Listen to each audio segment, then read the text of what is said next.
In the dark night, countless shadows rushed forward, seemingly aiming to assassinate a man sleeping on the ground. One of them sneered and drew a dagger. The rest of the group also drew their weapons in unison, aiming fiercely at the target.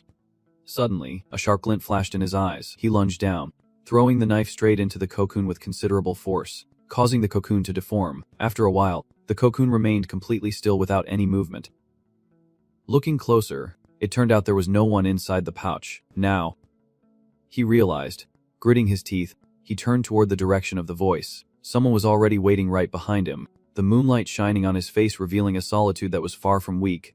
It was none other than Helmut. He only held a crude bow in his hand, but his voice showed no fear. "Those who come armed and try to ambush me, I can take care of all of you." Right. Without waiting for their reply, he snapped a dry branch nearby and continued. "So, this is what you call self-defense." As he finished speaking, he immediately used the branch as an arrow to shoot. Helmut tested the shot, aiming straight at the assassins. They laughed at his weapon. "What? Just a stick?" One of them sneered. "Are you kidding me?" No sooner had he finished speaking than the branch shot straight at his forehead. Immediately, powerful force threw him to the ground. The assassin instantly lost his balance, falling in shock along with his comrades. The commander's face darkened as he watched the scene. He looked up in panic, staring towards Helmut. Another one of his comrades screamed in fear at the same time. Vist. Helmut continued to aim his gun at them. As each one charged, he counted them off. 1. With that, another one was knocked down by each of them under the commander's panicked gaze and his cold counting. 2. The commander was truly frightened, gritting his teeth in calculation. Meanwhile, one by one, each enemy fell as Helmut continued to count steadily. 3, 4. He did not intend to stop and kept breaking branches. The other guy panicked, signaling surrender, begging for mercy. Helmut showed no mercy, glaring fiercely at him while aiming his arrow and saying, "If you intended to deal with me, you should have anticipated that I would leave." With that, the cold arrow struck him down. The assassin fled in utter panic. After a while, Helmut walked through the forest, carrying his few belongings, muttering to himself that this way, there would surely be no traces left behind. Suddenly, his eyes darkened. He silently called out another name. "Darien, things are nothing like what you said."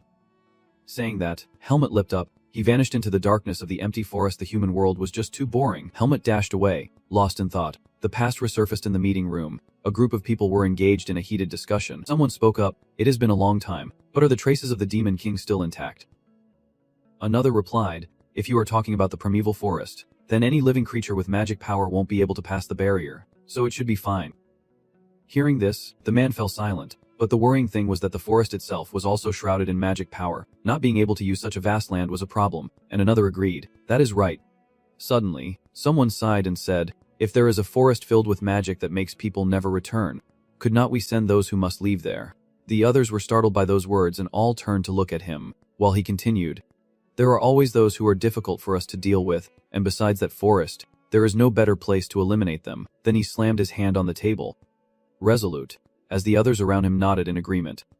"Go ahead, that could work, not a bad idea, and so that terrible plan was approved. If that is the case, we will move forward with it." The scene suddenly shifts to a gloomy darkness, night enveloping everything. A piercing scream echoes from the forest where the group had just been discussing. "No, please take me instead. Spare my poor child." The desperate cries are swallowed by the darkness. A guard weakly pushed the man's hand away and said, "Please let go. The seed of darkness has already taken root inside this child." Then the guard took the baby, signaled to start moving, as the mother's hoarse screams echoed. "No, no!" 3 priests stood around chanting. A dazzling golden light flashed from the baby still lying in the swaddle. The light enveloped the 3 priests, the guard, and even the mother who was crying. Margaret Irene. Desperate. Helmut, return to this dark forest, the primeval forest, a place where no one can survive, even the genius scholars, brave commanders, or powerful mages cannot. The criminals will be thrown into the forest. With divine power, a sudden golden light flashed, and if they could escape that place alive, their sins would be forgiven. The baby in the swaddle slowly opened his eyes, awakened by that light, and one day, a child was born carrying the seed of darkness. The boy slowly opened his eyes, his innocent gaze tinged with gloom, his very existence a sin. In the wild forest, the boy's cries seemed swallowed by darkness, thrown into the demon realm where no one had ever escaped alive. The gloom of the forest surrounded the boy. Helmut lying still there, in the sharp air of the forest, filled with magic, the child shivered from the cold and hunger. He lay there alone, both present and untouchable, as if inside his body, a seed was growing in his heart. A surge of energy rose within him, enveloping the child.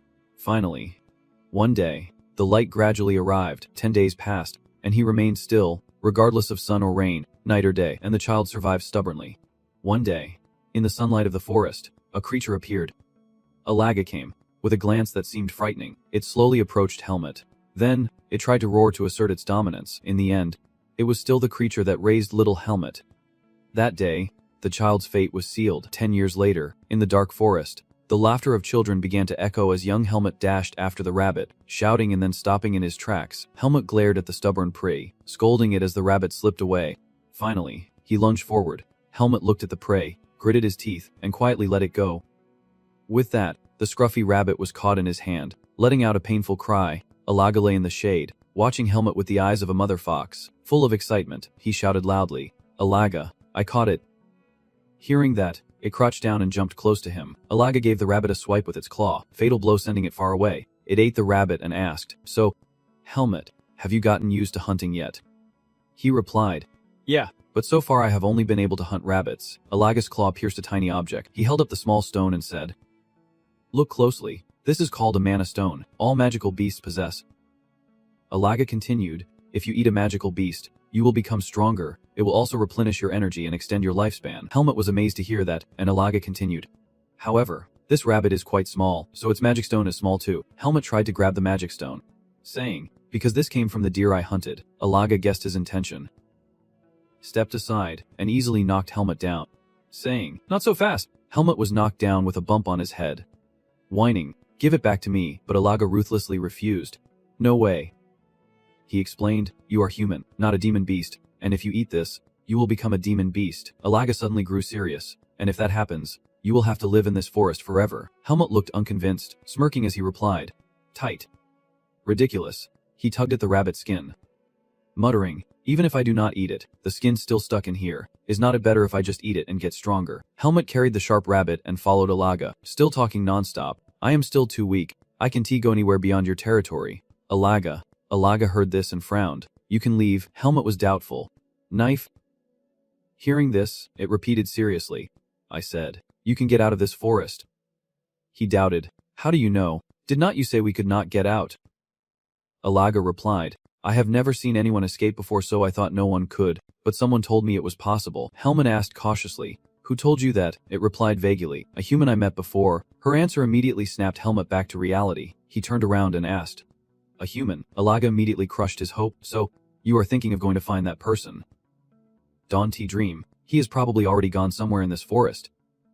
Helmet frowned. Could that person still be alive?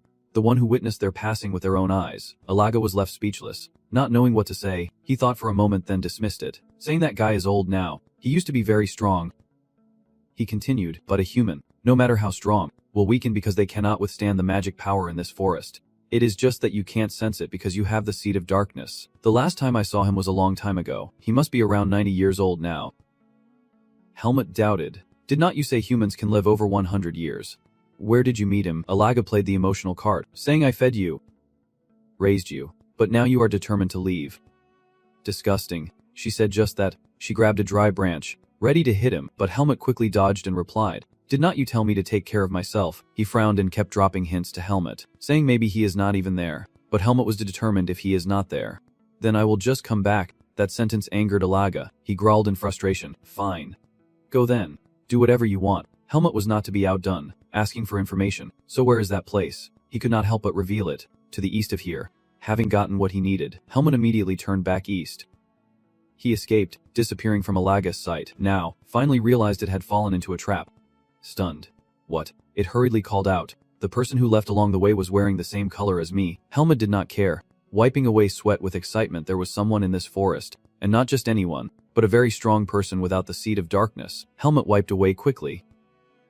Another person, just like him, and out of breath from rushing, he saw a suspicious wooden fence ahead. Helmet remembered. There was a place. He looked suspiciously at the fence that did not seem natural, wondering what was going on. Helmet did not think twice and immediately crouched to gain momentum. In an instant, he jumped over the wooden fence, and ahead was a wooden house covered in moss, signaling it had been built long ago. Helmet was excited, certain this was the place. He breathed in. Only humans could have built something like this. Finally, before he could finish, a figure rushed over, pressing his head down so fast Helmet could not react, only managing a cry of pain. The other person showed no mercy, striking so hard it shook the entire space. Darien looked at Helmet suspiciously and asked, "Who are you, and who sent you here?" He gritted his teeth in pain and struggled to reply. No, I am alone. Helmut continued explaining. Alaga told me there was someone living here. Hearing that name, Darien briefly hesitated and asked Alaga. Then he relaxed his grip, and I immediately let out a heavy breath. Darien turned away and continued to interrogate. Why did you come looking for me? With Helmut's hopeful gaze, he issued a searching command. If you only want to meet a human, then you have come to the wrong person. Helmut objected, saying no, that is not it. Facing the towering Darien, he felt a bit intimidated and said, I want to. But in the end, he was determined to escape this forest. After a while, Darien compromised and said, my name is Darien. What is yours? He was still a bit cautious and replied, Helmut. He continued, so you want to get out of here, right? He replied, Alaga told me that you know how to get out of here. Darien was curious and asked why he wanted to leave, saying the outside world is neither peaceful nor as beautiful as he thinks. Helmut could not help but ask what they were like. Darien said, humans out there do not have sharp claws or fangs, and their bodies are weak, but he continued, they are much more resilient and cunning. He looked at Helmut with suspicion, asking if he was born in this forest, and Helmut calmly replied no. He was sent here after birth. Darien then understood. It must be because he has the seed of darkness. And Helmut touched his back, signaling that Darien was right. He explained that those with that seed are often killed at birth.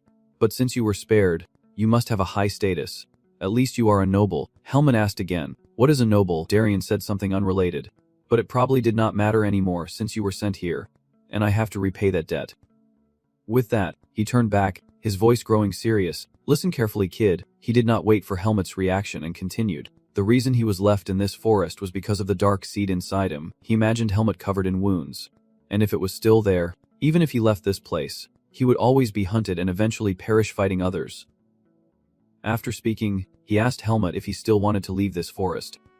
He nodded, his eyes full of determination. Darien's face turned serious. I understand. Very well. Then he lifted him up. To his surprise, Helmut was suddenly lifted up, struggling and shouting. Wait, what are you doing? He angrily cursed. Damn it. Darien smiled teasingly. You are quite hot-tempered. He explained, if you want to enter the human world, you must become human first. Finally.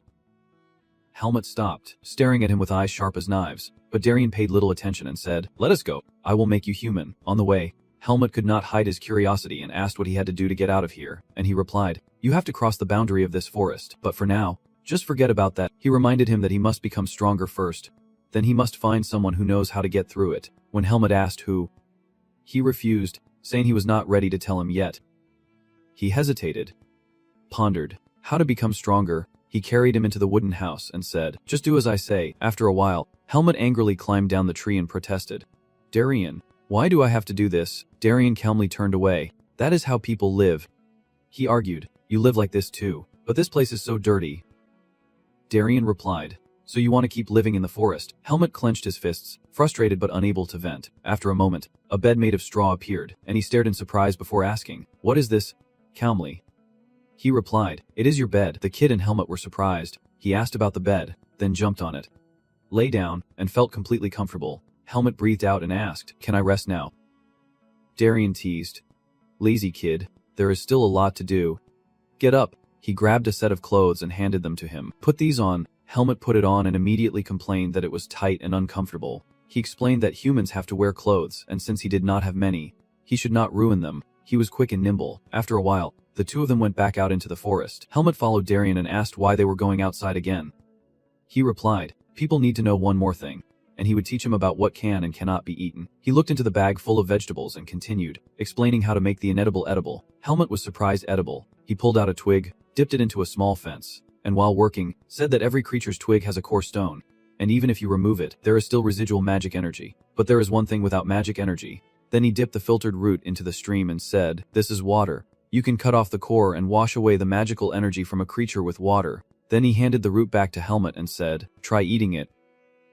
Helmut hesitated, then quickly took a bite, tasting it and marveling that even plants could be eaten.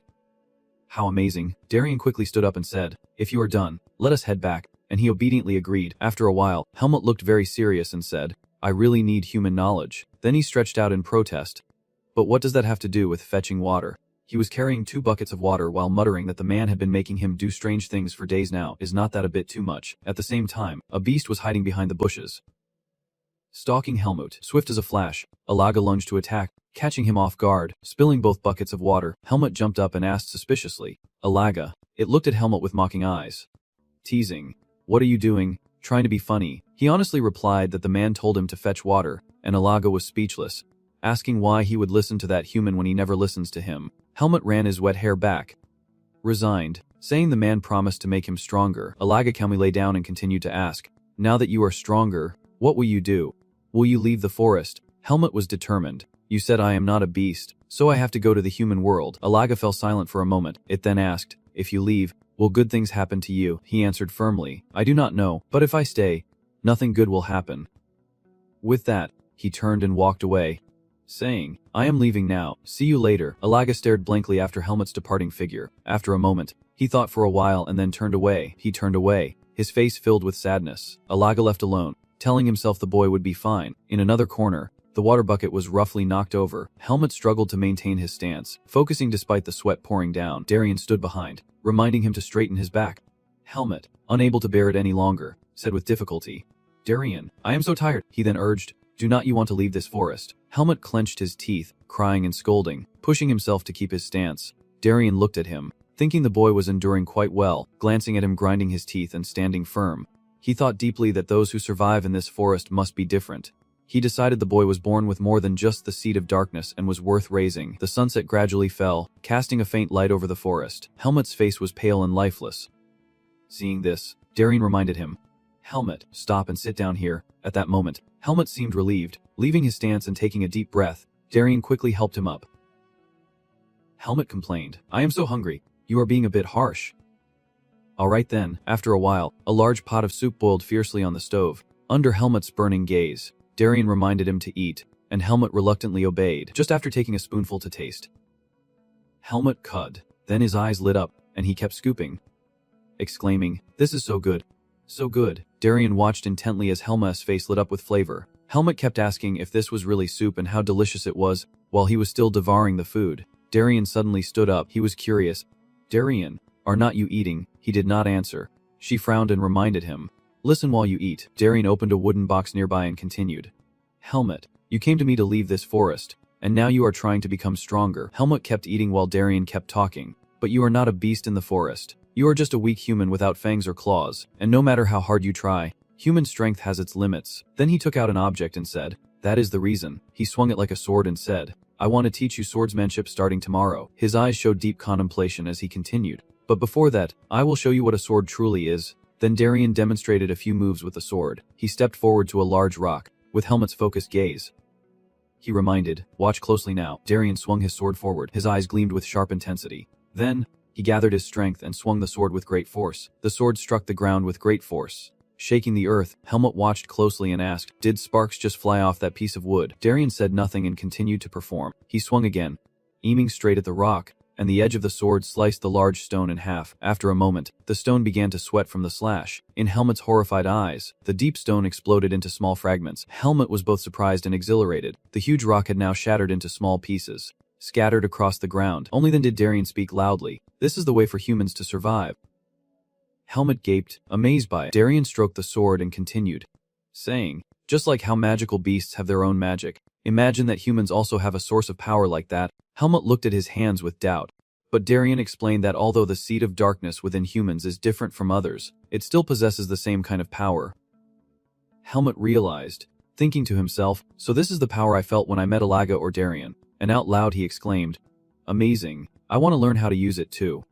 Suddenly, a snap echoed. Darien gave him a sharp flick that startled Helmut and threw him off balance, then gently said, do not lose patience like that, your body is not ready to take it on yet. He reminded him that now, the important thing for him is to understand the way of the sword. Darien was silent for a moment. He looked at the shattered rock and continued, it will be very difficult, very stressful, and sometimes very painful. Then he gripped the hilt tightly, determined as if he must see it through to the end and not fail. He held the sword out before Helmut, saying that if he chose to give his heart to it, the sword would reward him accordingly. Helmut carefully took the sword from him. He eagerly grasped it and replied, yes, sir. This morning in the garden, Helmut's call echoed, accompanied by Darien's reminder to focus. Helmut calmed down. How many days has it been now? My stance is perfect, he replied lightly.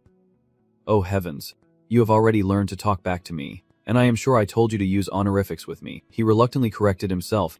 I was already doing it right. He was cold. No, not at all right, making him let out a sharp cry. Helmut relaxed and asked, so what exactly is the problem here? He sighed. Darien pointed to his head, reminding him that now, having the right posture alone is not enough. Think carefully. Helmut hesitated, then less forcefully said, "Do I have to say everything for you to understand?" I snapped. "Of course, why did not you just say it all from the start?" He continued, "If he keeps being so secretive, how am I supposed to understand?" Darien looked at him thoughtfully. The more he observed it, the more he realized how strange it was. It had no self-discipline in studying at all, yet it still progressed faster than he expected. He pondered deeply. The dark aura had a strong influence on him, and he even grew up with magical beasts. Yet, unlike the initial impression, he was very rational, not easy to control, but very persistent and never gave up easily. Seeing his focused expression, he was certain there was something truly different about him. Then he stepped forward and said, "Let me teach you." With a swift motion, he struck out a quick sword slash. Helmut could not react in time, and his sword hand was hit directly. Darien teased the kid, saying, "You have gotten weaker." Helmut, tears of pain streaming down, scolded, "Why did you hit me twice?" Darien looked at the boy holding his injured shoulder and said, "So, have you noticed the difference yet?" Helmut was silent for a moment before replying shortly, "Not yet." He immediately struck a psychological blow, saying that it seemed like he did not want to eat dinner anymore. Mentioning the meal, Helmut frowned and asked, "What do you mean?" He quickly stopped him. "No, wait, I am starting to understand a little." He tried to think of something to say. "Some strikes hurt more, some less, and the speed and target of your blows are different too. Why is that?" He recalled the way the strikes were made and pondered, realizing he still did not understand. Since the movements were almost the same, it was strange. Darien asked again if he understood, saying that merely copying the outward form was not enough. He explained that the subtle differences in how you use your muscles, the tiny movements of your fingertips, your motion and style of movement, and the harmony between your mind and the sword all matter. He continued, "You must consider all of those things." He gently said, "Only then can one truly say they have finished learning." Putting their whole heart and soul into every movement like that, in Darien's detailed explanation, Helmut felt enlightened. Only by doing that could one truly understand. Then Darien flicked his chest and said, "Right now you are just swinging your arm meaninglessly. You are not a swordsman, just a woodcutter." After the reminder, he became serious again and said, "Come on. Try again." After a while, Helmut went out into the forest alone. Standing by the stream, he pondered. Darien said rest is part of training, but swinging the sword like this now is just boring. Suddenly, a sound behind caught his attention. He turned around and exclaimed, "Alaga, long time no see." It looked at him and let out an exclamation, seeing Helmut in his new form. It asked, "Has it really been such a short time and you have already grown?" Helmut replied skeptically, "Really?" Alaga stepped closer and said, "Well, it is really just like a kernel of corn growing into a cob." And I replied, "I will definitely grow bigger, do not worry." Helmut suddenly remembered something and asked, "Now that I think about it, Darien said he owes you, right?" Alaga answered, "Darien is the name of that human." "Right, he said he wanted to stay here, so I specially allowed him to." He was surprised. "Huh. But Alaga, you do not like living with anyone anyway." And Alaga teased back, "Huh. Living with a human seems to have made you stupid." His voice suddenly turned fierce. "I am the master of the central part of this primeval forest, Alaga, and I will fight back against anyone who dares to bother me." Suddenly, its voice softened. "Actually, it is probably not all about him. I was just trying to be cautious in case that two-headed snake ambushed me." Helmut was speechless, then asked again, "The two-headed snake?" He thought for a moment and said, It is in the southern part of the forest, called Nahoni." Alaga agreed, "Yes, that is the two-headed snake. It is targeting that human, and if the two of us get into a fight, we might miss better opportunities." Helmut suddenly asked, "So, if you had to fight Darien, would you be confident of winning?" Alaga fell silent for a moment. He answered, "Who knows?" He explained that magical beasts like us usually show our magic immediately, so instinctively we can tell, but humans do not naturally reveal their abilities. They can hide their powers. What I mean is they can hide their powers. Helmut seemed to understand something upon hearing that. He turned around and asked, "So, humans won't be able to win?" Alaga, it denied immediately. "I just meant that I can be sure. Even though Naho does not like that human, it does not mean she can just attack him." "Right?" Helmut asked again. "Wait, why does Naho hate that person?" Alaga replied, "Because that person destroyed the sacred area Naho had built." Helmut was skeptical. "A harem area? Curious." "Huh." He immediately replied, "Of course, I am too curious to resist, so, what is it?" Alaga agreed. "All right." He stretched out and said, "Let me show you around." Then Alaga carried him on his back and took him to explore. Bam looked at Alaga, then glanced down at the scene below. Helmut turned pale. "This is..." Alaga replied, "Yes, this is the torture area I mentioned. The scene below is truly horrifying. The people there are abused and beaten. They're even forced to wear collars despite being vaccinated. Alaga briefly explained it was a human-run farm. Alaga then descended a nearby hill to let Helmut observe further. Below, humans are used as labor tools. Helmut skeptically repeats, a human-run farm. Suddenly, a worker below collapsed while carrying a large wooden beam, as he groaned in pain and tried to stand up. Another man who seemed to be the manager raised a leather whip and shouted, "Idiot! Work properly." After finishing, he whipped the man repeatedly, scolding him not to pretend to be in pain and to get up immediately. Helmut frowned. The man looked really hurt. So why was he being beaten? Alaga replied calmly, because he was not working properly. In the workyard, two others were drawn by the other's cry of pain and turned to look. The man then shouted at them, "What are you looking at? Get inside quickly." Helmut watched the chaos below in silence. He focused on the girl who had just been scolded. He asked, "Who are they? They look like us but also a bit different." Alaga continued, "Are you talking about human women?" Helmut was curious, even though it has been 3 days. They went into the tent. Alaga explained, "Those women are the food. It's said that although they are human, their gender is different. Humans are men, while they are women. And Naho prefers women because their flesh is softer and less muscular." Then it frowned and said if they are too small, there is nothing to eat, so they have to wait until they grow up to be eaten. It continued, "Women will become food for the Naho, and men will have to be slaves for life to maintain this land." Helmut asked, "So that is why this place became a slave farm?" And it replied, "Yes. People think the Naho are protecting this farm, but humans are the ones maintaining it, and of course, they have a leader. That guy over there." Their eyes fell on a troublemaker who looked angry at first glance, quietly asking what all the noise was about, while the others murmured, "The day has come." "Arugo's day," the subordinate reported. "A slave has made a mistake," Arugo reminded him. "Forget it. Have you gathered all the sacrifices?" He replied, "Yes. They are over there." Arugo glanced slyly. "Is that so?" "Over there. The girls are entering the tent one by one." He called someone over sharply. "Hey, you." He grabbed the girl tightly, staring at her until she turned pale with fear, grinned slyly, saying he would find a way for her to live longer. Then Arugo grabbed her hair and dragged her away to her pitiful screams. Helmut frowned and asked if that human was Truong Lang. Alaga replied yes. She did not know how, but he was very good at finding people lost in the forest. And if you are unlucky, you could become one of them. The scene below, "You are trampling on people," is truly horrifying. Helmut fell silent. "I know you would not have treated me that way." He wondered, "Why is that?" Alaga hesitated. "I am not too keen on Naho's idea of fattening up the creature." Helmut fell silent upon hearing that. "You hang on. Sounds like something you would do." Alaga cleared his throat. Then he turned away, ready to take him back. Helmut still lost in thought, reflecting on gathering people. Alaga interrupted sharply. "All right, Helmut. Let us go back." Suddenly, it caught a familiar but dangerous scent. A sharp voice spoke up. Well, look who we have here." Naho appeared, and Alaga immediately raised its defenses, carefully pulling Helmut back for protection. A snake head spoke up, its lips familiar from the past. Alaga. Alaga also growled warily. Naho suddenly fell silent. Was not he supposed to be asleep? Helmut had just regained his composure when he panicked. Looking at the demon beast in front of him, he thought to himself, it simply stood up and created such heavy pressure. The other snake head widened its mouth and interrupted, asking if this was the child they had raised. Then the other head laughed eerily and replied that men are only best when they are young. Then it teased, asking to take a bite, but Alaga coldly refused. "No. It relents. After all, you do not eat men. Do you? Their flesh would not suit your palate." Noho laughs gleefully. "That is right. The human meat Ergo prepares for me is extremely delicious." It cast a terrifying gaze at Helmut, but this sent both snake heads swiftly closed in. "Get away." Naho was already approaching Helmut, asking if he had any connection with Darien. Helmut was so scared he broke out in a cold sweat. Right then, Alaga stepped in, shielding him. It growled, "You bastard. How dare you bring that filthy snake face in here?" Noho smiled and said, "Do not be so hot-tempered. You know I am a peace-loving person." The two snake heads kept juggling.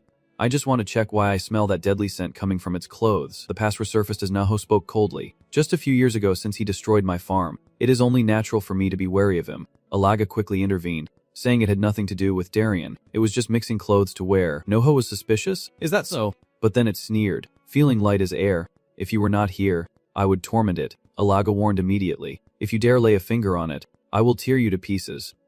Naho teased. "Oh dear. So scared." "Just kidding. I do not want to fight you. After all, we have known each other for quite a while." He glanced suspiciously at Alaga and continued. "More importantly, if you are done here, can you leave? I hope you never come back here again. It is almost roaring. Animal for flying all over my territory. I do not like that." Helmut behind Alaga was so scared he collapsed to the ground. Finally, Naho agreed to leave. Saying goodbye, Alaga stayed in a protective stance for him, watching as he completely walked away. Helmut cried out in pain a few times. Then, he collapsed. Alaga looked at him. Doubtful. Are you done? As dusk, Helmut slowly woke up. Groaning, "Oh my head." Alaga carefully reminded Helmut that since Naho had seen him, from now on he must not go alone and must stick close to that human. He whispered that Naho was wary of him, so he would not come here. But you never know for sure. Helmut fell silent. Then said, "All right." Alaga quickly noticed his troubled expression and asked, "Why do you feel like that? You have to be careful with things like that." Alaga muttered like an old mother. "There is no other way. You are still young." Helmut suddenly called out, "Hey!" He immediately turned around. "Huh. Do you think I could become as strong as you and Darien?" Alaga looked at him. Doubtful. "Huh." Helmut was silent. "Is it that difficult?" Alaga remarked, "That human is very strong." He looked up at the sky and continued, "I do not know how strong he is, but he is in a place, at a level that most ordinary humans can reach no matter how hard they fight their whole lives." Helmut stopped singing. "His whole life," Alaga said firmly. "It is not easy, but everything will change based on your actions." It continued, "If you truly want to become stronger." Helmut clenched his fists at the same time. Determined. Alaga continued, "If you want to escape this forest, do everything you can to become stronger." Alaga fell silent, watching his expression. Helmut also frowned.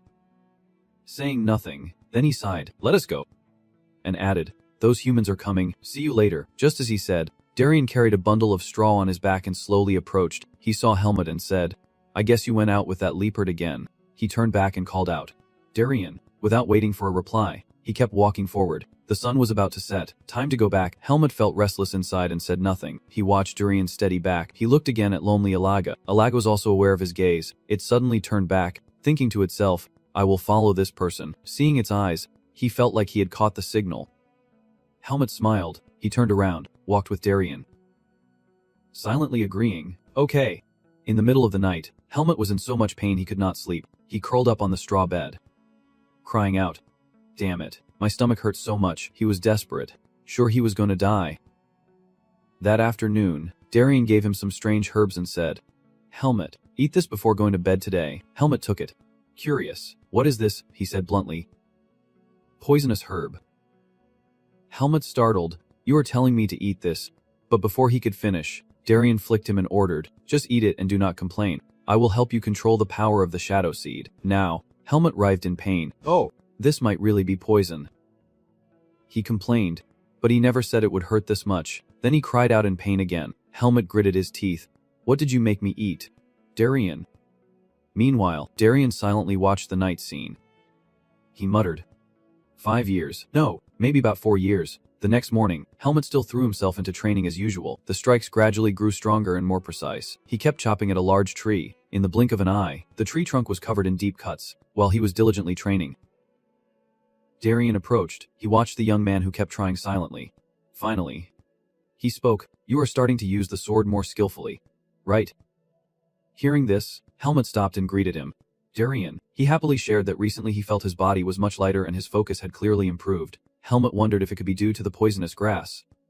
And Darien, having thought the same, replied that it was likely the influence of the demon soil since he no longer felt pain lately. Helmut sheathed his sword and replied, "No, it feels more like the divine energy is ready early in the morning." Darien nodded upon hearing this. "I understand. It has been a few months since you started absorbing the demon soil. I guess the time has come." Then he asked, "Helmut, do you remember what I said about Viz?" Without waiting for an answer, he continued, "You cannot see its power, but that is also why you can make it soar without limits." He emphasized that if the body and functions do not reach a basic level, then training Viz is meaningless. "The reason I have not taught you Viz is because until now, you still have not reached that level." After saying that, Darien made a decision, "But your body now seems ready to receive Viz." Seeing Helmut's surprised face, he said, "Then let us begin." His eyes flashed with a spark of light. "I will teach you how to train Viz." A gust of wind rose. Ruffling his hair, Darien got into position. He gripped the sword tightly, a stream of energy flowing from his hand. He closed his eyes to feel the air. Then, suddenly, a dazzling golden power radiated from him, enveloping the sword in his hand. Helmut watched, affected, and stepped back. Darien explained, "Absorb the energy in the air, channel it into your body, and control it freely." Then, he used his strength to lift the sword. He held the sword up before Helmut's eyes and said, "And through the sword, one materializes it." Darien continued, That is how you can control Viz and what you must do from now on, he reminded him. Here, raise the sword, and Helmut immediately obeyed. He instructed to breathe deeply while still facing me, absorbing natural energy into the body. As he struck, he said, simplify your thoughts and move with calm precision. Another strike came, accompanied by Darien's next words. If you let this flow slip away, Helmut gritted his teeth as he had to face the attack head-on. Darien's voice still echoed, saying forget Viz, or your body will shatter first. His attack struck Helmut, sending him crashing into a nearby tree. He cried out in pain. Darien did not stop and was about to attack again. He charged straight at Helmut, who had just regained his footing. He thrust the sword toward him again. In the nick of time, Helmut strangely dodged the strike, the sword piercing straight into the tree trunk. He immediately stepped back. Frowning, Helmut panicked slightly. Shouted, wait, do you really want to deal with me? Darien stepped closer and asked, why are you losing your temper so quickly? I never taught you to be like this. Helmut calmed himself, stepped back, breathed in, breathed out. Then, he slowly exhaled and lowered his sword in rhythm. Immediately after, Helmut went on the offensive. Exhaling sharply, he began to counterattack. Darien calmly parried each of his consecutive attacks with ease. While defending, he reminded him to use all his senses, absorb more energy, and he would be able to feel all the power. Helmut gasped tiredly and staggered back, while Darien encouraged him. No one can get it perfect on the first try, he said. From now on, we will keep training like this, no matter how much time it takes. Then, Darien continued to strike. This time, Helmut firmly blocked it. Darien smiled briefly. Just show me. Helmut also grew more interested. He gradually sensed the surrounding atmosphere and charged forward again, the man's voice still echoing. Just focus your will. The two charged into battle, shaking the entire surrounding space. Darien's reminders echoed continuously. No rest. Keep moving. Do not let the flow break. Watching Helmut focus on fighting, he urged him to be faster. He reminded him to absorb all the energy into his body. Throughout that time, the two continued training, and one day, Helmut gradually became more composed. By then, the snow had blanketed the forest. Darien kept moving forward from behind. Watching closely, Helmut was fully focused. The sword gradually appeared, radiating a captivating purple light. 4 or 5 years later, still in that snow-covered forest, the snow was scattered and blown away. Helmut alone swung his sickle at a dry tree stump. After training, he let out a breath and hummed. Looking at the fallen tree trunks, he breathed out. All right. He looked at the wooden sword marked by practice and wondered if he could finally end his training today. A voice called out behind him. It had been 4 years, making him turn around. Darien, are you watching me? Darien calmly remarked, you have improved a bit now. Helmut denied it. Progress. I think I am still missing something. But anyway, how about a match today? Darien replied, first show me your Visp. Helmut refused. No, I do not want to. Last time I did that, and then he refused to fight me saying I was still lacking. He would not allow refusal. Just do it. Helmut had no choice but to comply, reluctantly in a moment too late. But then, he quickly regained his composure and felt his blood flow. Darien silently watched the scene before him, seeing the mark radiating from the boy. He thought to himself that he had mentioned it before, but never expected the mark to manifest so clearly at such a young age. The boy is growing stronger in an unbelievable way. Despite carrying the seed of darkness, he truly has talent. After the performance ended, Helmut let out a breath. Darien remained deep in thought, knowing this child was destined to overturn the order of the world, whether in flourishing prosperity or sinking into hell. With that, he closed his eyes, brushing away the images that had just appeared. Then he opened his eyes again, faced Helmut, and made up his mind it was time. He hesitated, wondering if he should let the kid go. He looked at the boy who had grown up, unsure of what to do. Helmut, Darien said as he opened his hand. It seemed the time had come. Helmut, you froze for a moment at those words. What did he mean? Could it be? Before you could say more, he himself confirmed it. Yes, I am saying it is time to leave this forest. Helmut immediately objected, but I do not think I am strong enough yet. Darien replied, if your shadow seed grows any more, you won't be able to pass through the divine barrier. He looked at the seeds in his hand and spoke once more. Now is the only time. Listen carefully. Helmut was fully focused on him even before Darien reminded him. I will explain. He spoke up to explain that the human world lies south of the primeval forest, and one must overcome the divine curse to get there. He had heard there is an area where the curse is quite weak. Darien's expression was unusually serious in theory. One could pass through that place to reach the human world, but that information was still too new to Helmut. Even though he had the shadow seed, a human could theoretically manage to pass through the weakened divine barrier. He turned to you and asked again, where is it? Darien honestly replied, I do not know. I have never searched, but someone has.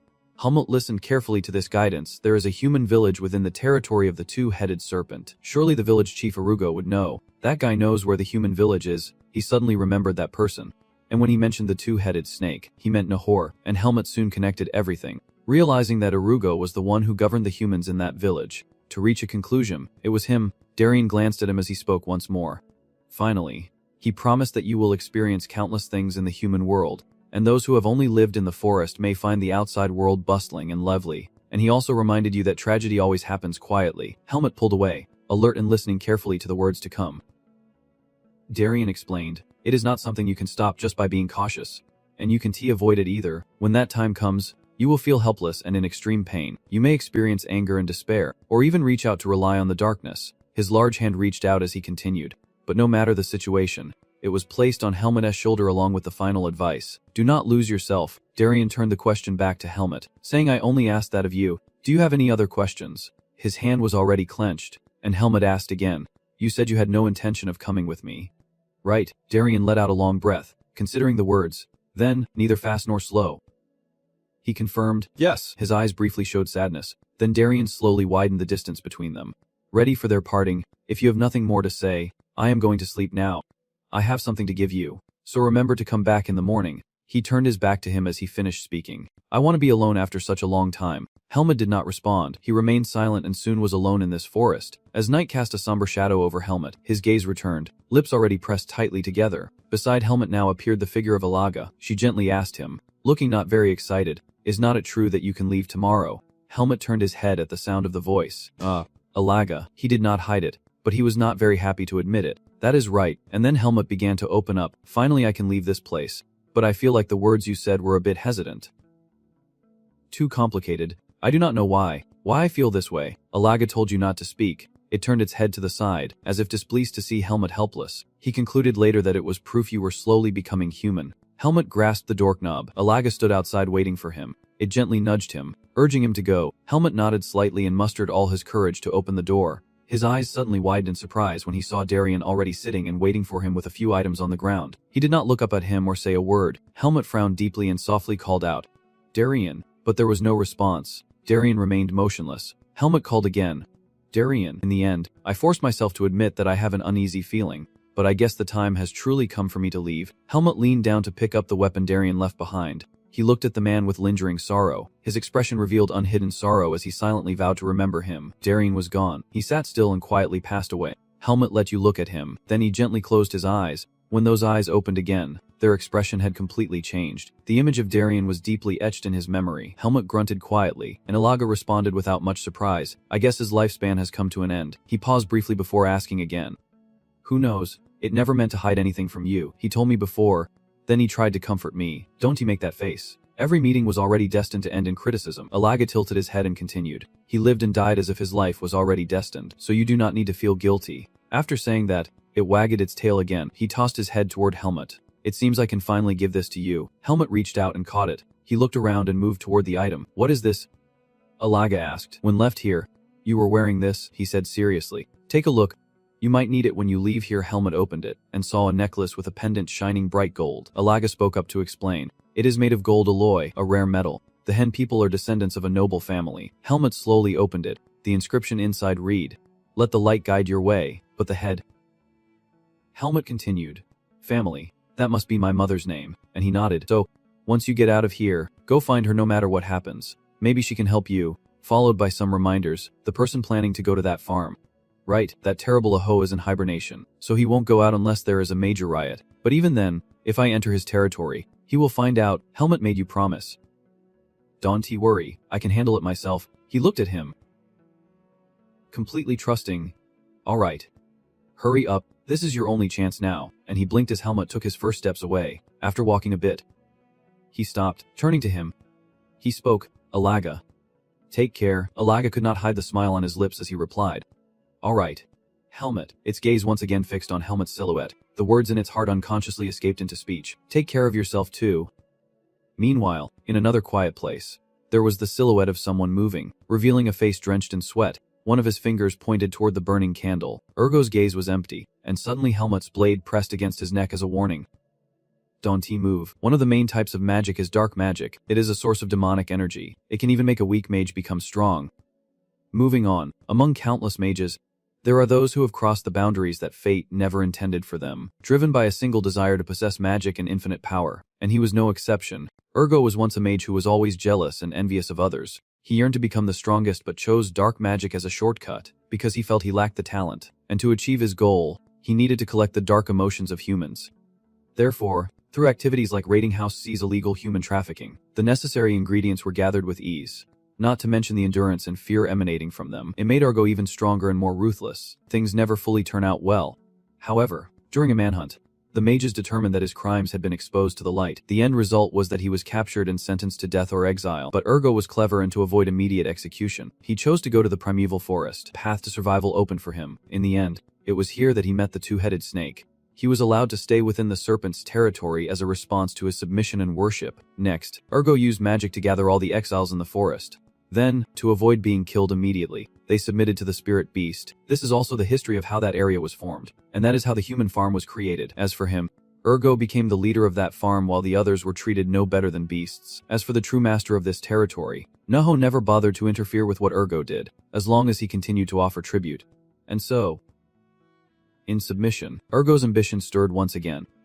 That said, whenever winter comes, he can't help but worry, because once Naho enters hibernation, the wild beasts around will attack the farm every day. Ergo thought differently, but even amid such meaningless crisis, he still felt somewhat satisfied with this new life. He grumbled in frustration as Helmut's sword pressed against his neck.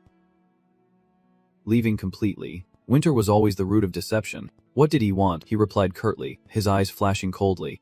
I have heard you know the way out of the primeval forest, so speak up quickly. Ergo remarked, lucky to be less filthy than that brat. The next words were spoken with a smirk. I heard that Darien has taken on a disciple. Who is it? Helmut did not bother. Pressing on, tell me the way out of the forest, he asked back defiantly. Why should I do that? The tip of this sword had already drawn blood from his neck. Helmut warned, because if you do not speak, you will leave. Ergo was not afraid and even threatened back that if I left, Lord Nahor would awaken from his long slumber and come here. Ergo kindly added that if that happened, you would be gone too. He sneered with malice. Do you think you can stand against Lord Nahor? You are just an ordinary man. Helmut interrupted. It is no problem, he continued to ask. Can Nahor really send you away? You will surely perish. So I have nothing to worry about, and not forgetting to whisper a few warnings into his ear. Do not try any tricks. Ergo remained unshaken. I am the only one who knows how to get out of this forest. If you deal with me now, you will never escape again. He half smiled, but Helmut was just as stubborn as him. I have heard mages always protect their belongings.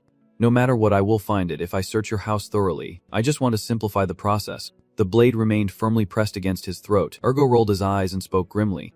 You really are a tough one. Fine. He suddenly agreed. I will tell you how to escape the forest, and then slowly led Helmut down a staircase. His sword never left the man's throat. Ergo started the conversation, asking what your name was, but Helmut cut him off, saying it was none of his business. He did not press further as he opened the door and stepped inside. Fine. But I will reveal a few things to you. The nonsense continued. The method I discovered is only theoretical. No one has ever tested it or had the capability to do so. The results may not be worth what you are doing now, but it might be for Darien. Helmut's expression gave nothing away to Ergo.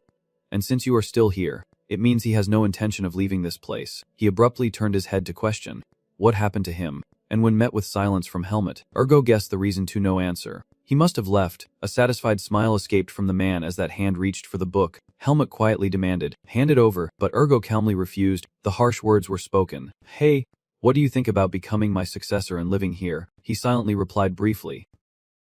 Meaningless. Ergo poured all his effort into the next speech, intending to convince Helmut, who was fully deserving as Darien's disciple. Everyone here is too weak. I will give you everything I have in this place. His hand gripping the sword tightened, and once again, he rested it on Ergo's shoulder, saying I do not need what you have. I will survive and escape this place when the time comes. His eyes glanced sideways at the sharp weapon beside him. Helmut kept his mouth shut and handed it over. Ergo finally gave him. Fine. If you are begging, there is no other choice. This is the book I found hidden in the cloak of a mage before settling here, and the mage's idea was related to invisibility magic. He kept mumbling as Helmut flipped through the pages. But unfortunately, it seems he never escaped this place. Ergo recounted that according to the book, on the southern side of the forest there is a large waterfall where the water and magic simultaneously weaken divine power, and one might be able to overcome the barrier there. Sly smile spread across his face. Of course, although weakened, the primeval forest still held a supreme formation that would reduce anyone with even a trace of magic to dust. That is all I know. Ergo stopped there. Helmut closed the book and replied. Alright, I will put you to rest. His gaze burned into the man before him. He did not really like him, but Darien's teaching echoed in Helmut's mind. Never underestimate life. You only survive because that guy showed mercy. Which made him more cautious. That was what Darien taught him.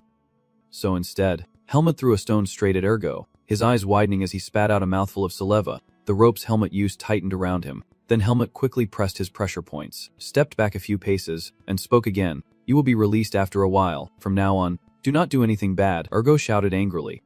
Damn it, I can use magic, you arrogant bastard. Do you think you can survive and escape this forest? Helmut hesitated at these words. He turned his head, smiling confidently. Of course, and very quickly, the silent room was left with only Ergo's silhouette. His face tensed, his forehead flushed red, and the accusations poured out. How dare that red bastard? The seal on Ergo's head began to change. Siso poured out from Ergo's eyes, ears, and mouth as he grinned madly, saying, your confidence, I will shatter it into 1,000 pieces. A desperate plea came from a crazed Ergo. Lord Naho, please awaken. The awakened space shifted. The stones on the floor cracked open and light flickered up from below. A huge aggressive snake appeared. Its two heads stared at Ergo and spoke. Ergo, you have never woken me up for no reason. Have you? He was tense but smiled fiercely as he explained. It is not like that. This time it is a matter of life and death, and I am sure you will understand after I explain. He brought hot news. Darien is gone, and his here is here. The other immediately became a bit agitated upon hearing this. A massive figure grew more ferocious. I understood then. This was a perfect chance for me to escape those hateful pursuers. And as it began to tunnel through the earth to leave, a vow was left behind. I will find it. Ergo suddenly burst out laughing. Damn, what is gone? He muttered some scornful words, thinking he could escape safely after treating me like that. His mouth was covered in blood, and nothing in this world is free. Helmut rushed through the night, his expression tense as he struggled to navigate, speeding swiftly through the branches. His steps were as swift as a rabbit. Helmut's hand clenched the sword hilt tightly, and he muttered a curse under his breath. Damn it. His eyes glanced at the nearby animals, silently wondering if he should deal with them. Helmut watched their terrified expressions. He muttered to himself. The beasts were fleeing without even glancing back. They were scared. Which meant, as the words left his mouth, a chill ran through Helmut. He broke out in a sweat, exhaled deeply, then quickened his pace, muttering to himself that he had to run as fast as he could. After Helmut landed, his eyes met mine, his expression showing exhaustion as he spoke, saying, we still have not left the manor. Is this as far as we go? He turned his head to look back and saw red streams of magic swirling in the air. The magic had engulfed the entire manor, and then very quickly Helmut sensed it. The flow of magical energy hovered in the air. His hand gripping the sword tightened even more, ready to fight at any moment. The magical energy slowly approached. It pinpointed Helmut's position right in front of it and charged straight at him. Helmut stood firm, unshaken. Standing before him now was the two-headed monster named Nahor. It looked down at him and spoke. Hello, kid. I knew you would return to my domain. And seeing Helmut showed no fear. It kept babbling to itself. A guest I have been waiting for a long time. I can't just let you go that easily. Only then did Helmut respond. Well, I guess I can only leave after dealing with you. Your challenges made it laugh and charge, saying, yes, you are braver than before. Weak human, what can you do with that tiny body of yours? A not-so-friendly warning followed. Do not resist in vain, but it quickly turned into a battle cry as it lunged at him, urging him to quickly crawl into its belly. It charged with full force straight at where Helmut stood. In an instant, a plume of white smoke several meters high appeared. Helmut stepped back, trying to keep his distance. I will let you, shout it out loud. Go away. You dust. I have to see through it. Right now, Naho's voice echoed from behind me. Nice move, kid. It appeared, its body quickly coiling into a circle, trapping Helmut inside. Naho once again issued a challenge, trying to fight back. Helmut made you look up at it. Four devilish eyes seemed to pierce right through his soul. Helmut clenched himself, closed his eyes, and breathed deeply to regain his composure. Stay calm. The opponent is strong, but the opportunity will come. And when he opened his eyes again, his feelings had completely changed. His resolve strengthened. I will not submit to you. The name of that creature was shouted loudly by Helmut as it unleashed a burst of power. Naho grew larger, aiming straight at Helmut as it charged. He was already in position, so he moved almost immediately, his eyes focused to pinpoint the moment to counterattack. Right now, the point Helmut aimed for was Naho's tent. It struggled to block, but Helmut flipped over the middle seam to dodge. He landed on its body, the plan half successful. Then Helmut quickly ran along Naho's body. Still thinking, no matter how strong it was, the sword in his hand began to be drawn from the sheath. Helmut aimed at Naho's face, certain there would be a spot where his vix could penetrate. He swung with all his might, delivering a decisive slash right at the eye. The eye immediately bore the mark of the cut, and Shizuozu immediately shot out from there. This head of Naho screamed in pain. Helmut thought to himself, I was just trying to buy time, but if I can defeat it, That would be great, but this is the best I can do with my current skills. He landed, taking advantage of Naho still being dazed from the blow, and moved away. I used too much Vix on that attack. If I keep fighting, I will be done for. The head next to it kept reminding me.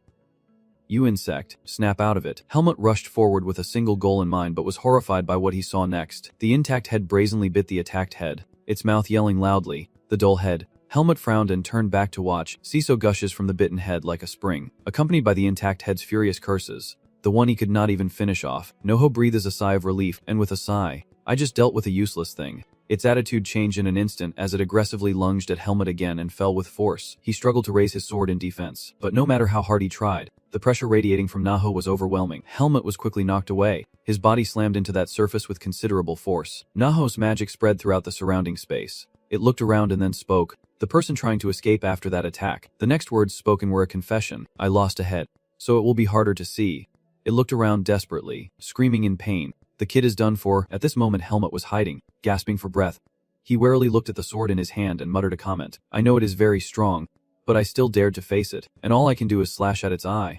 Still, Helmut quickly stood up, encouraging himself, but at least I can buy some time. This is the only chance. I have to escape quickly. Just as peace settled, the glow of magical energy from behind startled Helmut. Naho was approaching. He quickly hid behind the tree trunk, stunned by the magic power. It spoke quietly, finally finding the kid who thought he could escape. The magic energy grew denser as it spoke.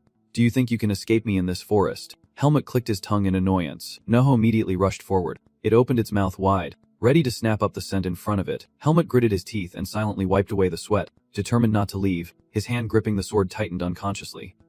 I can tee, and Helmut charged forward with determination, unwilling to leave like this. Little did he expect the unpredictable scene unfolding before him. A familiar foot stamped firmly on the ground. Alaga stood in front of Helmut, facing now on his behalf. It had been a long time since they last met. He knew who was in front of him. Alaga. Alaga also growled back, no ho. The two great beasts stood face to face. Helmut exclaimed in surprise. He watched as Alaga's powerful figure called out loudly, Alaga, quickly raising a hand to shield his face from Alaga's magic. He turned to Helmut and said, I am glad you are still alive. Well done. Leave the rest to me. But he insisted on refusing. Wait, I can still help. His weak words were immediately rejected. You should leave here. Alaga glanced at Helmut and spoke again. You have something more important, do not you? Go quickly and find it. Helmut hesitated upon hearing the word freedom. His eyes widened in surprise. Alaga continued to persuade him. Do not waste my efforts. Still, Helmut hesitated and did not want to leave. But, did Alaga have to shout so loudly? Go now. Helmut was stunned. But then he muttered a few words to it.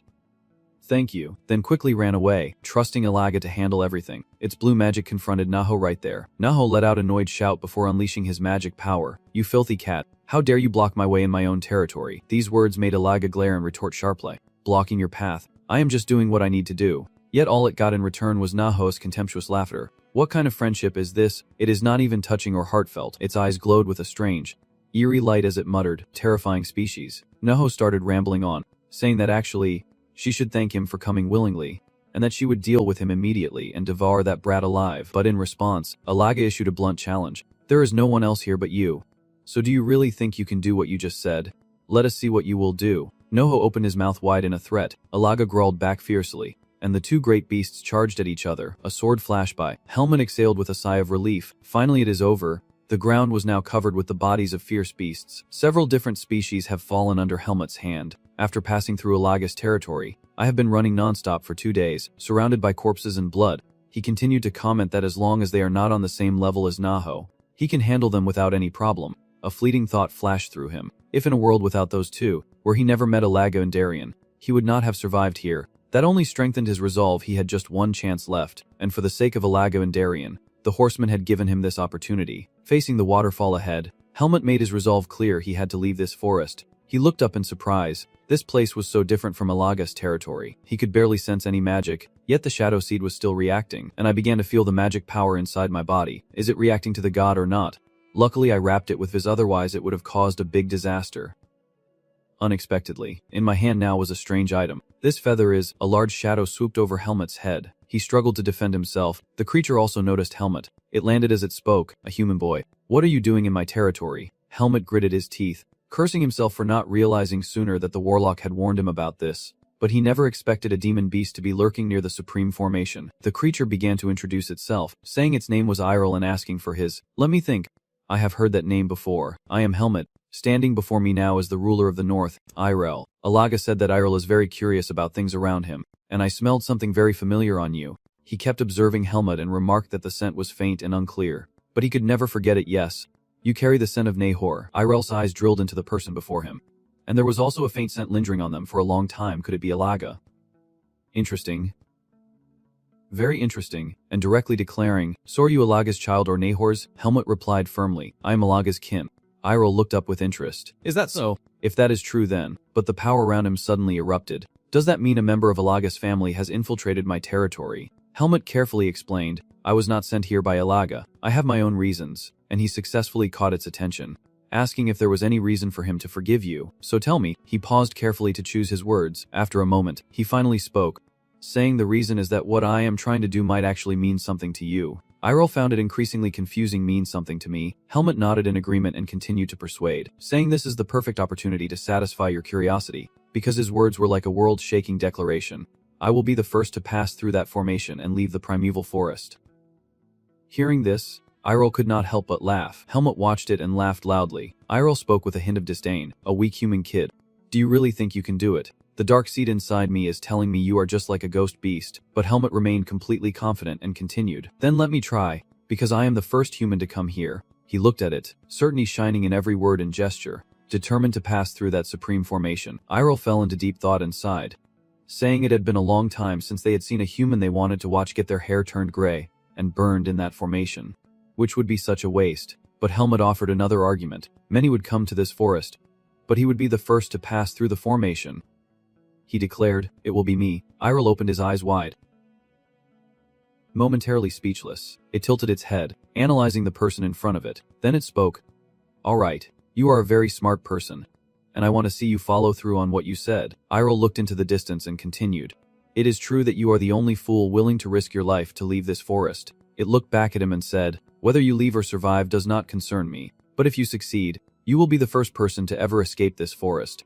Helmet then looked back at it, finishing his unfinished words, "And you will be the first demon beast to witness that happen." Irel could not help but laugh and remarked, "You are starting to amuse me."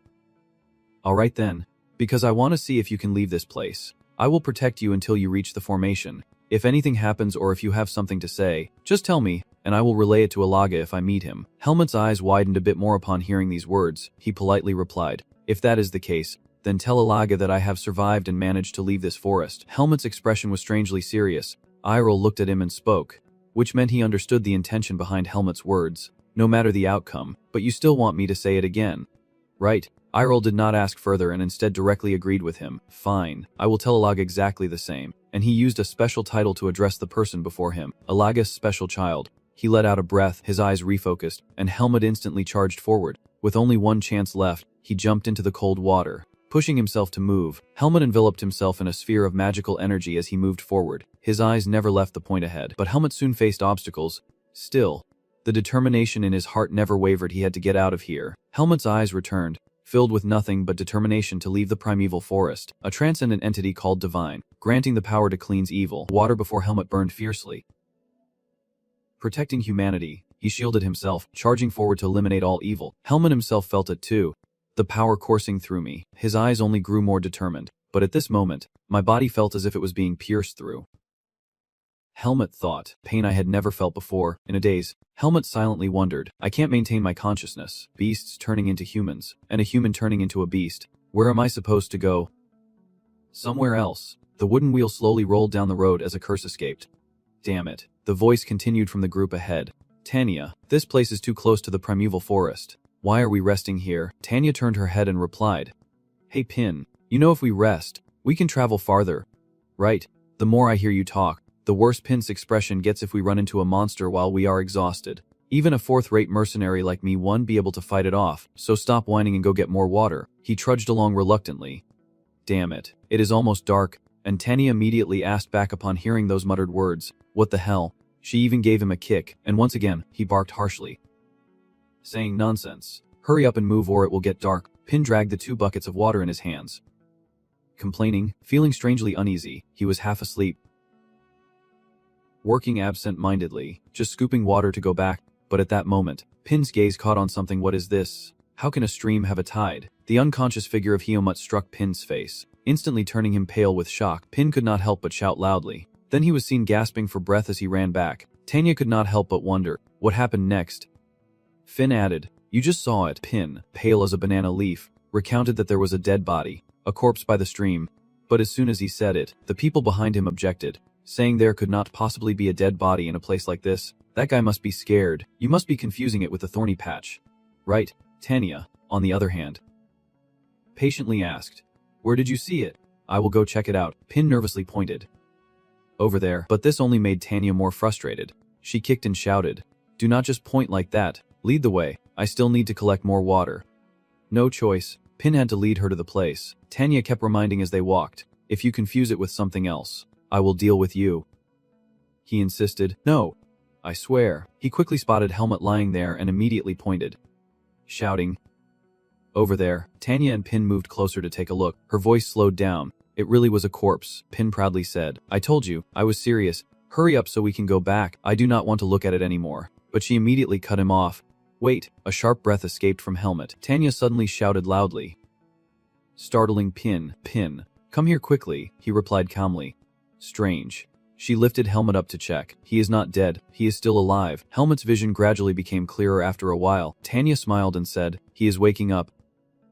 Pin exclaimed, "He is waking up," and she spoke again. "Sorry, I wonder if you are fully awake now." Helmut rubbed his head, trying to think, "Where am I? Have I escaped the primeval forest yet?" Seeing his confused look, Tanya kindly explained, "Do not be afraid. It is safe here now." She briefly explained that this guy went to make a wish and accidentally found you with messy hair. "It was so noisy that I thought you were gone, but seeing you okay like this puts my mind at ease." Then she turned to ask him, "Your name is?" Helmut replied shortly, "Helmut." Tanya spoke again.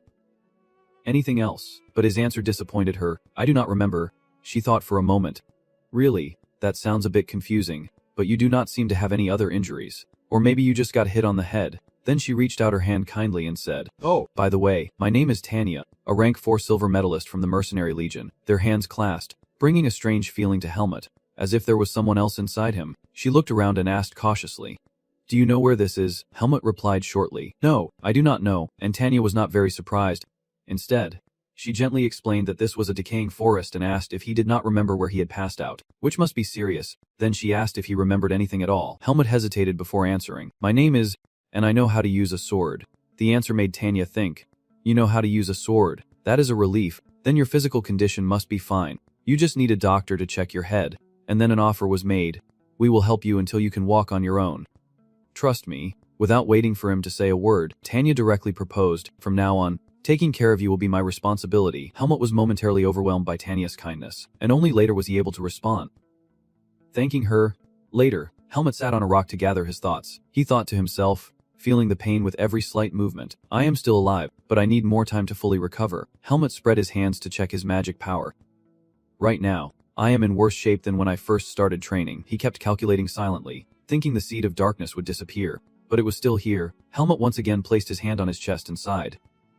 Without it, he probably would have been gone by now. His eyes darted left and right as he tried to figure things out. Then he remembered this is the human world. I can let them know about the presence of the shadow seed. So from now on, I will pretend I have lost my memory. As he thought, his hand slipped inside his shirt, and Helmut carefully pulled out the necklace to examine it.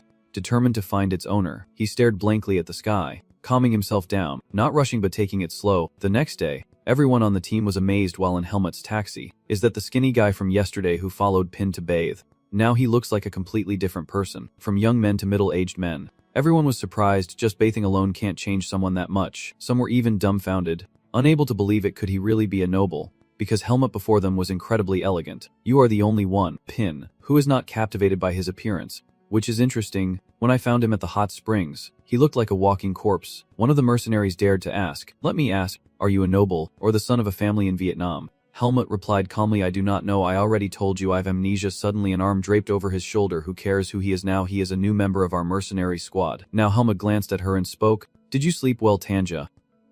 She replied, "Yes. How do you feel? After bathing you look much better." Pin was completely speechless with his sister. Oh my. Seeing him handsome makes her suddenly so gentle. Honestly. And the moment he finished speaking was when Tanya's fist landed again on his cheek. Mumbling to herself as she helped everyone get ready to leave, Pin lay there, completely knocked out while Tanya continued briefing Helmut. In a few days we will reach a village, so just follow and stick with us until then. And when we arrive, I will introduce you a doctor. He replied, yes, Tanya. She laughed and patted his head when she heard the answer, saying you answered well. Good. Then she turned to the rest of the group and loudly announced, all right, get your things ready everyone. We will be leaving soon. Both boys, yet Helmut is the one cared for while Pin takes the blows. Without planning, they are both puzzling. The sunlight falls on them as Pin talks to Helmut. Is he really okay? Didn't he just wake up? Isn't he pushing himself too hard? This carriage is pretty fast, so it is a bit hard to keep up. Helmut replied, saying we have to walk to warm up the body, which made Pin feel something was off. He is really strange. Pin looked curiously at Helmut, wondering again if he really liked horses that much, and Helmut did not deny it, so probably yes. He never took his eyes off him, watching Helmut's attitude toward the horses, and seeing how much he liked the pack horses. He probably was not a noble, but there was definitely something unusual about him over here. Helmut was pampering the horse. Lucky it was well behaved. The more Pin thought about it, the more doubtful he became. What could it be? Surely Helmut was about his age, but there was a certain restraint in him. He observed Helmut with an unusual calmness. Yet when he saw him staggering and struggling to breathe, Pin shouted out in alarm, Helmut. Helmut replied slowly, I am a bit out of breath, and Pin directly suggested, just sit in the carriage. If you go that slowly you will only be left behind. But what he got in return was Helmut's assurance, I will not be left behind. No choice. Pin did not try to force Helmut any further, so do whatever you want. As they walked, he muttered complaints.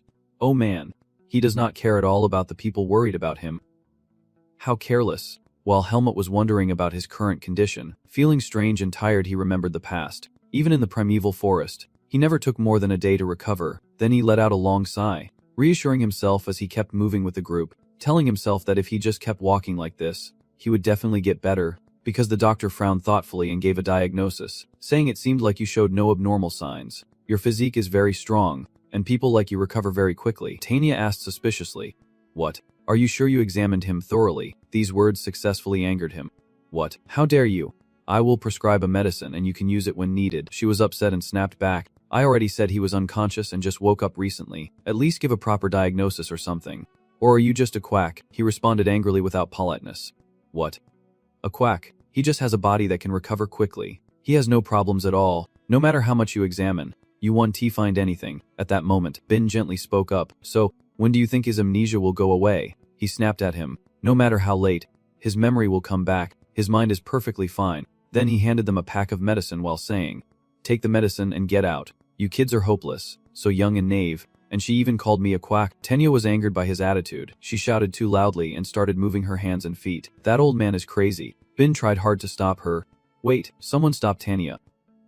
Once outside, Tanya could not help but worry about Hyomut. Are you sure you are okay, Hyomut? Bin told me you have trouble walking. He walked beside her and replied, oh right, I took medicine and rested in the room earlier. Now I am fine. Tanya sneered and replied, probably. I heard your body and arm muscles are very toned. You said you know how to use a sword, so you must have been trained by some master. Just a closer look and you can tell. Hyomut glanced at Tanya as she spoke, thinking to himself, she is absolutely right, and replied aloud, as long as I hold the sword, I will feel familiar with it. Then she paused and said, if that is the case, and she smiled, asking, do you want to duel me one-on-one? A notion that caught Hyomut a bit off guard. A one-on-one duel. Tanya quickly explained, you do not need to feel pressured.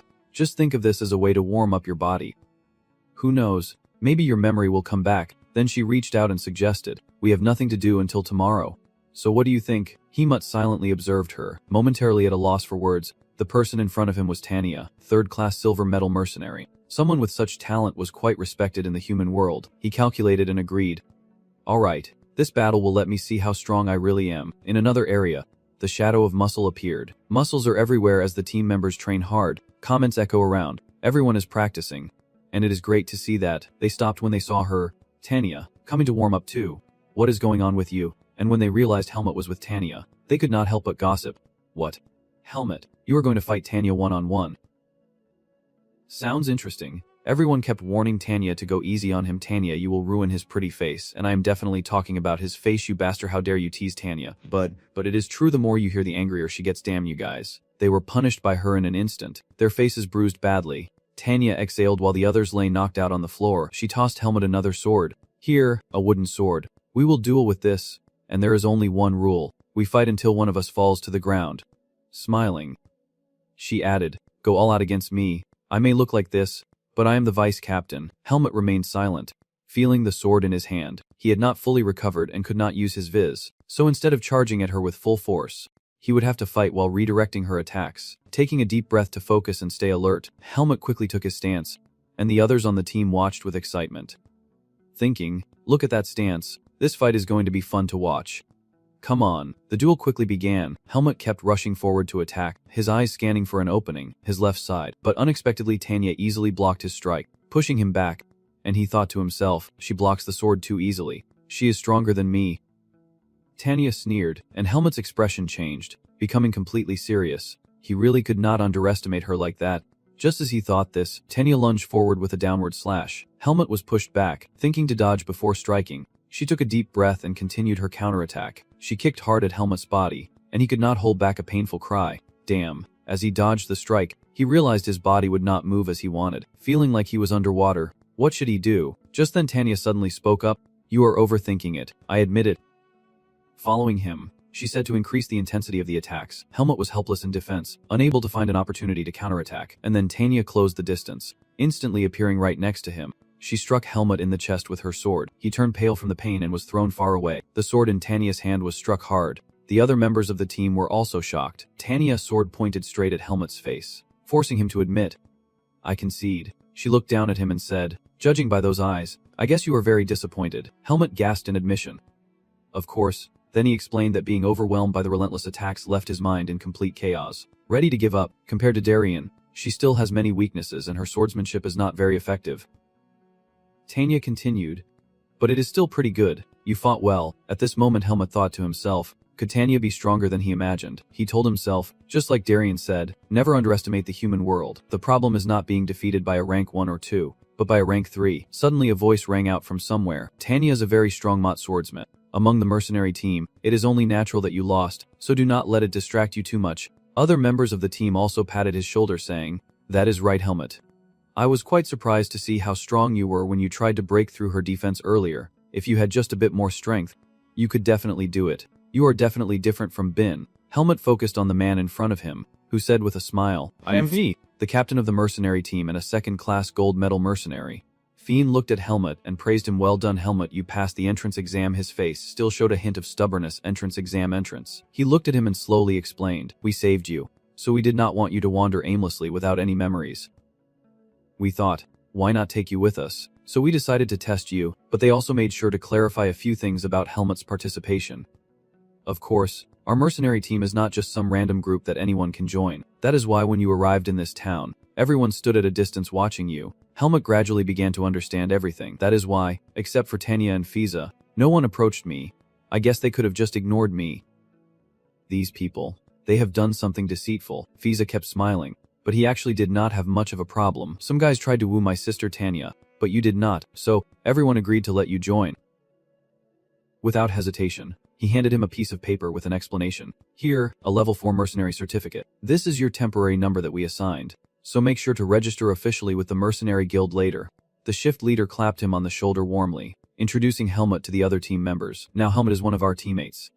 Everyone, get to know him." A young man spoke up. "My name is Bern. I am a silver rank 3 mercenary." The man beside him added, "I am Yuta, also rank 3. The blonde guy continued, "Morose, silver rank 3. The fourth person who just glanced at Helmut while introducing himself. "Do we really have to say it? After all, except for Fian, everyone else is rank 3. Vin joined in. "Alright then, I am rank bronze 4, Vin." These words made Helmut think deeply. "Comrade," Darien said not to trust people too much. "Will it be okay?" He spoke to Fian. "Fian, I want to be sure about one thing. If I join the mercenary team, how long will I have to stay?" Also not forgetting to explain his own thoughts. "Maybe I will recover my memories and have to go somewhere." He thought for a moment and then replied, "You can leave the team whenever you want. But if you accept the mission, you have to stay with us until it is completed." Helmut agreed and answered, "Okay." When Fiend placed his hand on his shoulder, Helmut thought that maybe in the end this would be a good thing. Instead of wandering aimlessly, this might help him find his origins faster. He looked around the camp, curiosity rising, and I wanted to know what it meant to have comrades. Soon they arrived at another place and heard someone cursing, saying this was an important mission. Fiend and the whole team fell silent as this person kept cursing. "This is not the kind of mission a fourth-rate mercenary can take part in. We already agreed to your request to bring in extra people, So how can you act like this? He is letting you explain. Sir Miles, this kid will definitely be useful. We have worked together for a long time. You must know we did not bring him along for no reason. Miles sighed and replied, I hope you can take responsibility for those words, because you guys are a mercenary team, so I will agree, but just this once. With his permission, Fiend could not help but feel grateful. Thank you. Lord Miles, Miles replied solemnly, a special reminder. No problem, but since I was not informed that an extra person was added, I will only pay 1/3 of the price for that rank 4 guy. Moreover, you know the Tariq mercenary team will be accompanying us on this mission, right? He nodded. Yes. I know. Satisfied with the answer, Miles turned and said, All right, we depart at 7 up. Tomorrow, see you then. The door slammed shut behind Miles. Tanya immediately approached Fian and remarked that at least everything was going smoothly, and he agreed with her. After finishing with her older brother, she turned to Helmut to ask, Helmut, are you still okay? He nodded in response. Yes. No problem. Now it was time to brief the mission.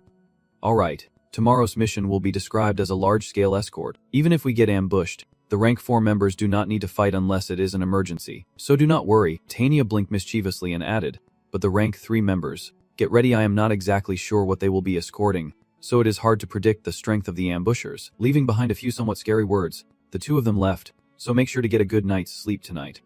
Everyone. At that moment, a voice called out, Helmut. Uter seemed to understand and warned him that if Tariq's team insulted him, just ignore them. Our relationship with them is not very good. Marrows added from beside him. They do not like us having a good reputation. Fiend was the one to wrap things up, saying, all right, everything is decided by fate, so let us meet again tomorrow. And after making the arrangements, he gave the order to dismiss. At that moment, only Helmut remained standing under the starry sky. He silently blamed himself.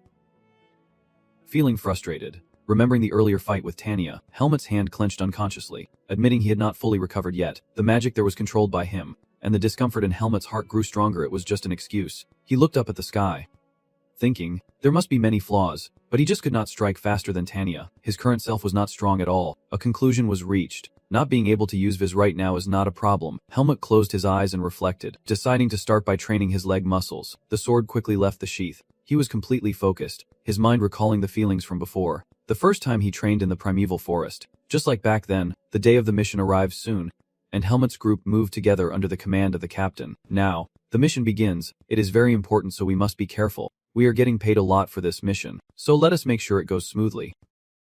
Voices agreed. Yes. And he is very pleased. All right, Tanya adjusted her hat and promised, we will work comfortably for the money. Meanwhile, Pin already had a pale face, complaining, did I eat too many sausages this morning? Hey, weakling, are you okay? From today, things will get really tough. Helmut glanced sideways at Pin, feeling displeased, thinking he had only failed once but was already being looked down on by him. Finally he replied briefly, I can handle it. Unexpectedly, he kept patting him and responding, hey, do not be like that. I am just worried about you. Why so serious? Whatever, just do well. This is our first mission after all. Helmut was at a loss for words and simply replied, okay. Pin's face remained as pale as a banana leaf. He struggled to keep up with them, letting out a dry, bitter laugh. The group quickly reached Miles' location. Miles, we are here, they said. He replied grimly, welcome. Then he pointed to the huge crates beside him and explained, these are the items you will be escorting today. Faye team, protect the rear. Faye acknowledged the order with a sharp yes. Then he quickly assigned tasks to the team members. Come on, Faye team. Line up. At that moment, Pin suddenly spoke up. Hey, Helmut. His eyes focused on a strange group in the distance. Apparently the Tariq team. Caleb, annoyed by the staring, shouted back at Pin. Hey, you scrawny kid. What are you looking at? With that skinny frame, how do you expect to swing a sword? He gritted his teeth. Those guys. But Caleb did not stop there. He kept taunting Helmut, asking who was behind him. A woman. Ridiculous. Two people hiding behind and following like that. His eyes immediately grew more alert upon hearing those insults.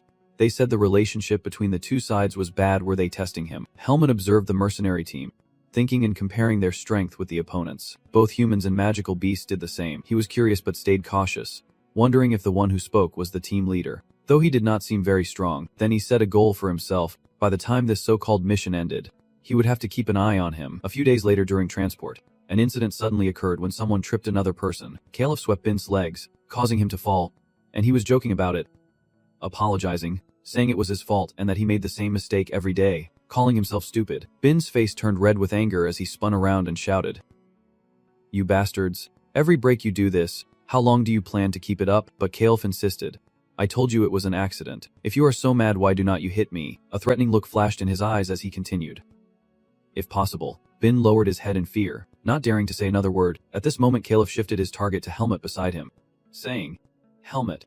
Right, you really look like a girl. Next time I see you on the street, I will buy you some floral fabric. He looked at him without saying a word, then he turned back to Bin. Quietly said, let us go. He took Bin away, not even sparing Caliph a glance. He stayed up until his veins popped. Muttering curses. That bastard. Well, the person beside him reminded. I think he has been ignoring you since the mission started. Another member added with concern in every gesture. He is a bit unusual. I am worried. Can we keep teasing him? Everyone's watching, but Caliph still stubbornly stuck to his own views. Even threatening his allies to get his way, what can he really do? No matter what, 4th place is still 4th place. I am 3rd but just temporarily weaker because of my injured hand. And with one hand I can still take care of those guys. One member objected. It is not because your hand is injured. You got drunk and were banned from going outside. Caliph immediately grabbed his neck to warn him. Shut up. Say one more word and I will deal with you. The man quickly apologized in fear. Caliph's face darkened, looking like a boiling pot. Damn it. It is all my brother's fault. Honestly, this is a punishment. Being demoted to rank 4 just for a few fights. Damn it. The memory of that day flashed in Caliph's mind. If you cause trouble again, you will really be kicked out of the team. Fine.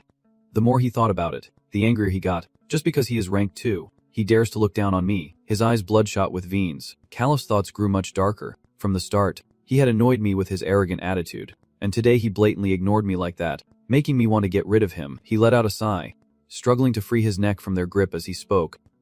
You guys. They still looked at him with concern. Caliph began to explain. Alright. He gave a savage smile as he continued. Later on you guys will have to help me, and I will show you a great show. A small stone was thrown along with loud curses. So frustrated I could go crazy. Bin shouted angrily. It has been 3 days already. Why are they tormenting me without letting me rest even one day? He gritted his teeth, his face red with anger. That Caliph guy is not human. And why is there a damn 3rd-rate bastard among us 4th-rank guys? Isn't he that cheating? There is definitely something suspicious going on. Helmet stood silently by, watching as he vented. Everyone's starting to worry, and in this situation, I could not even babble like a fool. Those bastards definitely think mercenaries are a joke. No choice. Bin had to carry the water and speak up. I am going to get more water.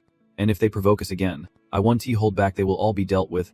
He left, and Helmet remained completely silent. His gaze was dark, filled with many calculations inside. Bin kept mumbling even after reaching the stream. Just getting water was so difficult. This bucket is enough to last until tomorrow, so I will just fill it as much as I can, take it back, and go to sleep. He pressed the bucket into the water while continuing. It is really hard to sleep when we are in an area where those beast demons appear. Lost in his complaints, Bin did not notice the person behind him, wondering when he would ever fight like a 3rd-rate warrior. It was not until a shadow fell over his head that he finally realized. The voice startled Bin into turning his head. You are here. This spot is nice too. He was so scared he froze, unable to say another word. As for Clip, he started rambling. Today is a quiet and peaceful afternoon, so let us have a talk. Then he gave a wicked smile and asked.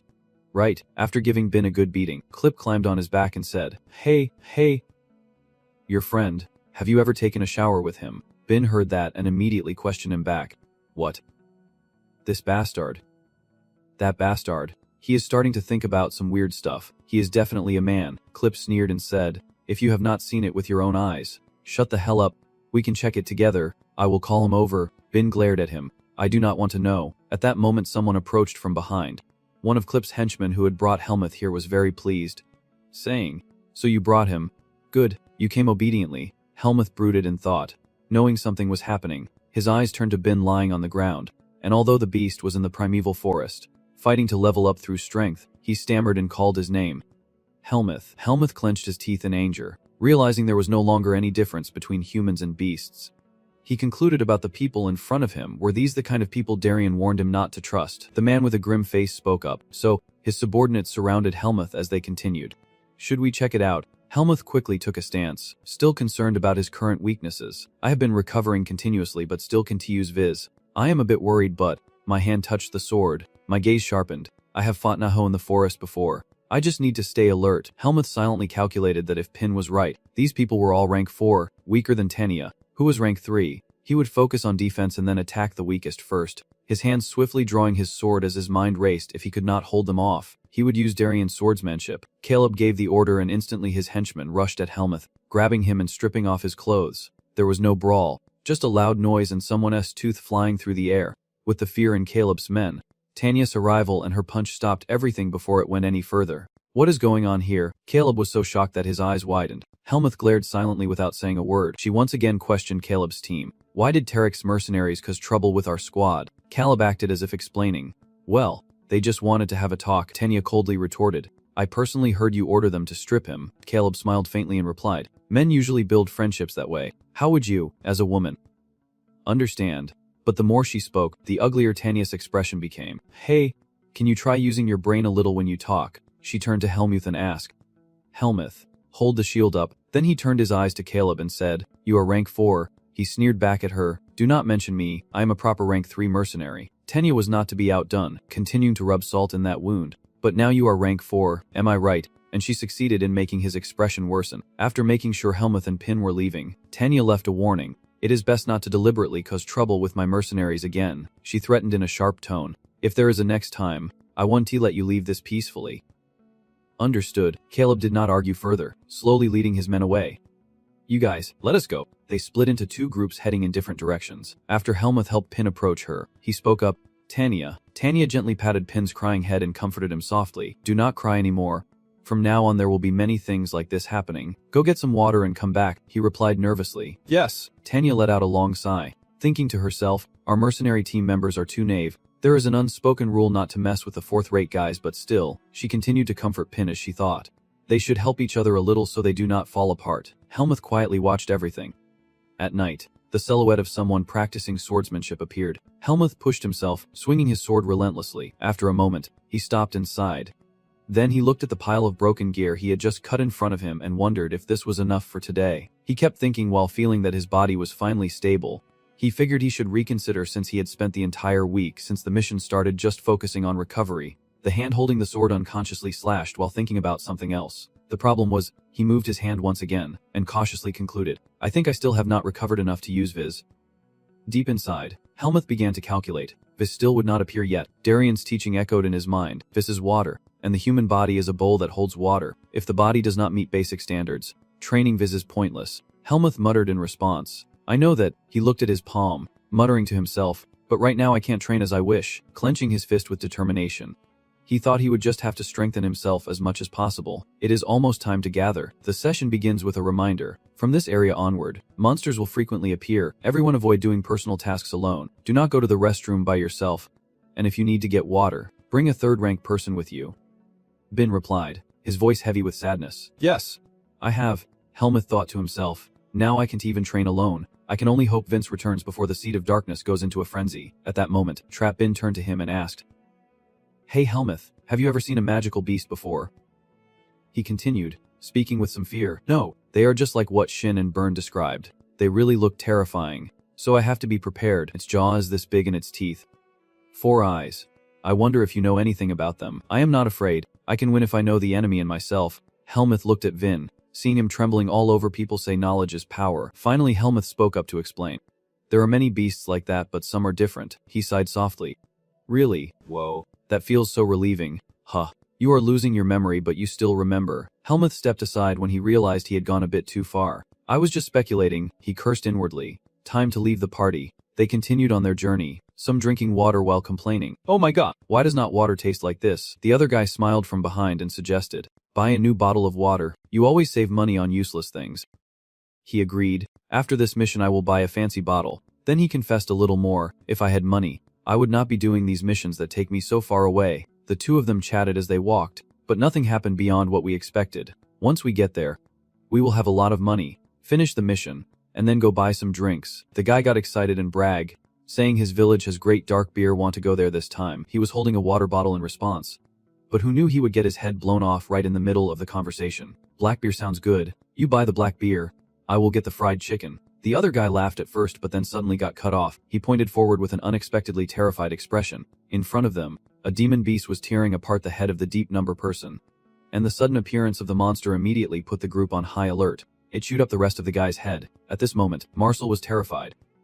Stammering, damn, he charged forward to attack while shouting loudly. The monster retreated bitterly. At that moment, his teammates behind him warned, wait, if you rush in recklessly to save him then. But before he could finish, the monster gave the reckless guy a legendary swipe, turn him into a pile of mush just like his friend. It struck him again, his gaunt face twisted into a wicked smile. The other team members grew more and more terrified, wondering what kind of monster this was and where such a grotesque creature had come from. On this side, Fiend's expression was not much better, resigned to defeat. We were too complacent. I never thought monsters would appear in a place with so many mercenaries. It glanced around, searching for its next target. Meanwhile, the hand grabbed the headless body and threw it away like a toy. The body was torn apart in midair in an instant. Tanya observed this and quickly concluded that it had accomplices. Everyone, get ready. They were ready to fight in the blink of an eye. Helmuth silently wondered if this was really how it would end. Tanya turned her head toward them and called out loudly, "Bun." Helmuth, quickly hide under the carriage. Do not get involved. Bin had already turned pale and startled upon hearing these words. He hurriedly pushed Helmuth to escape with him. Helmuth, hurry up. Move back, get far away. Helmuth clenched his fists, thinking angrily, I still can't use Viz. His eyes scanned around, assessing the situation, and there were still many magical beasts hiding here. If things go wrong, everyone will. At this moment, Bin pushed his head hard, reminding him, Helmuth, what are you doing? Hurry up. They crawled down under the neck of the vehicle. Bin kept cursing, saying the party is going to be tough. Helmuth glanced at the monster in front of him.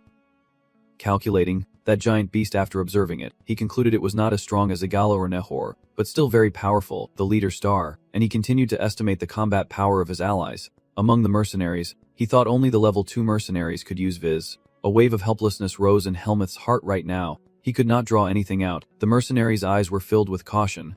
Tanya and the others gritted their teeth and waited. The monster's sharp eyes stared at them. Its body now radiated a powerful green magic. Fiend and the others began to move. The weapon in his hand was also wrapped in magic power. The vanguard Fiend charged down to attack the monster from above, but his move did not escape its sight, and the monster swung its arm to strike back. Fiend Feng anticipated it and struck back with a counterattack. The two blows clashed, sending both opponents flying apart. It let out a painful cry. Meanwhile, the captain flipped through the air before landing. Please give a big round of applause. Just look at that amount of writing. Truly amazing. Just like a captain, someone reminded him, hey, do not slack off. Stay focused. The smaller monsters are coming, but they respond with a bit of annoyance. I am in 3rd grade. He proved it by easily defeating the monsters in front of him. This is definitely not a mistake. Out of breath, I had to agree. All right, just keep it up like this. The members of the mercenary team from the Crab Clan spoke to each other. Mac, just slash to your heart's content right from the start. Yeah. Each of them unleashed their own stream of magic power, rushing together to attack the monster in front of them, their feet pushed off the ground to leap high, heading toward the snarling beast threatening on the other side. His eyes sharp and glowing bright yellow, he took the lead, striking the monster's head with a sword. The other members attacked together as well. They all charged at once. Tanya kicked a Lolo on this side, marveling at the battle. Impressive. Meanwhile, Helmut stood aside, watching the battle with a hint of admiration. He was amazed and thought to himself, what is wrong with these people? They are stronger than he expected. The 7 rainbow orbs battle continued as Helmut made further assessments. The level 2 mercenary who knows how to use Viz is drawing the monster leader's attention, while the others are fighting in their own ways. Annam quietly concludes, this is how humans fight. Helmut finally had to admit, just as Darien said, you can't underestimate humans. The monster was still covered in a green aura of magic. The mercenaries retreated, keeping their distance from it. Its eyes still burned with rage, but its breath had grown labored. At this moment, Pa spoke up, suggesting we should focus on the girls now. Fian, Viz is still here. Right, he exhaled and replied briefly. I think one more time is still possible. Mac and Goy nodded in agreement. Not too bad. Everyone was tired, so let us finish this quickly.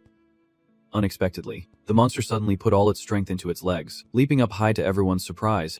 What? The creature grabbed onto a tree branch. It skillfully moved from branch to branch, desperately trying to escape. Pa swore loudly, and Fiend beside him could not help but reply. Is not it true that it can escape whenever it wants? Tanya spoke from behind, asking if they should give chase, but he declined, saying forget it, our mission is to transport goods, not to go on a crusade. Take care of the wounded first. Understood. Then comes the cleanup by both mercenary teams. Tanya now approached Helmut and Pin with a smile. Greeting my little chicks. Are you both alive? Now you can go outside. Helmut and Pin slowly stepped outside, but Pin got stuck, struggling to ask for help. Helmut, he confessed, tears welling up, pull me out. I think my leg is cramping. Finally, they gathered the monster parts while saying, well done. Everyone did a great job.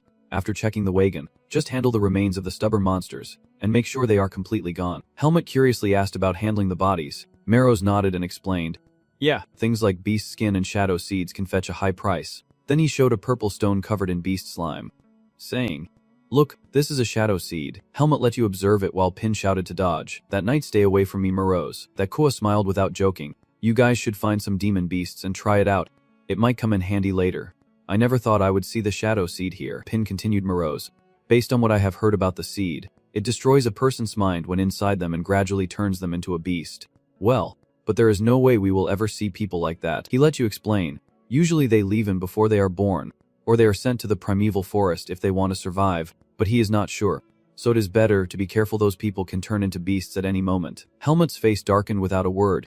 Inside, he was a mess. People outside thought that way, and Darien had said the same before, that when someone has the seed of darkness, they are bound to disappear when fighting humans. A dark future had not yet crossed Helmut's mind, meaning he would turn into a monster and attack humans. He closed his eyes, trying to shift his thoughts elsewhere, recalling how Darien taught him to use the viz, also to control the seed within him.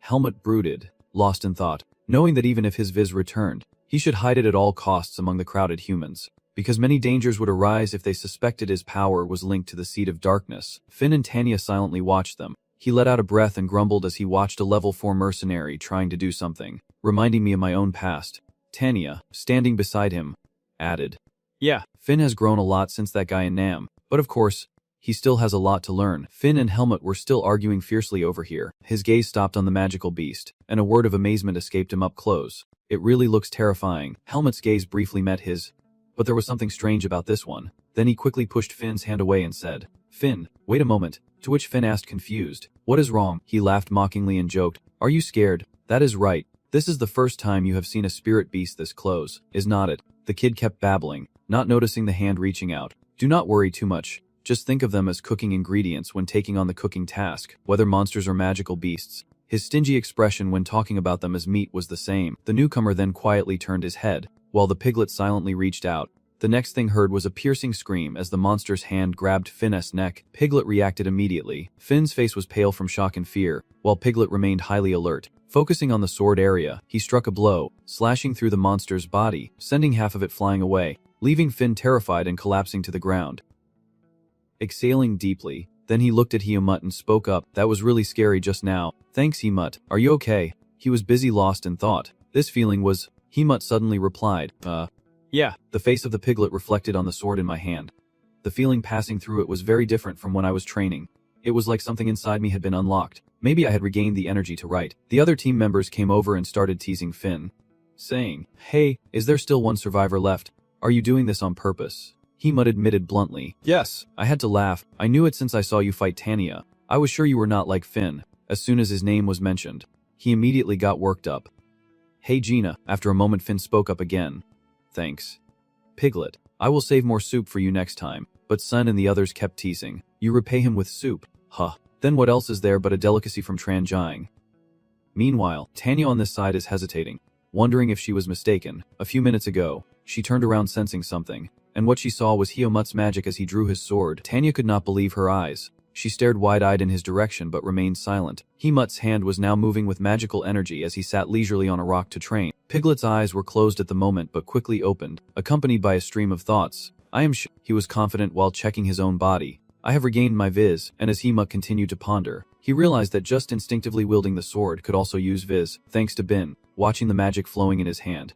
Hiemut thought to himself, "Anyway, I have to recover the viz I lost over the past 3 days, and if I focus a bit more then..." Unexpectedly, from afar came Bin's desperate shout. "Hiemut, where are you going? We are choosing the night watch order. Come back immediately. The shift here is starting to divide the work for us. We will watch in pairs, split into 3 groups," and then he directly assigned the duties, along with an explanation. Hiemut with Tanya, Fiend with Meros, Sun with Burn, in that order. Uter was seriously injured, so he was excused. A few people in the newly announced watch pair had not caused trouble yet, so I decided to keep my hands to myself. "You take the first watch. Just say the word and I will cover for you properly. Do not forget that. Now get some rest," the kind captain reminded them again, wishing everyone a good night and careful watch. And they responded cheerfully, "Yes, Captain." While Hiemut still had many thoughts on his mind about the deserter from this morning, he wandered around deep in thought, unable to see clearly but sensing that his senses had sharpened a lot. From behind came Tanya's voice, "Are not you tired?" Hiemut, "I've Really, you are so strong, but tomorrow we have to travel far, so wake up the next guard and go to sleep." Seeing her good intentions, Hiemut did not argue and slowly agreed. "Yeah, Tanya." He looked into the distance. thinking that the monsters were waiting for us to fall asleep, so he would keep watch himself and recharge his Viz energy at the same time. But the night grew even thicker by the fire. Caleb's eyes narrowed as he spotted someone. He curiously watched the pig's shadow and muttered, "That name." Caleb's expression turned sinister in an instant with a thought the opportunity has come. Meanwhile, Hemut was diligently training. He thought deeply, sensing his own progress. Much improved. At this rate he would recover his vision by morning. But then a sound made him look up. The slow footsteps approaching made Hemut curious. A demon beast. But that thought was quickly dismissed. No, he could not sense any magic power. Just someone. The footsteps were slow but getting closer and closer, and Callum's shadow appeared right behind Hemut. He sneered and said, "Kid, what are you doing here alone? You should go with someone else. It is dangerous alone." Then Lee and Thean continued, "Why are you carrying a sword? Want a duel? I will fight you." Hemut replied curtly, "I am not interested. Go away." Unexpectedly, his words only fueled Caleb's anger. "What did you say? I did not think you would understand what I meant. Do you think someone will come to save you like last time?" He stubbornly stepped closer. "The net still not resetting. Seems like you have a habit of looking down on others. Has anyone ever taught you a lesson about your attitude?" His hand itched to punch someone as he continued.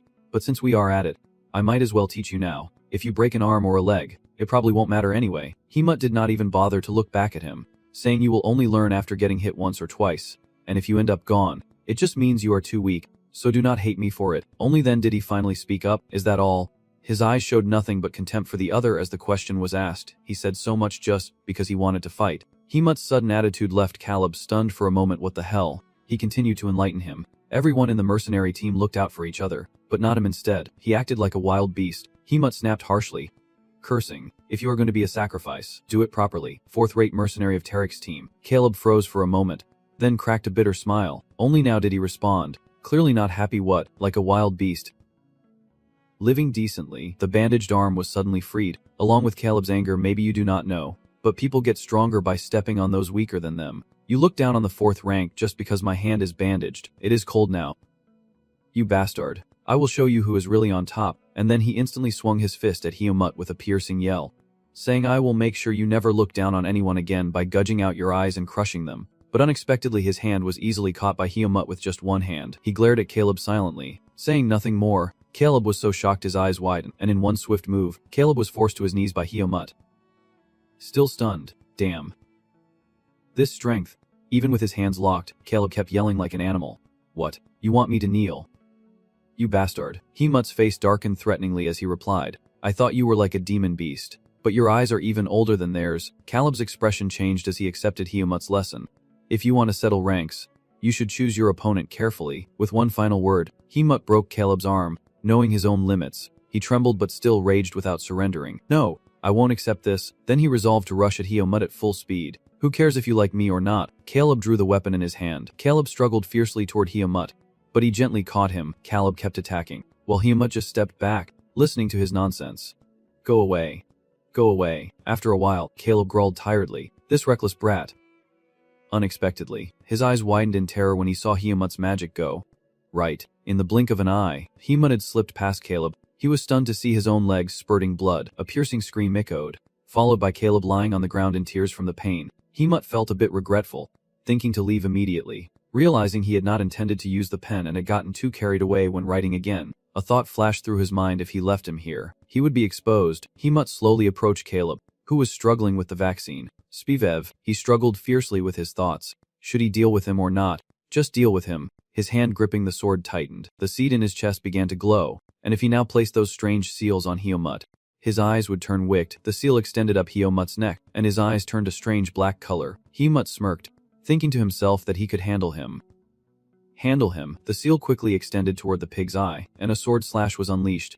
The seal struggled to suppress the growth of the seed. He quickly regained consciousness, struggling to soothe the dark seed. He silently wondered if it was because Vis had not appeared recently. The hand resting on the boar's back clenched unconsciously for a moment, as if I were about to become a beast. But calm down. I closed my eyes and tried hard to convince myself that I am not a beast, and the piglet himself felt more comfortable as he opened his eyes again. He silently reminded himself, "Keep breathing. I am the piglet." At this moment, Hemut finally noticed the surroundings and the party was over. Caleb had already teleported away from this area. He had run off. On this side, Caleb was desperately stripping off his clothes, dragging two long-sided parrots behind him. He could not believe his eyes, constantly wondering how someone like him could use Vis. Could it be that he is even stronger than the captain? Impossible. He is just a fourth-class rookie. And then he kept thinking, unaware of the danger lurking behind him, that he had to run. A little farther. He made up his mind that as the monster from the morning charged to attack, he would survive. A sharp, piercing sound caught Hiyomute's attention. He turned his head, pondering that sound. As he approached the source of the sound, he saw him, the guy from earlier, and very quickly, he saw him too. He walked closer and faced the giant monster. Himut was the first to speak. Hey! He glanced at the remnants of the other clip. That is my stuff. The monster growled in disgust. Himut stood still, watching its movements. His eyes were sharp with thought. It was different from the first time I met it. Now I could defeat it. The sword in his hand glowed as it was enveloped in magic, and Himut slowly advanced with a challenge. Ready to strike. The monster was stunned. Its instinct made it unconsciously retreat, accompanied by threatening growls. Himut watched the creature's movements thoughtfully, realizing it could sense others' strength and was definitely no ordinary beast. Then he spoke again, his expression sharpening instantly, warning it to step down from where it stood and surrender, or face defeat at his hands. It remained still, probably thinking of how to respond. Then it slowly stepped back. Its eyes never left Himut. It jumped high up and chose to run away from him. Himut stood still, muttering, "Well, it will come back anyway." His eyes shifted painfully toward the approaching group, silently calculating how to explain the situation first. As the voices grew closer, it was a human. Makam Cham confirmed the situation. "So the clip is gone then?" Himut replied briefly, "Yes." Then he clearly explained the situation at that time, saying he followed me during my mission to bully me, but was dealt with by the beast and left. These words made Mark smile wryly. "So that scoundrel, is that the fate of a bully? Alright, since you were also in danger, I apologize on behalf of Tarek's mercenary team." Unexpectedly, someone objected. "Wait, what? Do you think an apology is enough?" Tanya angrily stepped forward and questioned him, saying that he almost lost his life thanks to someone in his mercenary team. His expression grew serious as he listened to Tanya's accusations, knowing full well that they did nothing despite being aware of what that fool was doing. At that moment, a warning came from behind. "Hey, watch your mouth."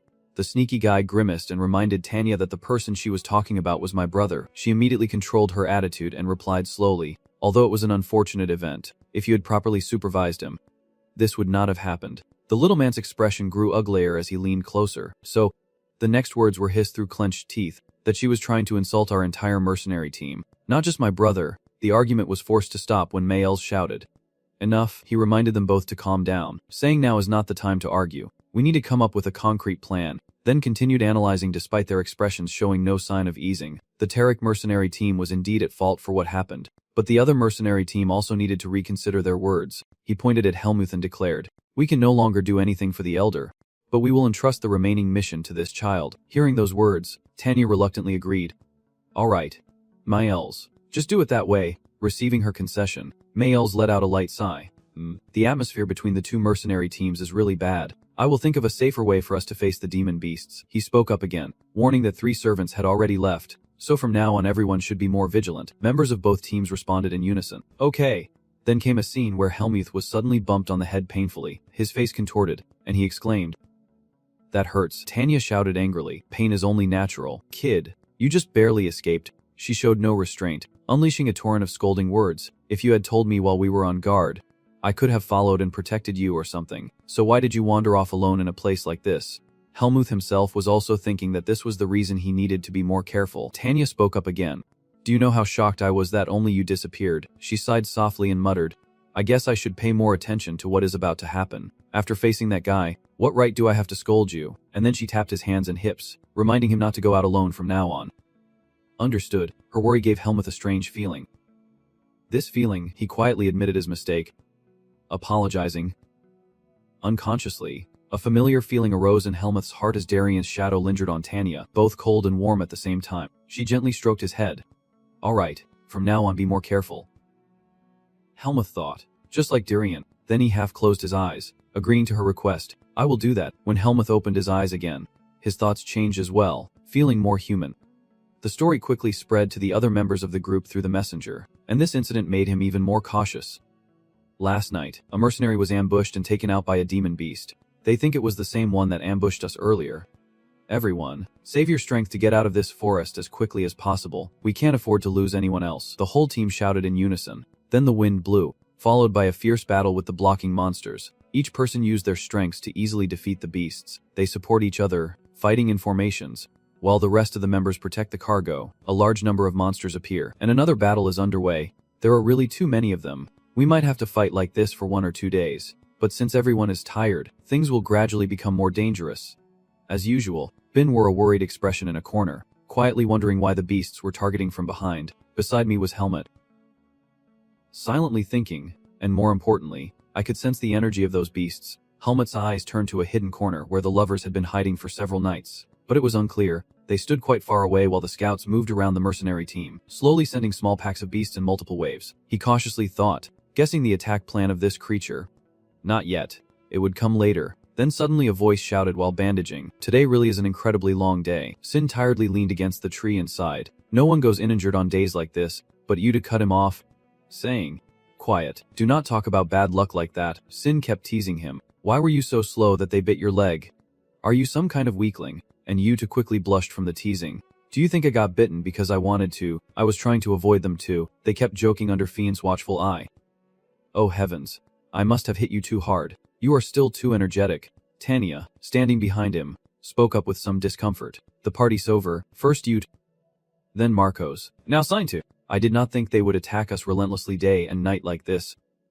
Unexpectedly. "Fiend is more capable than I thought. We should be glad no one left." Helmet and Pin went out to support during the night, truly doing better than I expected. He observed the two while commenting that Helmet can use some swordsmanship, so he can take care of Pin, and Pin is good at dodging attacks, thanks to survival instincts. Tanya bowed her head slightly, recalling the time Helmet unleashed his magic on a dangerous official, the things she had seen before.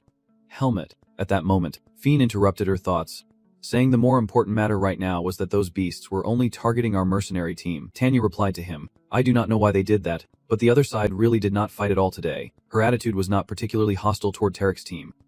After all, 3 mercenaries from Tarek's squad had already been dealt with. A few days ago we were still at odds with them, so they probably want to help us. It is better to protect ourselves. He nodded in agreement, and a crucial mission was assigned. We must do everything to survive, all of us. As night gradually falls over the forest and voices begin to rise. Bong. "You probably already know about this," Miles replied slowly, "but for some reason, the beast demons are only focusing on our side. I think their leader is strategizing." He asked indifferently, "Is that so?" and continued explaining, "In the current situation we can only patiently wait. It is just a matter of time before they achieve their immediate goal." Bong. "I know you guys are conflicted, but do not you think Tarek, with more people on his team, should be protected safely?" Those words momentarily made Paul hesitate. He snorted coldly before replying, "I do not think so." Tarek looked up at Miles and said, "Huh." Paul's eyebrows furrowed again. "You just mentioned it too. If we let things stay like this, they will achieve their immediate goal." He gave a wicked smile and suggested that instead of choosing the safe option, we should choose the more likely one. It was puzzling to hear this effectiveness. He smirked as he began to explain. "It is simple. While the frontline mercenaries distract the beasts, the rest will quickly leave the forest. After all, Tarek's mercenaries have all the essential supplies." This proposal was immediately met with opposition from Miles, saying Soccer could not do that the Tarek mercenaries had no morals left.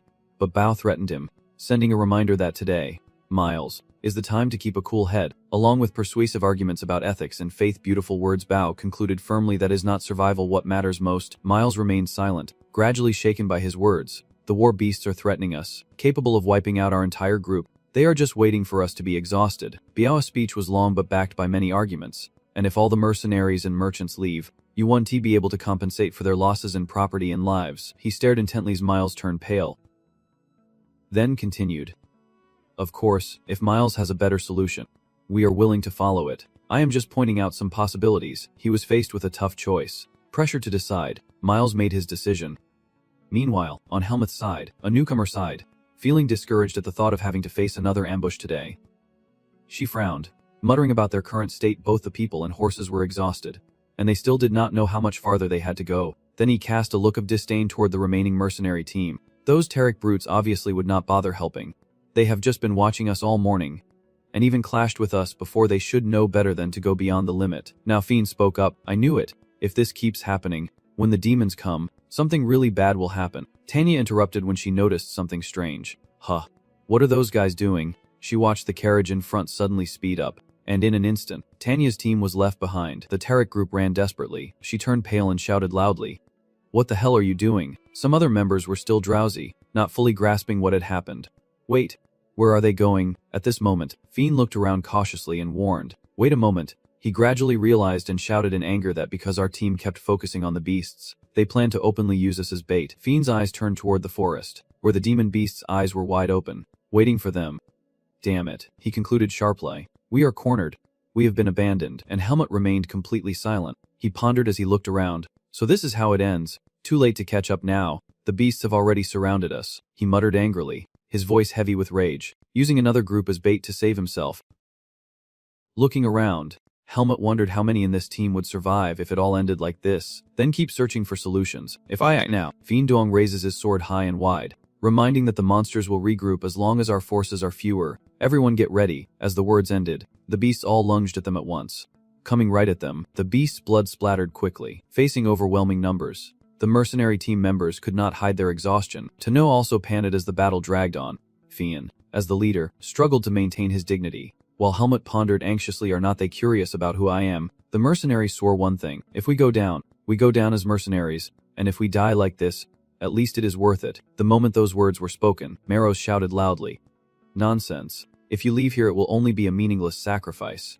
We can't go on without you." While Helmut is still wondering who he really is, I proudly declare that it is thanks to my noble departure, and Maros is still not over him. Disgusting. Mercenaries, noble my foot. Another question arises in Helmut's mind. Where do I come from? Tano glanced at the two guys, sneering, let them mess around as they please. Helmut thought, what if I were like them? Bun was also struggling to hold on. Helmut remained silent, not reacting. Moments like this made his expression more serious than ever, and it would no longer be an issue. Helmut's hand unconsciously touched his own shoulder as he thought about these people. A firm declaration was made he did not want them to leave. Helmut began to walk while muttering, Darien, I once asked you. He headed in one direction, completely leaving his back to them this time. Helmut made up his mind. I will trust people. Everyone, he declared solemnly as the sword was imbued with magic. What everyone is about to see is all a secret. His eyes widened in astonishment. Not only her, but the other members also shared the same expression. Wait. What? Even the official cried out in disbelief. Fists. The beasts all charged forward to attack, and Helmut risked everything to confront them head-on. He smoothly turned his body and decisively slashed toward the group of beasts. Magic bent into circles, and as Helmut passed by, the demonic beasts fell lifeless at their feet. Maros was stunned and spoke out, is this a dream or reality? His mouth agape in disbelief.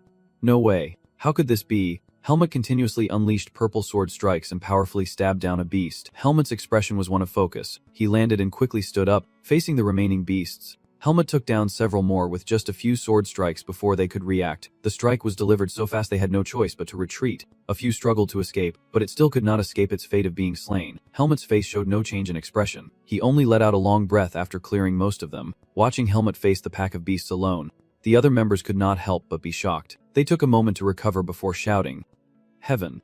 Earth. A miracle. It is a miracle. Helmut's eyes reflected as he thought. That demon monkey ran off as soon as it saw its pack leave. The corner of his mouth twisted into a contemptuous smile. Truly pathetic. At that moment, Bin beside him stammered, Helmut, give it back. He replied neither quickly nor slowly. Nothing much. My body just healed. Tanya immediately noticed the difference and knew right away. She recalled the time she witnessed Helmut's magic. Seeing what she had seen before, Tanya gave Helmut a cautious look. Considering that possibility, while he slowly spoke up, is everyone alright? Both Bin and Tanya turned pale without saying a word, wondering what exactly they had picked up along the way. Even Fiend muttered in disbelief, not trusting his own eyes. If someone like me at level 2 can't release that much power, how could someone so young like him do it? He stammered hesitantly. Where did you learn that swordsmanship? Helmut's gaze swept over them as he carefully chose his words. They were trustworthy people, but it is best not to mention the primordial beings. I lived with my master in the forest, but I do not remember clearly. Fiend covered his face in frustration, a bit startled by the answer. What? Oh right. Your memories. The memories. Off to the feast, and Helmut spoke up once again. After all, he asked himself a question. What should we do now? It seems there is no more danger. Fiend then turned back to his commander and said, First, we will leave this forest. He mentioned the traitors. We need to find those who left first. The other members flushed with anger as soon as the mercenary team was mentioned, saying, Those bastards, if I see them, I will deal with them immediately. Fiend's gaze once again fixed on Helmut, and a question was asked of him. Helmut, what will you do? Helmut honestly admitted, I do not know what we will do after leaving the forest, but I will still follow you. Anyway, I have no money. Hearing this, Bai could not help but exclaim, Huh, why does this practical attitude feel so strange in such a weird situation? And that quick remark before thinking was swiftly met with a punch from Tanja. Hey. Shut up. Fiend will answer for you. I see now. He turned around, calculating the next route. Alright, the next step is their temporary plan. Follow those who left earlier. It is the best way. The surroundings have not changed as they move. After a good rest yesterday, my body feels light, and I think my wounds have healed completely. Tanya crouched down to examine the tracks on the road. This is the right direction. Still, she kept her guard up and continued. There are many footprints here, but I did not sense any noise or disturbance. She shared her thoughts with the group, saying it seemed they had been running all night and were probably now on the outskirts of the forest. He replied seriously. According to the original plan, they would rest at the first village after leaving the forest. So we might meet them there, Sin excitedly shouted. The first village, huh? This will be the perfect stage for revenge. They all unknowingly imagined beating each member of the rival team into piles of rags. They will be very surprised to see us still alive. I am really looking forward to seeing that Gams guy tremble in fear when he sees me. I am ready to take them down. Ben scratched his head in wonder. The reward is really solid. So what should we do with this mission? His words successfully made them wonder. That is right. There is nothing left to protect now. Tarek has taken all the important items. While they were busy talking, Helmut remained silent. Watching, only the food cart was left. He teared up as he sensed something strange. This noise is... Then without a word, Helmut moved swiftly. Ben let out a confused shout. Helmut. His eyes returned to a wary look as he stared in one direction. Tanya now wonders, can you sense anything? Sin shrugs nearby. I do not feel anything at all, Helmut replied steadily. I sense the presence of magical beast energy nearby. He concluded, piecing together the situation. It is a battle, and I believe Tarek's mercenary team is involved. Excited to see Anza again. Those damn bastards. Great, but Tanya had a more important question: how long until they arrive? Helmut calculated and replied, at this speed, about an hour, and the leader is there too. Fian asked in disbelief, wait, you sensed something that happened an hour ago on the way you helped your team, but Helmut was already striding ahead. If we hurry it will save time. Tarek can hold them off until we get there. Sighing in frustration, do we really have to face those monkeys again to save those bastards? Tarek, can't we just go now? And he got punched in the face by Marrows in the grave. This idiot. We have to prioritize our own interests first. Fian was the next to speak, correcting their attitude. We are mercenaries, not soul guardians. The most important thing is to complete the mission. He spoke in a low tone, reminding us to focus on the job first before thinking about those damn Tareks. Tanya adjusted her hat slightly, gave a faint smile in agreement. Yeah, we are a badass mercenary team, totally different from those selfish and cunning Tareks, and they followed Fian forward. All right, let us go. Protect the clients and the goods. The situation ahead was exactly as Helmut had described. The mercenary team struggling against the beasts. One of them struck directly at a man in the group. Bao was struggling to lead. On the right side, in the middle of the formation, he struck down the head of a monster, then gasped for breath, cursing under his breath. Damn it. It has only been one day. Bao was a bit startled.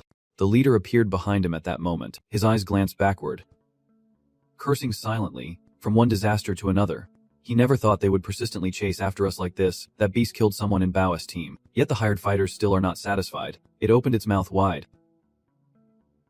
growling threateningly. It clawed down where Bao was standing, but luckily he dodged the strike lightly. Bao's eyes glanced in one direction. He decided to use his teammates as bait to achieve his goal. So I have to run. He landed behind with sharp eyes. Then he spoke slowly. Hey, Bong, he replied shortly. What is it? Bong began to explain. With this group everyone will leave. If we try, we can handle the little ones, but not the leader. An example was given along with it.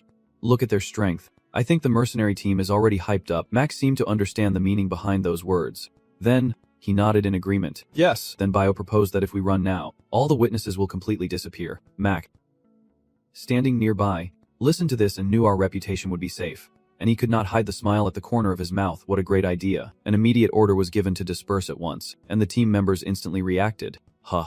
What are you saying, Mac? Another person asked confusedly. What do you mean by disbanding? But the figures of the two traitors had already passed by him. They watched the shadows of Bao and Mac as the two left, and Miles began to turn pale with fear. Bao, Mac, a voice called out from outside, right at Miles, but he had already lost his mind. Oh heavens. Oh my god. At this moment, the carriage shook violently. Miles kept blaming himself, realizing he had misjudged everything the moment he trusted Tarek's mercenary team. And as the roof of the carriage was shattered, he remained lost in thought.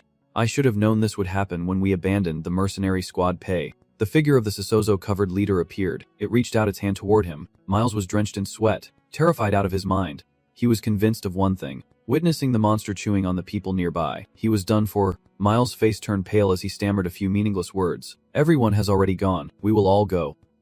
Meanwhile, the monster keeps grabbing people, and then it kept eating people until a familiar voice rang out. Making it pause like this, Helmut rushed over from afar with a warning.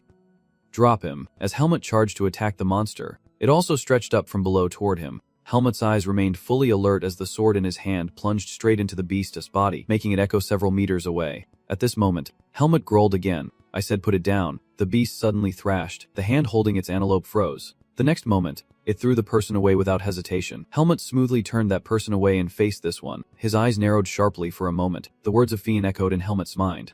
Helmut, why did not you go ahead and check the situation first? He has asked for help. I am a bit worried. The spirit team had to hire Tarek to gather everyone, which helped, but they have already betrayed once. The reasoning Fiend presented was very convincing, making a second attempt likely, so Helmut nodded in agreement. All right. As he helped the other person to the ground, Helmut pondered that Fiend was right. If they arrived late, the merchant would have already left. He stood on the roof of the car, facing the monster, and said, My bis has returned. Now all that is left is to fight. As soon as he finished speaking, Helmut bravely charged at it. Then I will do my best. Beast. One side was human, the other beast, charging and fighting fiercely without holding back. It let out a roar full of rage. Suddenly, a swarm of young beasts appeared out of nowhere. Helmut's eyes widened, his alertness reaching its peak. He carefully slashed multiple times with his sword while the beasts were still stunned. The one still alive kept rushing toward Helmut.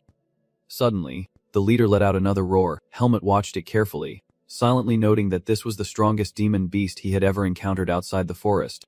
But he could still fight it. His magic infused the entire sword, and in an instant it grew much longer. Though he remained vigilant, the beast maintained its threatening stance toward him. Helmut watched it warily. At this moment, it moved its hand and lunged to attack him just as Helmut was rushing toward it. Helmut thrust his sword with all his strength straight at the beast. His eyes never closed, fully focused on observing the situation. The beast gritted its teeth, pain clearly showing on its face. It roared loudly again as Helmut's sword continued to pierce deeper into its body. He stepped back in surprise, keeping a safe distance while pondering that its magic power was growing stronger. He guessed that it was absorbing all the nearby energy, growing stronger and stronger. At this moment, Helmut looked around and began to suspect that the mercenary squad was approaching. He turned his head to look around, continuing to assess the situation. If they charge forward and retreat, they will definitely be in danger. I have to finish this quickly. The beast is still roaring fiercely. It lunged at Helmut, forcing him to jump high to dodge. The beast watched with wide eyes. Helmut then launched a counterattack with a single strike. It roared, its disdain clearly visible. Helmut's eyes widened in surprise as a new strategy instantly formed in his mind. Fighting with normal strength would not work, so he began to cover his sword with increasing amounts of magic power. Helmut's gaze locked onto his prey as he thought, more power needed. It was also charging at him. Helmut's sword struck down powerfully once again. His eyes never left the target, calculating everything in his mind. It would be over soon. He landed before the monster had a chance to swing its arm to attack. Helmut thought to himself, its claws have changed too. If I do not strike now, it will tear me apart. The beast roared threateningly again. It moved at high speed, targeting him relentlessly, dragging the battlefield a considerable distance. Now Helmut only considered the current situation as his eyes landed on the cut on his shoulder. No good. I am out of supplies, he muttered, while the monster kept staring at its opponent. I need to hurry and buy new gear. It unleashed its power to the extreme. The magic of this beast was so great that it became a pillar of light piercing the sky. Its eyes widened with fury, and at the center appeared a seed. Helmut silently watched the creature. It was transforming into a strangely grotesque entity, and murmured quietly. Finally, it was still like the other demon beasts. The demon beast's foot slammed hard onto the ground. It took a running start and leapt high, lunging toward Helmut, and glanced after it, muttering, "That thing." His memories were triggered. He had seen it somewhere before. Now it was very close to him. Helmut sneered in comparison. The attack steps were similar. The demon beast's eyes widened. It reminded Helmut of an old opponent in the primeval forest, the silhouette of a Naho faintly present within this beast. Helmut gripped his sword tightly, silently concluding it was like a Naho. Then Helmut spoke up, saying that even after absorbing all the magic power, he was still weaker than that person. Helmut's eyes followed the movement of the beast as it struck a full force blow that forced him to step back. The sword in his hand gleamed with magical power as he raised it high, ready to counterattack. Ignoring the pain, several mercenaries were rushing after Helmut, and Bin shouted in panic, "Are you okay?" And they were even more astonished to see Helmut standing beside the monster that had been shattered into pieces. "What is this?" Fiend was the first to speak, his expression nothing but pure amazement. "You defeated them all by yourself, huh?" Hearing that, Helmut grimly admitted, "Yeah, they are all gone." But he still asked skeptically, "Really? I guess they were taken out faster because their formation was disrupted." They looked around as Fiend continued to speculate. As if they could not resist, a conclusion was slowly reached, meaning their leader had left, which is why they fell so quickly. At this moment Tanya spoke up, saying they were just a bunch of damn beasts operating in packs. Alongside that, Marrows on the side also made a new discovery: someone survived, and that was Miles. Fiend simply remarked that in every misfortune there is a silver lining. Since only the client survived, they quickly reorganized their formation, preparing to move again and escape this cursed monster zone. But first, we should see who else is still alive. Miles's vision gradually became clearer as the continuous cries echoed. Miles slowly opened his eyes and whispered, "Is this the afterlife?" But what greeted him was Phineas' serious expression. Miles. Instantly, Miles trembled with fear, his face turning pale. "Fian, I'm sorry. I should not have abandoned the mercenary group like that, but Bao threatened me," a voice of apology echoed, though I was somewhat glad to be able to apologize to him after leaving, and Fian gently interrupted. "Miles." He immediately froze, his face showing a look of confusion, and Fian spoke again. "Stand up and go, you have not left yet." Still, Miles did not believe it. Stammering, "How could I still be alive? What happened to that vengeful ghost?" Hearing that, Fian simply replied, "It is gone now. You can forget about leaving." Helmet, listening from a corner, immediately had thoughts about it keeping secrets. Finally, when Miles accepted the truth, tears welled up in his eyes, his hands clasped sincerely. "Oh my god, you saved my life." Then Miles paused, his expression a bit hesitant. Fian spoke seriously, "Let us talk about finances." And at that moment, Miles stiffened as he remembered the debt he had to pay. Finally, reality hit me hard. A paper was handed to him and Miles' thick fingers trembled as he read the content on the shirt. He gasped in shock. 80% profit. At this moment, the session slowly explained that we only offered 80% because you have already suffered losses. You should be grateful for that amount given what happened while on duty. Not only were we betrayed, but we also saved your life. Helmet said nothing from start to finish, leaving your leader to decide, and Miles stammered upon hearing that. He turned pale and hesitantly offered 70%. Saying it would be more accurate considering the compensation for those who were lost, only to be flatly refused with a response. "That is your problem. If you do not want to, then just leave because we are already holding all your goods." Good luck. In the end, Miles had no choice but to agree to the offer. "Alright, then 80% it is," Fian replied with satisfaction. "Very well." He did not forget to add, "In that case, listen to this first." And they all turned their eyes toward the wagons, squinting with the same question from the start: what was in those goods? And where were they headed with so much danger ahead? Miles hesitated before explaining. It would be very bad if news of this leaked out. It would mean the end for the Bhutan merchant caravan, but the captain firmly reassured him. "We are a seasoned mercenary team. You do not need to worry about that." Unexpectedly, the worry in Miles' eyes did not lessen. Instead, it grew stronger. "Your mercenary team will be in danger too. Do you really want to know the truth even though it is dangerous?" At that moment, Fian explained, "If it is a mission where we know we will face danger, should not you be clear with us?" Miles was momentarily speechless at this statement. Then he sighed deeply. Reluctantly agreed. Though it would not help at all, Miles began to explain that the way we were about to face was a mage named Anshin. The name just spoken stunned both Sin and Marrows. Anshin, the great mage. Anshin. Miles's face grew paler with fear. Yes, the story was told during the strategy session. And indeed, the person who asked the merchant caravan and the mercenary guild to pass through the monster forest was probably unable to rely on the swordsman clans. At this point, Miles continued explaining that the origin of the goods we are transporting is a place where mages are forbidden to enter. That is the Lumen Temple. As you know, that temple holds power beyond imagination. A group of people defeated the Demon King 1,000 years ago, though it is no longer what it once was. He continued, while they were the ones who protected the world from magic during that time, they had exceeded their limits. The dark side of these people was directly revealed. They sought sacrifice and power under the guise of protection, with most kingdoms obeying their laws in exchange for strength.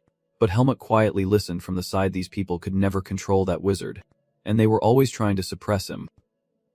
Miles continued, while they were busy fighting among themselves, the wizard found an object intended for research to fight against them. And if they found out that the Babutan merchant caravan had delivered that item, then, and this time, he spoke the conclusion of the story, the merchant caravan would be destroyed. Yet Miles remained clueless. Holding his head in despair, it was not just the merchant caravan. Anyone involved would be in danger, caught under the influence of the temple from which no one could escape.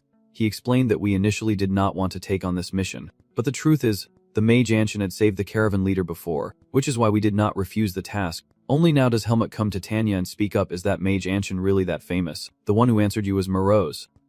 Of course, a few years ago, the holy barrier was almost destroyed. Those words made Helmut a bit confused. The holy barrier. He explained that in order to prevent magical beasts from entering the city, they had to create a holy barrier. The problem was that maintaining it consumed the mage's energy, and the temple controlled most of the mages for their own purposes. Helmut listened intently without interrupting. The holy barrier was mostly secure. He could not possibly see the beasts roaming the city.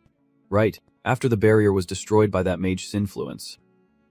Marrows continued, everything had been quite chaotic for a while, and of course the temple had hidden it. Only now did Helmut realize that Anshin was a mage powerful enough to affect the Temple's barrier. He recalled that long ago, the temple could not extract the dark seed within him. Perhaps that is why they sent him to this forest, and a suspicion formed if divine power can't do it. Could magic? Helmut's gaze shifted slightly as he pondered. The so-called mage he once saw in the forest was not that strong. A hopeful thought for the future arose. He hoped this mage would be different. As evening approached, the mercenary team stopped to rest, finally escaping the haunted beast forest. Although it was difficult to travel further with the sun setting, "Let us camp here and meet the mage tomorrow," he calmly suggested. "Let us have a little talk." Helmut thought it over for a moment before replying. "Okay." Fiend opened his hand, revealing a small bean. Helmut, curious, asked what it was, and Fiend gently explained that it was something swordsmen eat whenever they train hard, and it was quite expensive. Then he continued to play around while Helmut put the bean straight into his mouth. "I do not know if it worked for you because you recovered pretty fast." Very quickly Helmut something strange. His body was heating up. Fiend asked curiously how he felt. He nodded in agreement, saying it was very effective, but still cautious. He asked again, "Why did you give me this?" At that moment, Fiend slowly called his name. Helmut. Then he sincerely continued, "Thank you." Helmut showed no expression upon hearing these words, having already protected the mercenary team's honor, but that did not stop Fiend from feeling grateful. "If it were not for you, everyone might have been gone long ago." He smiled and continued, "That is my thanks to you, even though I know it is not enough for what you have done." And then he made another offer to him, saying that if he ever needed help with anything, he could count on him. Helmut's eyes lit up with surprise as he searched his memories since being away from us. Fiend spoke sincerely, "I swear on the honor of the mercenary team that I will definitely come and help you." But just as he was about to continue his speech, Helmut reached out, saying, "You saved everyone," and he responded to Fiend's sincerity with his own. "After all, we are teammates I trust." Fiend let out a soft sigh, and then he shook his hand, agreeing with the words, "Yeah, because we are comrades." The scene before the mercenary group remained largely unchanged. They were a bit more relaxed but remained vigilant. Miles glanced around. Then he announced, "We have arrived." The next to speak was Fiend. "According to the map, this is the right place. But it is just a path, not a village. Bringing the item to a place like this, how could Anshin possibly retrieve it?" He glanced at Fiend with an explanation. "No, that is not it. We have to bring the item to Anshin's residence." Tanya finally spoke up out of curiosity. "Huh. So you mean this is Anshin's hideout?" "You are." Miles quickly pulled out an item and began to explain, instead of explaining it over and over 100 times. "It is faster if everyone just sees for themselves." He slowly approached a nearby tree. The object in his hand immediately resonated with the tree. Tanya exclaimed in amazement, "This is Mero's," and Fiend shared the same expression. "Magic?" Unbelievable. Only Helmut remained silent without saying a word. At this moment, they were taken onto a mystical path, and Fiend spoke up, "We are jumping through time and space." He slowly marveled. "I had only heard rumors, but this is beyond imagination, so this is the power of the great mage." Helmut asked curiously how he knew, saying this might just be an illusion, and Fiend gently explained that if it were just an illusion, the temperature would not be dropping so quickly and so distinctly. "We must be heading to a very distant place." At that moment the scene before them began to change, and Tanya was the one who pointed and exclaimed, "Look over there, someone is there." The figure of a mage appeared with a welcoming greeting. "Finally everyone has arrived." Anshin continued, "Welcome, guests from the Bhutan Merchant Guild." The inspection of the goods was completed quickly.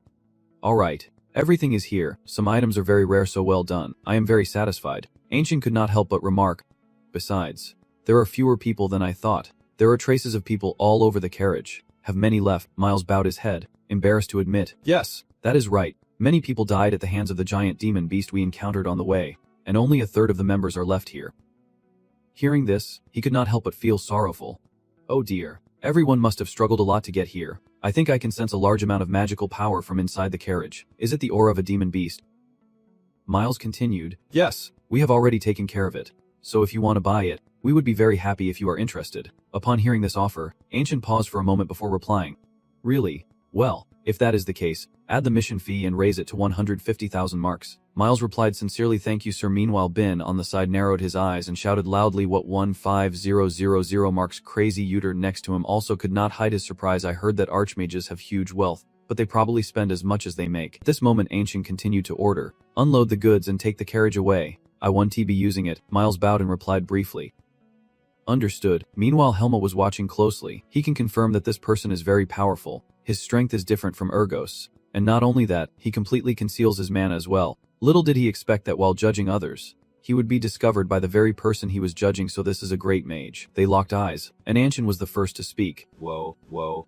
This is really interesting. He went on to say that mages can always see the truth, son, and especially a mage like me can see the truth hidden deep inside. Helmut warned. An instant's expression grew more cautious. Do not say anything more. Ancient slowly began to cast his magic upon hearing this. Truly a brave child. Sang immediately surrounded the two of them as the question was asked. Do you want to keep that a secret? At this moment Ancient spoke again. I am a mage. I have learned many secrets of this world, and I also respect the fundamental truths. Helmut glanced over at Fian and Tanya, who were astonished, and Ancient continued to explain. The inside and outside of space have been completely separated. He continued casting magic. What you are worried about will never happen. I am the mage named Anshin. Helmut asked confusedly. Chains. The bindings wrapped around Anshin tightened as he added. It is called a mage's oath, promise made by a mage that if broken, will cause them to lose a great amount of mana. Then Anshin once again invited. Now, ask me what you want to know. Special boy. The more Helmut thought about it, the more certain he became that this man was not ordinary, completely different from Ergo, and he spoke up. If that is the case, I want to ask this. Unexpectedly. Anshin interrupted. Guessing what he wanted to ask, he pointed his hand in the opposite direction, asking if it had anything to do with the seed of darkness deep in your heart. Helmut was momentarily surprised, realizing he knew, and he did not hesitate to admit. Yes. I want to ask if there is a way to remove it. Ancient paused for a moment, then he replied, in the simplest terms, no, it is impossible. Ancient continued. Let me explain in more detail. The seed of darkness is closely linked to your life. The explanation went on. That seed contains the power of the unborn.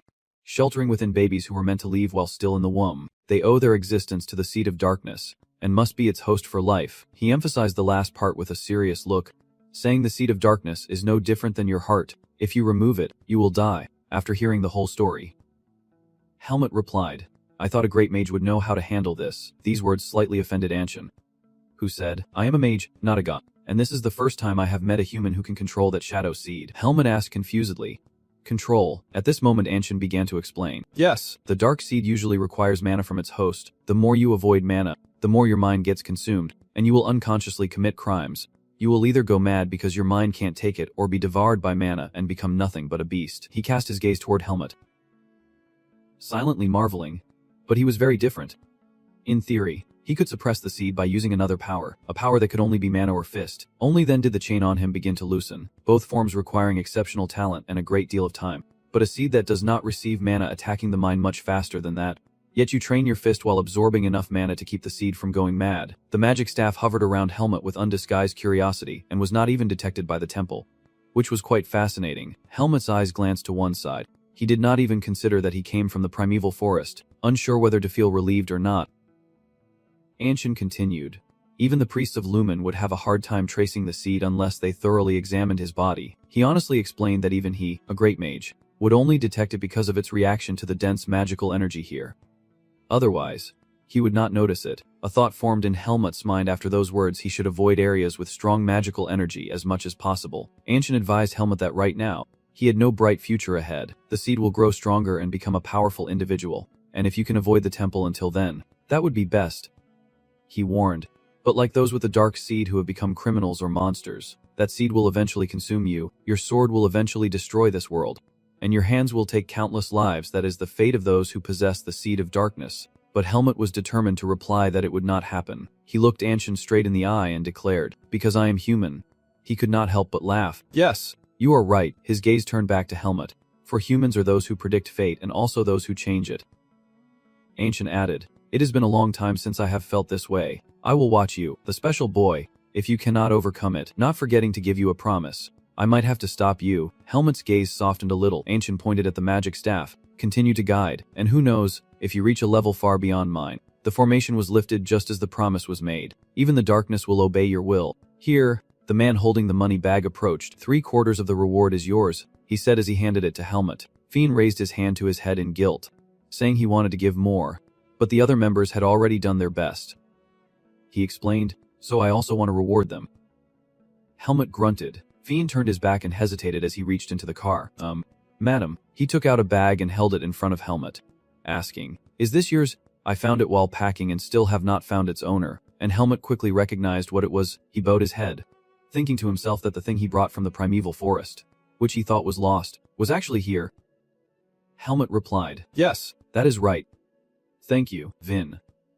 Fian smiled, folding his hands, saying it is nothing. I should have given it to you earlier, but I forgot because I did not have time. He gently said to him, we are the ones who should thank you. You are the benefactor of our mercenary guild. May you have a safe journey. Suddenly, someone called out, hey, Helmet. Bin ran up to him, panting and excited, and said his plan was finally done. I can finally show you the guild headquarters. You have no idea how many cool things are there. Well, it is not as thrilling as this mission though. Helmet cut in coldly. Bun. I am not going to the guild headquarters, he asked in shock. Huh. Wait. Are you really just going to leave like that? You have to go at least once. Tanya stepped forward, pressing down on Bin's head to remind him. Stop it, Bun. He cried out with tears. Tanya. She turned and smiled at him. Helmet. You can continue to use the Mercenary Guild certificate if you want. The temporary certificate only goes up to rank 3, so we have already increased it to that level. He closed his eyes and calmly replied, that is already more than enough. She continued, yeah, it seems like you have something important to do. She smiled knowingly and emphasized, more important than your memories. Right, you remained silent and looked on. Tanya is just getting to the point now, and it seems like I suddenly made too big a deal out of it, so I will keep it brief. She smiled brightly and suddenly asked, remember to take care of yourself. Promise me. Helmet still responded coldly and indifferently. All right. Thanks for everything. Marrow smiled at him like a farewell. Thank you. Helmet, flashing a peace sign. Safe travels. Yutu and Bon also took turns saying goodbye to him. See you later. We have to meet again. Finn suddenly shouted. Eyes teary. Helmet, you definitely have to come visit. Finn asked again. Okay. You promise. Helmet calmly called his name, Finn, a direct statement that surprised him. Tears welled up. Your food is very delicious. Tanya stood beside Finn, patting his shoulder as he wiped away tears. Comforting him. Hey, do not cry. He is not really leaving, she said seriously. Helmet, he smiled softly and assured. If you ever need the Mercenary Guild, just drop by any time. I promise I will keep my word. Helmet's eyes looked at him with firm determination. He turned around, grabbed the bag on his back, agreed quietly, looked up at the sky, and remembered someone's silhouette. He thought to himself, a part of his heart ached slightly, like when Darien left him, and when he left Alaga, he silently calculated. But if he kept working as a mercenary, he would have no choice but to face the monsters, and each time the dark seed arrived, it would absorb magic power. A fierce face flashed through Helmet's mind, and he pondered, never expecting it to sprout so easily even in that forest. If he got swallowed by that seed, it would not end well. Of course, being a mercenary does not always mean facing magical beasts, but whether I can prevent the day Anshin mentioned or not, Helmet clenched his shirt and concluded, it is still a mystery. His gaze hardened. Helmet thought, if that is the case. He frowned, telling himself there is only one way I have to become stronger. Helmet's gaze hardened, continuing the unfinished thought in his mind, to the point that not even the seed of darkness could control him. One hesitant man broke out in sweat and exclaimed, I am out. I would not take this mission if I knew it was this dangerous, and I would not bring Caleb along either. The man opposite him also nodded, raising his hand to explain. What else can you do? That is already in the past. Because we are still alive, we can still rebuild Tariq. Think positively. Faye has been completely destroyed, so we will have full advantage in the mercenary sector. Squinting and glancing sideways, he paused mid-sentence. What happened to Caleb was unfortunate, but the rest was nothing remarkable, so we should take this chance to recruit a few more. Wait! He shouted. Those guys, Bao. Bao also looked on in confusion. His eyes suddenly widened in terror. Seeing Tanya, Bun, and Marrows walking together, he shouted in disbelief, how is this possible? The two inside turned pale, and Bao asked in confusion, how did they survive? Feeling anxious. Let us get out of here. What do you think? Let us hide first. Bin suddenly stopped, turning his head to look at the room where the two had just been sitting. Tanya turned and asked, what is it? Bin scratched his head awkwardly and replied, nothing. I just did. Bun's voice continued steadily, sounding strange. Mac took a breath, or maybe two, while two hooded figures hid behind a stone wall, fear rising as they whispered, we are doomed. Bao's face darkened with worry and silence. They stood facing each other. One whispering, it would be better if we lay low for a while before coming back. Those beasts must have some unexpected weaknesses. The other replied regretfully, we should have handled it ourselves as mercenaries. Looking up helplessly, I sighed. It is only a matter of time before our actions are reported to the guild. So this is how our days as mercenaries come to an end. A second-rate mercenary struggling just to get by. Bao nodded thoughtfully and replied, yes, we are still second-rate. Bao strode away confidently, calling out, follow me. But Bao's eyes widened as he shouted, hey, Bao, where are you going? Han quickly stepped forward and said, instead of leaving hungry, we could steal. Ignoring the hand reaching out behind him and turning pale, with a fiery look, someone slammed a beer mug on the table and shouted, and so, I punched Han straight in the face. A man with a flushed face laughed and replied, if you got punched by him, Then you are definitely leaving. Right. The waiter beside him also smiled helplessly. He raised his beer glass and said, "Of course, you know me well. Here, learn from him." Hemut sat quietly in the corner without saying a word. He looked at the object in his hand, silent and speechless. As he sat there gazing at the small object, he thought to himself, "I am too eager. I can stay with the mercenary group because of the Seed of Darkness. But the necklace I took from the primeval forest, I have to find clues about it." He furrowed his brow, glanced briefly at the necklace in his hand, and continued to sink into his own thoughts. He could travel through the villages first, but wandering the world without any results like this was not the way. The sunset spread over the entire town, and he sighed. "It took me 3 days to get here, so the world must be very vast." He pulled the string of his bag, and the piglet denied in his mind, "I can't only meet good people like the mercenary guild pace." Hemut frowned and suddenly realized, "Oh right, Finn gave me a lot of money. I do not really know how much though." Opening the pouch, inside was money from Darien and a reward from Finn. He let out a breath, recalling Darien's face, calculating in his mind that it was much more than the money Darien had given him, when his eyes caught something. In the bag was a letter of proxy. Hemut wondered. A letter? He took it out and opened it, pondering, is it from Finn? Strange. He was stunned and puzzled. Darien. The image of Darien sitting and hesitantly writing. Hemut, if you are reading this letter, it must mean my life has ended, or it could mean you have successfully escaped the primeval forest. Hemut, seriously read every word. Surely now you are struggling to adapt to the outside world, because the way you have lived until now is completely different from those outside. Of course, it is not your fault, so do not feel guilty about it. Darien also understands himself, so he poured his thoughts into the letter. Surely my time is truly running out, because I am worried about you. I will get straight to the point. If you are wandering aimlessly right now, try going to Baden, to a place called Greta Academy, where you will meet children your age and learn what it means to be human. What I have yet to teach you is that it is a place where both commoners and nobles study equally without discrimination. No one will try to find out where you come from, nor will they care about the images of Baden and that academy that appear in your mind. Of course, you can register on your own, so go find a man named Ethan Goodrow. If you show him the sword I gave you, he will know you are my disciple. We made a vow, so he will help you. A big man with a sword standing out behind him. Darien smiled softly and said, Helmuth, the human world might be more dangerous and frightening than you think, and it is not a place where strength can solve every problem. But since you managed to overcome all the harsh trials I set, I trust that somehow you will also get through this test. The final step ended with 2 words. Take care, holding the letter in his hand. Helmuth thought. The handwriting was completely crooked. His eyes glanced down. He sat there, trying to look a little lonely. Darien was so exhausted he could not even write anymore. He silently folded the letter. In his mind, he silently thanked him, certain that his destination was now set. His eyes less lost than before. He packed his things into the bag, thanking heaven, still confused about where to go. Grateful he had read the letter, the waiter appeared with a smile and said, Here is your food. Sir, he said. 15 marks? Helmuth made a calculating face and repeated the servant's words. 15 marks? Thinking to himself, so this meal cost 15 marks. He politely handed over a coin and said, Here. The other person looked both surprised and worried, then smiled and exclaimed, Whoa, this is 1,000 marks. Helmuth pointed and said, I plan to stay here overnight, so that money will cover everything. The waiter replied, Oh, you mean renting a room? Understood. The guy who was eavesdropping earlier glanced over. He clenched his teeth and looked on in confusion. Helmuth held the money bag, deep in thought. Realizing he had received 90,000 marks from the mission a few days ago, this money was probably worth much more than he had imagined. His face remained expressionless, calculating inwardly that he would sleep here tonight and leave tomorrow, when suddenly something rushed over. The man laughed wickedly and shouted, That kid. He did not invite Helmuth to sit and said, You look pretty down too. Helmuth looked at him without saying a word. His eyes narrowed. The clouds thickened. Slamming his hand on the table, he and the 2 men behind him twisted their faces into grim smiles. He bullies the weak. Chatting with me like that. Seems like he has a lot of money. Let me borrow some more wine to drink. I think 20,000 is reasonable. Helmuth firmly replied, No.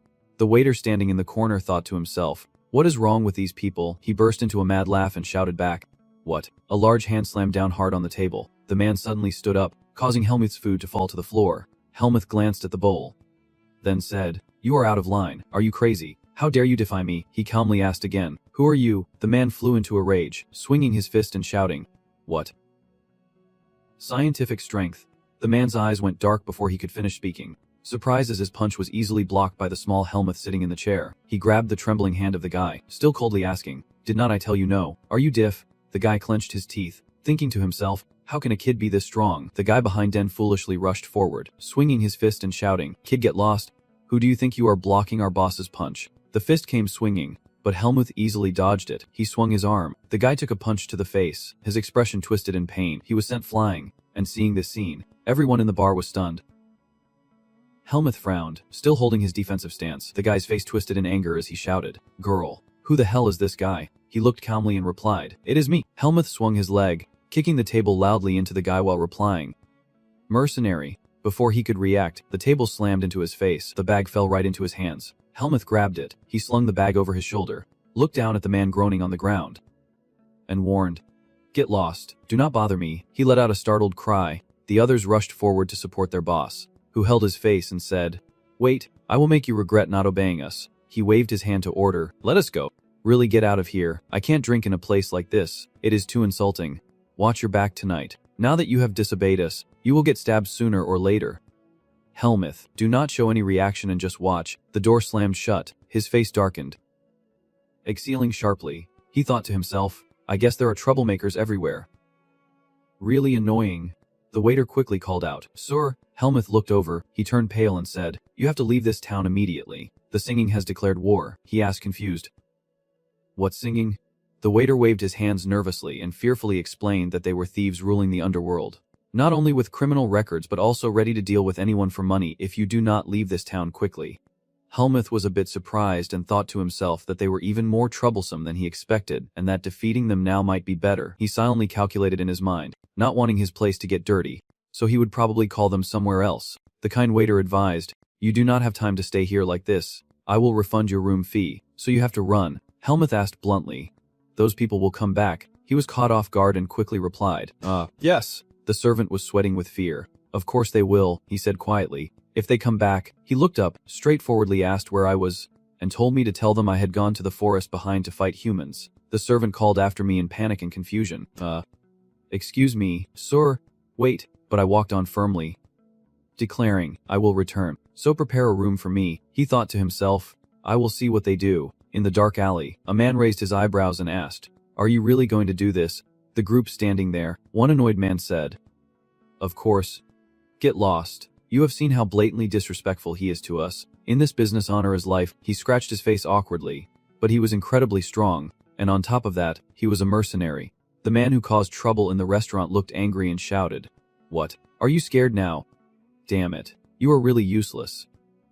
He ordered, "Go to the owner," and when someone asked, "What?" he reminded them, "We will handle this." A panicked man ran over to report, Boss.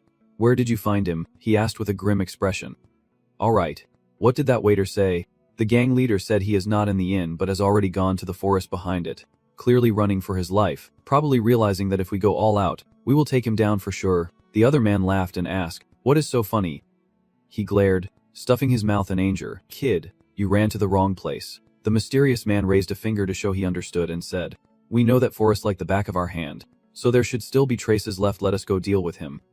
He replied, "Yeah, now I am clear-headed, but he is still scared." Looking thoughtful, the masked man nodded, and he added, with a kid who has never tasted life, "We should engrave in his mind that the shadow of the black bear is scarier than anything else in this world." In the forest, the light from the campfire flickered. Helmut sat deep in thought, realizing that during his time as a mercenary, he had learned that there were many people in this world who behaved like wild beasts. He sat on a poplar branch alongside the boy. As he released the arrow, he pondered that there were also those willing to risk their lives to protect each other. Helmut sat quietly, realizing that humans were far more complex than he had thought. He jumped from branch to branch, landing just enough to observe the fire he had made from above. While thinking of Darien, Darien said the human world is not a place where strength can solve everything. But I still do not know if there is any other way to solve a problem like this besides strength. He raised his hand and made a comment. Surprisingly, I realized something. The sound of footsteps approaching. The group heard the call, turned their backs and hesitated here. He stood on the branch, the wind blowing his clothes, still lost in thought about these people who were like beasts. His pig-like eyes darkened with judgment as he spoke to the group. "You ambushed me with weapons, so I can deal with all of you. Right?" He stood in the middle of the forest, silently hiding, thinking, "These guys are more boring than I thought." He leapt up onto a high branch. Worried, Hemut compared them on a scale. They were weaker than the version. No, not even as strong as Tanya. Jumping from branch to branch, thinking of Tanya, he pondered that she seemed quite strong compared to ordinary people, and to find out for sure, he would have to fight many more. Feeling weak, he thought to himself that he had to keep going at sunrise. But first he would return to the inn and get some rest. A sudden pain struck his heart. Hemut frowned, the seed inside him suddenly glowing. He lost his balance and slammed hard into the tree trunk. Clutching his chest, he fell to the ground with a painful groan. Hemut clenched his teeth, thinking, damn it, why did the seed suddenly react like that? He sat there helplessly as the seed emitted a dazzling light. And Hemut kept pondering, wasn't it enough to just stay away from the magic? When I dealt with magical beasts, it never happened like this, so why now? What is the problem? He gasped as he analyzed. The difference between then and now was that he had just dealt with a person, but he kept denying the small seed. It could not be that dealing with a person caused the dark seed to grow. Gritting his teeth, he clenched the seed and thought, then this problem is serious. If word gets out that I dealt with a person, others will come after me. Hemut was exhausted and frustrated, completely defeated. Realizing it was foolish to think he could fight humans, he reached out to the tree trunk, struggling to stand. Thinking that if he could not handle his opponents, he had to avoid them as much as possible. Hemut's face turned pale. He dragged himself forward step by step, urging himself to hurry. I have to get to Biden. In a large house, a man replied. I understand. Have they all left? The masked man replied respectfully. Yes. If we keep chasing, we might be able to pinpoint their exact location. The bald man responded. All right. I can't ignore this either. Anton glanced at the sharp knife in his hand and ordered, follow the plan. The masked man kneeling shouted. Understood. When suddenly there was a knock at the door. Another man entered to announce, Sir Anton, they have arrived. Two people walked in, and Anton exclaimed in surprise. He stood up and said, I heard a level 2 mercenary would come, but I did not expect there to be two. Anton spoke cheerfully. Welcome. Following Paw, Mac stepped forward. He continued, I did not expect you all to want to join, especially when skilled people are so hard to find right now. Thank you very much. The two listened to Anton's explanation, but right now we are facing some challenges. And if you want to join, you have to meet the conditions. Pa said with a puzzled look. He darkened his face and asked, What do you mean? Anton spread his hands and smiled as he explained. Of course I do not doubt your skills, second-rate mercenaries. But we are quite different from other mercenary groups. He twirled the knife in his hand and continued. As you know, we do a lot of illegal work here. Anton's hand threw the knife straight forward as he kept babbling that if you do the job half-heartedly, because of some moral or justice mindset, it will be very disappointing. A mannequin covered in daggers, Pa remained silent. He narrowed his eyes as the other person continued speaking, then snapped his fingers to set the terms. I need you to prove your skills, and just in time. I have a job that is perfect for you. He raised his eyebrows and replied, I see. You mean that besides skills, we also have to fit the Black Hawk. Right. Anton handed over a piece of paper. Trannon said, That is right. It won't be too difficult for two second-rate mercenaries. He looked down at the paper and recounted. Last night, one of our men went missing. The scene from last night appeared. A group of masked men standing before a foggy area. Anton read what was written on the paper. According to what we heard, they fought a lone mercenary. But after searching the area when they did not return by dawn, we found their bodies in a nearby forest. He continued reading empty-handed. They seem to have been taken out with a single knife strike, and there were no traces of a weapon. Mac pondered and asked again, Did you have any description of the culprit? He replied, He has black hair and eyes, and is about 15 years old, with skills at least equal to a rank 3. Bao frowned in silence and asked, Do we just need to take care of him? Anton pointed with a fake smile and whispered, Of course after you finish your tasks and join the Black Eagles, you will receive more difficult missions. Then he changed his expression, his cunning eyes adding, You will also gain greater rewards than your old organization. Many questions asked. Very good. Where is he? Anton calmly placed a picture on the letter and replied, reporting that he was at the village inn. He grew serious, raised the knife, and explained that the incident had just happened. Sticking the knife straight into the photo, Anton insisted that he still had not gone far. A new day begins in the big town, the sky clear and blue. Outside a house, Helmut stands there watching. He bowed his head in thought, not expecting to take on another mission. Then he looked up, considering that if he wanted to leave without drawing any attention, this was the only way. Helmut's hand reached out to the door. He stepped inside. The girl greeted cheerfully. Hello, this is the Mercenary Guild. What brings you here? He replied, I am here to find a mission. The girl held the paper and read aloud. Surprised. Oh, are you from the Pace Mercenary Organization? You look really young. And you are still rank 3. He asked again, Is there a problem? The girl waved her hand dismissively and said, No, I am just surprised there are not many young rank 3 mercenaries like you. Are right, you need a job then. He calmly replied, Yes, the reward does not matter. Do you have one? The girl counted the stack of papers in her hand and said, Baden A. Baden is a big city. He listened intently as she continued. Lots of people want to go there, so there are many escort and transport missions. She pushed a small notebook toward him and asked, How about this? He looked down, hesitating. What is this? She replied, It is an escort mission for a noble lady. The reward is 800 marks. A good job. Right. Of course. there are conditions. Helmet asked. What are the conditions? The mischievous girl pointed to a mysterious finger and said, that is, the girl's voice echoed, a mercenary spirit. It must be the lady's taste. Helmet was stunned. Helmet decided to look for a clothing shop in that small town. After wandering for a while without deciding, he chose a random shop, thinking any shop would do. As he pushed open the door, he suddenly remembered the receptionist's advice. Actually, when negotiating with the nobility, outward appearance is very important. Then she smiled brightly and enthusiastically told Helmet, you either have to be famous or have a look that leaves an impression on others. Luckily, your sparkling eyes and your face already meet half the requirements. So in my opinion, you should buy a decent outfit to wear and come back. Then we can discuss further. As soon as he heard the door open, the shop owner became excited and greeted. Oh, are you looking for the most exquisite outfit in the world? You have come to the right place. Without missing a beat, the man immediately grabbed a flashy suit and kept promoting it. How about this one? This is a combination of premium fabric and meticulous stitching, crafted personally by the highly skilled tailor Biden, guaranteed to make even a ghost look elegant. The radiant aura emanating from both the man and the outfit left him momentarily stunned. Seeing Helmet still unresponsive, the shop owner eagerly continued to boast. Moreover, this fabric is as light as a feather. Wearing it feels like floating on air. Seeing him make such a straightforward offer, the shop owner immediately threw out a sky-high price. The price is 2,000 marks. The price was so high that Helmet thought he misheard and asked again.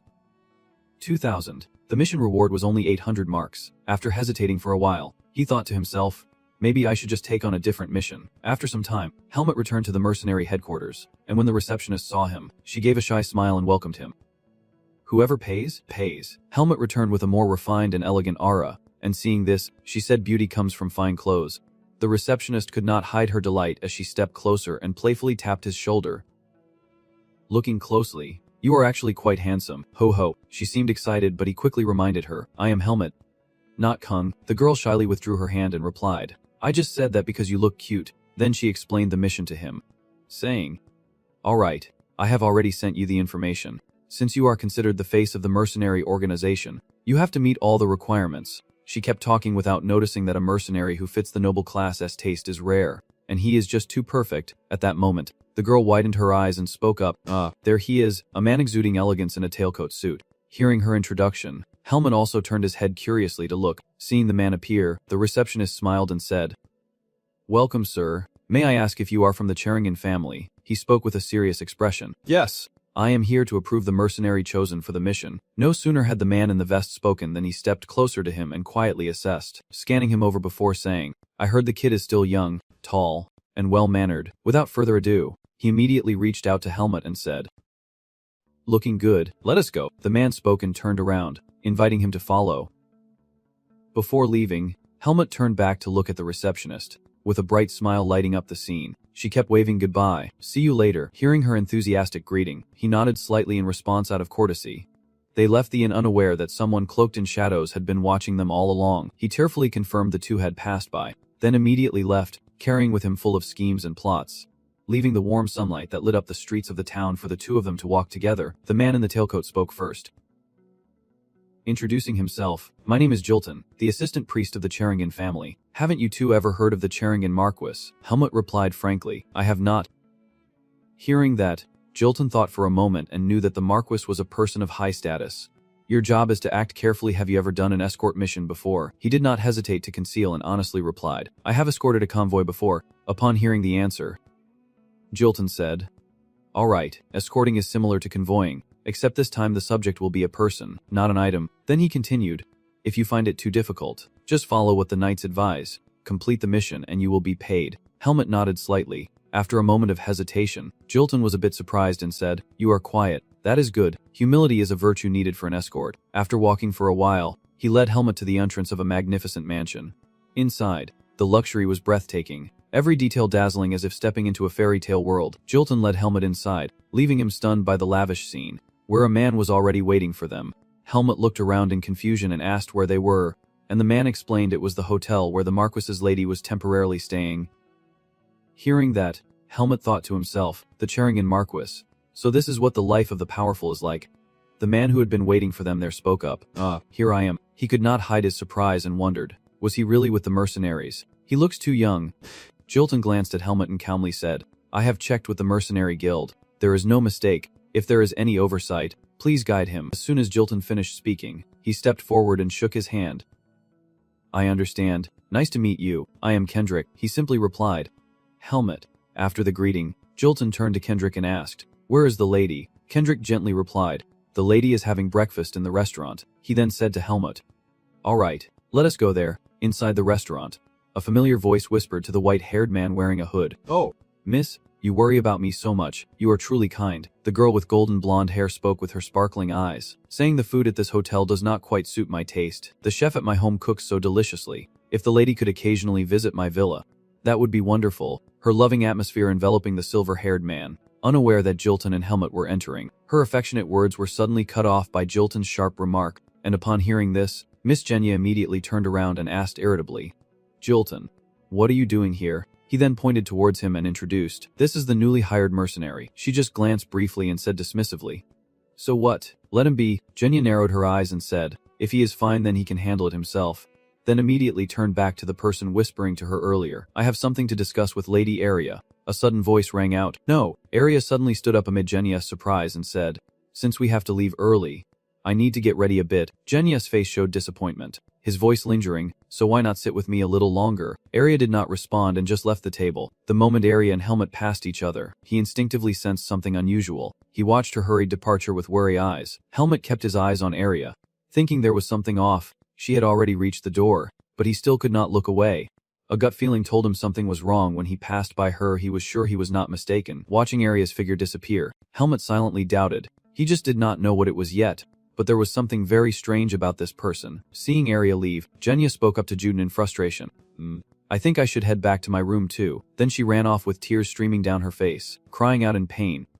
Sorry, Arya. Helmet wondered and then turned to ask him, Is that person named Arya also a soldier? Juden calmly explained, No, she is a guest of Miss Genya, and it seems she was very famous at the Greta Academy in Baden back then. He then grew serious and continued, I once happened to pass by that day, but Miss Genya recognized her, so she came here. Helmet was surprised and asked, Did the lady also go to the academy in Baden? Juden gently replied, She went there for the entrance exam because she was already 14 years old then. As soon as Juden finished speaking, Helmet let out a breath and quietly rejoiced. His original goal was also the Greta Academy. Juden calmly gave Helmet his orders, saying we have about 2 hours left to prepare and get a horse from the carriage. Before he finished, he added that once you are ready, you can head to the spot closest to the carriage. His eyes lingered on me before he spoke broadly, saying I need to prepare some personal items, so just ask Cedric if you need any help. Helmet nodded indifferently and replied, Okay. At this moment, he had set off with the new horse taken from the carriage, but the horse seemed a bit tired of being ridden by him. Helmet looked at the horse helplessly and thought, This kid, it dared to cause a commotion at the carriage. Recalling the moment at the carriage station,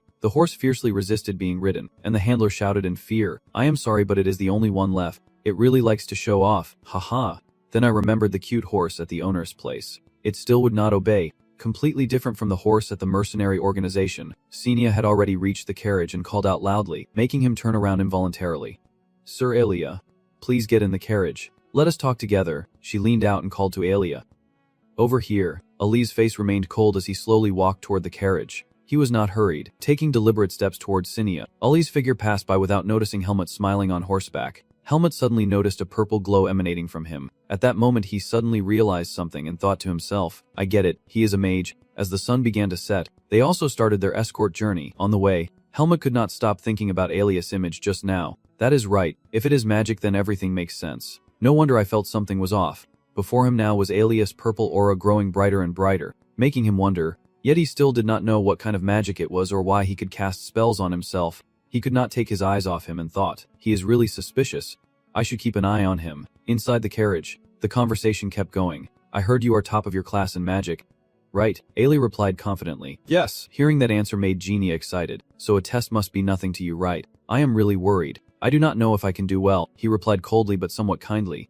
If you prepare well enough, you will do fine. Hearing Alia say that, Genia brightened up with a timid voice. Oh, of course I have prepared well, but I am still nervous and worried. He kept his cold expression and said indifferently, Once we get there, we will have enough time. You should take the chance to review. Genia immediately became flustered and clasped her hands together, saying yes, but maybe I need someone to teach me. Alia did not hesitate to refuse outright. The academy encourages self-study, so you should get used to it. Hearing those harsh words from him, she pouted and said, But that is only if I get into the school. If I fail the test, I do not know how I will explain it to my family. The more Genia spoke, The more she tried to show a pitiful face as if begging Alia. Seeing her clueless expression, he could only feel helpless before this troublesome girl. After a moment of thought, Alia spoke up, "If you want, I can recommend a suitable teacher for you. I will try to find someone who specializes in entrance exams." Genia felt like Alia was worried about her and shyly said, "Thank you, sir, but I am still a bit embarrassed. Could you teach me?" Alia, he immediately refused without hesitation, saying it would be very difficult. Seeing Alia react so quickly, Genia spoke sadly. "Oh, why?" Alia continued, "The new semester is coming soon, so I need to prepare as well." His gaze sharpened as he spoke seriously. "Miss Genia, this will be a long journey. Why do not you rest?" Genia became flustered and stammered with a confused look. "Us?" Meanwhile, outside, Helmut was trying to keep up with the carriage to get closer and see if he could overhear anything. Seeing his own actions were a bit rude, Helmut thought to himself, "I wonder if there is anything to overhear. Or maybe I should not. Somehow this reminds me of a movie." Their journey continued under the sunset, moving straight ahead at the Black Eagle Guild headquarters. The conversation grew tense. When asked if anyone had confirmed, a kneeling man replied, "Yes, I saw it with my own eyes." The masked man, who had been watching Helmut and Newton, spoke confidently. "They received a small mission and started moving a few hours ago. If we hurry, we might catch up with them." The subordinate continued kneeling as he spoke, mentioning there were a few knights and a mercenary there. Anton, hearing the report, questioned if the knights were under a noble banner, then smiled slyly and said, "If they are nobles, this could become a big deal. Silently eliminate that bastard." And upon hearing the order, the subordinate replied, "Yes." Understood. The whole conversation reached Bao's ears, and he said, "Stubborn as ever, just a mercenary, yet you had to go so far as to hire us." Anton laughed and replied, "Ha ha ha, I am just being careful." His face suddenly darkened. After all, that was the essence of the Black Eagle, and they would surely tear them to pieces until they were gone. His voice rang out with the serious faces of the two others. "We only hope that everyone here shares the same loyalty as us." Bao's eyes turned fierce as he replied, "Yes." He grinned wickedly and said, "We really like what you just said." Night had fallen, and the knights escorted them to an inn, but Senya grew annoyed and complained, "Too. Is not there anywhere better?" Ji replied softly, "This is the only inn available. Please bear with it for just one night." The innkeeper then greeted them. "Welcome. It is late at night. You must have had a hard day." Butler Gilton replied politely, Innkeeper, thank you for letting us stay. We will definitely pay in full." The innkeeper smiled warmly. "This is just a small house in a tiny village. I wish you all a good rest." The lantern was hung up, but Helmut still had not gone to sleep. He quietly practiced alone. After a while, he grew tired and let out a long breath, looking at the sword in his hand. Helmut silently thought, "My Vix has improved a lot compared to when I was still in the primeval forest." Helmut still felt there was something unresolved, but it was like something was being blocked. He was lost in his thoughts, realizing he had not trained his muscles or practiced Vix in a proper place lately. After putting away his sword, he wondered if he could focus more on training once he entered Greta Academy. Helmut's expression suddenly darkened. More importantly, he needed to find information about the Dark Seed.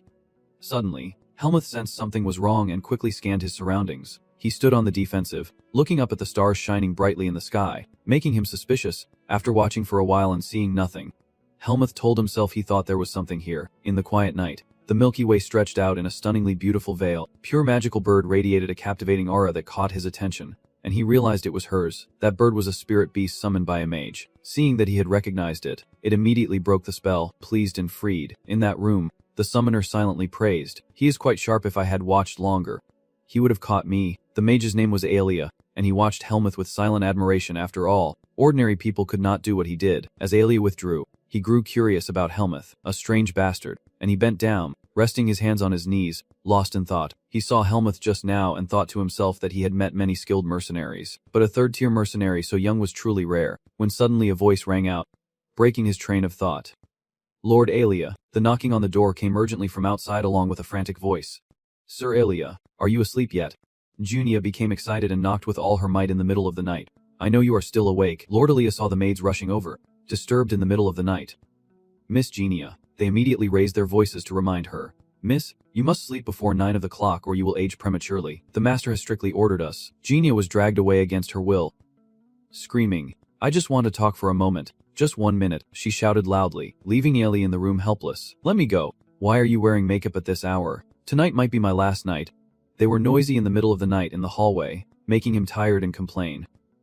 So exhausted. Early the next morning, the escort group set off again, but Genia caused a commotion, asking if it was almost mail time and why they had not stopped yet, to which Jeden replied gently, "Yes, we are almost there. Let us stop for a drink first." The steady clatter of hooves suddenly fell silent. Seeing the sparkling lake ahead, Steward Juten suddenly said, "Oh, there is a real water source here." Kendrick heard this and immediately dismounted. It seems this is where people often stop on the way to the 3 roads. Then Kendrick cupped his hands to scoop a large gulp of water and took a sip. He wiped away the spilled drops and smiled, saying this stuff is not even good as wine. It is both cool and sweet. Juten heard this and reassured, "Oh wow. Wonderful." Then he loudly called out to everyone, "All right.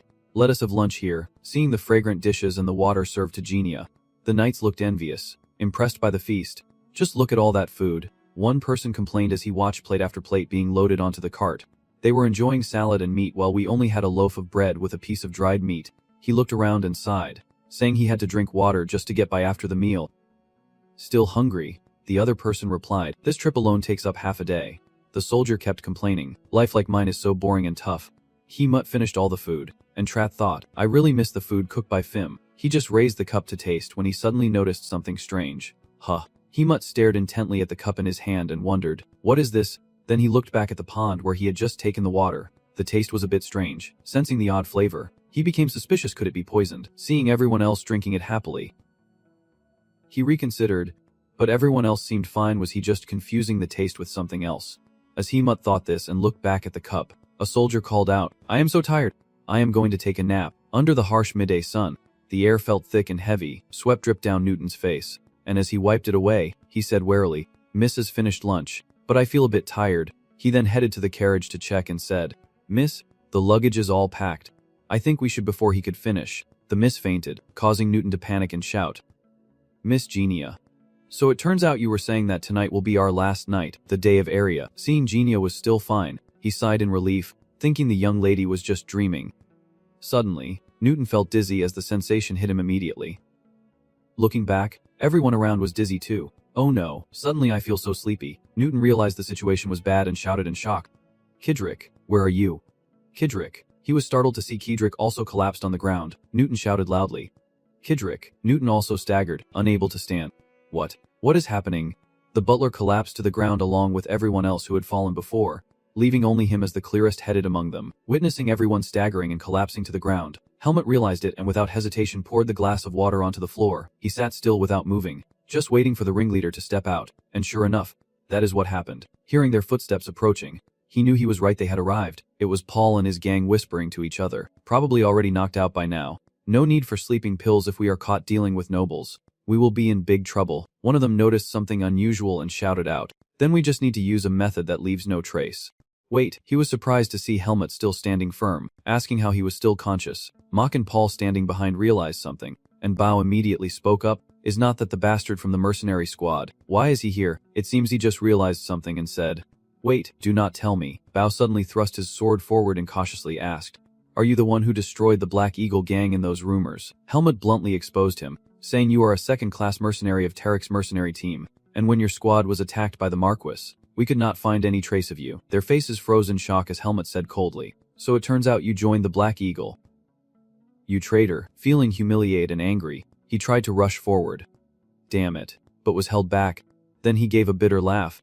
Kaka. His face turned purple with rage as he gritted his teeth. "Kid, before you open your mouth, you should at least know your place." His comrades immediately went on the offensive at his command, surrounding Helmut in an instant, closing in tightly. "He has become our prey now." He pulled his sword from the sheath and licked it menacingly. Then said, "All right, now, let the hunt begin."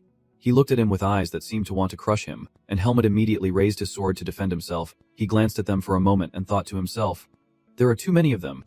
Suddenly, powerful energy burst from afar, rushed straight toward them, catching him completely off guard. He became angry because someone ruined his fun. Helmut seemed to guess where the energy came from and remained calm. The sorcerer's hand gently lifted the small orb of energy on his finger. Aaliyah, now angered, glared at them as a warning and dropped her weapon. "And surrender, if you do not want to face the worst betrayal of your life." Aaliyah slowly stepped forward with energy radiating from each step. The plan was ruined. Anger flashed across the face. Then said, "We sent them off to sleep with a hefty payment." He smiled broadly, and here was someone who escaped thanks to insomnia. Helmut glanced at Aaliyah, who still had not made a move. "You keep staring at me," the guy said irritably. "Stop looking at me and focus on the enemy in front of us."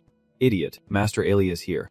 The angry one turned to the subordinate with the sword at his throat. "What is going on?" "Huh." That guy spoke the truth. We did not consider the possibility of a mage here, but before the explanation was finished, he took a strike from the sword's hilt right to the face. Hearing the half-hearted explanation, his expression darkened. Bitter and sharp, he clenched his jaw, veins bulging on his forehead, thinking, forget it, I was foolish to expect the black axe to stay quiet and clean up everything afterward.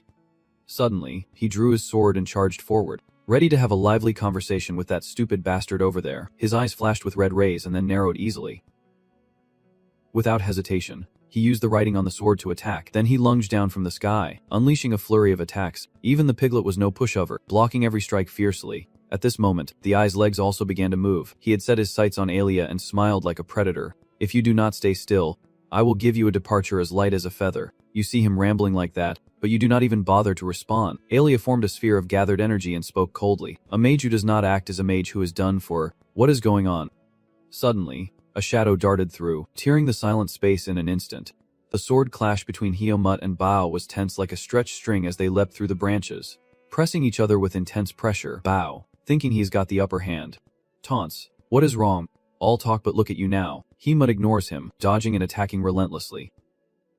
Never stopping, he stepped back while analyzing. 2 second-rate mercenaries and thieves. If he were alone, this would be very difficult. He recalled Alias' appearance and help, then felt reassured, as if he had found an ally. Seeing Hiomut dodge the sword, Bao got wildly excited and shouted, "Go ahead." Then he swung a sharp sword strike that tore through the ground, charging powerfully toward him. As he launched his attack, Hiomut saw through his movements. A loud explosion rang out fiercely, forcing him to stagger back. Not seeing him appear, Bao arrogantly said, "What is wrong with this cowardly rat?" Amid the thick dust, he kept sneering. "Even worse than I thought. What happened to the former arrogance of that person?" Suddenly, his calm voice rang out, making him thrilled and worry-free. Hiomut calmly appeared behind the smoke and confidently said, "We are just getting started." Bao turned purple with anger when he saw that he was unharmed after the recent attack. "What?" A purple aura immediately surrounded him. Hiomut spoke softly, "Thank you for following me all the way here." Bao felt insulted by those words and shouted back, "Huh. What did you say? I am the one who cornered you here." A purple spiritual energy appeared around the sword as his serious voice rang out. "No." Hiomut had grown cold and spoke, You are not ready to face me." Seeing his sudden burst of power, he widened his eyes in shock. He panicked and wildly swung his sword. "You bastard." Bao charged up madly and shouted, "A rank 4 scoundrel, and you dare speak like that to a rank 2 like me." He swung his sword without hesitation, launching a sharp strike directly at Hiomut. But he was no match for him, and Hiomut easily dodged the attack. In an instant, he suddenly appeared behind Bao with a flashing sword. Seeing Hiomut jump back, Bao panicked and turned around to look. Hiomut's fierce expression and relentless strike cut down over him. He kept his cold face as his sword sliced across the sky before Bao's terrified eyes. A powerful burst of energy shot out from Hiomut's attack, slamming straight into the ground. Striking directly, a spray of blood flew as Bao's eyes glazed over in unconsciousnness. Hiomut landed lightly after the recent attack. He accepted the blow from him but could not move. Lying there gasping for breath, Bao still refused to give in and struggled, saying, How could someone like you use this much power?" Just as he asked, he immediately punched him straight in the face, causing blood to splatter. Hiomut slowly sheathed his sword and said, "This has nothing to do with you. Take your subordinates and get lost quietly. I will spare your life." Just as he was about to leave, he gave a sinister smile. Kiki, lying there dying, Bao still spoke arrogantly, saying, "I was the one begging for mercy." He burst out laughing and shouted with contempt, "Ha! Just kill me then. Better to die than live in shame." Hearing this, Hiomut could not let it go and repeated, "Contempt." His eyes sharpened and his voice turned cold. "You escaped and abandoned all your comrades. Is not that shameful?" His voice grew more serious. "Is this humiliation worth more than the lives of his comrades? So that is it." Then Hiomut immediately left without bothering to look back at the bruised man lying there. Bao felt so humiliated and angry that he burst out laughing but could do nothing. Hiomut quietly walked away amid his dark, wild laughter. After walking for a while, he suddenly remembered something. Then he gazed into the distance and silently thought, "That idiot. I hope he is okay." On Ali Elko's side, each henchman of the Hawk Guild fell one by one, lying unconscious, some motionless on the ground. Others passed out in the tree branches. Their whole bodies trembled, but they still struggled to stand against Ali's power. One of them grimaced and shouted in panic, "You bastard. What the hell are you?" Ali said no more, then gathered a sphere of energy in his hand and said, "I told you already." Alia, with his spiritual power bursting out fiercely in anger, has not yet awakened. "I am a mage." Ali unleashed the formation and controlled the stones and magic power hovering in the air. One of them screamed mindlessly, "This bastard." Before they could act, he used magic to blast the sword out of their hand. The others around him were no different, each struck down by stones he hurled one by one. Alias' expression turned cold as he spoke. "I do not care what your purpose is. but with just a flick of his hand, he unleashed his magic and said, "If you interfere with my business." The guy standing next to him chose his attack and Alia's voice rang out, saying things would be completely different. He clenched his sword tightly and said, "This kid is really arrogantly dangerous." He swung his spear in a furious rage toward him as if to crush him, but Alia's face remained unchanged as he calmly said, "Oh."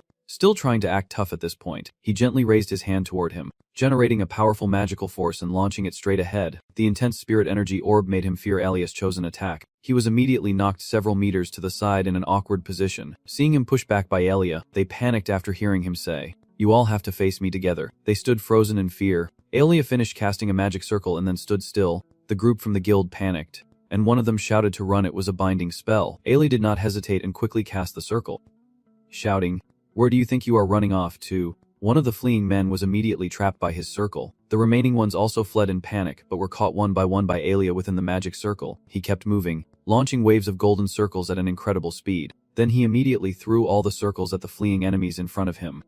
However, some managed to escape, and Alia grumbled, "They really run fast." He suddenly remembered something and turned back. I have taken down the one who seems to be the leader." He looked toward the rock that the man had just crashed into, a question mark in his mind. Mac had already run away, leaving only a few drops of blood on the rock and Alias' puzzled voice asking, "Oh." They ran off. He breathed a sigh of relief after escaping Alias' grasp and hiding deep in the forest. Mac clutched his wound in pain, wondering how things ended up like this, unable to believe Kakung targeted a kid from Page. The horrifying scene with Alia was unforgettable, and no one had mentioned there would be a mage. Mac slowly leaned his head back and relaxed, wondering since when everything had started to become so orderly. Suddenly, he realized something, his eyes widening. Mac immediately turned his head cautiously. At this moment, he still did not notice Mac nearby calmly continuing on. Seeing him so calm, Mac froze and then panicked. How come this bastard is not even tired? And what about Paw? What happened to him? The more he sank into his thoughts, could that guy have defeated Paw? After walking a bit, he suddenly stopped in his tracks. Helmut glanced sideways at the rock the bastard was hiding behind. He stood there for a moment, then sighed. Then he quietly left, thinking there was no need to get involved. Maybe he was pretty strong. Seeing Helmut seem to have left, the trapped one painfully dragged himself away, silently swearing as he went. When she saw him turn away coldly, Ailey exclaimed in surprise, "You are still alive." She suddenly threw something at him. Helmut quickly caught it. It was a coil of rope resting neatly in his hand. Ailey pointed at the group they had just captured and said, "Tie them up." Seeing they were blinded but still needed ropes, Helmut hesitated and asked, "But they are already blinded." Ailey immediately turned and replied, "I will lock them up in the Baden prison. I do not want to waste mana on them anymore."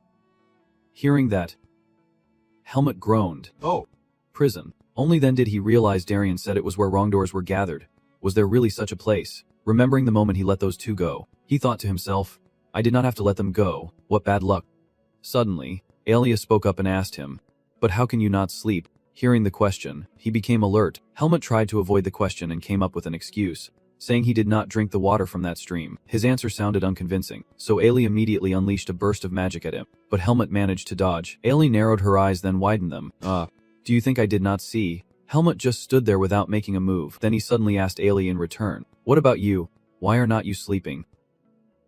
Helmut continued, "I saw you drink that water." Ailey replied coldly as she prepared to attack, "I am a mage, I can purify them." His question now left Ailey stunned. "Oh, is it because of the magic surrounding you?" Your heart skipped a beat before you stammered back, "Can you really see it?" Helmut glanced at the Black Eagle gang and calmly replied, "Not clearly, but I can sense it." Seeing him answer calmly, Ailey became confused. Why was he pretending not to see? Helmut slowly stood up and replied calmly, "I am not very curious." Then he brushed off his hands and replied gently, "You are trying to hide it, so it is not really my concern." Ailey looked at him with a doubtful gaze, saying nothing. Seeing him stare like that, Helmut became confused and clueless. With his dumbfounded face, the young lord walked away, thinking to himself, "Damn, what a troublesome bastard." After waking up, Newton sighed as he saw the Black Eagle stunned and cursed, saying, "We barely escaped a great deception." He looked at Elia with concern and said, "We do not know how to repay your kindness.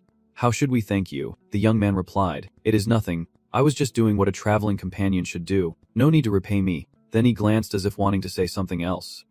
"And also," Alia pointed at him and continued, "the mercenary over there has also withdrawn, though I am not sure why.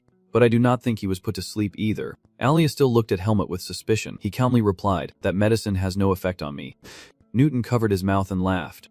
"Oh wow, I have heard of a few people with such incredible immunity. Thank you very much." He kept smiling and said, "Since you are a mercenary, whenever we come to Baden, besides the payment we promised you." Before he could finish, Genia suddenly rushed forward excitedly.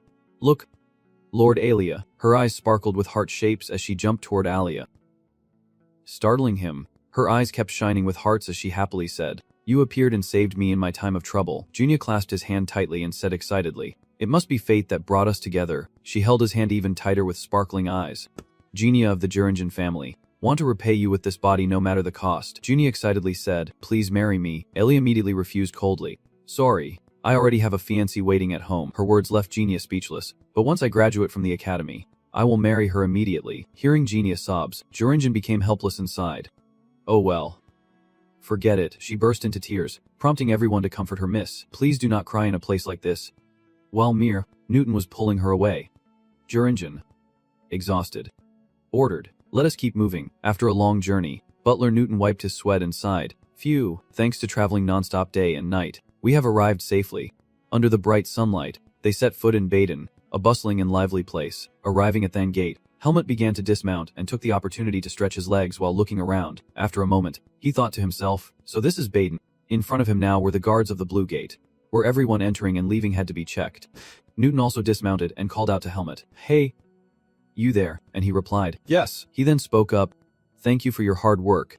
I will definitely give you a good evaluation in the mercenary guild." Then he handed over a bag of money and said, "There is more." Newton smiled and said, "This is 10,000 marks. This is not part of the promised payment. Just consider it a fee paid with our sincere gratitude." Helmut stared at the larger than expected bag of money and replied, "Thank you, sir." At that moment, he noticed Alia preparing to leave. His gaze never left her as she stood there, stunned. Helmut was silent for a moment, then bowed his head before looking up as if he had understood something. But he paid it no mind and immediately turned to leave with the bundle of money. He silently walked past Alia, but after a few steps, his legs suddenly stiffened as if he wanted to say something. Seeing Helmut remain silent made Alia confused. Without turning back, Helmut suddenly said, "Thank you." He looked at him with tears in his eyes, grateful for all the ways he had helped me. Hearing his thanks, Ali's eyes suddenly lit up in surprise. He shyly looked away, pretending not to care much. The conversation ended like that, and Helmut left shortly after. Helmut fell into deep thought and wondered, now should I head straight to the academy? Inside Baden Castle at this moment, a bustling crowd hurriedly passed by. Helmut glanced around and whispered to himself, "It is really crowded." Seeing people laughing and talking in amazement, "This place is bigger than any village I have ever been to and much more crowded." He stood there alone and wondered, is this what people call a city? Helmut wandered alone. The place was so vast it was hard to find his way. After walking for a while, he finally stood before the academy gate he had been searching for. Don't just stare at this huge gate, Helmut thought to himself. So this is it. Looking at the vast campus, he told himself, Greta Academy. As he stepped into the academy, the lively chatter and bright smiles filled the air. Helmut entered the grand hall, overwhelmed by the vast space. Seeing this place so vast, Helmut felt exhausted. Where should I look for the man named Ethan Gudro now? Suddenly he saw a girl with orange hair, the librarian, sitting there. Without hesitation, he walked straight over to her. The girl showed no reaction, so Helmut slammed the table, startling her into a shout. Then she nervously asked, "Oh, what brings you here?" He replied without hesitation, "Ethan Gudro. I am looking for someone by that name." The girl awkwardly asked, "Oh, you mean Ethan Gudro, the swordsmanship trainer?" He replied, "Yes." Then Helmut spoke up, "I am an acquaintance of his. Can I meet him?" The librarian nodded and said, I understand.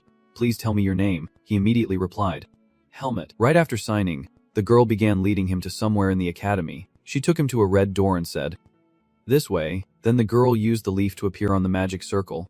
She glanced at him and asked, "Do you mind waiting a moment?" Helmut spoke up, "It is okay," as he looked at the tablet and thought to himself, "Is this magic too?" The door slowly opened in response to the tablet. He could only watch as the door slowly closed. After standing there for a while, he thought to himself that he had been too curious about the person Darien mentioned. After a moment, the door slowly opened again. The girl stepped out and invited him in. Helmut stepped in slowly but suddenly sensed the energy in the room. The man with his back turned to him was Ethan, and a cold aura immediately spread out. Seeing Helmut appear, he almost spoke, saying he had never heard the name Helmut before. His face grew cold as he said, "Get straight to the point." Ethan's figure before him made Helmut fall into deep thought.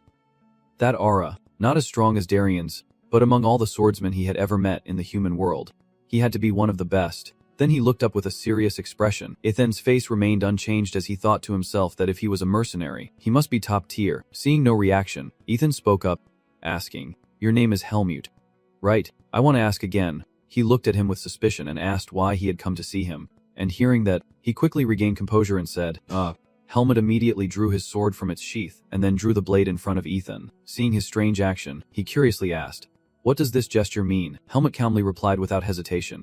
He said he would understand the meaning of it. This sword, hearing him say that, he became puzzled, but then upon closer inspection Ethan realized, wait, it looks like it was not crafted professionally, but looking again, that sword was very sturdy, balanced, and extremely sharp. It could be considered one of the best swords. Suddenly Ethan became stunned as he realized it looked quite familiar too. Could it be? He fell silent, then spoke. Darien. Darien de Putter. Seeing Ethan's reaction, he sighed in relief. Darien was right. Ethan immediately hurried over and asked anxiously, "Oh my god, do you mean he is still alive?" Helmut's words made Ethan fall silent. No, he had already passed away. He continued, he had taken his last breath in recent days. Hearing the news felt like a blow to the head. Ethan hurried to hold him back as if he could not believe it himself. He painfully covered his face and said, "I understand now. So that is how it is?" Ethan still covered his sorrow with his hand and spoke. "That day has been missing for over 20 years. I promise to repay that day for saving my life, with the entire honor of the family." Then he looked at him and asked, "Holding this sword also means something." In front of his face was Helmut's face, firmly stating that he was the one. The sword in his hand said it all. The last apprentice of his. Helmut immediately admitted it was true. Ethan asked directly, "Speak up. Why did you come looking for me?" Helmut's gaze darkened before he spoke. "Oh." Helmut looked at Ethan with determined eyes and said he wanted to enroll in Greta Academy. Hearing him say that, Ethan paused before speaking and took a moment to assess him overall. He then said, "All right. I think I understand why you were told to come here back then." In front of Helmut's gaze, he said again, "Maybe back then they wanted you to have a guardian." Then Ethan asked, "How old are you now?" Hearing him say that, you became hesitant. I am not sure." Ethan could only feel helpless at that answer. "You do not know your own age." At this point, he silently cursed Darien.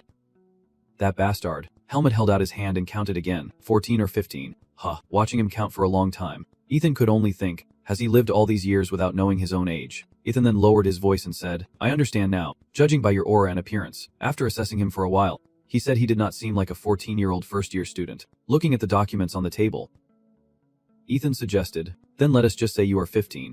And you will also have to take the transfer student exam." He held the bundle of documents in his hand and said, "Other students might be." Before Ethan could finish, Helmut asked, "Do I have to take a test?" Seeing Helmut ask that, he thought, could it be that a student of the Blue Swordsman actually needs to take the entrance exam for the Swordsmanship department? Ethan calmly explained, "Well, if you reveal that you are a student of the Azure Swordsman Darien de Putter, you might be accepted right away, because that alone is enough to prove your skills." Helmut silently looked up at the glowing sword and thought to himself, "Darien." He clenched it tightly and fell into deep thought. Even now, he still saved me, from the primordial forest all the way to this moment. Suddenly, Helmut realized something. Wait, Darien was in the primordial forest, recalling the moment Ethan spoke, missing for over 20 years. He wondered what had happened. Helmut remained lost in thought. If even Darien's acquaintances did not know where he was, surely Darien had not gone to the primeval forest willingly. Then he became suspicious. So that means someone forced him to go there and hid the truth. Right. Remembering that moment, he thought to himself, if the one who forced Darien to the primeval forest found out that his last apprentice was living in the human world, thinking this made Helmut wary, he would be sent back there immediately, let alone have a chance to destroy the dark root. After some inner struggle, Helmut decided to hide the truth and refuse, saying no way. Hearing his answer, Ethan immediately asked in confusion, "Why?" He did not hesitate to explain, "I can reveal all the details. If anyone finds out I am Darien's apprentice, my life will be in danger." Helmut's words immediately struck a nerve with Ethan, who turned purple with anger and shouted, "What the hell is this? Who dares to mess with Lord Darien's apprentice?" Helmut calmly said, "When the time is right, I will tell you everything. Please be patient." Ethan heard this and calmed down before replying, "All right, so you and Lord Darien have a complicated situation." Then he suggested, "If you need my help, just say the word, since he has already trusted me with you." And I replied, "Yes." Ethan said as he walked away, "Now let us get ready for the entrance exam. I will handle the necessary paperwork." He checked your skill level. "Come with me." Seeing Ethan leave like that, he just stood there stunned. Helmut followed him into a large training room in the academy, looking around in confusion, and Ethan explained, "This is my personal training area." He opened the door and continued, "That sword god surely did not take you as an apprentice by chance. But because of that test, I need to see your skills. Behind that door is a huge log." Ethan took a piece and handed it to Helmut.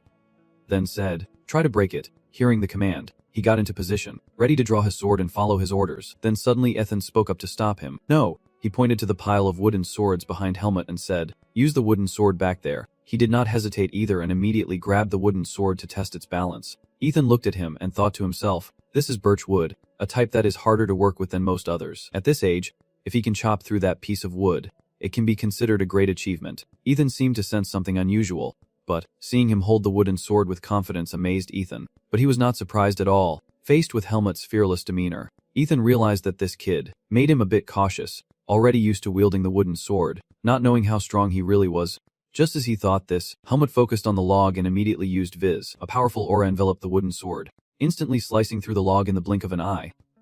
Seeing this, Ethan's face showed more astonishment than ever, his whole body pacing back and forth. Helmut finished in just one afternoon, standing still in a perfect pose. Ethan silently assessed his strong presence.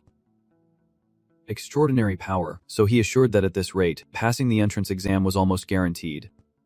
From that, Ethan could guess that he was definitely a student of Darien D. Porter. Helmut asked hesitantly, does that mean I can enroll? In fact, even Ethan was not sure how advanced his swordsmanship really was. I can't determine how high his talent really is, but he still responded, yes, you just need to take the written exam. Helmut frowned at the mention of the written exam, while Ethan held the paper in his hand, his face pale. He could not believe what was in front of him. The average score was 4, and even the written part could not be this low. Then he turned to Helmut. Only about 10 days left until the exam. This is going to be tough. Then the admin promised to explain clearly to Helmut that with his current scores, he would never be admitted, and even with a private tutor now, there would not be enough time.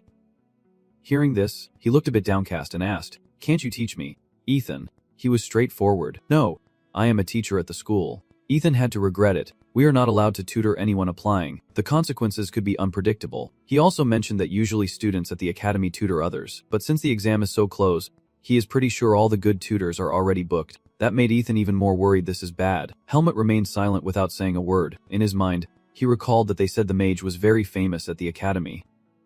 Accordingly, Helmut thought they meant he was very outstanding. Then he asked, do you know an academy called Alaga? Ethan replied, Alaga is well known. When he enrolled, he topped the class with perfect scores, the first time in the academy's history. But why do you ask? Based on that, Helmut concluded that topping the class definitely means he can teach me. After going back and forth, I still have to come to a conclusion, and I do not know anyone else but him, so I have no other choice. After some hesitation, Helmut announced, then I will go ask that student. Ethan was a bit skeptical and asked again if he really planned to just rely on student Alaga. Like that, he quickly added one thing for sure, that student is skilled enough to be my tutor. Wait, how do you know Alaga? Helmut, outside the academy. The voice murmured, why is that? Alaga stared at the person before him with a heavy, confused expression, wondering what nonsense he was talking about. Suddenly showing up here to see him, he flatly denied it, saying we never said we would meet again, and he did not remember making such a promise. On top of that, Alaga even spoke contemptuously, and tutoring Eker. Those fools, I despise them, especially those stubborn swordsmen. Only then did you remember. Wait, at first I thought you were sent to Biden, but you actually came here because of the academy. How typical. Then Alaga showed a look of disgust and said, I do not know why a mercenary is here, but if you want to apply, learn on your own. I have no intention of tutoring you. Now Helmut spoke up, I just need to pass. They said you are really good. Alaga bluntly replied, I do not want to, so I want to help you. Immediately, you turned around to go inside. But have you been listening to what has been said? You should leave. I am not here to talk with you. Helmut spoke clearly. I never said I would let you teach for free. I will pay, because you have grasped one thing. In this world, material things determine consciousness. Alaga asked, so you want to buy my knowledge with money? He turned around and proudly said, Tell me, how much money could a mercenary like you possibly have? Helmut got straight to the point, asking how much he wanted. This attitude made Alaga uncomfortable. Why would he be like that? So he read out a large sum, 100,000 marks. No credit.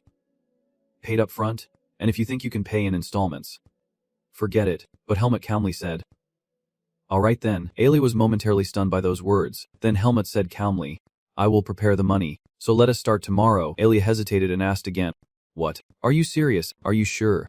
So he wanted to remind him, that is a huge amount. I am asking for 100,000 marks. Are you out of your mind? And Helmut quietly tallied up, 90,000 marks received from the Rapid Mercenary Guild and 10,000 marks from the escort mission. So Helmut was confident he had enough money to pay. He firmly insisted, there is not much time left, so I think we should start spreading it out tomorrow. Helmut remained calm and said, see you here again tomorrow. Alaga reminded him once more, if you do not have enough money ready, I want to tutor you. He even warned, come here tomorrow morning. Whoever tries to play tricks should watch out. Then Alaga walked straight inside, and seeing him slip by like a gust of wind, Shunned took notice. Helmut still stood motionless outside. He let out a sigh of relief and thought, It should be fine now. Then Helmut turned and walked away. Shunned stood watching him through the large doorway. He was silent for a long moment. Then he said, "How interesting." Meanwhile, Helmut turned away without paying attention. Shunned deliberately spoke loudly. "Aaliyah, you actually have a friend." The bastard showed up the next day. As scheduled yesterday, Helmut is now on his way to the academy. On the other side, Ailey had been standing outside the door for some time. Moreover, her face looked very angry. Ailey really did not expect it. That bastard actually showed up. Then he coldly asked, "Where's the money?" Hearing that, Helmut started searching his pockets. He took out a bag of money and assured her, "Here, exactly 100 coins. Ailey said at first, "Alright, if you are going to do it, you have to see it through. But before that, I already told you I would not tutor anyone. So if you fail, do not come asking me for money." Helmut nodded firmly. "No problem." Actually, Ailey was silently blaming herself. She should have just refused outright yesterday. "I only asked for payment because of my conscience." Then he sighed deeply. "No." Then I told Helmut to wait here. "I will be right back," Ailey told herself. Fine then, and he thought, there probably was not much to teach. Now Ali and Helmut have gone inside to start the lesson. While Helmut focused on writing, Ailey sat empty-handed right beside him, her probing eyes constantly scanning Helmut. Originally, Ailey was quietly assessing this guy, and he realized one thing. Up close, he found the guy had even more issues than he thought. Accordingly, Ali could observe that his ability to learn far surpassed all the other students in the magic division. Suddenly, he called out, "Hey!" Ailey is curious. Did he really leave the forest after surviving on his own? It seems this does not surprise Helmut much. Just as I thought. I noticed this during the final mission as well. He also judged Ailey, but this mage is no ordinary person. Since then, Helmut reminded himself to be more cautious around this guy. After a while, he finally responded, "Why do you ask?" However, Ailey remained silent and did not respond. Then she pointed to the previous statement and expressed her opinion. "I see that your ability to concentrate is very good, and your memory skills are excellent. I also notice your hard work." A moment later he angrily slammed his hand on the table, but Ailey snapped back, asking why he had no ethics or common sense at all. Then she went on, and looking at his ethics test score, it was clear he was completely clueless. Ailey pointed out each mistake. "Oh. What else? Using your father's power to threaten in response. If someone messes with you, that is how you react." Ranting on made Ailey sigh warily, urging him to quickly finish the other subjects and focus on this one with the remaining time. To motivate him, he reminded Helmut that 100,000 max is an incredibly large amount of money. You had to pay a large sum to be guided by the top student of the academy. In the end, Ailey summed it up. "It means I have to help you get admitted successfully by any means." He especially emphasized that the issue is not about money, but about my reputation. "By any means, you must get into this academy. Understand?" Suddenly being scolded left Helmut stunned. He really was a strange person. Ailey posed a scenario. Imagine a poor student mixing up your things. How should you properly respond in that situation? Thinking about the ethical approaches many people use to solve problems, Helmut reasoned that solving it ethically means no fighting. "Right." After thinking for a while, he exclaimed, "I got it." Ailey was waiting for this answer. "Damn it." Helmut explained his solution. "I will mix it up quietly," and Ailey was left speechless. "How can your idiot be like this?" This situation left him helpless. "I really do not know what to say to you. It is wrong." Helmut still heard the stubborn reply. "What is wrong? I did not fight. I just resolved it quietly." Ali was too bored to even respond. "You are clearly a swordsman after all." In the end, he had to come up with the best course of action. Everything could end quietly, but if your student does not learn anything from this, it will just happen again later. The best solution here is to talk to them so they feel remorse for their wrongdoing and help them realize how much impact their actions can have. Ailey explained it in the simplest way, saying he forgives them, not their sins, which is the Academy's standard definition of justice. After hearing this, Helmut could only silently complain to himself, "It is so complicated. Being a person is really difficult." Only now did he realize that in this world, he had to learn things like ethics and common sense to survive, and he had started learning these basics far too late. So Helmut told himself that to become the kind of person Darien talked about, he needed to solve those complicated problems. He thought it would take him a lot of time. After that, Ailey continued to unravel the complex knowledge of ethics. But he was running out of things to say. While Ailey used all his brainpower to explain, Helmut kept scratching his silly head. 2 weeks later at Greta Library Academy, there were quite a few people passing by outside. Behind the bushes, 2 girls are peeking their heads out with Maxime over there. It turns out these 2 girls are excited because the handsome Alia is out on patrol. Today that guy is so handsome. Just think about who he might be waiting for. The girl guessed right away. It must be the person he has been guiding for the past few weeks. Just then Helmut was walking over. Was that the person? Alia, who had been waiting, finally saw Helmut. His face clearly showed discomfort. "So that is it. Why does such a big academy only hold exams for the library?" Helmut could only guess. "I am not sure. Maybe because it is quiet." And Olin reminded him that it was a rhetorical question. In the end, he set the matter aside and asked, "Well, Ever since tutoring you, I have put all my work and books aside, so I have to spend all my time waiting. Did you do well on the exam? Hearing this question, Helmut fell silent for a long moment, and Ailey added, the practical exam should be no problem, but the lessons from the past few weeks were meant for today. Right. Finally, he waved goodbye. I am off now. Good luck with the practical test. Helmut replied with thanks. Before truly leaving, Aelia turned and waved, and Helmut added the rest. Because you helped me, so Aelia was straightforward, saying I have already received the energy exchange, so no need to thank me. Then he left with words of encouragement. Good luck. Still, Helmut had to admit that thanks to Aelia, everything ended well. Then he returned to the main task. With only one thing left to do, Helmut headed straight to where he needed to be right now, the practical exam. The swordsmanship department was moving the exam to different waiting rooms. Right now Helmut is on his way inside where someone is giving instructions. You must stay here and follow the guide's directions to find your assigned group when your name is called. There was a group of people gathered there talking. One guy with sharp eyes looked in a different direction with a dangerous expression. Helmut looked around and decided that just waiting here would be fine. In his mind, he wondered what he should do after the exam. Suddenly Helmut remembered Loy's advice. Ethan told him to just rest. It has been a while since he trained, so maybe he should go practice a bit. Just then, a commanding voice called out, Hey, you, the one with black hair. The person waved in front of Helmut.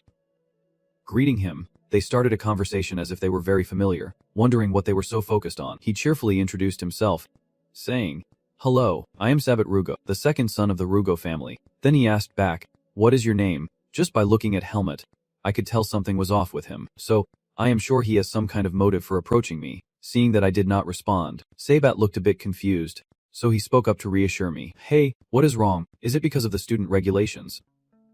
Don't worry, we have not enrolled yet. This made Helmut wonder what the student regulations were. Now you suddenly demand a response.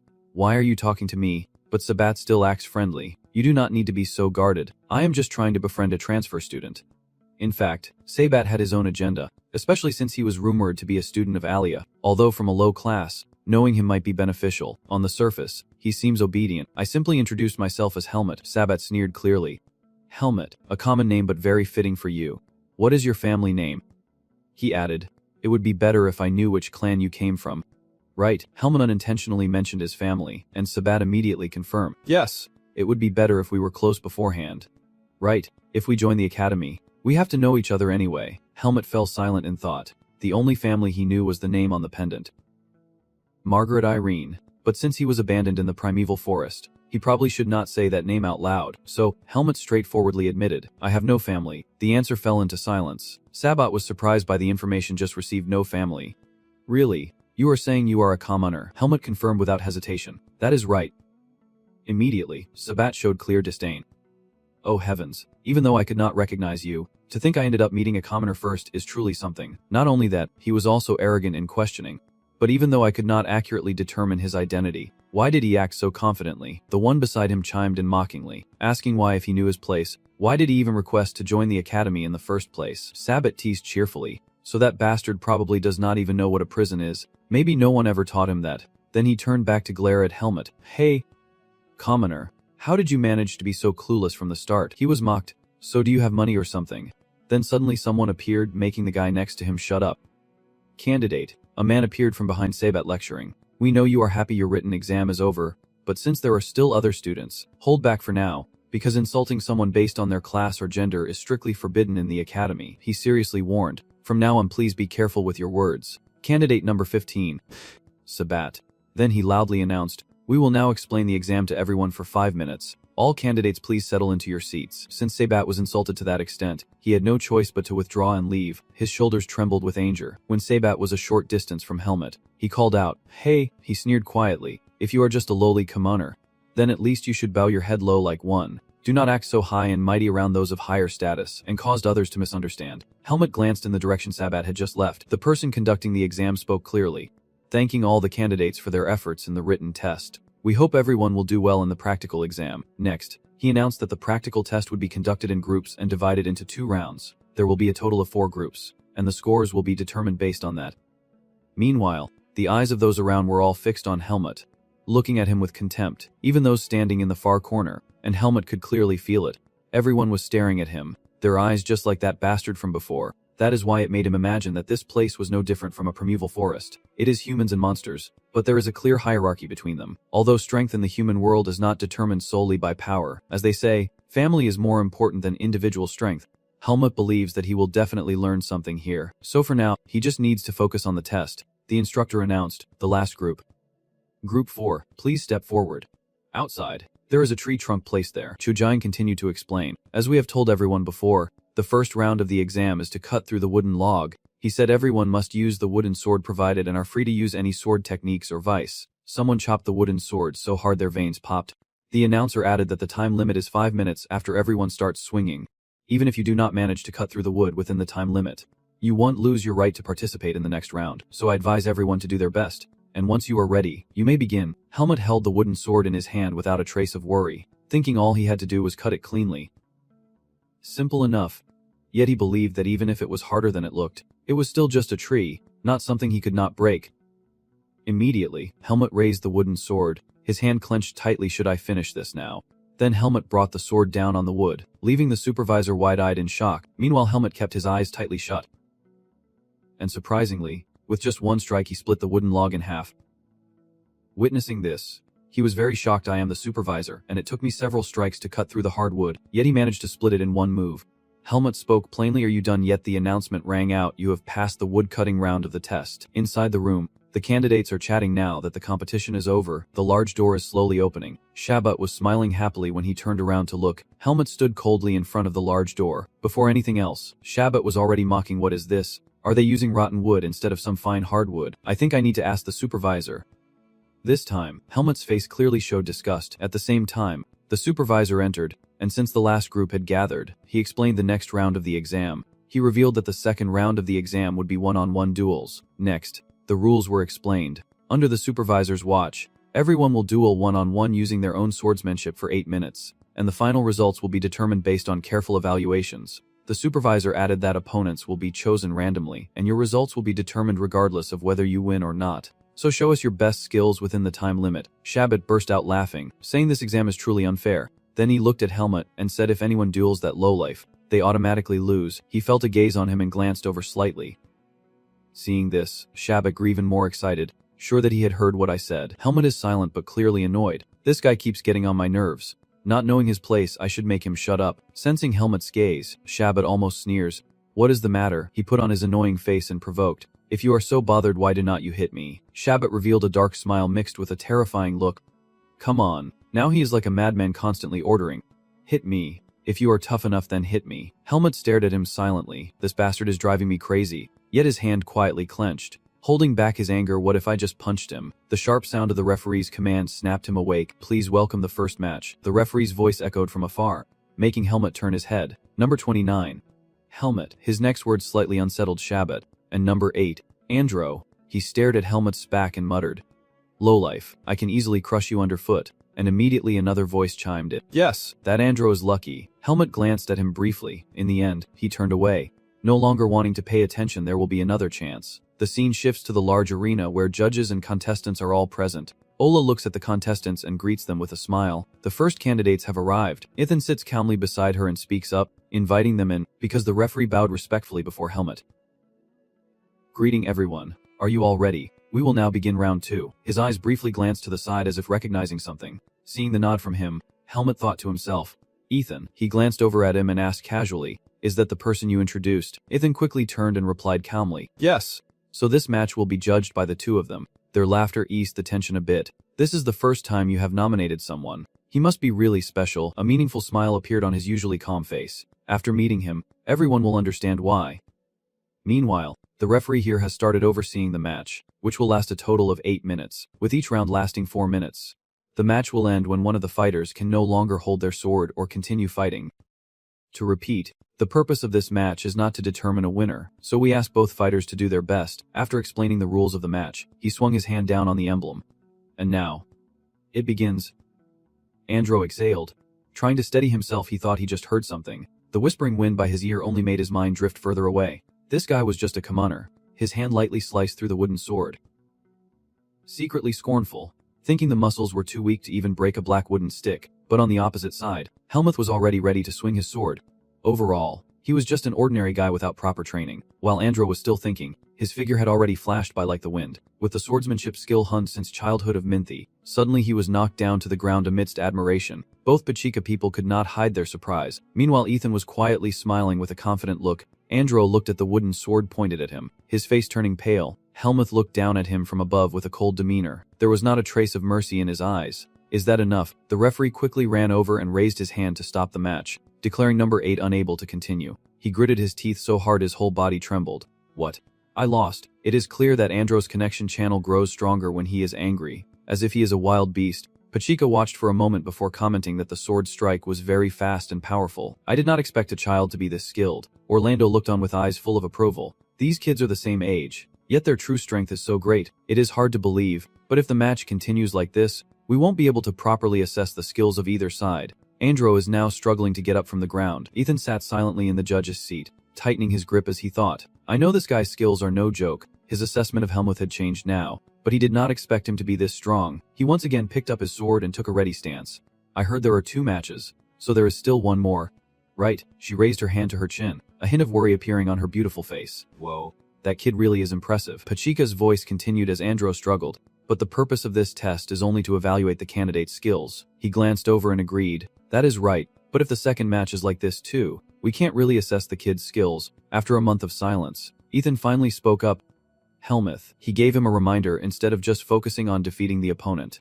He suggested a new approach to Helmuth. Could you compete with him as a trainer? A hint of curiosity appeared on his stoic face. Training? This time Ethan tried to explain more simply. Yes. Fight like the way you learned swordsmanship. His hand gripping the sword silently reconsidered. Helmuth recalled the moment when he was still being taught by Darien, when he was learning swordsmanship. That way, having understood what was just taught, he calmly replied.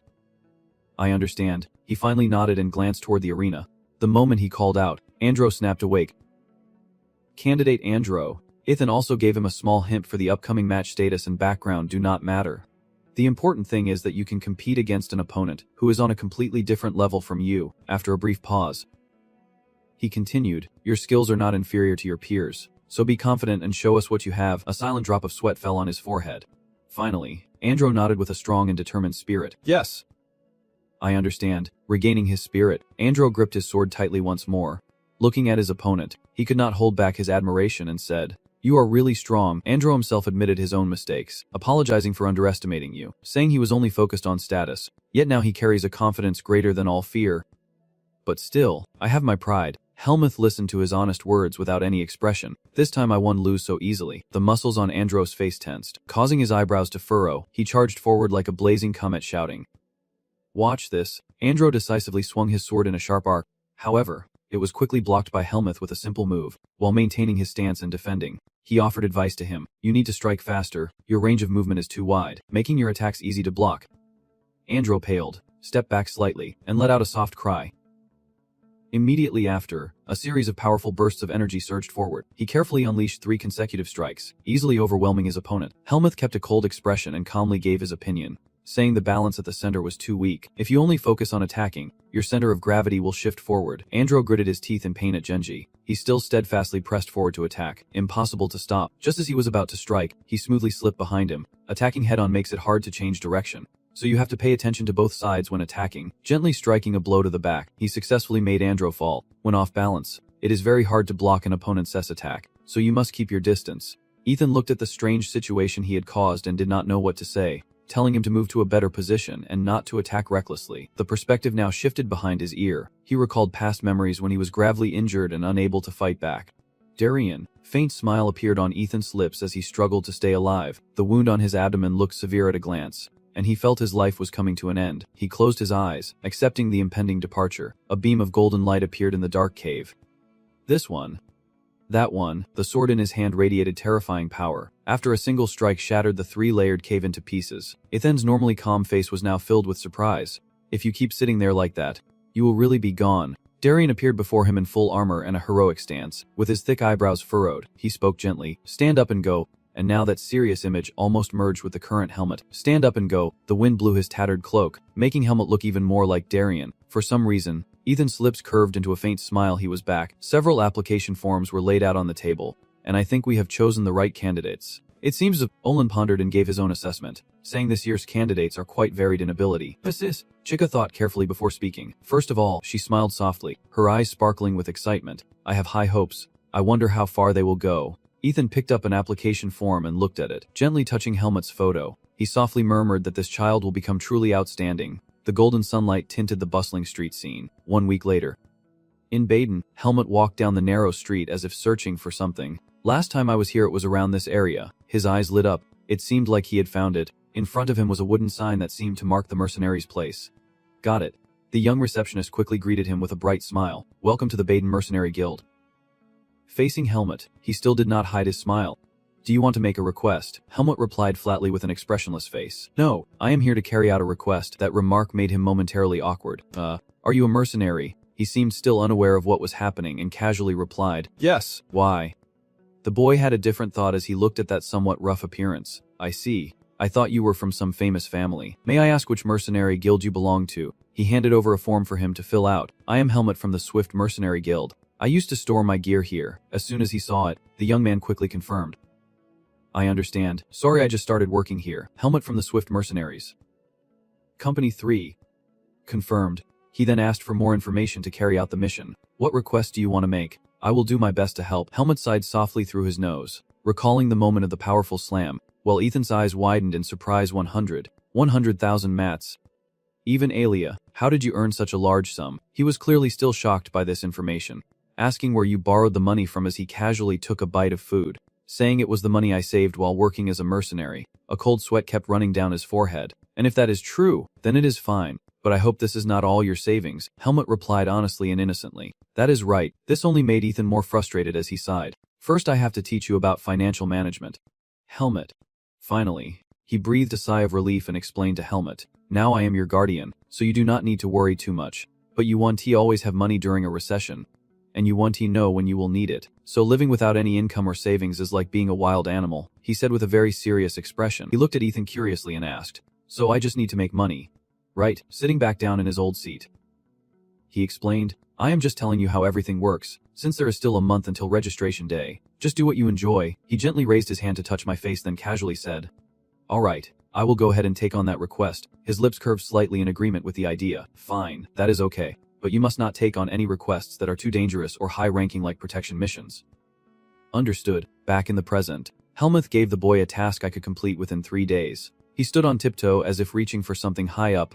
Right, wait a moment. He looked up and added more detailed requests. Something I could complete before next month, with the highest possible reward. He tried flipping through the tasks posted on the wooden board. This one was a bit too specific. Not this one. After a month, the boy found a piece of paper pinned at the bottom. Here it is. As he took down the request, he turned his head and asked, The location is quite strange. Are you okay with it? Helmuth got straight to the point. Where is it?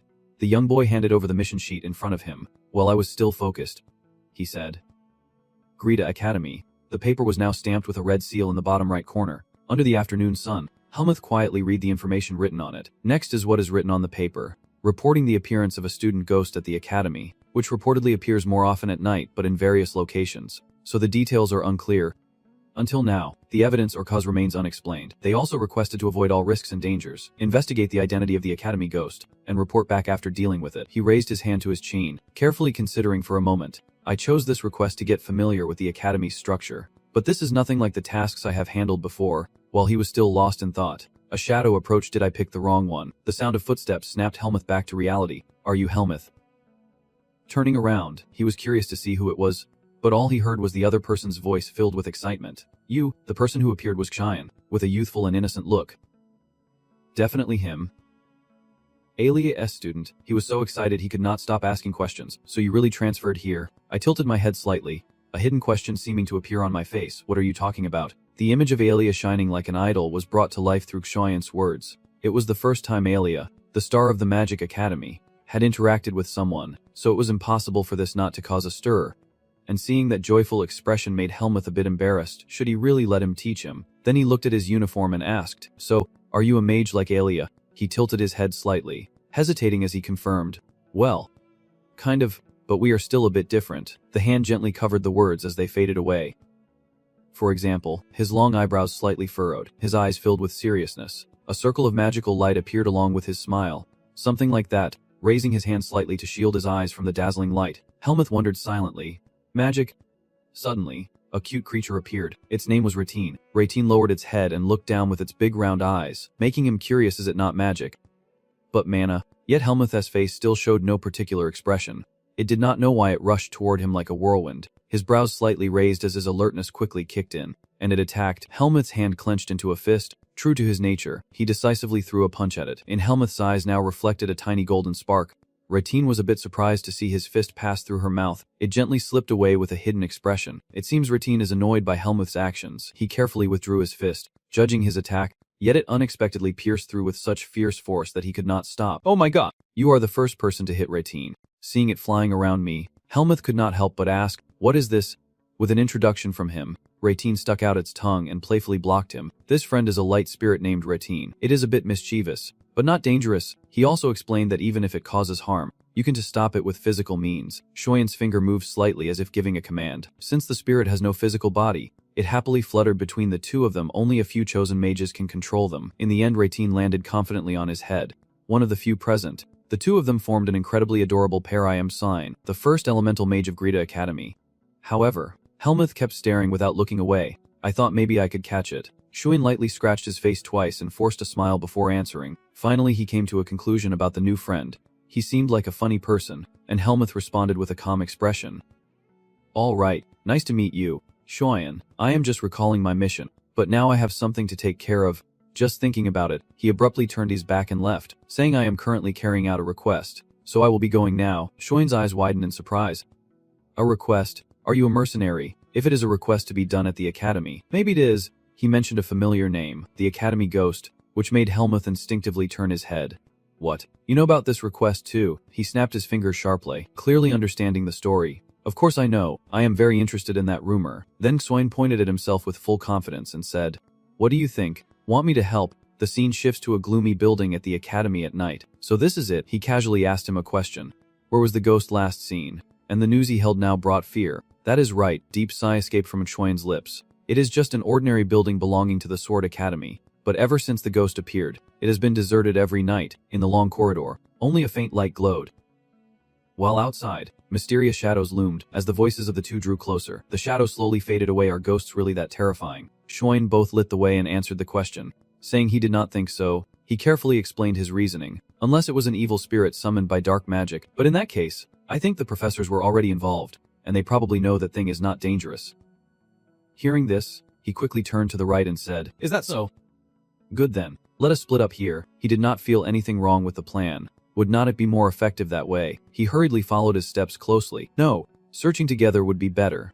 Would not that make the search more accurate? He kept moving forward while trying to talk, but after finding it, what do you plan to do? Hemut's cold voice echoed down the empty hallway.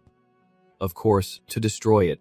The strange shadow now appeared at the end of the corridor. The shadow revealed only two bright eyes while its entire body was covered in a cloak. After Hemut and Swain ran together to the building to search for the Academy Ghost, Shuyan slowly opened the door, feeling a deep sense of fear.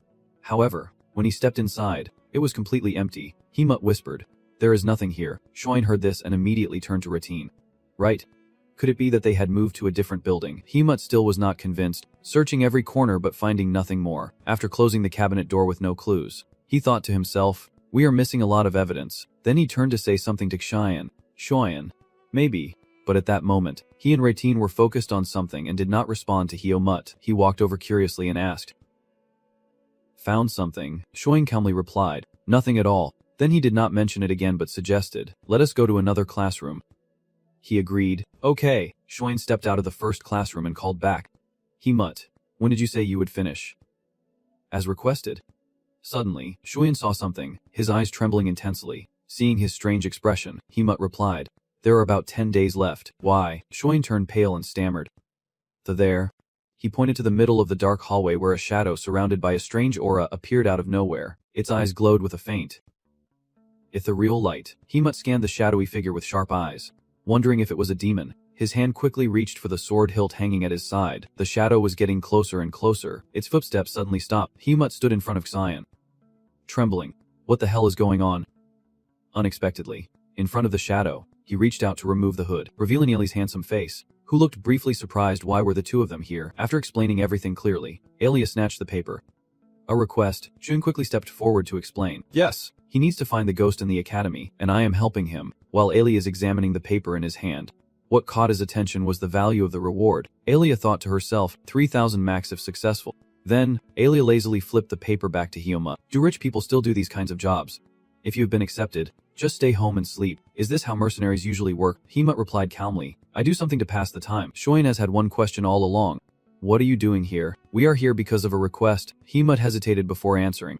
Finally, you decided to speak up because I also received a request. Shoin widened his eyes and pointed at Alia. Huh, you are also a spirit hunter too. Alia, annoyed at being singled out, hit Suyan's hand and said, What are you talking about? I take requests directly from the academy. Swain brushed off the pain on the back of his hand and said cheerfully, that is surprising. I thought you did not care about these things.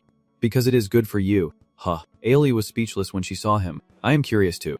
But you do not need to know. Hearing the news from him, Hyoma thought to himself, did the academy send a different request? Is the situation really that urgent? Hyoma then turned around because of Swayan's excited voice, feeling genuinely happy that things suddenly turned out this way. Not stopping there, Swayan also made a suggestion. Let us go find that ghost together. It will save time and be more fun. His proposal was met with silence from Hyoma and Alia. Shuyan shyly changed his mind. If you do not want to, we can go separately. Alia sighed. No, let us go together, like you said. The more the merrier. Seeing Alia agree, Shuyan turned to seek Hyoma's approval. Alia thinks the same as me. Hyoma, do you agree too? He said nothing, just let out a soft hum. A moment later, in some room, Alia cast her magic. An illusion. You created a model of the academy building and pointed to each location mentioned. According to recent reports, the building where the ghost appeared includes the main hall where we are standing. The next place with similar rumors is the sword training area, followed by the Professor S sword training zone. The stadium is the fourth place where the ghost was seen, and the arena is the fifth location recorded. After reviewing everything, Alia gave her assessment that these buildings all have something in common. Shuyan's eyes widened as if she had found the key point. He observed and pointed out that they all belonged to the swordsmanship department. Alia nodded in silent agreement and continued, saying that for some reason, the ghost did not appear in the magic area. Helmut then turned to him with a puzzled look, wondering if it was the work of a mage. Shuyan and Rattan fell silent at the same time, and he guessed that if so, someone must have heard the chant at least once, and there was also a silent spell. Alia slowly glanced at the structure again and replied, but a high-level mage would not bother with such petty tricks. His eyes gleamed with the look of a detective, and if this was not done by an ordinary person, then it could be guessed that the ghost was avoiding mages. Shuyan clapped loudly and said wide-eyed, that is right. Maybe does not dare to attack with magic because it is too weak. Helmut quietly added, because ghosts can't be harmed by physical attacks. Alia and Shuyan both glanced at him simultaneously. How do you know that? He looked back at them with a confused gaze. Old memories played like a film reel. A conversation between me and Newton the ghost. I think I have heard about it before. Hearing him mention the ghost, Helmut asked, do you know anything about it? His hand tightly gripped the teacup handle, solemnly saying, yes, there is an academy of courage, and among the students facing that ghost, he remembered how his student bravely fought back when they encountered it, but the sword passed right through it, as if it were a thin veil of smoke, willing to shift. Hearing this, Shuyan was extremely curious. What? Is it really a ghost? He seemed a bit scared, his routine as rigid as his master's, while Shuyan fell into deep thought. Seeing this scene, Helmut could not help but smile. Newton looked at Alia deep in thought and felt something new inside. Thinking back, had he ever been able to express his opinion on equal footing, even just in casual conversation? When I was little, whenever I spoke up, I only got scolded by Alaga. If I got a bit loud and wanted to argue back, Darien would always shut me down. Speaking of mercenary groups, even with the rapid tax soldiers, I have never experienced this. Right now, the feeling is so strange. Suddenly there is equal cooperation among the three of us. Thinking together like this for the first time. We have different knowledge, but when combined, we can gradually find the answer. In the end, everyone will share their opinions. Helmut realized something. So this is how it is? Go ahead. Alia thought for a moment then spoke up. Helmut, if it has no form, it can't be attacked physically. You suggested. What if you use Vis to attack it? Since you are good at using Vis, Helmut was a bit surprised. And Vis, the sword beside him, suddenly glowed with a purple light, startling the person next to him. He continued, if I encounter it, I will give it a try. Shuyan stepped back a few meters, then panicked. Oh my god, you scared me to death, Alia softly concluded. Anyway, I can't think of anything else. Then Shuyan sat beside her, waving her hands to brush off, saying tomorrow we have to search all the buildings of the sword department. But I am tired, I can't think anymore. He quickly stood up and said, I am going to rest now. After finishing, Shuyan hurriedly ran out the door, leaving a message. Do not push yourself too hard. Stay safe. The door slammed shut right after. Ailey absent-mindedly looked out the door, then Helmut and he locked eyes again. A few seconds passed in silence until Aelia finally spoke. Helmut. She stared at him and asked, "Did you figure anything out?" He nodded slowly. And I realized something as the image of the rattan gradually appeared in my memory, how the Shine used the rattan to play chase. Then deduced things without form, remembering the rattan swirling around Helmut's body, avoiding mages and loving to play chase. He finally spoke up and called out, "Aaliyah." Her voice echoed through the silent room. "Where do you look to find a spirit?" Ayla blinked mischievously at Helmut. "It turns out I teach well after all." Then he snapped his fingers. "But unfortunately, I am not a spirit mage, so it is hard to sense the spirits." The model had shrunk into a glowing orb on the table, and Helmut looked at him curiously. "So what should we do now?" Aelia smiled knowingly. "What do you mean?" Then he turned to the glass door, looking into the distance. "Have you forgotten already?" Elsewhere, Shoin was desperately running towards a certain direction. According to Aelia, the mages no longer needed to search, because we already had a talented spirit mage. After Helmut and Aelia noticed something unusual about Xian, they immediately rushed off to find him. Helmut kept asking Aelia from behind, "Where is Xian going?" He ran while glancing back and replied, "He must be chasing the souls. I am sure he can sense them." Hearing this, Helmut grew suspicious. How could he sense them so quickly? Could it be? He remembered the moment when Shine suggested going together and Aelia suddenly agreed, saying, "We can go together. The more the merrier, like you said." Or maybe it was when Aelia asked during the discussion, "How do you know?" Or what about when Aelia suggested using Viz? What if you were using Viz to your advantage? Helmut pieced everything together and glanced coldly at Aelia. He finally spoke up. "You knew from the start it was a spirit. You just wanted Swine to go find it." Aelia did not hide anything and spoke frankly. "I was stalling. It was the only way I could think of." Hearing this, Helmut said no more. The two of them ran out of the academy building and stopped on a long stretch of paved road. Helmut was a bit puzzled and asked, "Aren't we going to chase after him?" Aelia replied calmly, "We just need to know the general direction he went." You started placing your hand down. Light rising from below, Aelia cast her magic. Searching, a row of magical lights appeared, revealing Suyan's footprints. It moved to the right. Helmut went to observe. This direction is, looking towards the path Xuan took. They concluded he was running to the swordsmanship training ground. After getting the clue, Aelia brushed his hands off and said, "I am sure Chuan won't be able to aim accurately." He said this while pursing his lips. "So we have to find that soul before him." Helmut just listened without rushing to make any judgment. In a carefully locked room, it was shattered open in an instant by magic. Aelia pushed the door open and said, "Not everyone is allowed into the training grounds of the sword department." He added some interesting information. "And also, they take rankings quite seriously. So even though they are students in the department, they are divided into separate classes and ranks." Helmut looked around with some admiration, going deeper inside. Ailey added that the spirit is probably residing in the least used area because it has to hide in a quiet place. So besides our training ground, he turned back to look straight at Helmut, saying it could even be hiding near the senior students who have extra lessons. "So we need to search there." But Ailey noticed Helmut was already focused on something else and curiously called out, "Helmut." Helmut calmly replied, "Ethan has a private training ground at home." The two of them went to a locked room labeled Ethan. Could this be Professor Ethan's training ground? Helmut thought for a moment and said, "So I am pretty sure no one is using this place." Aelia seemed to realize his intention and was quietly surprised. Then they both decided to push the door open and step inside, but still hesitated a bit, wondering if they could enter without permission. Helmut straightforwardly gave a valid reason, saying, "We are on a mission, so he will probably understand." Suddenly Aelia touched something. He lowered his face, widened his eyes, and said, "I feel something like a thread." Aelia pressed his lips confidently. "Yeah, it is definitely here." Then, his hand clenched tightly, and Helmut softly called out to him, "Aaliyah." He bluntly asked the burning question in his heart. "Did you really receive the mission from the academy?" Ailey glanced at him upon hearing that. He closed his eyes and took a deep breath without rushing, then said honestly, "By now I am not going to lie to you, I do not actually like the academy. I only have one elemental mage." Hearing this, Helmut guessed that you would capture that soul and study it. Ailey had to take responsibility for her magic. "That is right. And you would automatically complete the mission requirement." Without hesitation, he snapped his fingers to issue the command.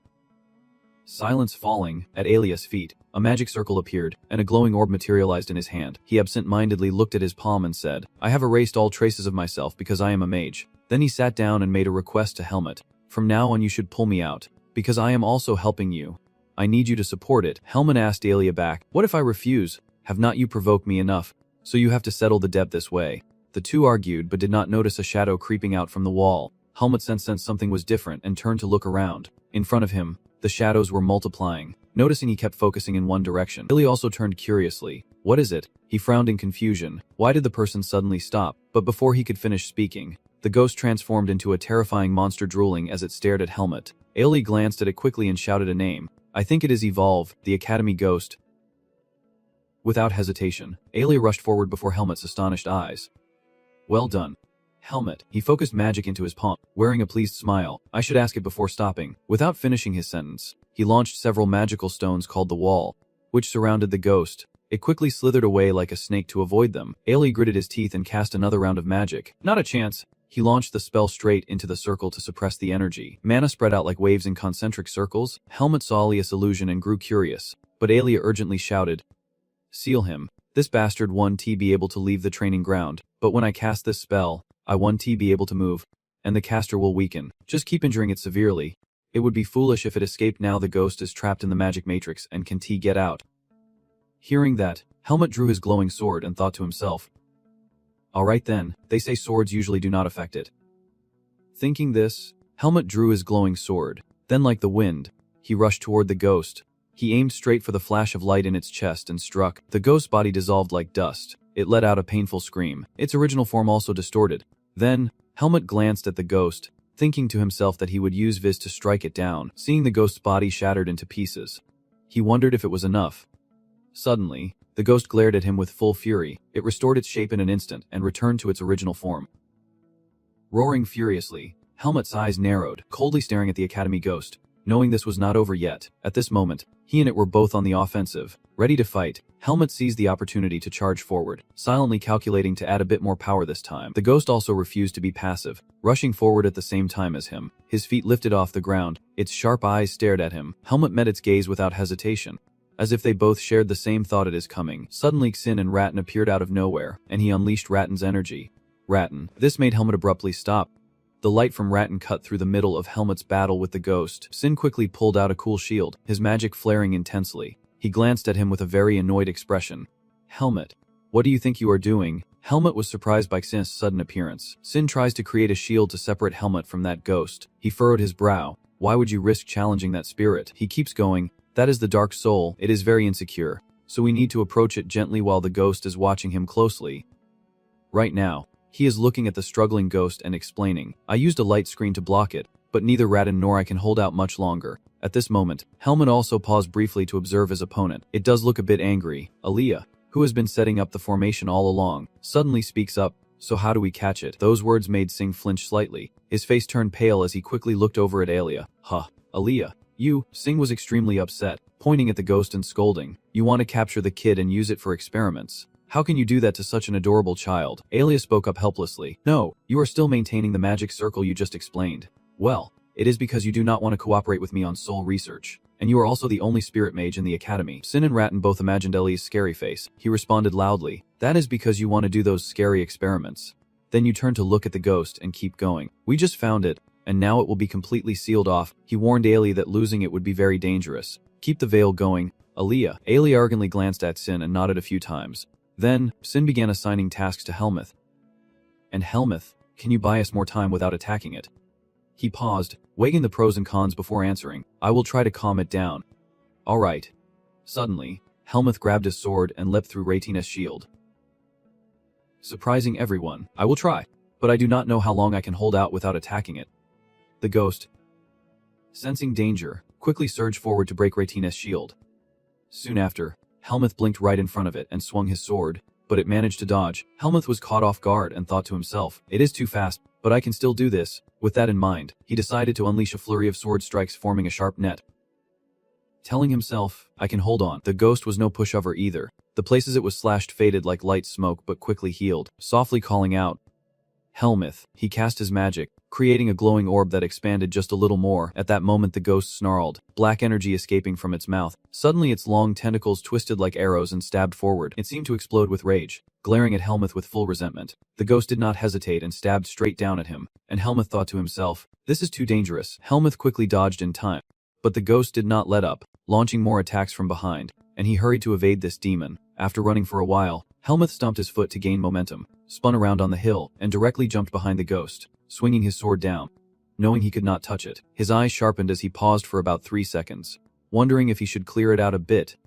Suddenly, a loud voice made him stop. Helmuth. Shunned was extremely worried. No! In that moment of distraction, the ghost seized the chance to lash out with its tentacle. Fortunately, Helmuth reacted quickly and dodged in time. However, it followed up with a crushing blow that slammed Helmuth straight into the wall. Helmuth was caught off guard and bit his tongue. Shunned had deliberately distracted him, and seeing him slam into the wall, he kept apologizing to Helmuth's family. But he had weakened a lot, so I had to do it. Helmuth lay sprawled on the rubble, his gaze weak and unfocused. A confident gleam appeared in Xian's eyes as he traced a few more magic circles, saying, "Now just leave it to me." The ghost is now panicking, trapped within Xian's circle of light. It is desperately searching for another way to escape. Then it chose Alia's seal and charged at it. He was fiercely attacked, struggling to withstand each of its stabs. Alia used all his remaining energy to maintain the shield and hurriedly told Xian, "This thing is trying to break through the barrier. Do something." He observed the situation, furrowing his brow slightly. "It is small. It is afraid of us. It is afraid of my magic." The ghost's body moved restlessly, no longer attacking Alia's seal. It turned to look at Xian's magic and hesitated. Then Alia was startled when their eyes met the ghost's gaze. It lunged wildly as if trying to devour him. Xian excitedly called out loudly, "Helmut." Helmut also rushed over like a storm. He quickly stood in front of Alia, gripping the hilt tightly. He felt this was the signal to get serious. Alia is in danger now. Helmut swings a sharp purple light sword fiercely at it, telling himself there is no other choice. The shadow took the full slash, but something happened that made Helmut hesitate. Alia sensed danger, gritted his teeth, and swore. Then he cast another kind of magic.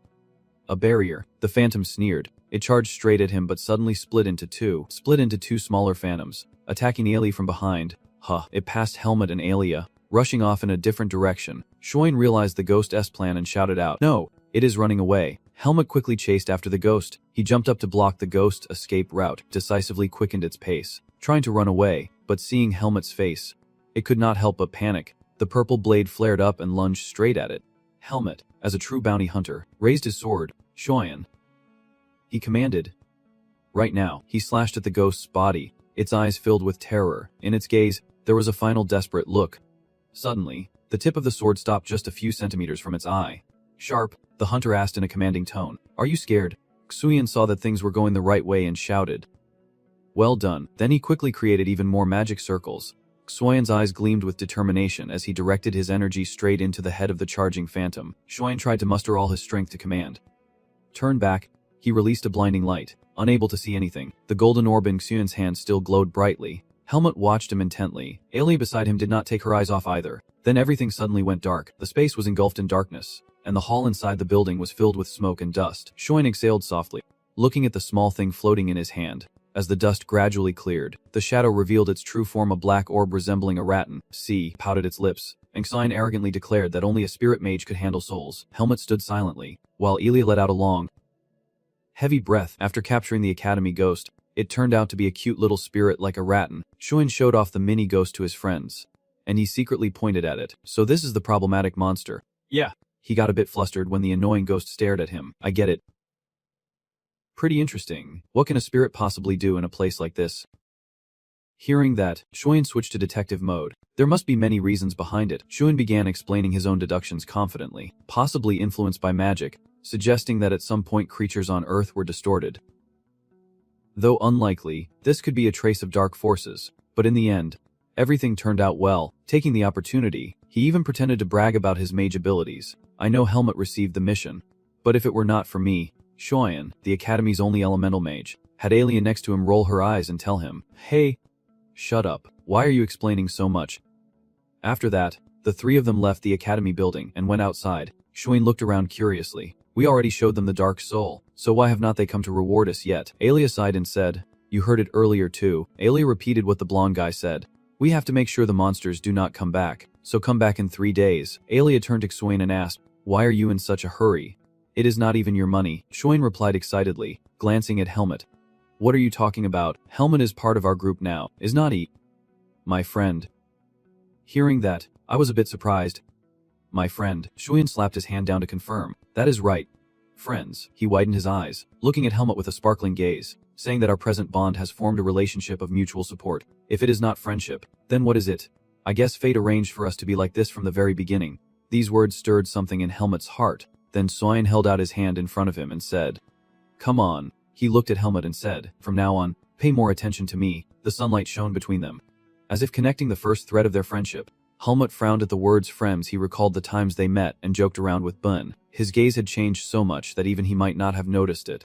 Then, Helmut took Xian's hand. He thought to himself, "It is probably not so bad. Then, Schwein mischievously blinked and turned to look at Alia. Alia, when he said, "Let us shake hands." Alia blushed and stormed off. "No.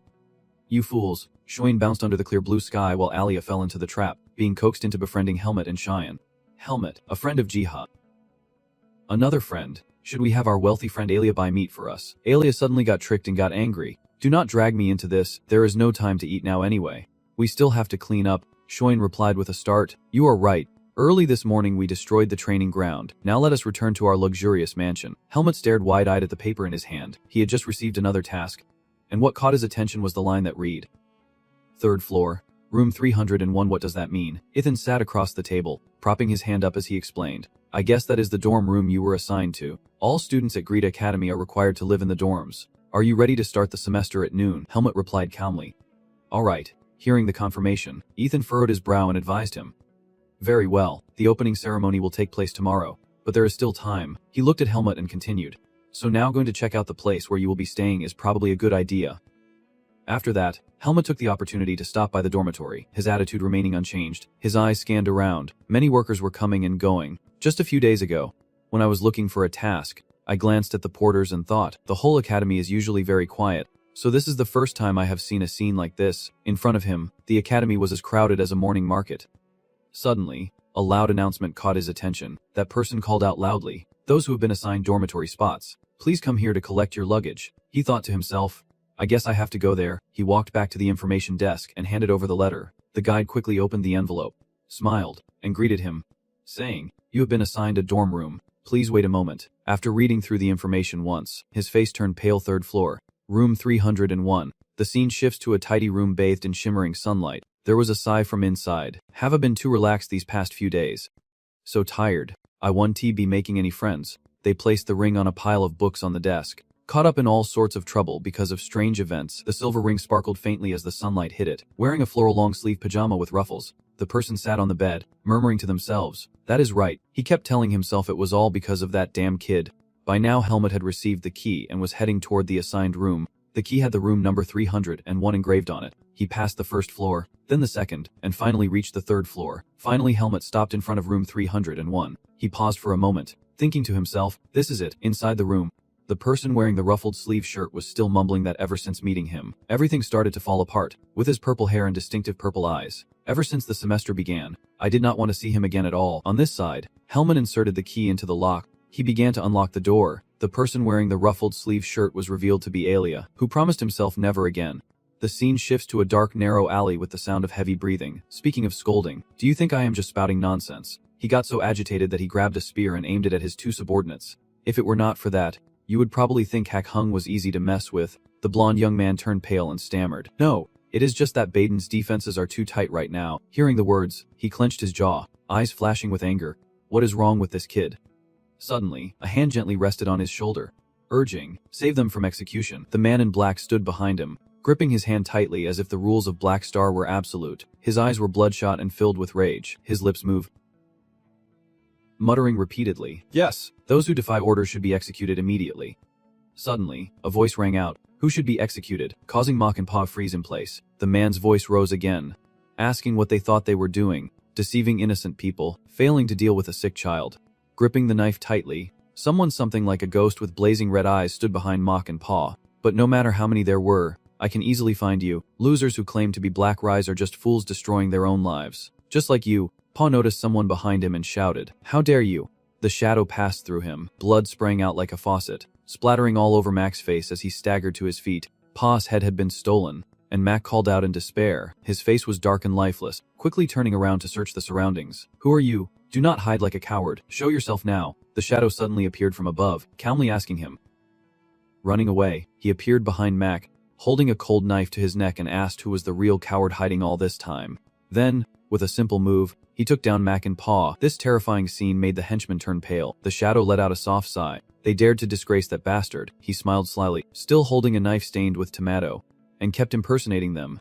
"But you have to admit they were pretty lucky to survive that long." Then he stood up again, making the others tremble. He had a scar on his face and gave a twisted smile, saying he forgot he had a few things to ask them. The shadow loomed large. "Now may I ask you all something?" In the dark alley without any light, a scream pierced the clear sky, and after Helmut opened the door, he casually pulled it open further. He slowly stepped into the room, Helmut looked around the room, his gaze somewhat dazed. He walked to the desk full of books, thinking to himself, this is the dorm room, but compared to sleeping in the forest, this is already very luxurious. Remembering the fierce battles, there was even a time he was pierced through by an energy beam. Helmut thought. Speaking of the forest, after leaving the primeval forest, he recalled his journey, how he had agreed to go with the mercenary guild. Now, standing in the dormitory with clenched fists, he thought to himself, and now I have been accepted into Greta Academy. Helmut looked at his palm, telling himself that finally, he felt the beginning of a new journey. His eyes shone brightly with determination, ready to focus on gaining strength. While a shadow moved behind the wall out of sight, Helmut hurriedly made a move to draw his sword and attack. He was a bit surprised, then finally realized, right, today I did not bring my sword. The person standing behind the wall was Alia. He was a bit surprised and stared at Helmut. Helmut could not help but ask in surprise, Alia. Seeing Alia, he wondered aloud, are you in this room too? Alia was angry, her hands already ready with magic. What are you talking about? And how did you get into my room? I almost gave you a punch, Helmut replied calmly, because I was also assigned to room 301, but it was enough to leave Alia speechless. No way, that can't be. Helmut glanced at him and asked, how could it not be possible? Alia covered his face in frustration. Of course it is not possible. How on earth did this happen? Wait, do not tell me. Suddenly Alia's eyes narrowed. He said nothing more, hurriedly took off the ruffled sleeve shirt, gritting his teeth, going to the party. There are 2 beds here. Seeing you leave, Helmut hurriedly asked, where are you going? The gruff boy replied, the bathroom. Why do I have to answer a question like that? Alia quickly changed out of her daily clothes, then warned sharply, I am warning you, do not touch anything in this room, or I will make sure you get a good beating. Helmut froze like a child caught standing still in the room. Do not go wandering around, stay right there. He felt something was off and thought to himself, what did I do to be hated this much? The academy was unusually quiet today, and inside a glass-walled room bathed in morning light, someone was gently holding a teacup. The man sipping it was Liam Wace, the director of Greta Academy. He had just taken a sip when suddenly someone broke down his door and shouted loudly, Director. He turned around slightly, only to be yelled at what the hell happened. Liam still had not caught Alia's meaning when she snapped, why would you let someone else share a room with me? Then, clearly upset, she demanded her rights, saying she was entitled to a private room as the president of the Magic Institute at Greta, and surely he had not forgotten that. Liam did not respond immediately. He was somewhat cautious. It seems she already knows. I could have anticipated this situation, but then he came up with some excuse. Shamelessly saying, sorry for not informing you earlier, Alia. Actually, we had arranged the dormitory fees since the last vacation, so there are very few rooms left. I hope you understand. Alia frowned unhappily. Even so, you still have to keep your promise to me. You insist on your own rights. But you know I need a private room. What if he finds out I am a girl? Hearing this, Liam squinted and thought carefully before answering. In the end, he avoided Alia's gaze and said, you just need to be more careful. After all, you possess the magic of a powerful archmage. A student from the Swordsmanship department won't discover that, but Alia still refuses to accept it. She is extremely dissatisfied, so if you do not intend to take responsibility, I do not want any risk at all here. Ali's eyes glistened with sadness and a hint of helplessness, and in the end, he knew exactly who my enemy was. Hearing this, Liam froze, furrowing his brow as he stared intently at Alia. Then he thought it over carefully and replied, Alia, do not you think having your own room while there are no other rooms left is a bit unfair?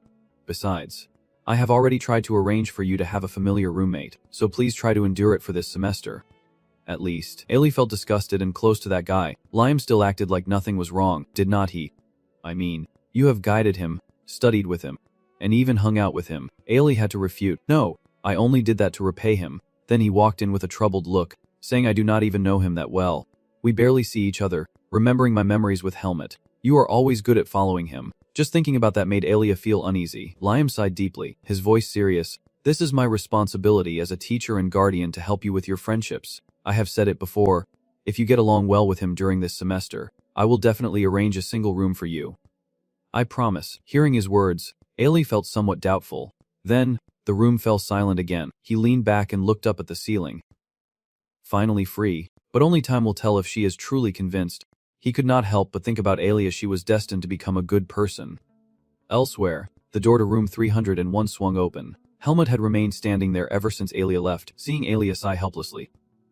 Helmut asked, things have not gone well with her. Have they? He replied irritably. You must be pretty proud of your own sharpness. Huh. Glancing at Helmut, Alia irritably shot a suspicious look. Then, he laughed, shrugging off his robe, saying, So you really want a room with me? Helmut reluctantly followed Ailey and replied, it is not about wanting or not, it is necessary. Do you understand? Aaliyah, wearing a black t-shirt, leaned against the wall and sighed. I have been alone since I was the chairman of the Magic Institute. Yet this semester, I have to stay in the central room with someone. You are lucky. His voice suddenly lowered. But honestly, I do not really like this situation. Hearing this, Helmut was a bit surprised, waiting for what came next.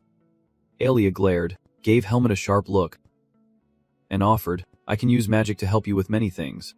What do you think? He nodded but disagreed, saying he did not think Ethan would agree. Even if you try, I will find out right away. This way 1T work, that way 1T either. Alia frowned. I hate having to say this, but I am much more picky than you think. You even added a few threatening words, saying living with me won't be easy. Do you still want to stay? Helmut pretended to think for a moment, then agreed, which surprised Ailey a bit. He lowered his head, his eyes hidden beneath his long hair, and said to me, you are still better than most others. I am sure of that. Hearing this unexpectedly, Ailey blinked in surprise. Helmut's intentions were not exactly noble, recalling those muscle-bound brutes. He thought to himself that it was better to just talk with him at the academy than to get mixed up with the others from the Sword Institute. Ailey kept thinking, a drop of sweat falling lightly on her cheek. In the end, Ailey finally felt regret. She should not have helped him during the test. A few days later, at the prestigious academy, the campus was bustling with students. Outside the gate, several horse-drawn carriages leisurely entered. Someone was coming down from there. Helmut carried a bag of luggage and a sword hanging at his side, his eyes showing no interest at all. He quickly grabbed his bag and looked around once more, thinking to himself that his belongings were all moved in and Alia had already decided to use the shared room for both of them. Then Helmut went up the dormitory stairs and opened the door to his room. Alia was inside, looking out and asking, you are back? Helmut nodded and looked at him. Have you made your decision yet? Ailey did not even turn around as he replied, yes. Right in front of you. In front of the two of you is a table with a candle on it. The room had a table, a bed, all neatly arranged. One side of the curtain was also drawn. Helmut looked around once. Then Alia went to the window and pulled the curtain hard, saying the space behind the curtain was hers, and the rest was his, so I won't accept any complaints at all. This curtain is a boundary, so no one is allowed to cross over to the other side. Helmut gave him a puzzled glance. Then, Alia laid out a dozen rules for the room. I placed a steel shield on it, but do not make noise at night. Also, no strong smells and keep the living area clean, and do not bring anyone in, especially those from the Magic Institute. You blinked and continued, if you need anything just call me. If I do not hear it, I can still respond if you call enough times. Helmut glanced at him and quietly said, then. Hearing this, Ailey began to step inside. All right, that is enough. Go back to what you were doing before. He watched her closely and suddenly called out softly, Aaliyah. He looked at Alia with hopeful eyes, making a suggestion, hoping we can get along well. Alia turned her head to look at him, saying nothing. So the first day of moving into the dorm ended with a sigh. The semester at the academy had begun. That day in the late afternoon, someone crossed their arms defiantly. That commoner. He already passed the entrance exam. Right. They whispered with a smirk. I heard Principal Ethan backed him up. The other guy sneered just as arrogantly, saying no wonder that guy is so full of himself, thinking having a noble backing would hide his incompetence. What he said next made the blonde youth Shabbat somewhat amused, clearly eager to face that guy soon. He pursed his lips, showing no disguise of contempt, sure to soon realize the boundary he must not cross. He sat up abruptly, revealing his big dirty plan. Luckily there are no swordsmanship classes tomorrow, so let us go crush him so he can't lift his head. This will be fun. The next day, at the academy, the sky was clear with distinct clusters of clouds. Helmut was at his door. He put on a very stylish uniform and then moved his arms and legs to check the fit. I thought the uniform would be tight, but it is actually really comfortable to move in. I remembered Alia's words again. Alia said that the beginning of the semester usually is not very busy.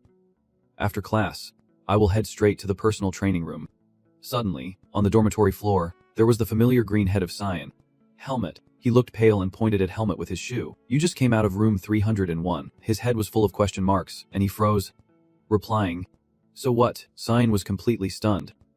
Of course, that was Alia's room. Don't tell me you are sharing a room with Alia. He nodded silently in agreement. That is right. Cyan widened his eyes and confirmed once again. But Alia has the privilege of using a private room because he is the class leader. But more importantly, Alia still agreed. Then Cyan hurried over to examine the young man's looks. Strange. Alia favors those who are good looking. Well, no, favoritism would be even more wrong. No matter how much he thought about it, Cyan could not figure out the mysterious Alia's true feelings. He just had to accept it. Living with that hot-tempered person was going to be tough. Then he and I went down the dorm stairs to rest. The first class at the Sword Academy would take place today. He just let out a soft snort. Suddenly, Cyan became serious and warned him about a few important things. He probably won't have any trouble studying, but remember not to cause any trouble with the Academy's mad dog.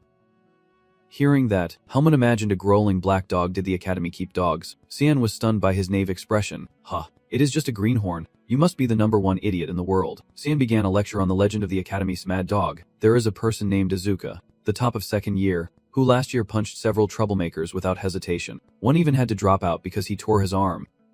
After that, no one dared to mess with him anymore. Hearing this, there was no flicker of emotion in Helmut's eyes. Then he spoke up, asking if we were really allowed to do that. Xian frowned and replied, of course not, because he is very talented. The school stopped supervising him, thinking he could change in that short time. Anyway, be careful.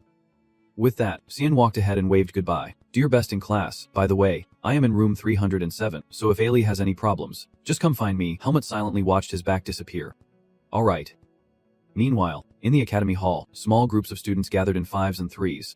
Suddenly, someone wearing a red armband appeared, drawing their attention. The scar-faced Red Star called out loudly. Male 2. Attention, form 4 lines in front of me. Immediately, the kids in the group immediately obeyed. Yes, sir. But only Helmut stood on the platform with a blank face. Lining up, the scarred Red Star asked about the students' leisure activities. Did you all have a good holiday? Yes. Comrades, since today is the first day and also the first class of the semester, I will start with basic physical training exercises. He firmly demanded training. And I am sure the students of the Great Academy Swordsmanship Institute won't be wasting their holidays relaxing, running 20 laps around the field. Or more. The scar-faced students did not dare make a sound. 20 laps, run, eavesdropping among the crowd. I heard whispers about running 20 laps on the first day of the term, and that he is really strict. Calmly, I thought to myself, 20 laps, is that all for a warm-up? At that moment, he did not notice a young man staring at Aaron, who was looking at him, thinking to himself, I have to stand next to this commoner. The guy looks so refined. The more I look, the more I hate him. Seeing his calm and composed face, Aaron could not help but feel jealous and started to come up with a trick. Good, if I put my foot out first, Hen will fall immediately. The guy with a hint of earth congratulated him on his first day of school. Thinking this, he did not hesitate to stick out his foot to trip him while running, but Helmut was craftier, pulling his leg back a beat earlier, so Aaron stumbled forward. He furrowed his brow in confusion what was going on. There was no way he could have slipped. At this moment, Helmut had sprinted right in front of him. Aaron was stunned, eyes wide and narrow as he looked at him. Impossible. Han. He still would not give up, kept kicking again and again. But every time I dodged, how many times has it been now? Aaron was both embarrassed and tired, sweat pouring down his face, staying alert not to get tripped by this damn bastard. Then Aaron decided to go all out, rushing straight at him to see how he would dodge. His foot shot forward towards Helmut's shoe. Helmut decisively kicked him in the shin. No, kicked Aaron's leg to make him lose balance. When he was counterattacked, he fell face first to the ground. This incident made the others turn their heads. The scarred guy gesturing broadly, asking what you are doing. He tried to respond weakly. Sorry. I tripped. Helmut ran far away, glanced back at him, then turned around to continue his warm-up run. Aaron was so angry his face turned dark, scowling fiercely, thinking to himself, that rag guy. After a while, the 20 laps of warm-up were finally over. The scar-faced Red Star looked at the students sitting on the ground, some gasping for breath. He turned and ordered. Break time. One volunteer come with me to carry the poles. Yes. A young man eagerly raised his hand. Sir, I will go. After warming up, Helmut only had a few drops of sweat on his face as he breathed out. Once the scar-faced Red Star left, Aaron angrily rushed over to Helmut. That guy. He acted like nothing happened and turned to ask, what is going on? As he spoke, Aaron raised his hand to silence Helmut, saying, are you kidding me? You just tried to trip me. However, Helmut quickly dodged and did not even get caught. He tried to act tough in front of me first. In less than half an hour, Aaron had been embarrassed twice. That guy's relentless. A comer that strong is scary. He will regret it soon enough. Then he pressed the iron against Helmut's face, almost breaking it, and said, once you leave the academy, remember to keep your life. Civilians should know their place. If you see a fight about to break out, call me. Aaron, stop. Aaron. Please stop. Running is tiring enough. Do not waste your energy on things like that. He gave a knowing smile, turned around and called out, let him be for now. We will settle this later on the training ground. Aaron ran after him, leaving behind his anger and a warning. Just wait. Helmut watched the group leave. He felt a bit disdainful, thinking to himself that someone as weak as him dared to brag. It was unbelievable that he would challenge others when he could not win. He clenched his hand, already brimming with energy, wondering if he should teach him a lesson right here, right now, when suddenly a voice cut through Helmut's assassinous focus saying, did you just say civilian? A strong wind blew, tossing the blue-green hair, and both Helmut and Aaron turned to look at the person who had just spoken. Asuka smiled and softly asked, could it be that you were talking about me? The young man with blue hair lowered his head and said in a clear voice, did you just say ordinary citizen? Could it be that you meant me? The wound on Aaron's cheek was still bright red, and he looked annoyed. "Who the hell are you?" Asuka said as she stepped down. "Huh. Do not know me. I do not know you either. Are you a transfer student?" He twisted his neck warily. "And I heard someone keep complaining about commoners." Then Asuka half opened her ocean-colored eyes, slightly smiling. "So I thought maybe he had a problem with me." Asuka walked past Aaron and headed straight to Sat Bat, who frowned and said, "Why are there so many ordinary people in the swordsmanship department? We can't tolerate your nonsense any longer." Asuka put his hand in his pocket and said arrogantly, "Fine. I do not like putting up with that stuff either." He then stepped closer to Sat Bat, driving him crazy, as if to show me what he would do if he could not stand it. Provoked, Sat Bat could not hold back and was about to strike, but the guy behind quickly grabbed his arm to stop him, saying, "Sat Bat, wait, that is enough." He was held back and, remembering his own position, decided to back down. But his words were still full of frustration as he clicked his tongue and said, "Fine, you commoners just keep being sly." Then there were a few whispers behind Asuka's back. "Damn, that bastard Asuka has disappeared. Class is starting late. Get lost." While Hiyamut silently watched, he remembered the advice to stay away from those sword-crazy lunatics, especially one named Azuka, the top of the second year. Thinking this, he glanced sideways hesitantly, looking at Asuka's gloomy face. He thought to himself, so this is the guy. After a while, the scar-faced star had prepared 2 boxes of wooden swords. He made the whole class line up in order when he called and draw their wooden swords. Suddenly, he spotted Azuka's blue head and called out, "Hey, Asuka. Look at you pretending to be a civilian. Come up here." The scar-faced man arrogantly crossed his arms and questioned, "Why are you late?" Asuka scratched his head, trying to come up with an excuse. "Sorry, I was too busy asking Ms. Pachika questions and lost track of time." But the red star quickly caught the lie. "Ms. Pachika is off today. If you are going to lie, at least put some effort into it." He also added, "Run 30 laps around the training ground right now." Asuka's face went blank in surprise. 30 laps. Seeing him disagree, the scarred face immediately asked back, "Do you have a problem with that?" Asuka replied obediently, "No." Helmut whispered to himself during this scene, "Seems he has quite a bad reputation." Which makes sense. How could things like that bring any good name? After dealing with Azuka, the scar-face guy returned to training, telling the others to practice separately once they received their swords, and that he would guide them one by one, so do not just go through the motions. Dismissed, the voices of the students echoed clearly across the training ground. Helmut returned to his specialty. Gripping the wooden sword tightly with both hands, he stepped into an advancing stance, a powerful strike that could cause serious damage even with a wooden sword. He began practicing the basic movements of kendo. Helmut's eyes were sharp and confident. Helmut swung left and right, chopping from above without stopping for a second. Just as he was about to strike again, he suddenly froze. In front of him now stood the scarred face that had been watching all along, but he said nothing and abruptly turned away. Although Helmut did not understand, he was not curious either, and wiped the sweat off his face. He remembered Ethan's words. Ethan said the first layer was not too difficult, but something fell off, and he wondered if it would change in a few years. Suddenly, footsteps approached from behind him. After finishing the punishment, Asuka's face was also speckled with sweat as he waved his hand to call him. "Hey you." Asuka tossed his head with a noble air, not wanting to provoke Helmut. "Aren't you going to thank me? I stopped you from fighting earlier." The words that followed left Asuka utterly shocked, her jaw dropping. "But I never asked for your help." Asuka raised an eyebrow in confusion. "Huh, you are really tall. I heard you are a commoner." Then he held out his hand to Helmut and said, "I am a commoner too, so we should get along." Helmut felt something off about that hand. In his eyes, Asuka's hands were radiating a blue aura. He furrowed his brows in caution, realizing Helmut had caught on. Asuka did not hesitate to say it straight, "Your intuition is sharp." Then Asuka patted his shoulder and warned, "All right, let me warn you first." Raising his eyebrows mysteriously, he quickly changed his tone. "Do not get the wrong idea just because we are both commoners. I find that really annoying." At this moment, Helmut furrowed his brow in confusion at Asuka. Then, Asuka stopped holding back, teasing him first, and with a handshake to say goodbye, urged him to stay friendly. "Commoner friend." After he left, Helmut touched the spot on his shoulder where Asuka had just touched him. Everything that happened left Helmut with a lingering thought, am I really that easy to bully? At this moment, Aelia was preparing her skincare, wearing a pink ring as she glanced at him. Seeing this, Aelia shyly asked, No. From the beginning I have already struggled." Then he turned to brush his teeth and wash his face, saying they are just a group from prestigious families. "But if you prove yourself, they won't dare mess with you anymore." Helmut hesitated a bit, but Ethan told me that causing trouble won't do any good. Aelia shared his thoughts. "It depends on how you handle it. If you make them start the fight, you can fight back." Helmut was very curious, was there another way? Aelia glanced at him and laid out a few plans, saying if you want to be more straightforward, you have to endure until the one-on-one duel. Hearing this, Helmut hesitated, his gaze drifting off. Seeing his reaction, Aelia also began to question. "Seeing your gaze fixed on me," Helmut stood aside and quietly asked. Then Aelia smirked and slowly revealed her sneaky tactics. "Before you enrolled, I already beat them up badly. But luckily I do not do that anymore. Suddenly faced with two choices, to be honorable or to be a petty villain, Helmet, who usually avoided too much confrontation, began to hesitate. Suddenly, a question popped in his mind. If he were head of a department, would not he avoid suffering and be able to fight them directly? Aelia was taken aback by those words, her face puzzled. Huh. What the hell are you talking about? Helmet stood tall, staring at Aelia.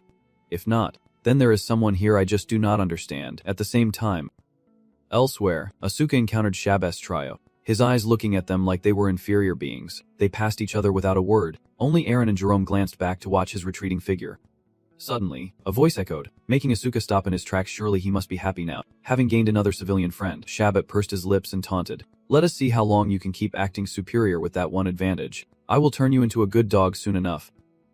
Keep coming, Asuka. Asuka said nothing, his mood sinking into darkness. Then, with a sharp slap, Asuka directly knocked down Jerome, the head of the gang. He cried out in pain. Why did you hit me? Asuka pressed his lips together, gave a nasty smile, and said sorry. I got too excited so my hand moved on its own. I was actually hoping you would make me obedient without waiting for that showdown. His sea blue eyes narrowed, shining with menace. So how do you feel now? People often say that at Greta Academy, tuition fees are not divided by social class. It can be understood that this equality is publicly known, but one rule alone cannot change social customs that have lasted for a century. Hidden beneath the surface is an attitude of superiority and bullying, a behavior nobles often use against commoners. However, there are exceptions. While the nobles bully many, when it comes to Asuka, they dare not. Although Jerome was beaten and directly humiliated Shabbat, no one dared to say a word, and it all came down to one reason. The title, the top student of the academy, and his wild, crazy personality. Asuka's madness made even the most arrogant people too afraid to act. It was terrifying. What?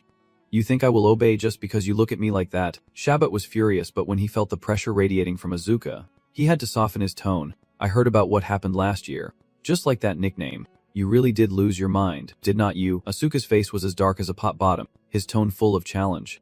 So what? Too scared to fight me? Shabbat did not care. He dug into Asuka's strange behavior, saying that since coming back from that suspension, he had been quiet, which was nothing like his usual self. He stormed over, revealing a fox-like long face. Do not tell me you dare to take charge. If you get suspended again, you are in big trouble. These words sparked a flash of anger in Asuka's eyes, his face gradually showing signs of discomfort, one eye hidden beneath his long hair. Shabbat casually stepped up to him. Alright then, if you want it, I'm game. He did not realize that messing with a dog chaser is a dangerous game in Vietnam, so go ahead and try hitting me first. Thinking he had Asuka figured out, Shabbat shamelessly slapped his cheek to provoke him. Of course, if that is the case, be ready to face punishment not from me, but from society itself. Asuka heard these crazy words and frowned, while Shabbat kept provoking. That is right. You can't hit me because then it would be clear who is at fault. Then he turned to laugh with his friends. It seemed the mad dog was now afraid of being kicked out of the pack. Not noticing Asuka's aura rising fiercely, he bowed his head slightly, while Shabbat was joking around. Asuka's distorted face was rushing forward with a punch in hand. Suddenly, a wooden sword swung out, striking Asuka's neck and making him spit out saliva. The second strike hit Shabbat's back, causing him to fall forward, so both of them got beaten up by someone. The sound of shoes pounding on the wooden floor, angry words spoken. The two of them entered the Swordsmanship hall to settle the score. Asuka and Shabbat stared curiously at the person in front of them. Pachika coldly asked the two young men sitting on the ground, "You guys are really bold, daring to form cliques and fight each other within the sacred grounds of this school." Asuka angrily pointed at Shabbat's face and shouted, "Prove who is right or wrong to Pachika." "But Professor, that bastard provoked me first. And besides, what do you mean by forming cliques? I am all alone here, contrary to what you expected." Pachika struck him hard on the back and shouted, "Quiet down, Asuka." Pachika angrily pointed the wooden sword at him and said, "I have told you many times that swinging your fists at others recklessly won't solve anything." Asuka was angry, tears welling up in her eyes, wondering why she was the only one. After dealing with the crazy Asuka, Pachika showed no favoritism and turned to deal with Shabbat. "Shabbat, you are no better either. As long as you are a student at Greta Academy, you will only be judged by your true ability." Then Shabbat tried to sit up, saying he remembered. Pachika then pointed at Asuka and warned him that the next class was about to start, so he should get ready. "Asuka, come with me." He jumped in surprise and asked why. Pachika's voice echoed. "She said if I tell you to follow, just follow and stop asking so much." While Shabbat and his gang stood there looking confused as Asuka was dragged away by the collar. On the other side, Pachika kept lecturing her good student, while Shabbat turned around to call his gang, saying "Let us go." Asuka paid no attention to Pachika's words, focusing only on the guy who had just provoked him. She had to take a deep breath to calm herself, then slapped him hard. Asuka was stunned by Pachika's fierce hit, the force leaving a red mark on his shoulder. He cried out, looking at Pachika in disbelief. "What now? Is there another problem? Madam, Pachika was both confused and scolding, saying I was utterly foolish, unable to control myself, and now planning to cause trouble again. He was frustrated by Pachika's harsh reminders. Even after the first suspension, he still had not learned anything. At that moment, Pachika sighed deeply, raising her hand to cover half her face, and spoke with a tone of complaint. You escaped punishment once because you are the top student, but if there is a second time, I won't protect you anymore. Then she turned to Azuka to share her thoughts, saying she knows it is hard for him to endure now, but after a year of study, he will be recognized he is an excellent student and cannot lose this opportunity over things like this. Asuka frowned in frustration, burdened not only by himself but also by his title and greater responsibilities. Pachika suddenly changed the subject, saying she heard that the new student Helmut has been attending this academy without any trouble from the noble classes. Asuka asked with some interest, who, sensing his curiosity, Pachika quickly added some information. He is also a commoner like you, so be kind to him, your situations are similar. So you might become close. In Asuka's mind, the familiar face of Helmut appeared, and he suddenly realized she meant that guy. Hearing this, Pachika was a bit surprised and asked again, so you two have already met? Asuka turned around and waved his hand lazily, rejecting her suggestion. I already told you, I do not want to get close to anyone. And besides, he is a rude brat who can take care of himself. Asuka lowered her head, lost in thought, and perhaps the scene shifted to the empty school hallway. At this moment, they had started class, gathered in a classroom as large as a soccer field. Pachika knocked her wooden sword hard on the table to get attention and began taking attendance. Everyone focused as the class was about to start. Are there any absences? Quickly look around and check. Suddenly, a hand was raised to speak. Professor, Helmut has not arrived yet. Pachika was a bit surprised. Why is that? Pachika saw someone who knew about the absent student and directly asked for details. Jerome, did you clearly tell him where the class is? Jerome nodded in response. Yes. Madam, Pachika was silent for a moment, then frowned and said, someone go find Helmut and bring him here. Andrew left the line and went out to look for him, while Asuka was also very concerned about the absence. A moment later, the door swung open. Behind Andrew was Helmut's face, looking at the world with one eye half closed. Pachika was annoyed by this absence. Helmut, why did you come here? Helmut replied as if it was nothing. I did not know the class location had changed. Because of his words, Pachika spoke up to the whole class, asking if anyone had officially informed him about the class location, and Jerome's face showed sadness as he replied. I already told him very clearly. Madam, but Helmut shot a sharp glance at him for his sudden change in attitude. Pachika tilted her head, coldly embarrassing Jerome. I am asking Helmut, not you. Helmut, have you been properly informed of the location yet? Helmut did not answer immediately, his eyes still showing some irritation. Jerome stopped raising his head, giving him a sharp look that warned him to stay silent. The groups with Jerome understood and chuckled quietly. After assessing the situation, Pachika concluded that he seemed to have received the wrong information.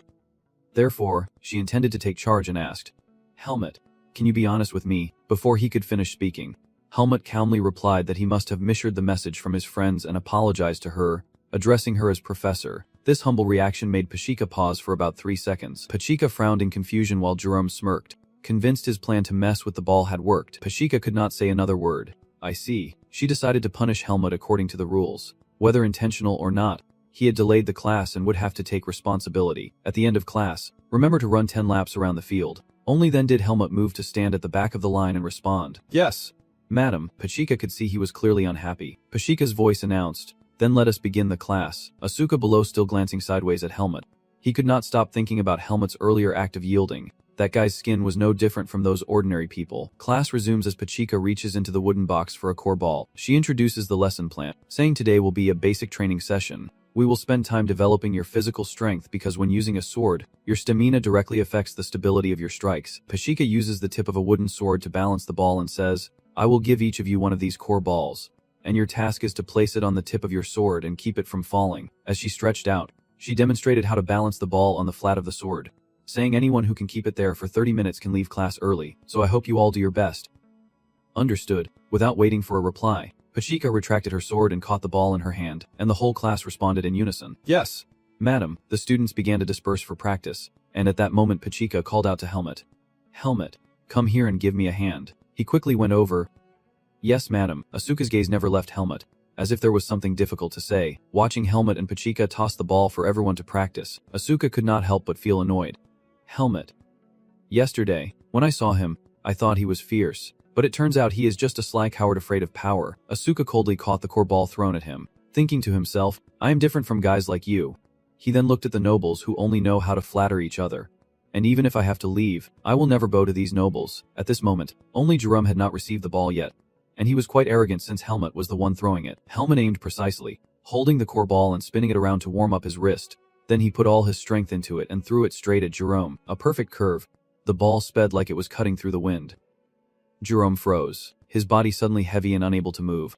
Then, he took the full hit to his stomach and spat out saliva in a hurry. What's this? Chica was stunned by the scene, her face twisted in disbelief. Asuka was not much different, having just underestimated Helmut and now forced to reconsider. Jerome clutched his stomach in sharp pain while Genji's body convulsed in waves. Helmut brushed off his hands, glanced sideways at him, and said with disdain, "Sorry, I did not mean to. You were just too far away." Asuka stared in shock at this attitude, certain he had met a master, wondering what kind of person this guy really was. As the training room fell silent with each powerful strike landing on the wooden post, the wooden post spun thinly after each strike. Jerome took off his semi-shirt, revealing bruises in the mirror. He clicked his tongue in frustration. Tired, he knew it would take a while for these bruises to heal. Jerome gritted his teeth in fury. How dare this arrogant commoner treat him like that? Shabat stood behind him, wiping sweat and scolding. "You are way too obsessed with an ordinary ball." Jerome turned around, raising his voice in annoyance. "Try taking a hit like that, as if he threw a stone at me." His face was bruised and swollen.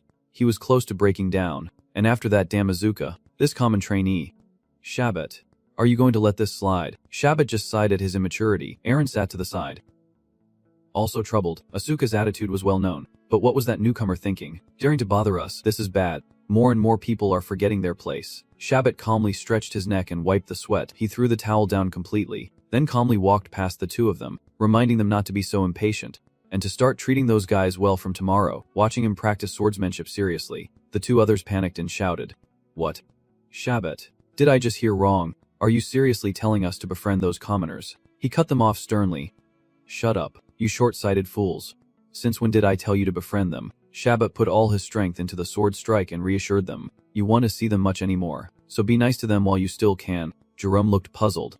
"Shabat, what do you mean?" Shabat smirked with a knowing smile, calmly lowering his guard.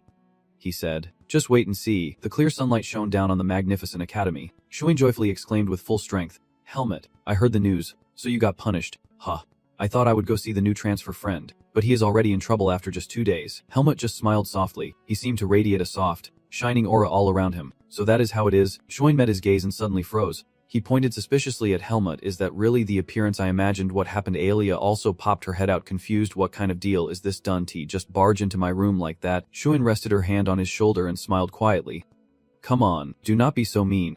Why are you like this to us? No matter what, I just came to see Helmut today, so do not worry about it." Aelia angrily retorted, "It does not matter who you meet. What matters is have I ever let you into my room?" She felt a bit disappointed. Helmut got him, but why did not? Shuin kept blurting out, making Aelia lose her patience. "I have been alone in my room for days. Now I just came over to hang out a bit and it is such a hassle. What does he have that I do not?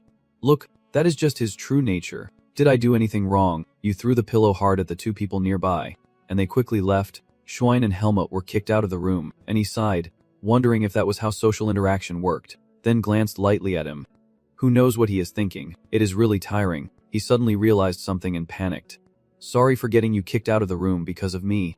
Do you still have that face? Can you stop? It does not suit you at all." Walking down the dorm hallway, Shuin was a bit curious, asking if he had any good news, and he awkwardly replied, "I guess he is proud of himself." Helmut silently rejoiced, thinking his expression was getting even more awkward, and the problem would not solve itself now that he had thrown the ball too hard. But no one was seriously hurt, so it is okay. At least I still have some humanity in how I deal with that bastard. Shuin was a bit confused. Proud of what? With that attitude, you are more composed than I thought. Please, I beg you, do not become someone like Asuka. Helmut calmly retorted, "I am not trying to do anything pointless. This is something I need to do to show them their place." He also realized he had been a bit too harsh. That is right. Looking at him now, he seems much gentler. Damn, she looked ahead with determination. Now I won't just stand by and watch them do whatever they want. After all, as Aelia said, this issue can only be resolved with force, not words. So I have to make the distinction clear between us and them. Shuin was suddenly drawn to Helmut. He looked intently for a moment, then took the initiative to suggest, "Helmut, are you planning to go out this weekend? How about going downtown with me?" Helmut was a bit surprised and paused. "Not exactly. I was planning to go home to see Ethan and then leave, have a meal and chat a bit." Shuin crossed her arms, a little disappointed. "I see." Then he happily suggested, "If that is the case, can I come along?" Helmut was puzzled. "Going to the Woodrow mansion? Then what? What are we going to do?" Shuin cheerfully said, "What is the big deal? Do you need a reason to visit a friend's house?" He gestured to explain, personal relationships can be delicate, and I am sure Tutor Ethan will appreciate what you are doing. Helmut suddenly stopped. He seriously considered Schwein's proposal. After a moment, Helmut suddenly spoke up. Great. Then, Schwein happily raised an ox sign and continued. All right, it is decided. He immediately ran off to scout, so they agreed to meet after the weekend. Helmut felt a bit helpless, but he kept interrupting, promising not to stand me up. He froze right there, wondering what exactly he had just agreed to, but night fell again over the shabby neighborhood. A few scattered figures stood on the rooftop as if waiting for something. The shabby room opened before him. Anton calmly stepped inside. Chromo immediately handed him a file. The merchant said this was today's request letter. He carefully flipped through each document. Then he questioned suspiciously, what is going on? How could these noble hairs who know nothing about the world make such a trivial request? But since the money's already been received, just do it. Anton suddenly withdrew his hand. He calmly lifted his hat, lowered his head, and warned cautiously that not long ago, a few people impersonated us to extort money. Maybe because of that, Geohackung became known as scammers in this area. He continued, I will prioritize looking into that matter first. You can step back now. Chromo said little and bowed in obedience. Anton looked at the file once more. Then he held up a sheet of paper and asked, Wait, Chromo, have you ever heard of this person's name? He furrowed his brow in suspicion. I am not sure. Why do you ask? Anton pondered for a moment. Then he gave a serious order. Take care of that guy first. And the other one can wait. He rearranged the documents, reminding them to also check this guy's schedule. Go, report to me whatever you find out. Chromo replied calmly. Understood. Anton furrowed his brow thoughtfully. He looked at the name Helmut on the page and suddenly exclaimed, I have a bad feeling about this. On weekends at Greta Academy, students usually go down to Baden Town to unwind on their days off, and the schoolyard grew noticeably quieter. Helmut stood silently waiting. A splendid carriage stopped behind him. The loud call caught his attention. Helmut. Sign looked at him with some suspicion. Is that all your stuff? Helmut was puzzled. Is there a problem? He sighed. Not exactly, but we are only going for 2 days, and you are carrying so little stuff. Helmut suddenly remembered that when he was in the forest, keeping his body as light as possible was the key to survival. He must still have that habit here. Sien asked curiously, but Alia was in the room. He calmly got into the car and replied softly. Probably. He sat down with a bit of suspicion. Besides occasionally visiting Biden when he has time, I rarely see him go out. I wonder if he ever goes home. Maybe it is because his home is too far away. Even I only visit home every 3 months. Maybe he plans to go during the holidays. Sien laughed awkwardly. Do not get me wrong. I am not stalking him. He is my rival, so normally when I pay attention to him. Yes. I do not like tailing men. Helmut tilted his head and looked at him. Then I suddenly blurted out, if you are that curious, should I ask him for you? Sien immediately froze on the spot. He replied helplessly, no. Below, the town bustled with people passing by. Asuka walked while eating the meat, thinking to himself, finally feeling a bit more at ease. Asuka frowned in frustration, blaming those damn nobles if they can't beat me. Then why risk everything like that? Is honor really that important to them? I just do not get it. He furrowed his brow, wondering if there was something wrong with the way he acted. Asuka suddenly regained his spirit and told himself, wait, no, what is the problem?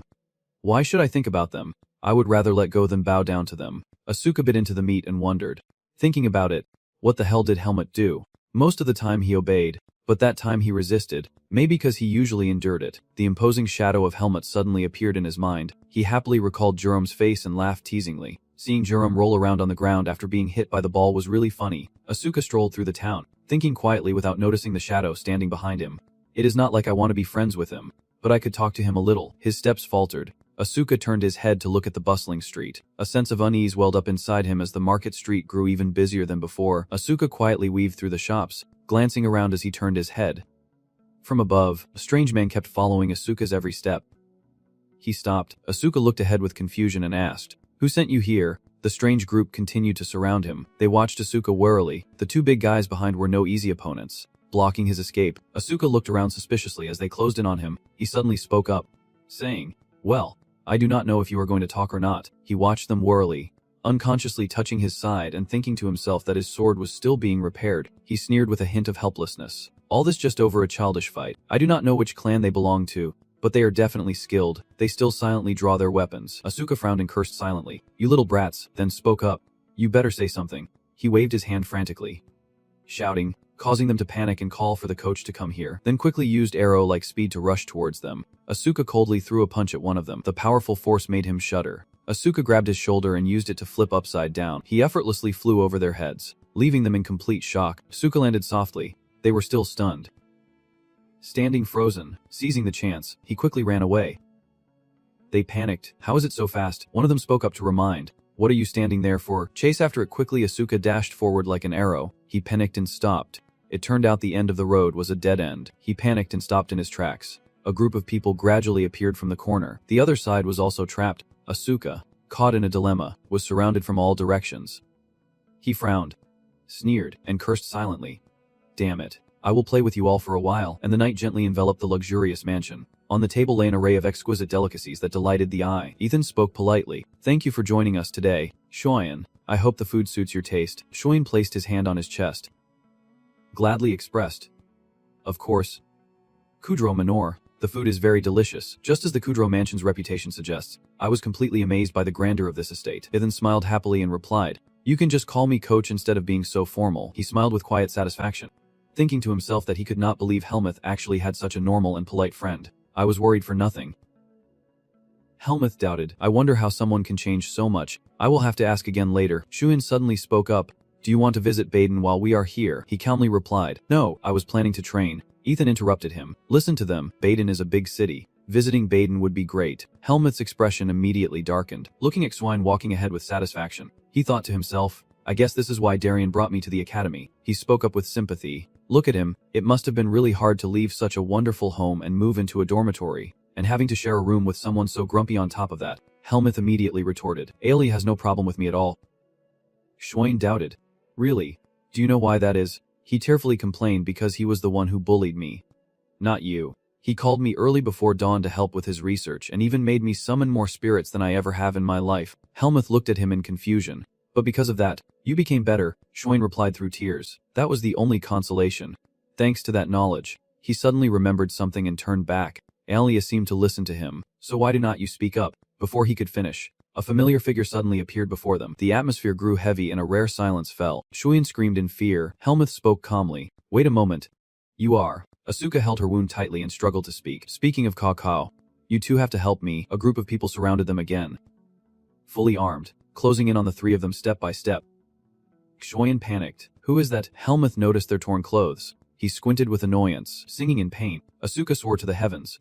Damn it. These bastards are waiting for the moment I am unarmed. Shuin looked at him in panic. They dared to attack trainees right at the third unit. I noticed you have been causing trouble everywhere. Asuka, he angrily retorted. What are you talking about? What do you know to say that? Helmuth stepped forward. He calmly faced them. Helmuth coldly drew his sword and spoke. Just in time. I have a question for you all. After the chance encounter between Helmuth and Asuka in the dark alley, he stepped up to deal with the group ambushing Asuka. Schwein was a bit frightened by the scene. Helmuth, why are you saying that all of a sudden? He did not answer Xuan's question. Because my hand is busy drawing my sword, and my mind is occupied with thoughts of the Black Eagle. The Black Eagle is an organization that will take someone's life for the right price. But a mere trainee could never do anything to warrant being hunted by them. There is definitely someone behind this. Look at the group of mercenaries chasing after Asuka. Helmut's old memory suddenly darkened. Back then, he was still wandering outside as a bounty hunter. Not long ago, I just took down a few guys from the Black Bear. Back to the present, the sharp sword in Helmut's hand was drawn. If they have information about me, then that is probably true. But I thought that while I was a trainee at Greta, they would not be able to touch me. Helmuth now raised his sword, gripping it tightly. I am still sure that is true. But I absolutely have to find out one thing. The long-haired guy senses something's wrong. He said to the long-faced one. Leader, what do we do now? This long-faced guy seems much more cautious when standing in front of Helmuth. Our target's life alone is still not enough. We have to consider the consequences. We can't afford any more witnesses, even if they are just trainees. After some thought, the long-faced one ordered his two subordinates to move in at most 3 of them and deal with the others immediately. Starting with the one who drew his sword, withdrawing his words, the long-faced man lunged at him uncontrollably. But Helmuth dodged again. Something cold and sharp grazed his hand, yet the long-faced man felt nothing at all. In an instant, his right arm was severed. It was not until he saw his hand fall to the ground that the long-faced man screamed in shock, while the red-haired brother, still unaware if he was alive or dead, scolded him. You brat. But Helmuth did not respond with words. He answered with action, specifically by striking him hard. The red-haired guy's eyes went wide in shock as Helmuth swept his sword. His sword was now flipping through the air. Before his departing eyes, everything looked like a slow-motion special effect, slow enough to clearly see every detail on the sword against the night sky. It hovered, almost impossible to ignore. The blade gleamed brightly, highlighting its sharpness even more, and on the blade, images below were reflected the scene of the group fighting. Following that was the scene of Helmuth swinging his sword to take down the strangers. Just as the blade fell near the ground, Helmuth unleashed his spinning kick. He struck straight at the kid with the long face, sending him flying several meters away. With just 2 moves launching him up and waiting for the sword to fall, Helmuth had already taken care of the bullies targeting Asuka. Shunned and Asuka stood still, afraid that getting involved would only hinder Helmuth. The ones who had been boasting about taking Helmuth down were now completely overwhelmed by him. Helmuth's gaze showed no mercy toward them. Asuka was surprised by Helmuth's superior sword skills, able to defeat them in moments without even using Viz. Seeing a classmate who usually seemed dull now radiating the aura of a swordsman, Asuka thought to herself, his skills are so good, so why is he like this? Helmuth took out a glowing purple stone from his hand, dark orb, but there was no reaction. As long as they did not deal with them, it seemed fine. He simply replied coldly. Black Hawk, one of them was still conscious. Ms. Yang reached out to grab the sword beside her, but before they could even touch it, Helmuth coldly stomped it down hard. He continued, anyone would go after money. Asuka held her injured arm, glanced at the black-clad group, and said, I need to hear from them who hired them, but I already have a rough idea. Helmuth glared at those lying on the ground and continued Asuka's words. They won't reveal it easily. They have been trained, but by chance, I have a question for them. His face suddenly darkened, his words carrying a chilling coldness. No matter how tightly they keep their mouths shut, if we keep cutting off their fingers one by one, eventually they will have to speak. The torture method combined with Helmuth's expression made Cheyenne and Asuka flinch in shock. Shui's face darkened as he stammered. What are you saying? You plan to torture them, even if the student was attacked first. That is beyond self-defense. Asuka stood aside, glaring with disgust and looking away, wondering what kind of thinking that was. Speaking of bullets, Shuin pointed in a direction and made a suggestion. If you can control them, I will go call the guards. We have done all we can, now let us see if they do their job. Hearing this, Asuka immediately looked at him in protest. Wait, are you sure we can trust them? If this were commoners against nobles, do you think they would just let your father off lightly? Shuin understood his words, but he had his own reasoning. Harming a student from the academy is a serious matter. They can't just brush it off. And the fact that you worry about these things shows you are quite capable. Probably why you go around stirring up trouble everywhere. Then Shuin snapped his fingers, reminding the two before leaving. I will be back soon. Got it. I am just saying this as a precaution, so do not touch their fingers. Asuka warily watched the young old man leave, while Himut lazily replied. Alright. When he left, he glanced again at the kid below. His foot was still pressing down on the long-faced guy's hand. Himut sat down near me, not moving an inch, and said, How much do you guys know about me? The long-faced guy was dumbfounded by the strange question and thought, what nonsense is this? He narrowed his eyes as if realizing the extent of their knowledge, and thought that knowing just that much was enough. The academy grounds were swallowed by darkness, with only a few lights turned on. The hallway inside the dormitory was pitch dark. The manager was a bit surprised when she opened the door. I have heard the news, and thankfully you are all safe. She looked at Hyumut, Shoyan, and Asuka in turn, making sure all three were okay before giving her instructions. It is late now. You all should go back and rest. Report to the director's office tomorrow morning. Asuka, your wound looks serious. Should I inform the head nurse? He refused. No, it is fine. After that, the three of them left the office, Shoin looking at Asuka with concern. At least now he should go see the nurse. Are you sure you will be okay? He shook his head slightly, avoiding the question. It is so late. What else can you do but lie down and rest? Then, he carelessly ignored the wound on his arm. Besides, you already did some first aid, so I will be fine after a good sleep. Shuin looked at him frustrated. Clearly it made no sense. Are you some kind of monster? The three of us were walking down the empty hallway when Soyan spoke again. If you move, the stab wound will tear open again. Why do not you go somewhere else to get treated? Atsuka crossed his arms, not bothering to care, saying I am very poor, and healing magic is expensive. Suddenly, Shoin's mind raced, his affectionate eyes looking at Atsuka. Surely there was a way to get a free treatment from her. Helmut and Atsuka understand the principle that you have to work to eat, so when a gift falls from the sky, they have a lot of questions. Then everything becomes clear as Xian knocks on Alia's door, and the person inside looks annoyed. Shoin waved cheerfully at him. Alia, thank goodness you are still awake. Alia rubbed her head tiredly, her voice tinged with anger. If you do not explain to me right now what is going on, I will use wind magic to blow you all away. Shoin laughed bitterly and said, Come on, do not be like that. We are here just to remind you of something. Hearing the name Alia, Atsuka gasped and pointed right at him, saying, So this is the infamous Alia. You really look like a girl. Alia glared at the clumsy stranger and asked, Who the hell is this crow-headed guy? Atsuka, unable to hold back his anger when scolded, said something like your head is gone. And Cheyenne, not wanting things to get worse, flew out to block him. That is the situation, and since you see he is injured, Alia, you know the healing magic, right? Hearing this, Alia already understood the gist of the three of them and turned dark with anger, saying, Do not tell me you want me to use it to heal this rude stranger in the middle of the night. Shoin quickly glanced at Helmut, who understood and nodded before turning back and softly pleading, Please. Seeing his roommate's sincere attitude, Ailey hesitated for a moment, blinking helplessly. In the end, Ailey reluctantly gave in and said, Come on in.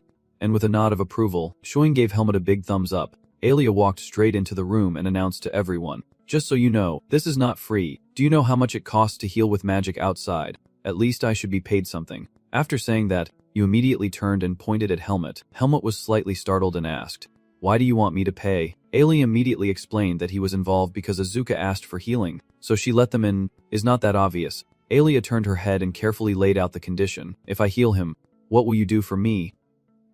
Helmut hesitated, thinking to himself, this is troublesome, still undecided on the price, so he blurted out, "Anything is fine, as long as it is within my ability." You smirked, smiling meaningfully. "Do not forget what you just said." "Got it." Helmut helplessly sweated. Honestly, he had no idea what you were up to. Then Alia turned around and called Asuka inside. "Crow's nest head, sit next to me quickly. I do not want to waste any more time, so heal up and get out." Asuka grumbled in frustration, muttering something about that cheeky brat, while Helmut began to ponder Alia's request. Wondering what it could be, he gradually fell into deep thought, feeling regretful that he should have answered more carefully. The dorm room 301 emitted a purple magical glow through the window. After some time treating Asuka's wounds, Ailey also announced, "It is done." The wound on Asuka's muscle had healed. Even feeling like it had just been poured on, Asuka turned to say something but froze, and Ailey immediately caught on, sharply demanding, "What is with that look? If you have something to say, just say it," he muttered awkwardly to himself. "It is nothing." Helmut stood to the side watching the brief conversation with no clear beginning or end. Then a question mark popped up over his head. Asuka glanced away, determined. He wanted to say thank you, but his pride would not allow it. Asuka put his shirt back on and said, "Although you are a bit weak, your technique is pretty good. I am done here. I am leaving now." Quickly, Asuka ran off. Alia gritted his teeth in anger, saying, "That jerk. We really need to fix people like him." Sen forced a weak smile. Though he is a bit aloof, he is top of the class, so being friends with him could be beneficial. Ailey narrowed his eyes at Sen and said, "As long as you tie up a mad dog and whip it hard, it will naturally behave." Hearing his close friend being harshly scolded, Sen did not dare to argue back and could only gently advise, "Come on, why say that? Isn't it better to help him?" Suddenly Helmut interrupted, "I do not need anyone's help." Sen, tired of dealing with Alia, was interrupted by Helmut. "Did he just annoy you again?"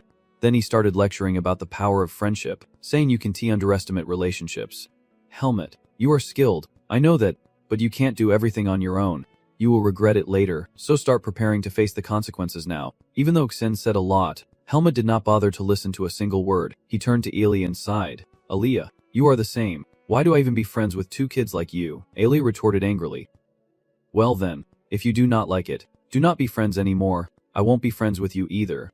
The two of you keep arguing nonstop. What do you mean? I helped you learn about the soul, you benefited from it too." While Helmut seemed lost in his thoughts, his gaze flickered slightly the relationship. The next morning, at Helmut's school, in the principal's office reviewing information about the four strangers, it was confirmed that last night they not only attacked Asuka in downtown Baden but also injured Helmut and Xian. They were captured and locked up.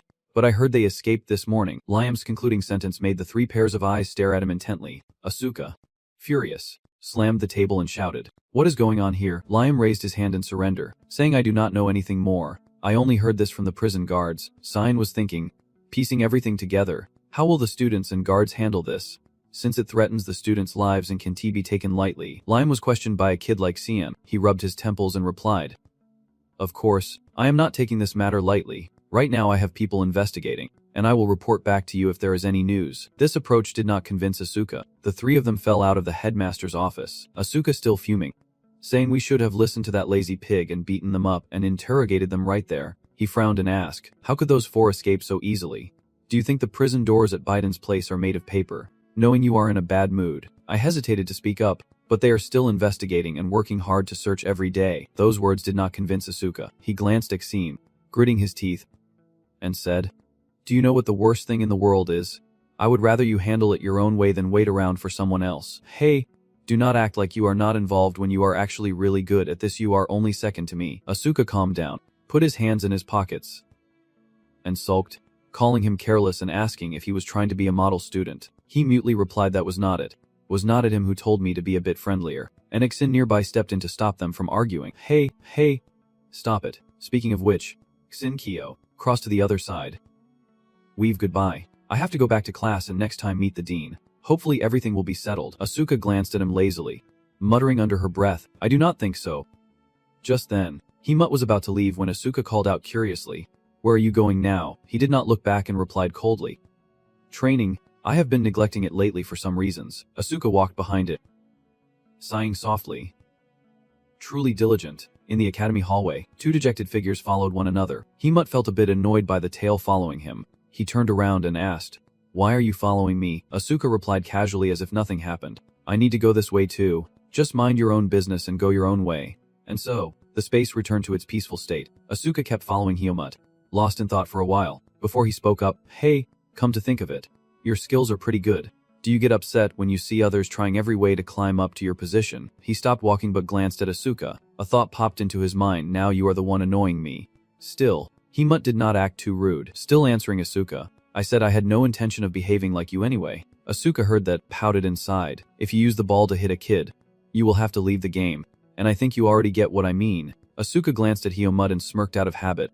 "Do not let them see the difference in skill when fighting. Look at me, since I am at the top of the class. They are going crazy with the desire to beat me." Piglet never cared about grades. He just teased Asuka. Not because of his annoying personality. Just a moment of joking. Then Hemut returned to his usual indifferent demeanor, saying he was not good at fighting others and wanted to walk alongside us in class. Then he strode away, and Asuka pursed his lips, watching him leave, knowing he was different from how he appeared. "Are you one of those good kids who always obey their parents, and they told you to befriend those nobles?" Hemut calmly pushed the door open. Then he turned back with a sharp, threatening look and warned, "I do not have the patience to watch others try to climb to my position, and you are no exception." Hearing those last 5 words, Asuka shivered in surprise. Asuka quickly turned away, not intending to joke anymore. "Fine, I get it. No need to be so tense." At that moment, Hemut pushed open the door and stepped inside. Inside, it was fully equipped with all kinds of weapons and helmets for training. There was no one in the room. Asuka curiously peeked inside, saying, "This is not a training center. You wanted to practice, right?" Hemut calmly replied, "This is Coach Kunro's personal training room, and I got his permission to use it when it is free." Asuka was a bit surprised by his treatment and said, "Why only you get to use it? It is so small. You could let me share it." But Hemut did not want anyone disturbing him during practice, especially Asuka, so he kicked Asuka out. "No, now just go." Without waiting for a word, he slammed the door shut, leaving Asuka all alone. That cold bastard. That afternoon, the sun was about to set behind the buildings. The sunlight poured down the academy hallway. In some room, someone had locked the door tight. Aaron carefully looked around. Jerome sat on the table, anxiously asking Aaron if he had confessed yet, but he angrily snapped back, "I said I do not know anything. Maybe Asuka already spilled us out. He asked me a lot." Still, Jerome remained quite relaxed, knowing he had a solid backing and the academy had no way to contact the Black Eagles. "We have the anti-corruption customs, so there won't be any problems." Despite this confidence, Jerome had to ask someone with higher authority. "But why? Shabbat, have we done foolish things with no results and now have to live in fear?" At this moment, Shabbat could not hear a word. His hands clenched tightly with tension. The more he spoke, the more Shabbat's face twisted, fear flashing in his eyes. He kept wringing his hands, thinking to himself, "Damn it, those Black Eagle bastards. Just a kid, and they still could not handle it. Those country bumpkins can't do anything right." After rubbing his hands, Shabbat started biting his nails. Knowing the academy won't stop investigating until they get what they want, there is no way they can keep hiding forever. Pressing his lips tightly, he resolved to take a risk. At this point, he would make them walk out of the academy on their own. Thinking this, Shabbat's face darkened. Do not think it is all over. In Shabbat's mind, the image of Asuka appeared, and Helmuth, the two who always played as rivals with Shabbat, returned to Pachika's swordsmanship class. By then, the students had gathered to hear her announcement that, as most already knew, the sparring sessions would begin next week. Hearing that, Helmuth below thought, "Sooner than I expected." He allowed himself to drift off, lost in thought, feeling his patience had reached its limit. "I can't avoid the punishment, but if I can end these troublesome situations with this opportunity, then..." Thinking this, Helmuth glanced over at Jerome's spot, staring at him for a long moment. "Then I remembered what Asuka said. Do not try to show them your true strength through a one-on-one sword fight. I mean, even though I am top of the class, they still try to pick a fight with me. For me, this is also someone I do not understand. Still, I have no idea how intense the pressure at this academy is." Helmuth decided to go with the flow. If it did not work out, then so be it. At that moment, Passis, Chica suddenly struck the wooden sword hard against the floor, attracting the attention of the students in the class. "Silent, I understand how excited you all are, but do not forget we have another important event before the sparring match." "Okay." She stood tall and continued to remind us. "As announced, you will have a surprise test tomorrow, which will count toward your grades, so make sure to study the textbook carefully." The information needed for grading was exactly what Helmuth needed right now, but he still had some doubts about this so-called textbook. Helmuth ran back to the dorm and asked his roommate, Aeolia pulled back the curtain, both annoyed and surprised, saying, "What? You still have not bought the textbook?" He sat back on the bed, staring at him with silent sympathy, thinking that after all that chaos, he must have forgotten about the test too. But they did not inform you before you enrolled. Helmuth rubbed his hands, thought for a moment, then replied, "Not at all. Professor Ethan never mentioned it." Suddenly, Helmuth paused, as if he had just remembered something. "Hey Helmuth, after you register for the dorm, remember to buy the textbooks." When Ethan reminded him, Helmuth was lost in thought, planning to buy a few textbooks when he returned to the dormitory. That is when Helmuth realized he had been so caught up in everything that he forgot about buying the textbooks. Helmuth was about to tell Aelia that he had heard about it, but before he could finish, Aelia interrupted him. "Just go get the permit and then buy the books. If you say you are buying textbooks, they will allow it." However, Helmuth was facing the same problem as a student at the end of the month. No matter how much he wanted to buy, he could not because he was out of money. Aelia's eyes widened in shock. "Auntie, what did you do with the reward money from the last mission?" "Well, whatever. I expected this day would come ever since you handed over more than 10,000 max in the blink of an eye." At this, Aelia sighed softly and said, "So what now? What do you want from me?" Helmuth spoke as if he had placed all his hopes on Aelia. "I gave all the reward money from the mission to Ethan because I thought it would be safer that way. It is just that I do not have enough time right now to go and get that money back. Besides, I was hoping you could show me the fastest way to make money. And you know things I do not, so I trust you." Realizing she was acting a bit strange, Aelia turned away with her arms crossed and said, "What kind of begging is this? Just say it straight and ask me for money." Helmuth asked again.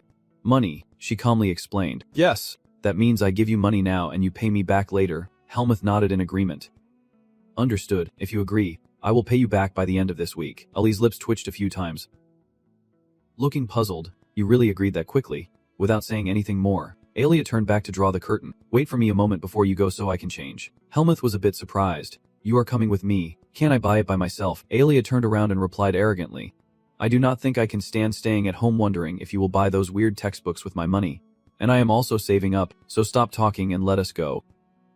Hearing this, Helmuth felt something was off but let it go. At that moment, Aelia also had his own thoughts. If he let him go out alone in Baden, he might encounter a situation like Asuka's disappearance, so it was safer to go together. Thus, the two went out to buy textbooks. Helmuth and Aelia strode down the main road, and he grumbled silently, or maybe he had just imagined it, because it was not just the two of them but also Cian and Asuka, with Asuka trailing behind trying to stay quiet. It had been a long time since he had been outside. Cian looked around in awe, finally able to breathe fresh air, while Aelia and Helmuth felt annoyed, sharing the same thought: how did this situation even happen? To understand why, we have to go back a few minutes earlier when Cian was excited to hear Helmuth was going out to buy books. "Really? I want to buy books too, so let us go together. The main reason is just hoping something interesting will happen." By chance, Asuka also wants to come along, saying that as a swordsmanship student, he knows more about those things and can show me. But the simple truth is he just wants to get away from this school. Aelia whispered softly, just loud enough for Helmuth to hear, and somehow these few annoying pests had latched onto him. He was at a loss for words and replied warily, "I have never relied on them before." In the brightly lit building in the middle of the city, the interior was lavishly decorated, and the notebooks were neatly arranged. Helmuth looked around to search while Cian focused on the neatly arranged books on the shelf. The scent of new books always wonderful, and Aelia pointed out where Helmuth could choose, saying the swordsmanship textbooks were over there. "Do you need these?" Helmuth thought for a moment and then listed each book. "Now I need intermediate swordsmanship, basic business management, and advanced ethics." In no time, Aelia had gathered everything he needed. "You ask me if I need anything else?" Helmuth seemed quite confused. "No, this is enough." He flipped through a few books to take a look, thinking to himself, "I guess it is from the title. But these are all just basic knowledge. Why should I buy textbooks when I already know everything?" Suddenly Asuka handed Helmuth a strange book license and said, "Since you are buying books anyway, take this license too." Helmuth was briefly surprised and puzzled, wondering if it was really a textbook. Asuka frowned, flipped through a few pages, and explained that the personality of Pachika County's official is quite unpredictable, so you won't find direct questions from the textbook, either favoring questions from higher level courses or using obscure, difficult terms. "So, I have practiced these concepts for 4 years. And this is the most accurate and suitable book among all the ones I have tried to read." Aelia and Helmuth stared at him, feeling like Asuka had suddenly become smarter today, catching the strange looks from the two. Asuka asked, "What is wrong? Why are you looking at me like that?" Aelia replied coolly, not quite annoyed. "They say that after 3 years in a village school, even dogs start to recite poetry. Suddenly you are so smart today it leaves me speechless hearing this." Asuka said angrily, "I'm top of the class, okay, but these guys treat me like I am some dumb cow." While he was still annoyed, Shoin brought over a book with an excited mood and said, "Aelia, Since you are paying for the book, could I pay along with you? Ali replied flatly. Do you think I am giving it to you? Take the money out of your own pocket and pay. Shuang clicked his tongue sadly. Useless guy. The group then followed the signs to the checkout counter. Only the cashier smiled brightly after calculating. The total is 2,000 marks. Dear customer. Asuka glanced at Ali, who looked annoyed. Why so covered up? Planning to steal something? Whatever, you are upset, so keep quiet and use it. Over here, Helmut was dazed. Only 2,000, not even a tenth of what Alia paid, but still pretty cheap. When Helmut handed the money to the cashier, she smiled slyly. Yes. Thank you, sir, for the payment. Oh my, is that you ignoring E? Alia quickly pulled her hood up, turned away to avoid the wrong person, and her friend. Asuka stepped out of the bookstore, laughing loudly and teasing. Being famous is tough. Your fan is right there. You should have given them an autograph. Alia walked ahead. Though she could not see his face, she could tell he was really annoyed. You are drawing even more attention. So could you maybe tone it down a bit? Shuin gave a bitter laugh and said, Is not it only natural to hope you would not become famous after topping the class with such a terrible score? Helmut was a bit surprised, as if he had just realized something. In front of him now were three friends chasing each other under the moonlight. The night breeze blew gently, stirring a strange feeling in Helmut's heart. Are these what human relationships are like? After a while, the four of them returned to the dorm. Alia took off her hood, rubbed her shoulders. Feeling tired, she should not have wasted so much energy on that. Suddenly, Helmut asked, Alia, do you bring your textbooks too? Annoyed, Alia snapped back. Do you think I am the kind of person who would forget to buy books? His eyes grew more serious. I did not mean that. You already know a lot without textbooks. So I wondered if those books would really help you. That question made Alia pause. You crossed your arms and began sharing your experience climbing the ranks, explaining that knowledge changes slightly depending on your perspective, and textbooks are valuable because they help you gain a more objective view of what you know. You are extremely talented, but if you keep believing that the world you see is all there is, you will fail eventually. He heard this but still said nothing, but this only made Alex more upset. He pointed directly at him and warned, The issue here is, do not be complacent and study hard. Before going into the room, I remind you to take good care of your books. If you lose even one volume, do not expect me to help you again. He fell silent upon hearing that, quietly replying, I know. The next morning, at the academy near the sea, something bad happened. Who would have expected that behind Helmut's insincere face? The promise made that night would shatter immediately the next day. As soon as Helmut opened his locker, he saw no books, and Asuka next to him shouted in frustration, Where did all the textbooks go? Oh my god! I can't believe those bastards even stole from the locker. Helmut, did they go through your locker too? He could not hear anything now, his hands crushing the wooden locker. Helmut buried his face in the locker, his anger spilling out beyond his usual indifferent facade. And today was the scar-faced man's class again. He stood on the podium and shouted, Now we begin the sword fighting class. Both sides must agree to be opponents and of course, no using viz. Everyone in the class glared with interest at today's lesson, including Asuka. The scar-faced man also reminded us before practice that sparring with your friends is fine, but facing opponents you have never fought before will give you valuable experience. In conclusion, he called everyone together and said that once you have chosen your opponents, we will begin the sword duel. The students responded in unison. Yes. Asuka is looking for his opponent. He stands before the nobles who are dividing themselves, calling out loudly, Satbat. Asuka arrogantly rested his sword on his shoulder and made a proposal. Come on, let us settle this. Satbat was somewhat cautious, staring at Asuka for a long moment. Why are you looking for me, the top student? He heard the suspicious question from him and could not help but sneer. Why are you looking for me? Did you really ask me that? Asuka's pupils contracted, veins bulging red and blue on his neck, as if saying, Do you think I am scared? So I am giving you a chance to fight me. But if you are a swordsman, do not even think about running away. Since the day of the Black Bear, Satbat has not dared to spar much with Asuka, always finding excuses to refuse, saying sorry but we are on the same team now, so you will have to find someone else. Asuka repeated the words of the sly-faced guy.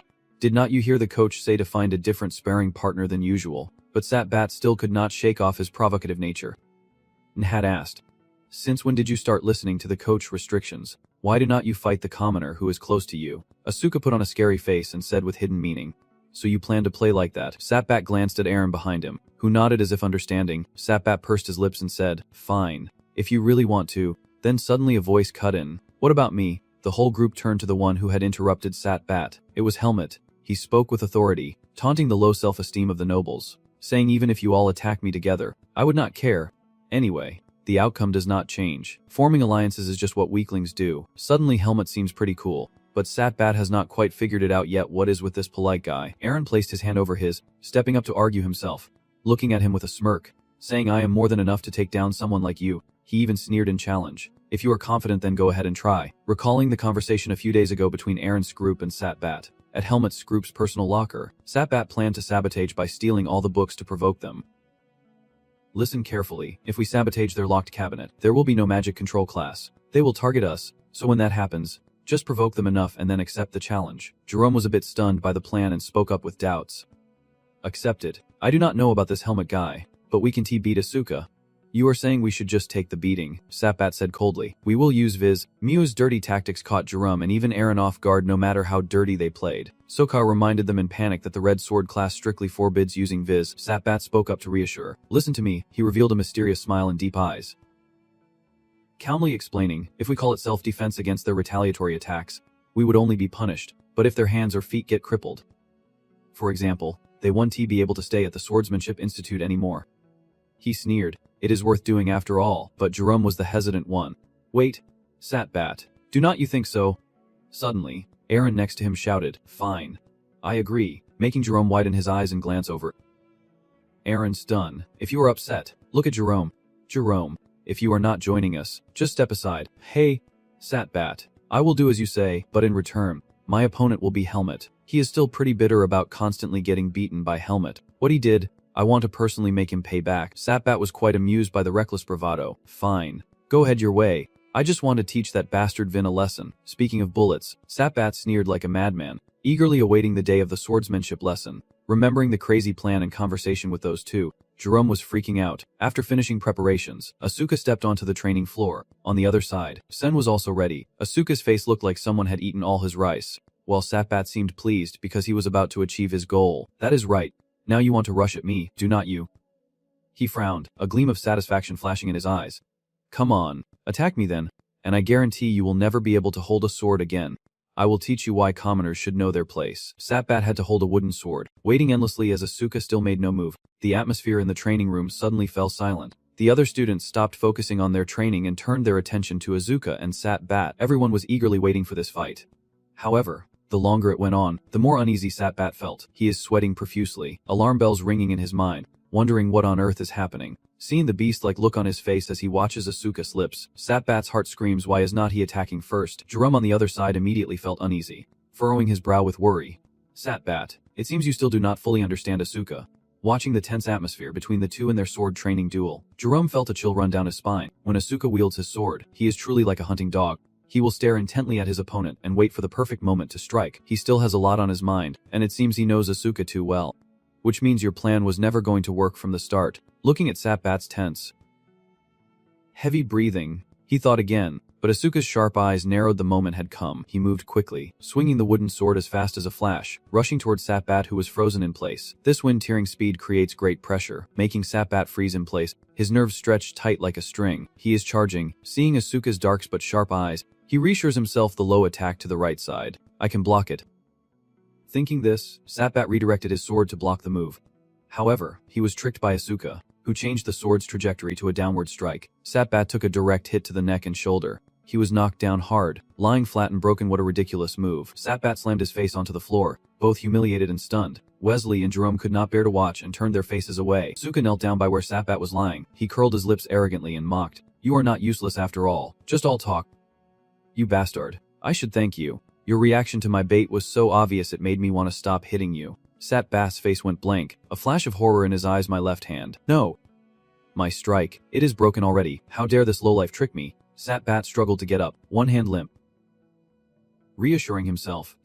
Whatever, he attacked me first anyway. From now on, it is self-defense, so do not blame me. Because the frustration has been building up for a long time, holding the wooden sword in hand. I thought to myself, I will stop holding back, and just need one strike, before he could carry out his dirty plan. Satbat took another blow to the back. Satbat was in pain but had to grit his teeth to keep from making a sound, and he took another strike to the face, like a slap from the heavens. Satbat caught Asuka's sharp gaze, and that was the last thing he saw before Asuka landed blow after blow. No, I do not have time to stop and think. He turned pale at the worst outcome, wondering how this bastard planned to deal with him surrender. Hearing this, Asuka delivered a final punch before ending the training session, then smugly whispered to Satbat, do not say it so soon. We still have plenty of time. Do not give up. He cracked a terrifying smile, eyes fixed on Satbat. Why have not you shown me half of your skills all this time? Watch yourself. Every time you talk about surrendering, I will hit you 3 times harder. Hearing this threatening remark, Satbat was both angry and gasping for breath, adding more resentment to his heart. Meanwhile, Aaron clenched the sword hilt tightly with one hand. He slapped his belly to provoke Helmuth, saying, "You do not look so well. Are not you worried about your friend? An ordinary guy like you." Helmuth coldly glanced at Aaron's cocky face.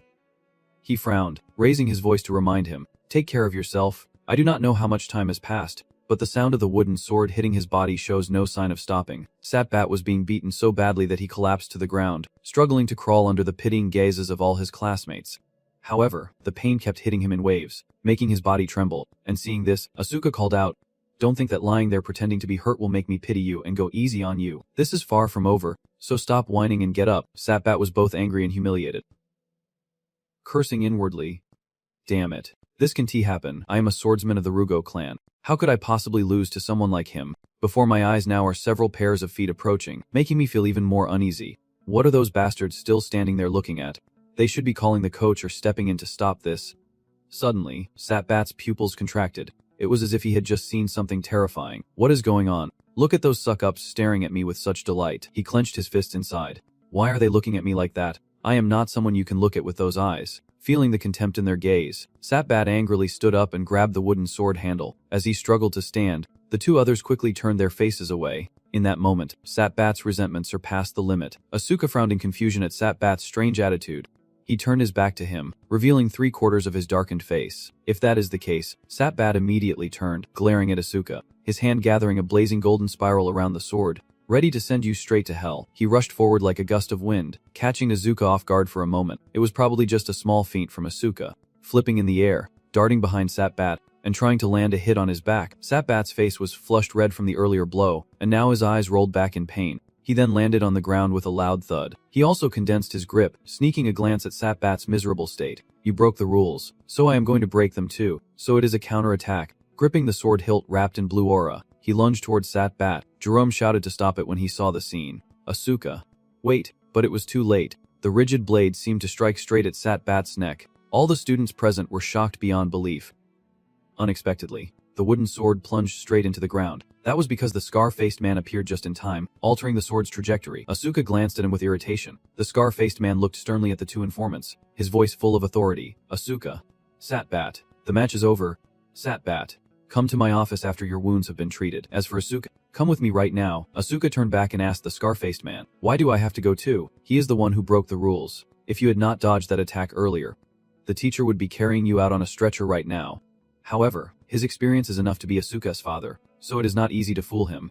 Just the fact that you show disrespect to your opponent is already against the rules. How long do you plan to live your life your own way? Making excuses like that, the scarred face clicked his tongue and gritted his teeth. "No matter how much I thought about it, I still could not understand why Coach Pachika would protect someone like you." Hearing Pachika's name, Asuka seemed to choke up. Then, the scar-faced boy finished giving instructions to the class and turned away. "Who is about to be taken to the infirmary?" "Asuka. I understand that something unpleasant has happened recently, but..." His words were suddenly cut off by Andro's call.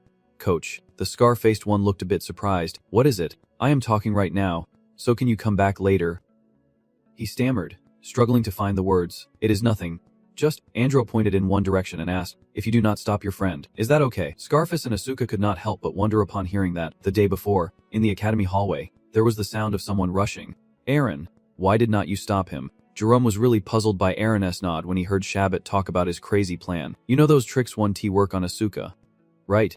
Besides, breaking the rules will definitely get you punished." Against that worry, Aaron crossed his arms and replied coolly, "Jerome, since when did you become so close to Shabbat?" Jerome was a bit surprised. "What do you mean?" He looked at Jerome with a strange gaze. "Eyes are for seeing, not just for show. Sometimes you have to pay attention. It is obvious Shabbat is doomed." Hearing such harsh orders, Jerome faltered for a moment.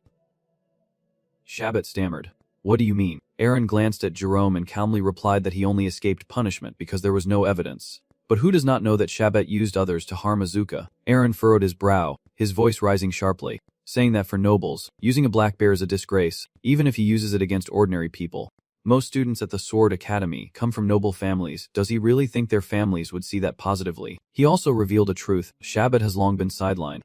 At this, Aaron let out a sigh that seemed to ease a bit, saying that if Asuka defeated him and kicked him out, it would actually be better for us. In the end, once the captain is gone, no one will question us anymore. These words kept Jerome deep in thought. Still unsure, Aaron added a few more words, not hiding anything from him. "I have also wanted to crush that helmet myself. Wouldn't it be great if we kicked Shabbat and him out of the academy afterward? I will make him crawl without using crutches. Just keep watching. Back in the present, Aaron is preparing to face Helmut. He seems to have predicted Shabbat's fate, thinking to himself, well, do not be too mad at me for what happened. Shabbat, after all, is not that just the way traditions have survived through the ages? Suddenly Helmut asked. I was about to ask you this. He was holding a wooden sword ready. Continuing the order, someone broke into my bookcase. Was it you? Aaron did not answer directly. Instead he asked back, do you think anyone else could be besides me? Helmut stared at him for a few seconds because of the question, then half closed his eyes and replied, no, if you knew, you would not have asked. That is when Aaron drew his sword. He mentioned the season full of calculations. Helmut, what is wrong with you? How can you defend so carelessly like that? Is he overconfident or just pretending? Seeing the careless stance of Helmut's defense, he thought, whatever, I definitely can't underestimate him. Thinking this, Aaron immediately made his move, starting with his leg.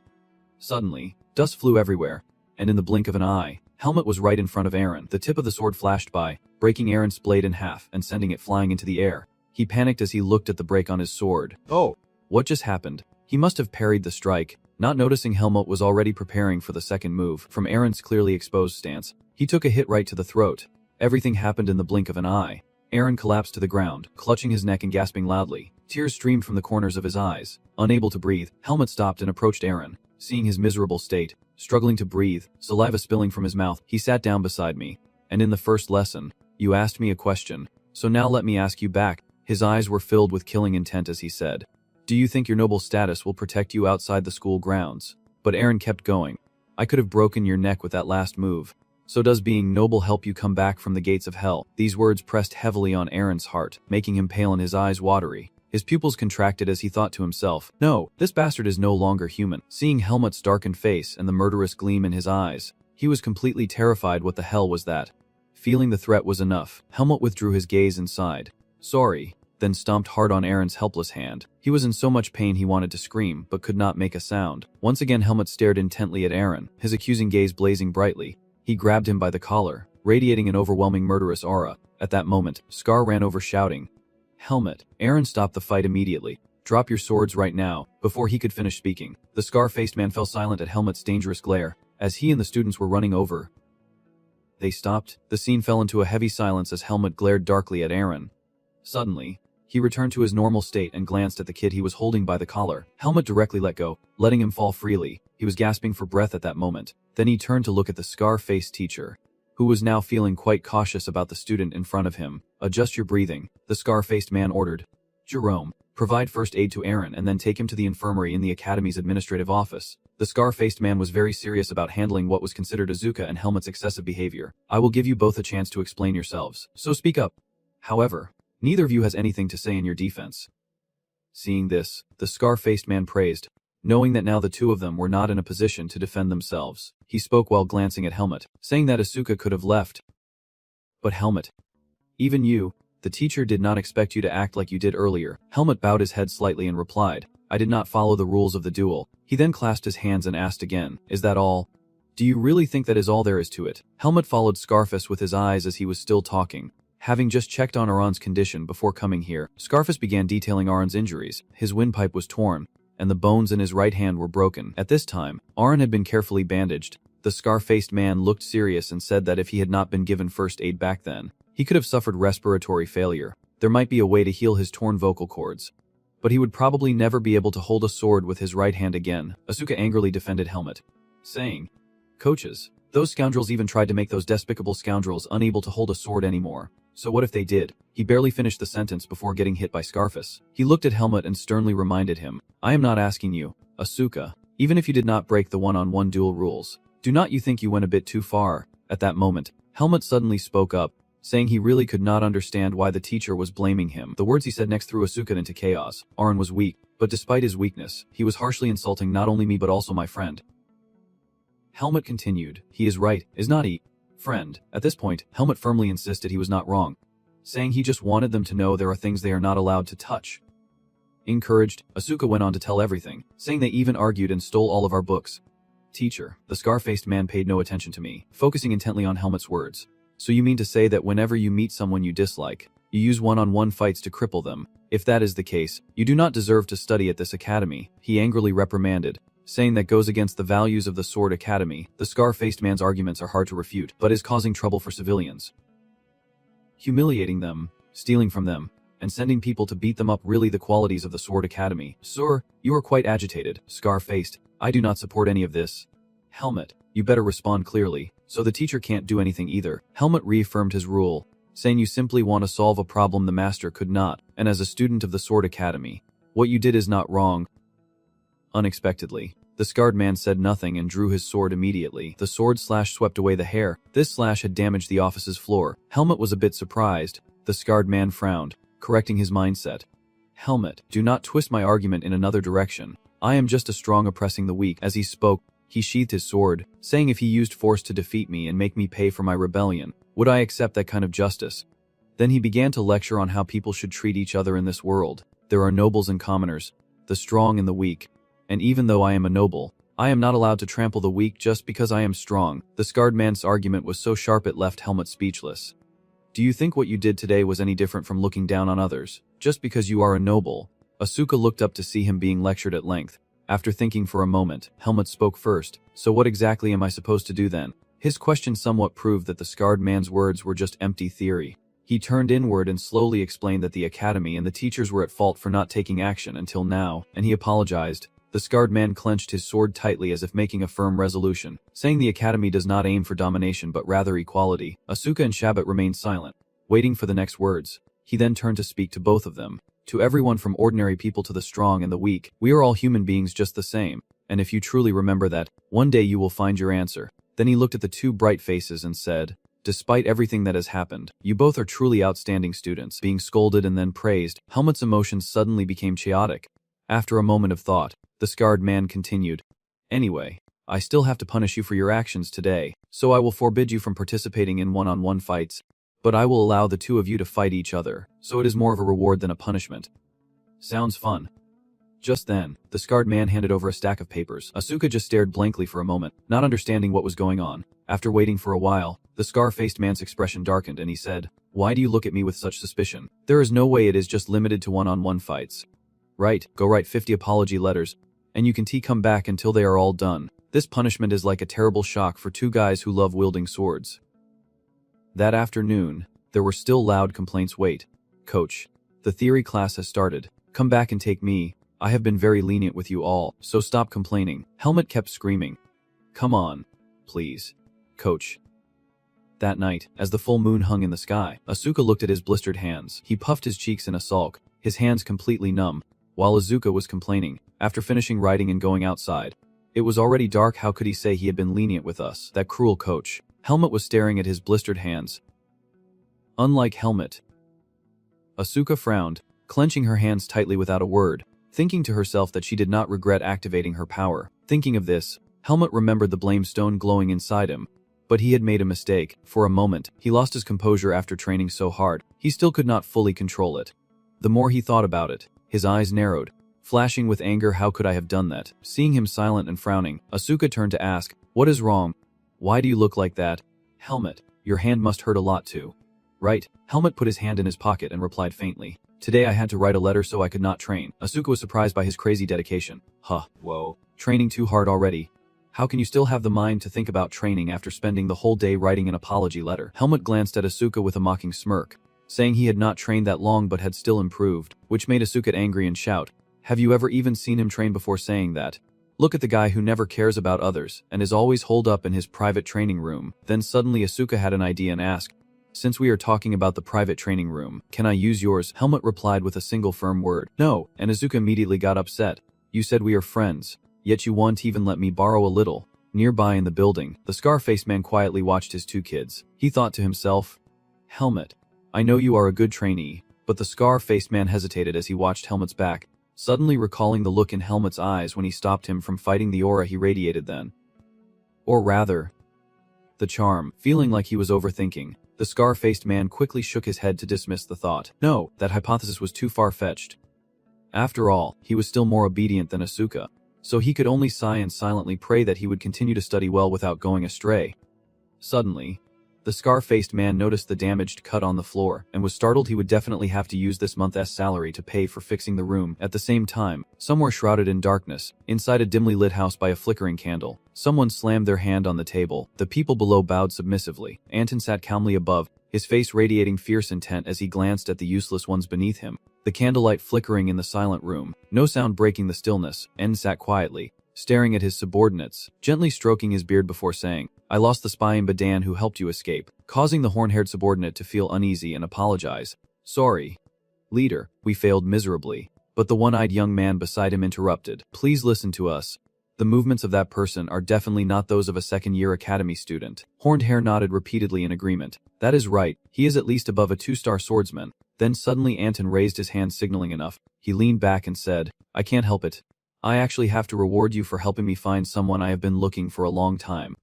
Suddenly, Horned Hair and One-Eyed froze at the boss's praise after they blamed themselves. Then Anton glanced at Chromo and gave the order. Chromo took out a piece of paper from his body, nodded, and said, "Yes." Chromo began with a question. "Is there a black-haired kid among the students you faced, with black eyes, pale face, and looking like a noble?" Horn-Haired and One-Eyed flared up with anger. "That is right. The kid is confirmed to be the right one." Chromo held a few papers and continued. "That kid's name is Helmuth. He is an official member of the Swift Spirit Mercenary Guild, with just one branch. He slaughtered 5 of our men and escaped. And since then, we have been hunting him down but never expected he was hiding in the academy." Horn-Haired could not believe his eyes, stammering, "A massacre." At that moment, Anton leaned back, thinking, then spoke. "There is very little information from Biden. It is smart of him to choose the academy as a hiding place." His eyes darted back tensely, knowing better than to provoke the monster in its lair, as if it still remembered every grudge. "If we are not careful, one day it will swipe at us without warning." Hearing this, Tak Sung widened his eyes and asked what they should do, placing his hand on the chair as he replied, "That is why I am giving you a new mission." Tak Sung was a bit puzzled. "A new mission?" Anton said as he reached for some papers in Chromo's hand. "It is simple. Just deliver this report to your superiors. Then I will grant you leave so you do not have to keep working for us." Horned Hair and Eyes bowed seriously. "Yes. Thank you, sir. We won't disappoint you twice." After that, Anton and Chromo watched the 2 underlings leave. As soon as they were gone, Anton glanced at Chromo and gave the order to eliminate them. "No one knows when a wounded dog will come back to bite. Have them assassinated right after they finish the job." He replied, "Yes, sir." Anton smirked faintly. "Perhaps, just perhaps, we will be meeting him soon." Tonight's full moon at the academy is obscured by clouds. There are footsteps outside the door. Helmuth hesitated before entering the dorm room. Inside, the space was completely silent. He quietly stepped in, trying not to make a sound, and glanced around. Feeling that nothing was wrong, Helmuth was about to return to bed, but suddenly a noise startled him, and he froze. Helmuth asked worriedly if he had not slept yet. Ailey replied irritably from inside, saying the sound of him pacing like a cat was so annoying he could not sleep, and he softly apologized. Ailey lay stretched out on the bed hugging a pillow and asked absent-mindedly if he was worried. Then Helmuth sat down outside on the bed, looked out the window, and replied that he had to write an apology letter to them and could not go to training. Ali's eyes glinted with a hint of confusion. He got what he wanted, so why was not he happy? That question made Helmuth fall silent. After thinking for a moment, he crossed his arms and changed the subject. "Sorry, but I lost my textbook. And as you said, I once asked for help in the future." Ailey was a bit surprised by his story about losing the book. You angrily yanked the curtain to block the guest, shooting Helmuth a sharp look as if to say a few words. But then you stopped, did not say anything more, and Helmuth was left with a big question mark. Ailey sighed deeply. "I do not know if you are reckless or just naive. Are you really upset over something so small?" You kept talking, making Helmuth widen his eyes, saying, "Is that so? But since you could not do anything, it is not your fault." Seeing Helmuth's expression, Ailey felt helpless and thought, "If you feel guilty, just return the money for the book." And he simply replied, "Okay," and seriously said, "Thank you." Alia frowned, feeling a bit uncomfortable and awkward as she looked at him. You quickly pulled the curtain and said quietly, "I am going to sleep now."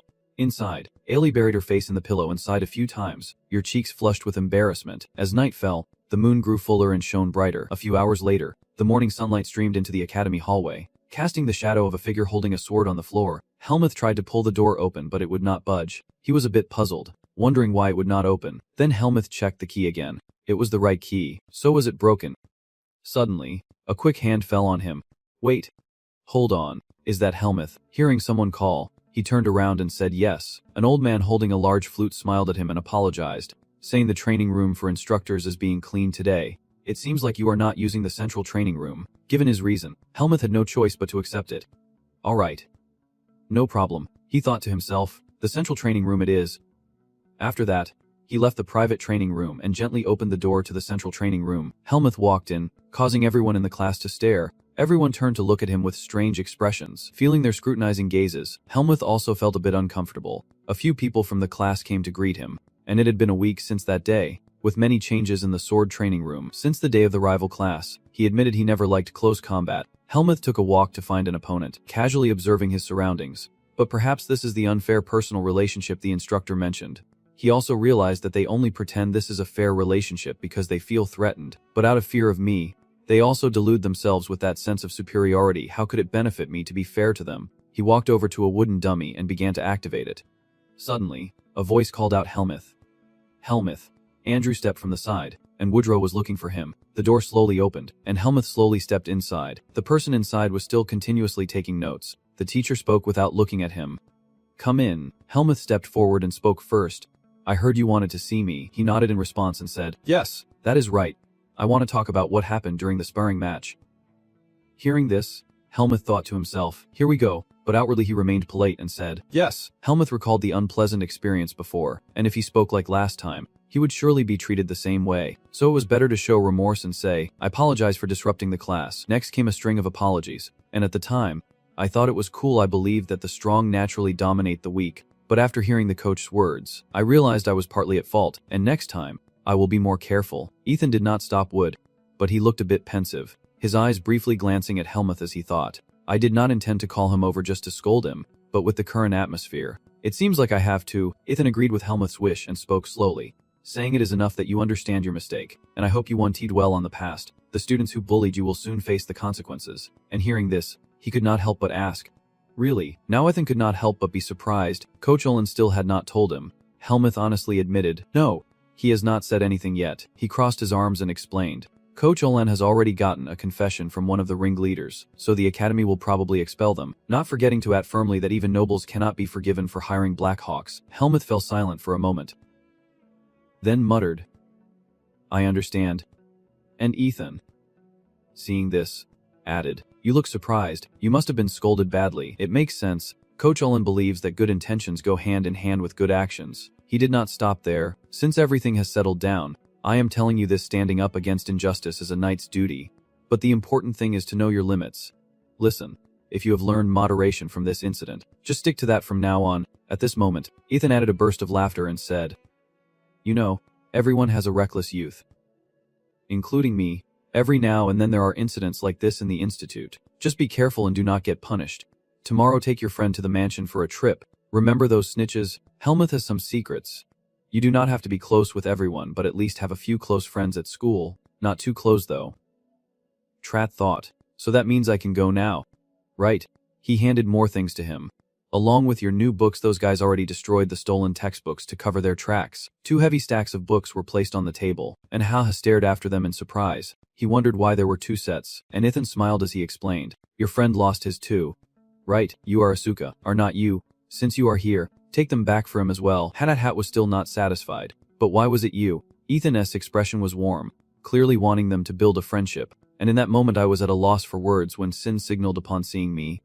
Helmuth, you arrived just in time. Hat quickly spotted the 2 of them. He approached, holding 2 stacks of books, and could not help but wonder, Sin, why do I see you everywhere I go? Hearing that, the other guy just smiled, meaning I am friendly. Right, I will take that as a compliment. Then Hat turned to Asuka and said, Here, these are your books. He curiously looked at the stack. Oh, why did you buy these for me? I was just wondering what to do. You are thinking more about your friends than I thought. Hat slowly explained they were from Professor Ethan, who also emphasized that we must take good care of our textbooks. Asuka quietly said, Nobles are so fancy, buying 2 expensive sets without even checking the price, and then Soin hurriedly interrupted. Okay, can I finish speaking now? He smiled and said, I was just about to look for you to talk. Helmuth, you came at the right time. Are you free this weekend? Aha did not answer. The afternoon was falling over the city. Everyone had their own fun, and in a tavern, a cheerful voice rang out. Biden City always has tons of places selling all kinds of delicious food on weekends. Students can go there to eat while they are out. But among those places, The Griffin Tavern on Idafaran Street number 3 is the best, but neither Hat nor Asuka responded, which made Sign a bit confused. Hey guys, what is wrong? Raise your glasses. Let us celebrate justice winning this time. Then Sign turned to Asuka to start a conversation, and Asuka said today you should just drink freely. He stared blankly and asked again, what? When did I say that? He shrugged it off. Come on, it is nothing. If anything I will split the money with you. And then Suyin spoke up again, wishing Alia were here too. But if that were the case, he would be the last one to stay with us in a place like this. I can't believe that even Helmuth could not convince him. Hearing that, he just slowly drank his beer without replying. Alias' words echoed in my mind. Was not it enough for you? And now you want to drag me along with that crazy guy too? Just thinking about it gives me a headache. So do not ever ask me again. He hummed thoughtfully without saying a word. He just slowly drank his beer, and then left speechless, secretly wondering how anyone could like this taste. Across from them, Schwein and Asuka were chatting, saying order more of this. Come on, I will sell both my kidneys. He looked up at him and spoke again. I heard you have become famous in the swordsmanship circles lately. Hat replied with some surprise. I do not know about that. I have never been to any other classes before. Asuka sneered and said those guys only respect him out of fear for themselves. They look down on him because he is a commoner. He beat them all up, so who would dare mess with him now? Shuin smiled and interrupted. Let us just forget the past and smile this Tet. Seeing this, Shuin could not help but be curious. What is wrong? What is bothering you? He replied, no, not exactly bothering. Just that. Singing slowly. He added, normally, people just look at me and already dislike me, so why do you guys hang out with me? His words made Asuka and Soin all freeze at once. Asuka was the first to speak, saying, what? You are worried about that? You may be annoying, but you are also kind of cute, and Shine added, what is so hard to understand? He was already tipsy and said, the first time I met you, I felt that if I had this person by my side, it would be really fun. Hearing Xian say that, Asuka immediately sneered, what? Happy. So that is why you have been sticking with us all this time. Right, that is a bit creepy. Insider. You do not get that feeling when you look at me. Do you? Shuin laughed and replied, do not worry, you are not that funny. And he instantly felt offended, not amused anymore. Shuin did not stop there, continuing to tease Asuka. What about you? Trailing after that pig like a lost dog. The more he heard, the angrier he got, trailing after him, as if that is true. Say one more word and I will knock you out, with a slightly arrogant expression. Asuka explained, it is just that I like people who truly have ability, unlike those empty barrels that make the most noise, and I hate the way he lectures others. At that moment, Hat spoke up, saying, I am not lecturing anyone, I just do not like people who are unreasonable. Asuka frowned, clearly annoyed, and said, so why are you snapping at me then? Of course, my first impression of you was not great either, but I fought alongside you against Hatung, did not I? I even brought you books, I thought we were close. Then he patted Swine and said, Shoyan. Tell him, you know he is really mean to me. Unexpectedly, he was no longer able to respond to them. Both Hat and Asuka froze. Shuin lay slumped on the table, his face flushed and starting to babble nonsense. The scene before him made Asuka laugh until tears streamed down her face. Look at him, there were plenty of drinks offered, but he is already completely wasted. You were so confident earlier, saying you would drink until my feelings ran out. So what is this now? Kids these days. Ha! Staying silent while he drinks slowly and Asuka keeps teasing loudly. Now I get it. Next time he makes a fuss, I will toast with him. After the toast, his gaze turned to one side. His thoughts drifted away, just as I thought. Still uncertain, Shoin is still passed out drunk.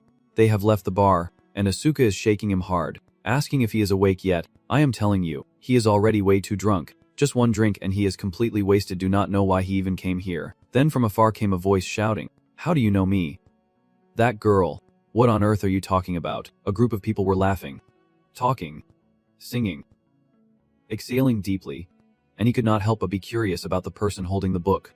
Alia flipped through the book he was holding, searching for something, again by the fake book guy. Ali's face went blank as he thought to himself, I remember leaving it around here. Could I have forgotten it at home? There is no way I misplaced the book. Grabbing another one, Alia told himself, well, it is a good book anyway. I should stop by the bookstore downtown later to buy a new copy. Suddenly his gaze darkened as he recalled the piglet looking at him and asking, Alia, do you want to go somewhere this weekend? Schwein and Asuka said they would go downtown together.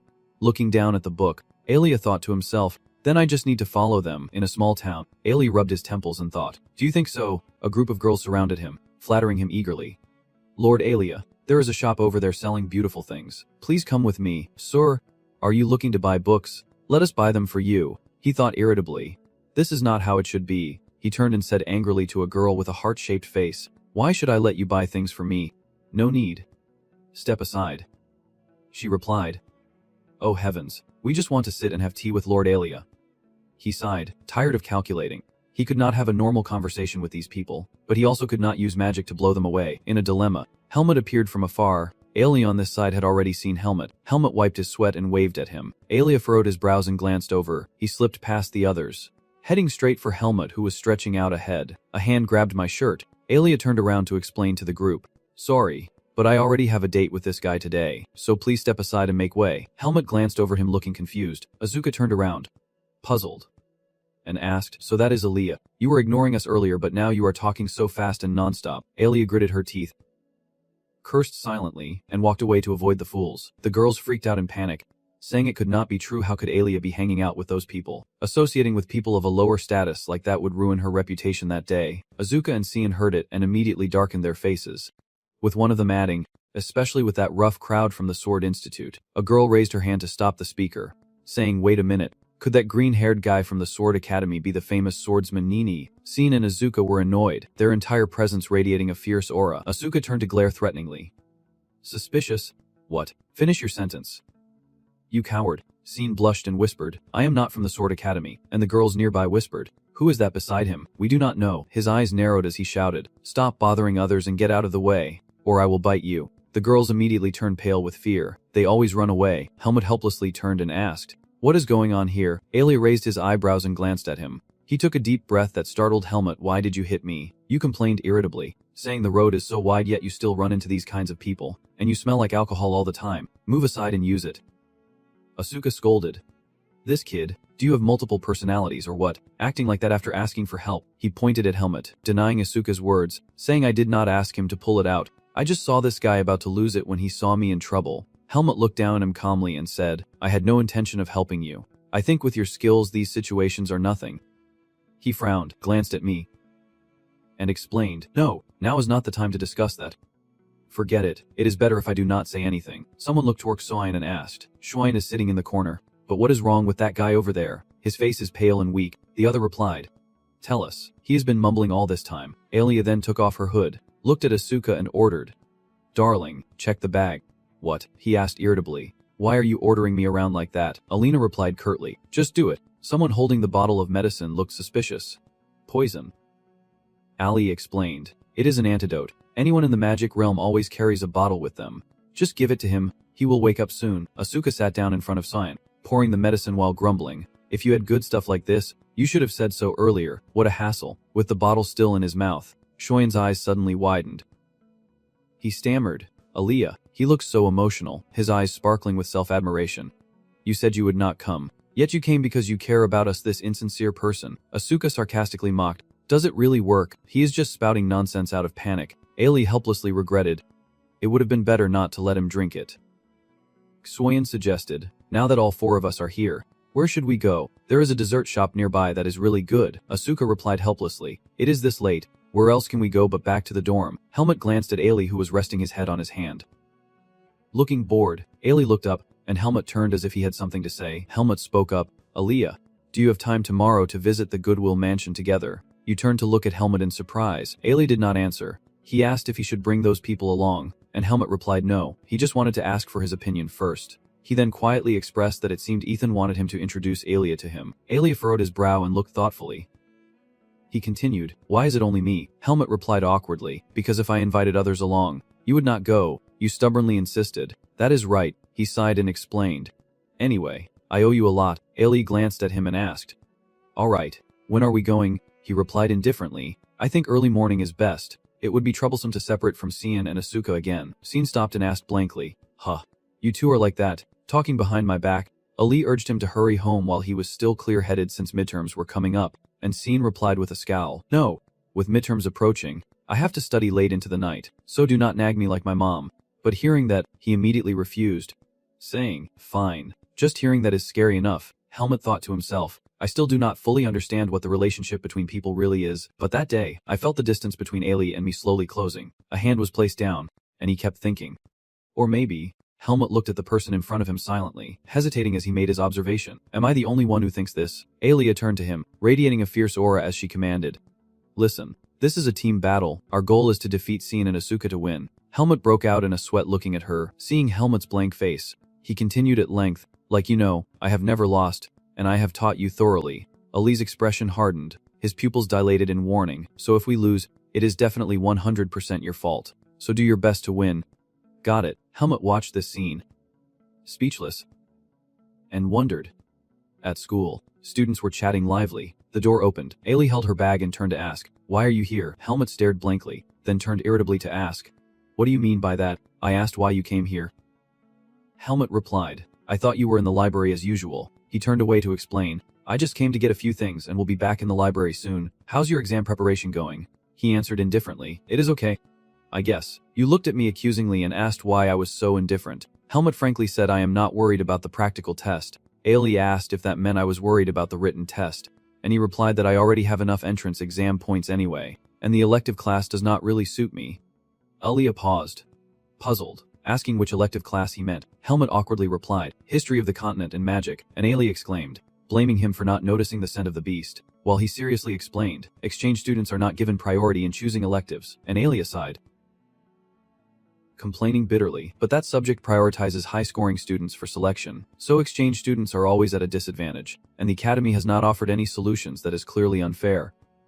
You added, and should not you at least top one subject? Helmut glanced over and replied, "I guess I will try to make up points in the practical test." He abruptly turned around, annoyed, and said, "Of course not. Have you seen how they grade?" Helmut was startled. Alia pointed and raised his eyebrows, explaining, "Listen, the practical swordsmanship test is known to be very strict for third-year students. Unlike sparring matches, the teacher divided the score columns into evaluation categories, with ranks 1 to 4 classified as grade 1, ranks 5 to 11 as grade 2, and so on. Even if you have 150 skill points, according to the system, you only get 100 points, meaning that even if you top the chart, there will be at least 3 others tied with you. In the end, you concluded that the difference in battle records can only come from elective subjects. So even Helmut still straightforwardly replied, "I will try in the 4th year." Ali coldly reminded him of the past after he was defeated by Asuka and still said that. Helmut was startled in shock. It felt like a slap in the face. The two of them silently stared at each other. Ali muttered under her breath, "If you want, I can help you. But of course, there are conditions." Helmut fell silent. The two fell silent once again. Helmut spoke up, asking if you are really planning to go to the library now. The library was crowded with people coming and going. Helmut looked up. Alia turned back and reminded, "This way.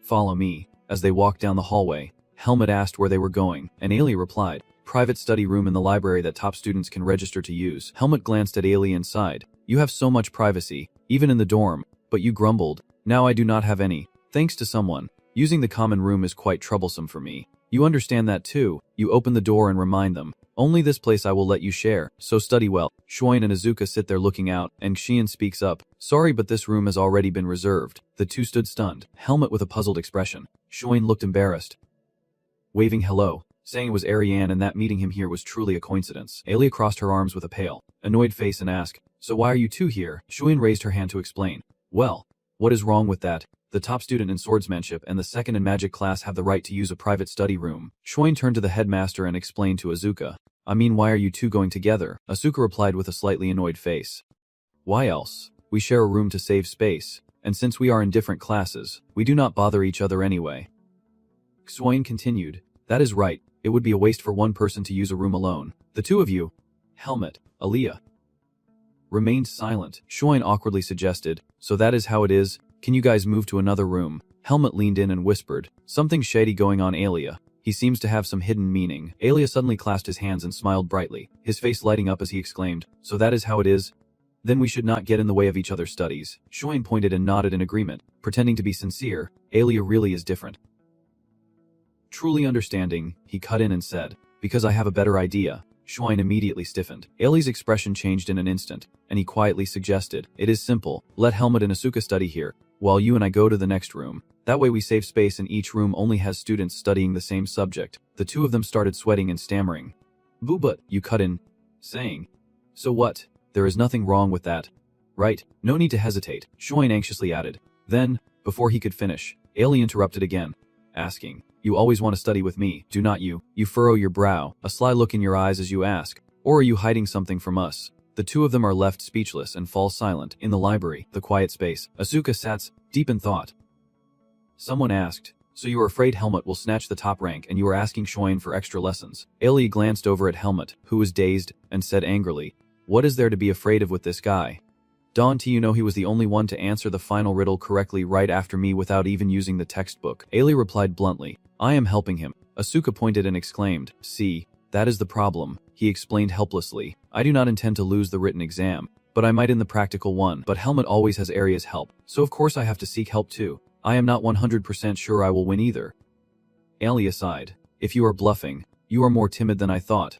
So you are afraid of losing your position and that is why you are looking for help," he replied vaguely. "Something like that. You will help Helmut too, right?" You answered calmly, with a dark puzzled look. "Of course, otherwise why would I go with him?" Asuka snapped at him.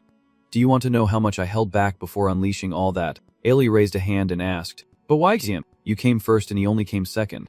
Swine helplessly exclaimed it sounded heartbreaking, but I am better than him at one type of magic. Then she suggested, "Now that the competition turned out like this, how about we have a contest among ourselves? Do you want to bet Aria, Asuka, or Helmut will come out on top?" You raise your eyebrows and ask, "What is the point of betting when I know Helmut will win anyway?" Schwein argues, "Luck has to run out eventually, so if you are so confident, why not make a high-stakes bet?" He pointed and laughed, setting the condition that the loser must run 100 laps around the sports field without using magic. Aria, being skilled, would not back down from such a high-stakes bet. Right? Ailey fell silent, raising an eyebrow in thought, while Asuka wiped sweat from her brow and whispered to Xian, "Where do you get that confidence?" "Don't worry. I have got it all figured out." You laughed and sighed. Helmut remained silent. You looked up. Ailey slammed his hand on the table to remind you, "I need to say this first, so if we lose, it is 100% your fault. Drag your ass to the top one for me." His face twisted in pain, his pupils shrinking as he asked fearfully. "Understood," he sighed softly, thinking to himself that it seemed he had forgotten his original wish. Ailey looked at him folding his arms and listening intently, then reminded him, "This is not just about your grades but also my honor. We won't stop until we reach the top of the school."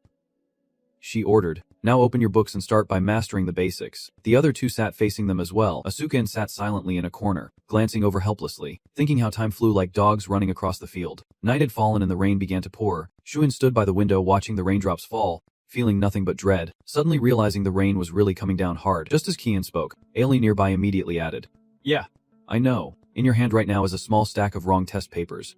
Really, it is a heavy fall." After a moment of reflection, he felt there was nothing left to regret in life, while the others acted as if they knew nothing. After a moment of depression, Ailey sighed, and seeing this expression, Asuka smiled broadly. "I thought at least he would improve a little. But even the great Ailey feels stuck. Do not mess this up." After calming down, you slowly picked up the test and said, "Helmut, I will give you passing marks for the objective questions, meaning you just need to remember their essence." But before you could stay calm for long, Ailey angrily grabbed the pile and scolded, "What the hell are these answers for the open-ended questions? To make it more believable, you even took a question from there as an example.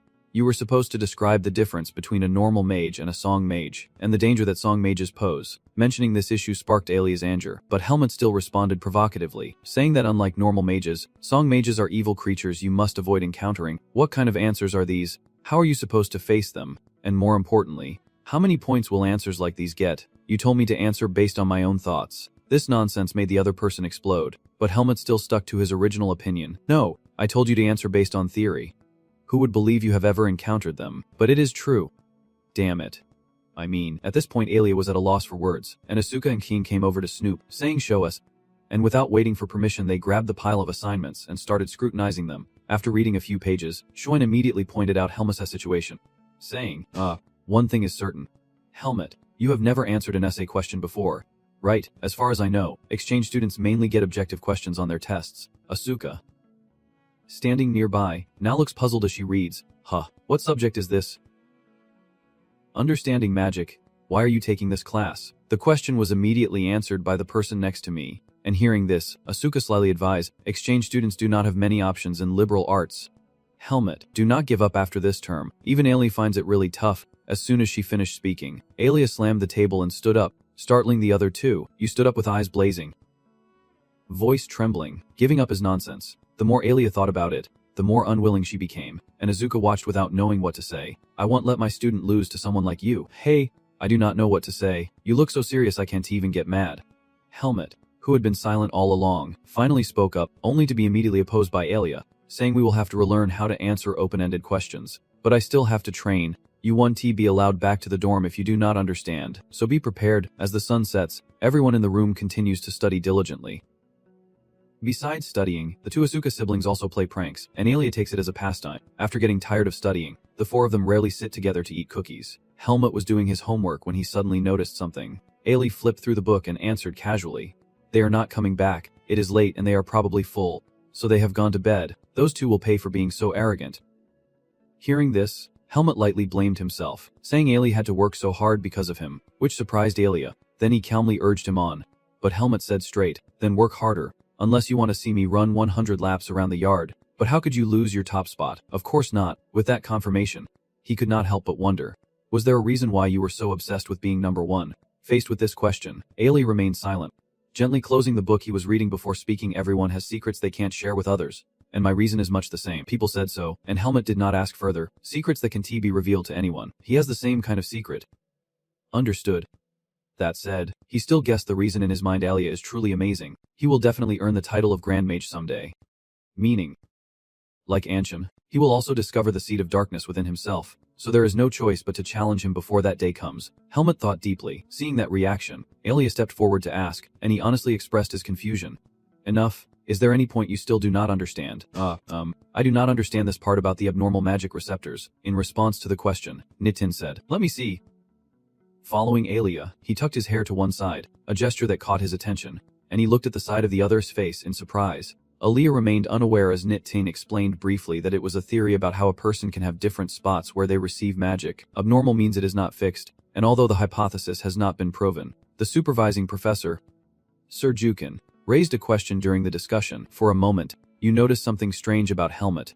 So first you need to decide whether you agree with this theory or not. As you look up, your eyes meet, and you both hold the gaze for a few seconds. The romantic atmosphere was quickly shattered by Alia's blunt interruption, leaving Helmut completely thrown off. What is wrong with you? I do not want to have to explain it again. Don't you just zone out like that? Sorry. They were sincere and you did not press further. Looks like you are losing focus. Want to take a little break? That would be better. Given the break, Helmut held his face, full of questions. Have I been studying too much? Alia was no better. He held up a book to hide his blushing, embarrassed face. The next day at the training ground, Andro could not hide his curiosity and Mummin came to ask him. Helmut, I heard you just had a bet with Azuka. Being asked like that, he was confused. Seeing his reaction, he kindly explained. Everyone already knows. I mean, that was a battle for the top spot. I am sure the other classes in the swordsmanship department know too. Besides, with Alia participating, how could I not know? Not stopping there, Andro also stated it firmly. This confidence puzzled those involved. I am sure you will win. Why? I do not know. It is the swordman's intuition. I have a feeling you are stronger than Asuka. Hearing this, Helmut silently assessed the person in front of him. Andro. After meeting him during the transfer test, we adjusted our stances like partners, and in class, I also became close to him. Snapping out of his thoughts, he declared bluntly that the written test was the real obstacle. But as you just said, I do not intend to lose. This attitude made Andro excited. Truly delighted. I really want to see Azuka lose once. I mean, no one likes him running around acting like he owns the place. You just talk freely without even realizing the person you are talking about has been standing right next to you all along. Helmut fell silent when he noticed Asuka. It was hard to understand what Andro was saying. Just then Azuka asked threateningly, blaming me for your incompetence must be really fun. Andro hesitated a bit. No, I did not mean that. Not caring about this issue anymore. You step in front of Helmut. Whatever. Step aside. Hey, Helmut, have you heard any news about class today? He asked back confused. We are not just sparring. Seeing that fierce look, Asuka explained right away. Not exactly. It is not just a practice match. We are going to fight the top guys, the top male student. After announcing it, you crossed your arms in frustration and pondered. Maybe it is an event to boost our spirit before the midterms. I thought we would get to fight you. But this is disappointing. Andro, standing next to Vosi, added fuel to the fire. But they said we will have an official showdown with the top male student after the written exam. I heard that among this year's top boys, there are a few who are really good. So what? You mean I am going to lose? No, I am just saying. Suddenly he remembered something. Andro's next words made Asuka half believe it. But I heard there is a girl who is on a completely different level. A girl studying swordsmanship. She really chose the department that makes you sweat the most. This opinion stirred up some resentment in Andro, but he did not care. Clearly, she is not just super talented but next level talented. Yeah. Whatever, I hope I do not have to fight her. I mean, if I wanted to, one punch would be enough to take her down. So you plan to defeat her? Helmuth said nothing, lost in his own world. The first-year students. At this moment in a dorm room, a petite girl is sitting, inspecting her sword covered in hundreds of charms. 58. After some back and forth, the eagerly awaited group of first-year students finally appeared. Asuka Helmuth's group was already waiting in the courtyard. Seeing that group of students, everyone could not hide their curiosity and kept whispering. So those were the freshmen. They just enrolled, so their spirits are really high. I used to be like that too. He is already very shy. Helmuth, on the other hand, has been silent from the beginning until now. Just then Andro leaned over and whispered into his hand. Helmuth, that is the freshman I mentioned before. Just as he finished speaking, a beautiful girl with flowing hair walked past the two of them. Seeing her delicate figure, James and Dino were both taken aback. She was truly beautiful, just as rumored, with an aura that seemed to scream I am nobility. Clearly, James pointed out after a moment, but do not you think she looks like someone? At that, the two of them simultaneously glanced at Helmuth, who returned their gaze, observing Helmuth for a moment. The two exchanged doubtful glances and whispered to each other. They look alike, do not they? You think so? What kind of relative would not know? It is confusing when you are asked like that. What are you talking about? Relative. After answering, he also felt deflated by his own words, looking at the girl in front of Helmuth. Suspicion arose. My friend, after much thought, Helmuth denied it, but Dino still was not convinced. No way. Why did not you answer? Don't he tell me it is true? Not only is Helmuth's group whispering, but the freshmen are also judging the seniors. They are our seniors. Watch your mouth, they are commoners, but still our seniors. Hearing his comrade's words, the black-haired guy showed clear disdain, saying, I have to call a commoner a senior. I heard they are the leaders of the second year, which says a lot about the level of the second years. It did not stop there. The first years kept talking even more outrageously. These words obviously angered Azuka, but our seniors seem to value looks. Maybe they ranked based on appearance. Dino also noticed the anger on Asuka's face and smirked, yet he calmly let out a breath. Right after that, Asuka gave a crooked smile and almost declared that this clueless kid still did not know how scary the world is, and getting beaten a little would be good for their health later on. Seeing this, the other three did not know what to do, and now no one knew what would happen next. The teacher then arrived, and the two students quickly lined up neatly, practicing as if they already knew the routine. Today, the top male student and the second male student would face off, meaning those called would step up to compete. After explaining the rules, the teacher gave a few more reminders before getting to the main point. The top male should learn from the seniors, and the second male should reflect on himself to avoid arrogance. Now, I will call the names. The first name was called out. The person quickly prepared, the top male. Sick lot. Yes, madam. Hearing her name sparked chatter among the second males. Is her name Seklot? This is getting interesting already. Helmut did not care about any of that. He had only one thought. Appearance is determined from birth. We look similar probably because of something about our birthplace. I wanted to ask her immediately, but just as Saklot stepped up, the second name was called. And from the second male, Asuka, who was a bit surprised. At the same time James and Dino next to him painfully covered their faces and sighed. Trying to act tough ignited the fire in Asuka's heart. I thought there was no way this could happen, but why is everything unfolding like this? I can't believe no girl is paying attention to us again. Stop messing around and eat. After scolding his friends, Asuka looked at the teacher and loudly asked for confirmation, but the answer hit him like a cold splash of water. Coach, are you sure you read that right? What is wrong with the top two students facing each other? Receiving that confirmation, he pointed to himself and spoke bluntly, his straightforwardness surprising the students. But she knows what kind of person I am, so why is she placing her with me? I can't believe he is talking about me like that. The more they spoke, the more fired up the students became, their words successfully pricking Asuka's pride. Whatever crazy thing was going on with the teacher, he must be afraid of losing to a girl. Hearing this, Asuka looked at them with a sharp gaze. The teacher, seeing that he said nothing, declared that if there were no more issues, they should step onto the ring immediately. At this point, Asuka could only accept her fate. Seeing her opponent appear, she said firmly, I do not expect you to go easy on me just because I am a girl. Asuka replied without holding back. What nonsense are you talking about? I am not playing around. Do not cry when you get hit. As the two prepared to fight, the teacher called the next pair. Get ready, called by name. He carefully observed his opponent. The students whispered again as they looked at the tall figure of that guy. Rumored to be far superior to the others, I now understand why that rumor exists. After observing for a while, Helmut gave his assessment. His aura was on par with a second-year student. But of course, only time would prove his true strength. After announcing the next pair, the teacher declared, Round 1. Begin. After the signal, the two slowly stepped forward. Solot raised his sword to challenge while still carefully assessing his opponent at stance.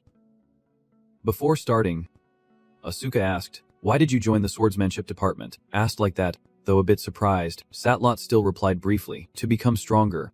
Is there any other reason? Putting that aside, she once again requested, I have heard many rumors about you. I would really appreciate it if you fought with all your strength, regardless of gender. They said it, and Asuka agreed right away. If she wanted that, then I accept. Without hesitation, he charged forward, and Asuka launched an opening strike that Satlot quickly blocked. With the chance to counterattack, he strikes continuously. Asuka's determined gaze lands every blow, forcing Satlot to defend with great difficulty. Under that relentless assault, she was steadily pushed back. Seeing this, the students who had just scorned their senior froze on the spot. On the battlefield, Junjin's hand grips the sword firmly, yet she still tries to smile brightly, guessing that the rumors have underestimated the power of his strikes. Despite the praise, Asuka was not happy at all, saying, "So what? I have not done anything yet." Warned like that, she changed her grip on the sword. This change caught Helmuth's attention, and after switching stance, he warned in advance, "Sorry to say this, but from now on I won't be an easy opponent anymore." Even if she says it like she is fighting Asuka, the top second-year student of Greta Academy's Swordsmanship department. His swordsmanship can be summed up in 2 words: fast and unpredictable. The reason for this title is that, to his classmates, his speed is hard to keep up with and his trajectory is unpredictable. These skills have clearly helped Asuka become one of the top second-year students in the Swordsmanship department. After a serious start, the two fought more earnestly, and this time all of Asuka's attacks were blocked by Satlot. Instead of getting frustrated, he was quite surprised her focus was impressive. Even though he had not gone all out, she was still able to keep up and perfectly defend. Asuka then praised him, but she was not happy and became even more cautious. At least her movements showed she was still well trained. He then frowned, struggling internally, wondering if he should give her a chance to counterattack. After a moment, Asuka had his answer, gripping his sword tightly before rushing forward so fast that the sharp blade could not keep up. It was in that brief moment of distraction that Asuka prepared to strike the decisive blow. However, she was agile, leaning back to dodge, and then quickly retreated. This move made Asuka frown and caution no one attacks first. This calmness made him a bit wary, his quick mind realizing she had guessed it was just a feint. Or perhaps, at this moment across from him, the sharp blade was watching him warily. Once again, before she could act, Asuka struck first. The battle stalled once again, returning to the start where Satlot could only defend continuously, and in this situation, she was unwilling to accept defeat. That expression accidentally caught Asuka's eye, and he quickly made a guess. "Hey, are you aiming for a draw?" Before the other person could answer, he struck, creating enough distance between them. Asuka said bluntly, "I do not like pushovers, but I hate those without pride even more." Satlot was stunned by these words, but he did not stop there. She gave up on victory before it even began out of fear. "Even for a commoner like me, is not that shameful?" Was her previous confidence just a facade to fool everyone? Hearing these words, Satlot froze on the spot, but Asuka did not stop. The harsher his words became, the more he pressed. "If you are not aiming to win, then stop waving your sword around and leave. There are plenty of others out there who want to be swordsmen more than you do." These words made all the male students freeze in shock. Helmuth nodded vigorously in agreement. He was right. After being scolded like that, Satlot hesitated. After thinking for a moment, she spoke up to clarify for herself, "I am simply trying to learn whatever I can from everyone around me regardless of their status." But then Satlot smiled gratefully at Asuka. "You helped me realize how thoughtless I have been. Thank you. It has been great fighting alongside you." Finishing her words, she gripped the sword tighter, spun on her heel, and shifted into a completely different stance. Now the sword was pointed straight at him, Satlot taunting, "If you can help me once more." She changed her stance, but that would not change anything. Thinking that, he launched straight up, but this time she did not defend and struck first. This strike made him flinch, but with quick reflexes, Asuka successfully tilted his head to dodge. As soon as he landed, he counterattacked, but Satlot evaded it. The two then attacked continuously, neither yielding. Just as one blocked a strike, Satlot launched a counterattack. Of course, Asuka was not about to back down and launched an attack. Facing this strike, she bent down with agility. Everything happened too fast for him to keep up. Taking advantage of his distraction, Satlot mustered all his strength to break free, ending it. But Asuka had disappeared long ago. It turned out that the moment she attacked, he had already jumped high. As Asuka prepared to land, she sent a sharp warning. She braced herself to absorb the impact, or else this hit would hurt quite a bit. Everything happened too fast and too dangerously for Satlot to react in time. He just fell straight backward, and at that moment Asuka thrust her sword down. Sitting on top of her, Asuka wore the proud expression of a victor. "Trying hard choosing me as her opponent was not her fault." Those words hit so true that Satlot froze on the spot. The students who initially looked down on the fight were left speechless. As the room fell silent, the teacher raised a hand and announced, "The winner of the first match is second-year student Asuka." The result was clear. Asuka glanced at the person below and revealed a shocking piece of information. "I acted," but those words left Satlot confused. Judging by that expression, "You are not afraid to explain. She can keep up with my speed just by changing her posture. She might not be used to it yet due to lack of experience, but if she could master it before he could finish, She interrupted. Hey, wait a moment. Saklot ignored all the awkwardness and commented. You are too heavy, and this remark made Asuka burst out laughing. He quickly climbed down afterward. She sat up and scratched her head, feeling a bit embarrassed. Sorry about that. No, it is okay. As the two sat properly, Saklot smiled brightly and was suddenly praised by a girl, making Asuka shut. Above was peaceful, but in the courtyard, the second-year students were being mocked by a fan. Hey, you pervert down there. Do you like sitting on other girls like that? Did you see him smirking? What perverts? You bastards.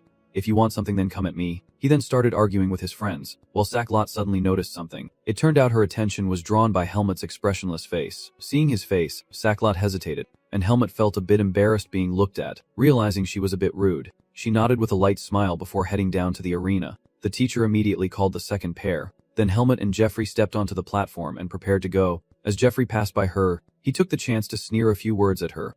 Saklot, she never expected to lose to a lowly commoner, and she dragged the honor of the first-year students down to the bottom of society. These words did not sit well with her at all. Although he quickly calmed down, he glared back at the other person, warning that he would regret holding that mindset because talent and effort do not discriminate. When both step into the arena, he still held his original opinion. Let us see. 60. Helmut recalled that during a tough training session, Andro once asked him, Helmut, what do you think is more important in swordsmanship, strength or technique? Helmut stood there stunned for a moment, then said, I am not sure, but if I had to choose, strength should be the top priority since technique is meant to support strength anyway. Andro thought for a moment and said, Really? Then he shared his own perspective. You see, my strength is not great compared to those born with power. No matter how hard I train, it is hard to catch up, so it feels a bit unfair. Helmut thought he was too unfocused and said, You are overthinking it a lot. Andro sighed. Can't you cut me some slack? Helmut, have not you ever had those thoughts? It is understandable. Among the second-year students, you already have the highest level of strength and technique. He glanced at him and asked, If you had to fight an opponent stronger than you, what would you do? Helmut rubbed his chin. Thinking, Jeffrey's foot slammed hard on the floor, pulling him back to the present. Helmut was finally facing the situation Andro had asked about, standing before someone stronger and bigger than himself. Jeffrey smiled and said, Having the chance to fight you is truly an honor. Helmut replied politely. Same here. Jeffrey looked down at Helmut and judged. Is he the ordinary guy from the rumors? He did not seem strong enough to seriously hurt anyone. The ordinary guy earlier seemed more skilled. Helmut noticed the man's gaze and had thoughts of his own. This look was too familiar, as if everyone and everything in the world obeyed him. Assist! Chica called out from afar. Helmut. She reminded him not to go below the limit this time. Helmut just looked without replying. Asuka, watching from the side with James, spoke up, saying it feels strange to have to listen to someone else's opinion. James replied, So what? Compared to your peers, you are pretty good. Asuka did not like that and said, I will hit you once now and then we will see. Assist! Chica spoke up then. Are you both ready? The second round of the duel begins. She had just finished speaking when Jeffrey immediately lunged at the wooden sword area faster than him. Helmut raised his sword horizontally above his head to dodge, but then he had to widen his eyes, losing his footing and stepping back. Each of his strikes came dangerously close to Helmut's neck. Jeffrey's swordsmanship is as deep and wide as his tall frame, and the energy radiating from his strikes is no joke. It flew far out to the audience, creating a free breeze for the spectators. Even Asuka and James were impressed, but Helmut's cold expression remained unchanged. Jeffrey complimented you, saying your moves are quick and light. If you were really blocking, this wooden sword would have broken by now. Hopefully, you are not just dodging. Just as he was about to make his move, Helmut was already done. Got it. That is all he has got. I am feeling bored.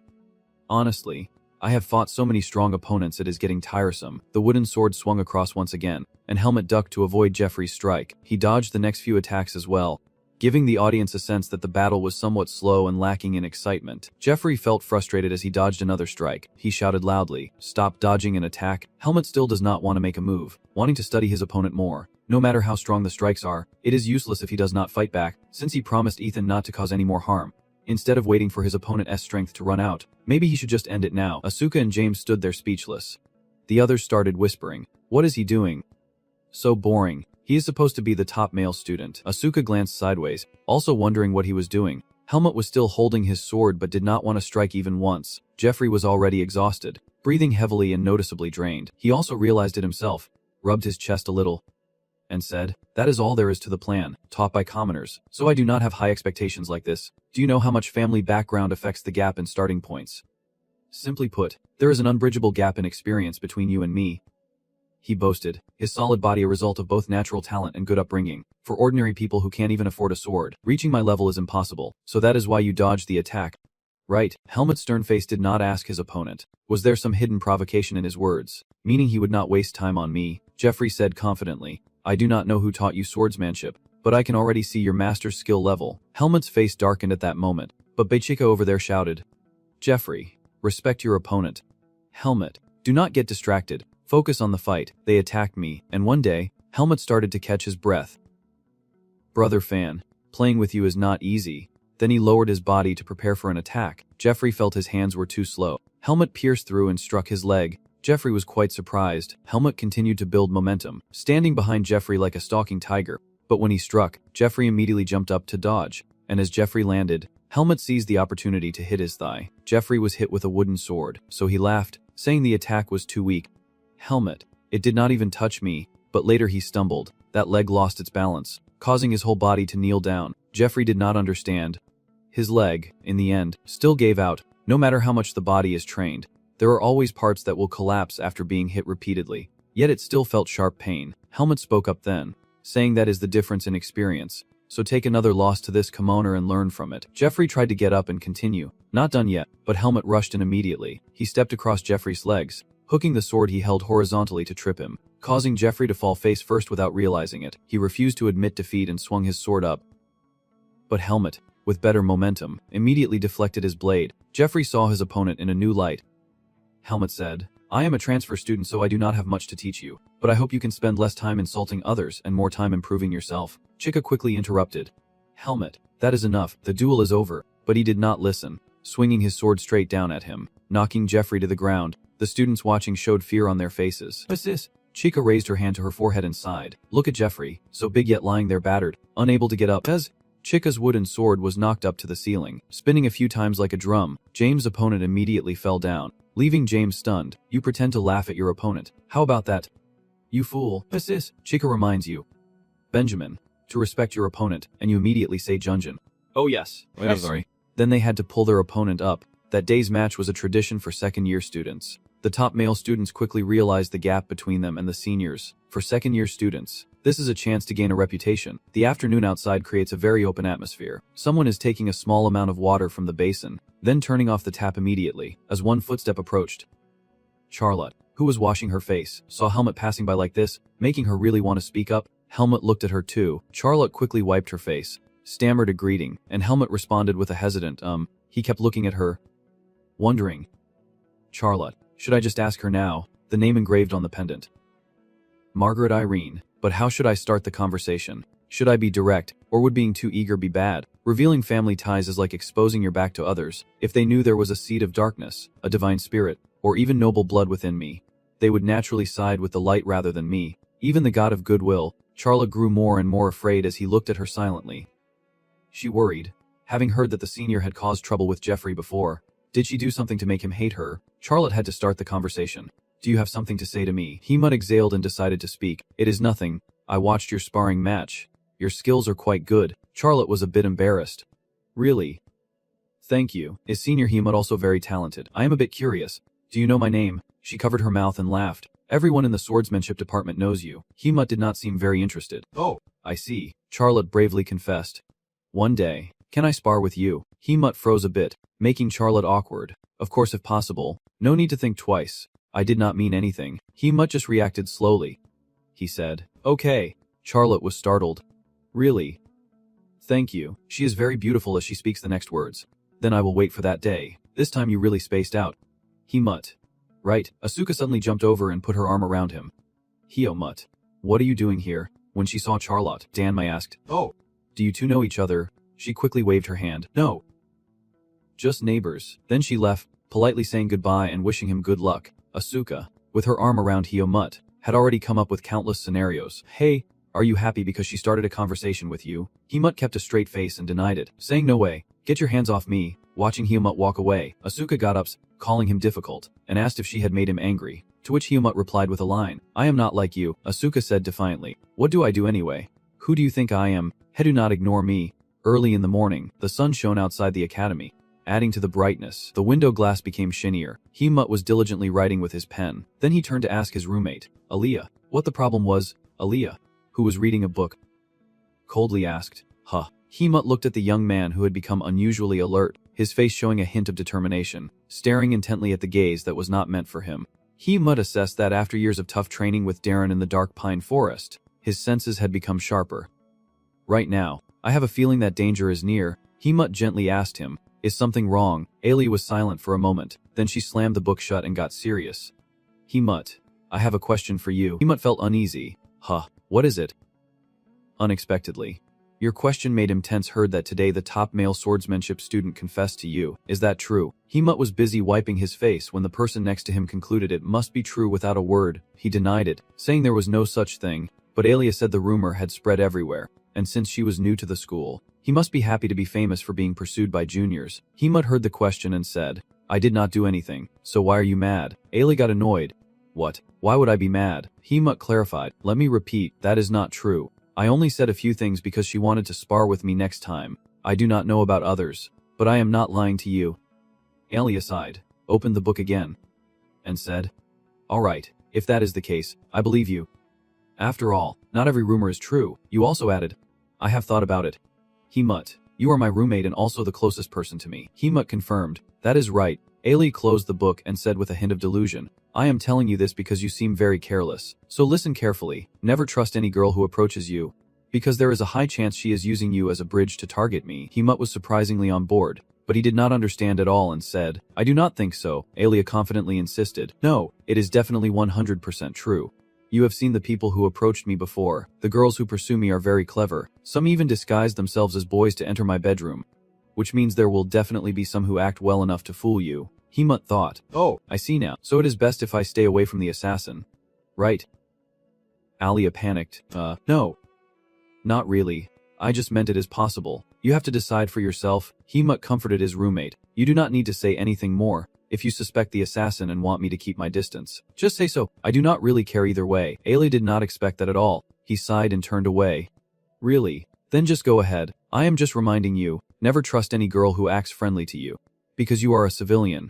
And surely someone wants to get close just to stab you in the back. Hemut smiled to himself. Ailey was truly wise. But Hemut was the only one who did not realize that his appearance alone was enough to win the girl's favor. Though his face looked utterly desperate, some store already closed, that made him completely freak out. No, Hemut kept his usual expressionless face. Asuka was completely helpless. The origin of this matter had to be traced back a while ago. In the evening at the academy, most rooms were dark with only 1 or 2 lights on. Holding the papers in hand, Ailey is checking very seriously. Hemut was also extremely nervous. Asuka and Soon looked even more radiant. Ailey was about to speak. He held up the test and said, All right, this is an acceptable answer. Hemut breathed a sigh of relief. While the 2 old men looked like they had just seen their favorite soccer team score a goal, Asuka put his arm around him. Well done. Hemut, you finally passed Ailey's hellish test. Ailey wondered why everyone was so excited. You are getting ahead of yourself. Pointing right at Hemut. Also, do not get too complacent because this is not the perfect answer. Don't forget your goal is to become the guild leader. You are just at the starting line. Those guys keep criticizing Hemut. Hey, give him some time to catch his breath. Sin looked more excited than ever, clapping his hands together. Alright, everyone pay attention here. With the test nearly over, I have prepared a special place where everyone can fight all day. Asuka was surprised. Why so sudden? Sin just said that you can't study at night without food. So he knows a place that sells amazing waffles and specially invited you all there. Asuka was helpless at his love for food. He has been studying and eating at the same time all along. Sin said very naturally, how can people live without it? So are you going or not? Do not regret it if you do not go. His next words only made Alia drool, while the other 2 remained expressionless. He was even indifferent. Did not he want a hot waffle topped with sweet strawberry cream? Alia was completely defeated. He put the test back on the table. And I think that is fine. Asuka hurriedly asked, but are there any shops still open at this hour? Sin proudly replied, what did you think of Biden Center? This is when the streets light up, with restaurants open all night catering to students studying late. Helmut thought to himself, the city of Biden late at night. But when they arrived, Sin's favorite shop was harshly closed, and that is what led to this situation. Sin knelt at the shop door, his voice trembling. I have been looking forward to this day for so long. Alia spoke up, probably not today, but if you feel that bad, we can try again next time. Sin cried in regret, feeling all alone at that moment. Alia asked him, so are you going to sleep or look for another place? Since we are already here, Sin obviously would not give up. It is best to eat something first and then go home, like recalling a life-saving spice. He looked up at everyone and said, do you guys want to eat some bread? There is a shop nearby. Ailey immediately pushed him forward. Alright, let us go. Lead the way. Sin felt like he was hearing a confession, asking over and over, really? Wait, you really agree? Is it true? Then they arrived and heard him complaining again. In the end there was no romance at all. The shop was indeed still lit up, with many customers sitting inside at this hour. Asuka was looking at the menu, struggling to understand why the bread alone was so expensive. Sin then commented on his own situation. Asuka, why do you always act like you are so poor? Even if you are just an ordinary person, if you get into the academy, you will still get plenty of discounts. Right? He sighed. My family does not send anything extra besides the tuition. Sin felt sorry. Really, families do care for each other after all. Then you go straight for someone's pain. But if you become the president, you could get a scholarship. Sorry, I have already expected too much from a disciplined student. Asuka said. Do you want to find out for yourself why I became an ordinary student? Ailey looked around and commented. It is pretty clean here too. Sin acted knowledgeable, still explaining to everyone even while Asuka held his head. Most students are nobles, so of course they have to be clean. The unusual thing is that the restaurant does not even need to open. Aaliyah, do you check everything so thoroughly wherever you go? Aaliyah retorted. Mages are very sensitive to even the smallest speck of dust because it can distort the experimental force. Maybe you are not as sensitive as a mage. Huh. Sin shouted back. What? You do not know how sensitive mental magic is. Aaliyah did not care. So it must be your fault then. Asuka ignored the argument and turned to ask Helmet, who had been silent all this time. Have you ordered yet? He answered. Yes. The restaurant lit candles to decorate. After a while, the staff brought out the food for you all. Here are your dishes. Sin quickly grabbed the plate. Thank you. He even glanced over to check with Asuka. Of course, the basic dish is the best. What did you guys order? Asuka replied, I am having the basic too. The server then placed a giant hamburger in front of me. This is a super special dish from the Guerra Swordsmanship department. Sin and Alia stared in amazement. Helmut could not imagine the dish he ordered would turn out like this. Asuka burst out laughing loudly. What the hell did you order? Are you planning to eat until you go to sleep? I do not know either. They said it is for the Swordsmanship department. Alia wondered. Do people in the Swordsmanship department eat 5 times more than those in other departments? Sin acts like he knows something and is a little tempted. Between us, this is a marketing trick to create a sense of challenge. What are you doing here? Helmet, if there is too much, do you want to share it? Please. How much meat is in here? Can someone stop him for me? Hey, let go. Before they could start eating, someone came over to greet them. Addressing the seniors, Charlotte beamed like a flower. Grateful to see everyone here. Helmet recognized the person who just spoke. Charlotte. But he did not remember the shy one standing behind her, nor the muscular guy. He just politely bowed and said, My name is Jeffrey. Nice to see you again. Seniors. Charlotte has been happy since earlier. But I guess everyone came here for the special dish of the Swordsmanship department. We came here to eat it too. Asuka asked back, both of you. Jeffrey just revealed the truth. Yes. He wants to bet big with me. Asuka protested. Hey, why are you betting big against someone this strong and handsome? Aren't you ashamed? Charlotte immediately kicked and turned to question him. Wait a minute. Senior Asuka, are you underestimating me? I was startled. No, not at all, not at all. Charlotte continued to prove herself, saying she was from the Swordsmanship department and could eat it all. Didn't you know, the more you train, the more you have to eat. Senior Helmet, you believe that too? Right, Helmet always freezes for about 5 seconds like that, while Xuan sitting across grabbed his knife and fork, ready to attack his cake. Helmet reacted quickly, slapping his hand to stop the idea, then answered her. Of course, Charlotte had an idea. Since we are here, why do not we sit together? Seeing Alia suddenly get up from the table after hearing that confused both Azuka and Shine, he stood in front of her, staring intently. Helmut knew his roommate was jealous of the girl again. Alia asked, Are you Charlotte? Charlotte hesitated and replied softly, Yes. His tone was indifferent as he said, I am Alia. You know that, right? The next morning, at the school, sunlight poured in, filling the space as it streamed through the window of a room. The sound of thuds echoed as everyone's faces here focused intently on the ongoing fight. On the arena floor, Helmut and Charlotte were sparring, their wooden swords clashing fiercely. With a flick, he immediately used force to knock the sword away, catching her off guard and throwing her off balance. Swiftly seizing the opportunity, Helmut gave her no time to rest, swinging his sword fast it left afterimages. Seeing the tip of the sword aimed straight at her pupil, Charlotte broke out in a cold sweat and gritted her teeth. Just in time, she reacted quickly, dodging Helmut's deadly strike as the wooden sword pierced through her long hair. Refusing to be at a disadvantage, Charlotte found a breakthrough, gripping the sword and thrusting it upward from below. Just then, Helmut lowered his gaze and saw the sword nearly touching his wrist. With a swift spin, a kick struck straight into Charlotte's palm, causing the sword to fly from her hand. The blade landed on the ground just behind the judge's table, marking the moment the outcome was decided, grabbing her wrist that was writhing in pain. Charlotte gasped. I lost. Looking at the scene before them, Patrika and Ethan exchanged glances, seemingly agreeing on something as they nodded. As Patrika spoke, Charlotte struggled to stand up. Well done. Please wait while the scoring is being processed. After replying to her, Helmut glanced at Charlotte's awkward figure behind him. In a moment, he was lost in memory. That night, the warm yellow light filled the house. Aaliyah, wearing a white outfit, stood in front of Charlotte and introduced herself. "I am Aaliyah. You know who I am, right?" Suddenly being approached by someone famous. She looked visibly flustered. "Huh. Yes. Of course, everyone at the academy knows you are the top student in the magic department. It is truly an honor to meet you." Aaliyah looked at you suspiciously and asked, "Is that so?" Helmut sat quietly on the side, observing. Meanwhile, Charlotte was still flustered, covering her face.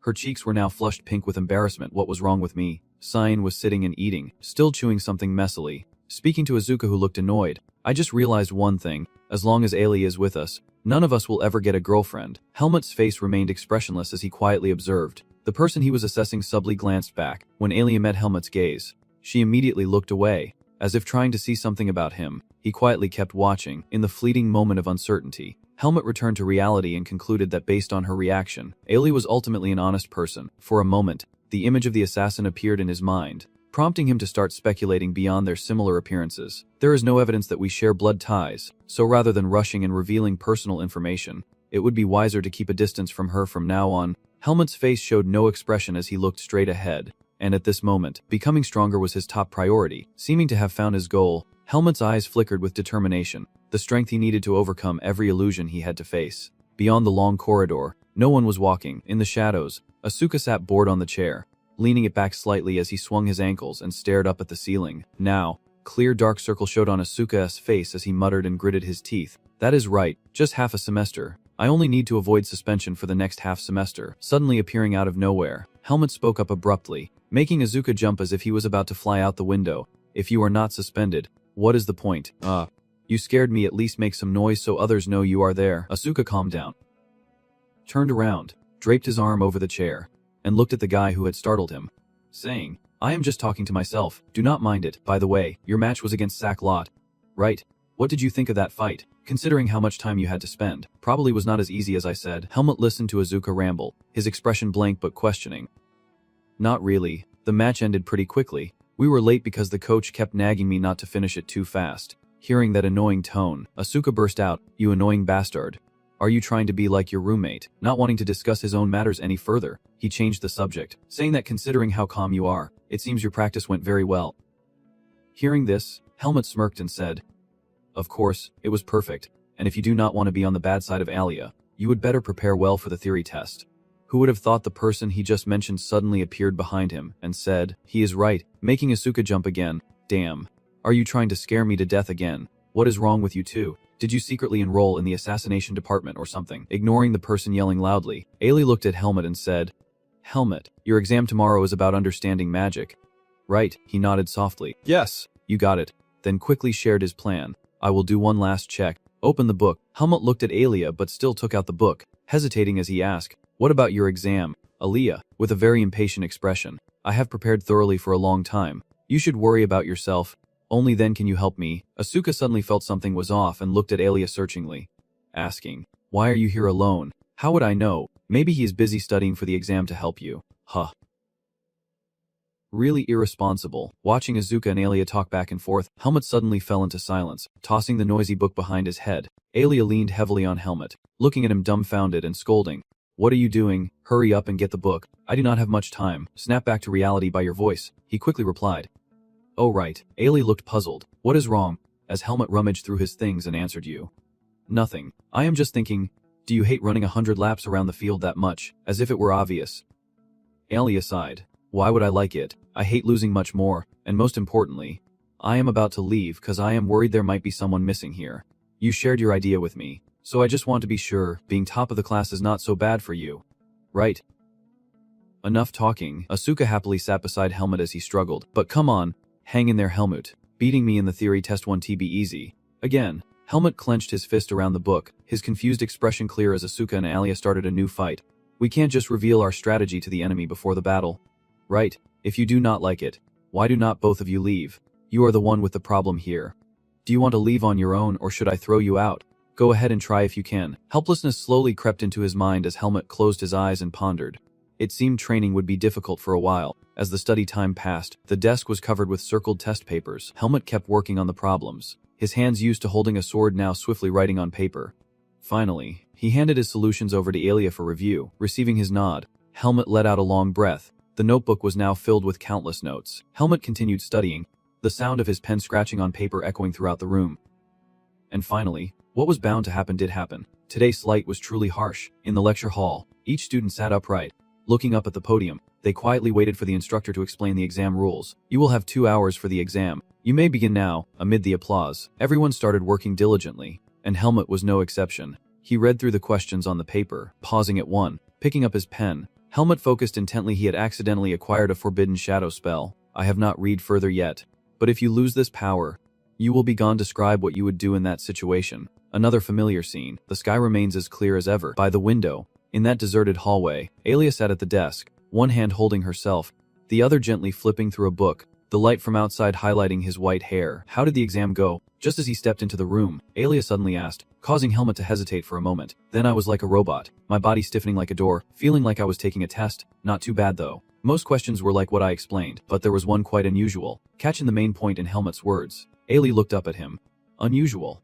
How so? Helmut thought for a moment, then repeated the question. You accidentally gained the forbidden shadow power. If you lose this power, you will perish. Helmut pulled up a chair and sat across from Alia. In this situation, what would you do? After hearing all the questions, you also paused to think. The power of the forbidden song. Alia looked straight into his eyes, reassuring him that the professor always asked questions like this, and if he answered seriously, he would not be faulted. Pausing for a moment, Alia spoke up, asking what he had written. Hearing the question, Helmut's lips pressed together slightly. Then as a dark, ominous aura spread through the room, his cold eyes appeared, and word by word he answered. I will grasp that forbidden singing power. I will survive, resist it, and control it. Shaken, Alia struggled to compose himself. Then he averted his gaze. Vovozik no longer wanted to look directly into those dark eyes. Well, it was not bad. At least Professor Luxen would not think badly of it. Helmut paused, then asked, so how should I answer? Alia broke out in a cold sweat, her mind racing with thoughts. In the end, he put on a calm facade, stroking his sharp feelings, and according to the usual script, he would go to the temple to find answers. Since the temple governs the power of dark songs, and the nobles probably could not write anything else. After Helmut's serious blow, Alia leaned back in his chair. But I answered almost the same as you. Thinking about it, he smiled, even though that also meant becoming an enemy of the sacred temple. Hearing the deeper reason, he was a bit stunned. Still unclear about the matter, Helmut repeated it.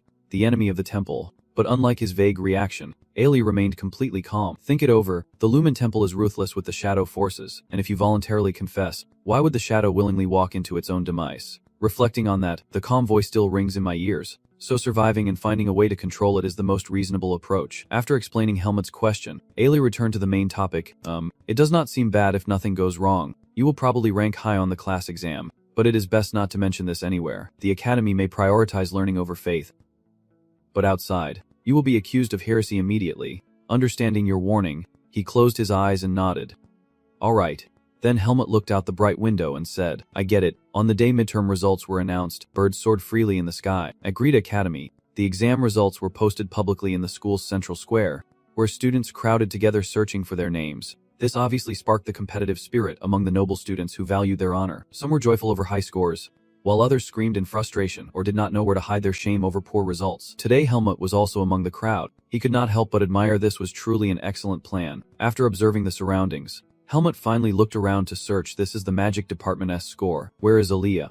The grade sheet with names was right in front of him. Finally, the name he was looking for was at the very top with a perfect score. Just below was Coin with a score that was enough to make him proud. Helmut showed no expression, not very surprised, thinking that Sune was also here. Helmut looked around to find him. Schwein really studies hard, but this was not the first time, so he was probably calmer than I had expected. No. This thought of mine was completely at odds with Science's extremely shocked expression. Helmut also saw him in the crowd. Oh, he just disappeared. After the shock of him vanishing, Schwein finally came to his senses and screamed loudly. It was so unreasonable. Alia suddenly appeared right behind him, strangely familiar with showing up unannounced. Ignoring his natural startle, Schwein's mind focused on only one thing. He placed his hand on his conscience and asked himself, what have you done? Schwein could not understand. He was so upset that he flailed his arms and legs to express himself more honestly. Understanding spirit is a new subject this term, and although I have only recently learned some of the material, I am sure I will still come out on top. Suddenly, a hand rested on Xuyan's shoulder. It was Alia. He turned Xuyan around to face him, then confidently spoke words that struck straight at his fragile heart. Xuyan, 3 months is enough for me to excel in any subject during this apprenticeship. Thunder roared loudly in Xuan's mind. He froze like a statue, standing stiff as a tree, fueled by Xian's momentum. Alia stood expressionless in the crowd, satisfied as he began to receive congratulations. Truly Alia. Always perfect, out of kindness as a friend. Helmet approached Qian, who was holding back tears, listening to the muttered sounds from the disappointed person. Maybe I underestimated you. Almost forgot one thing. Shuin quickly regained his spirit. But the game is far from over. In this bet, at least there will be a fire. There is no way I will lose. Shuin turned around, but before he could finish speaking, the scoreboard hit his face. The line showing Helmet in first place and Azuka in second was clearly undeniable. Only now did Shuin feel like he had fallen into an abyss. Unable to accept it and screaming out why his Helmet, whose expression was still unclear, stood behind him watching him collapse. Helmet's eyes flashed with light. The wind seemed joyful as it gently stirred his hair. Alia struggled to break free from the crowd and the steps. Glancing over at Helmet standing right there, you smiled softly. You did it. Congratulations. It was not the usual sarcastic remark but a heartfelt congratulations from Alia, and Helmet's lips, usually set in a straight line, rarely curved as he let out a small grunt. Asuka has arrived now, scratching his head in frustration at the results. What is this? Just a 1-point difference. Why is it always so close? It is so humiliating. Alia was surprised. You are not as angry as I thought. And he immediately replied in a very gruff tone. Of course I am upset. In principle, Asuka is more open-minded.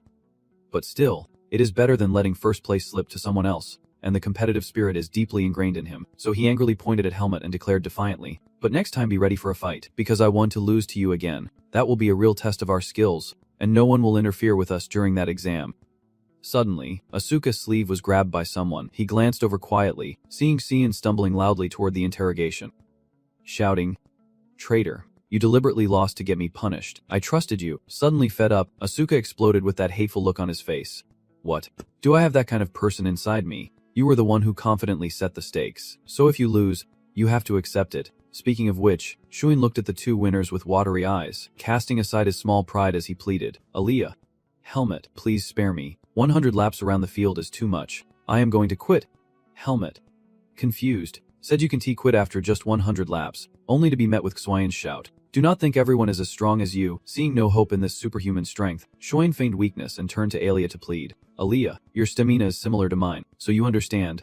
Right, can you reduce it to 50 laps? Please. Alia was somewhat surprised to see this side of Xian. Then, those beautiful lips gently curved into a fierce smile, directly shattering Xuan's hope. He closed in, and I did nothing. Every word from Alia's beautiful mouth sounded like a voice from hell piercing straight into Xian's ears.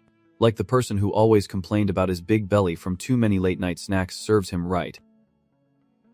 Completely devastated, Shuin seemed to lose all strength and collapsed, barely able to breathe. Girl.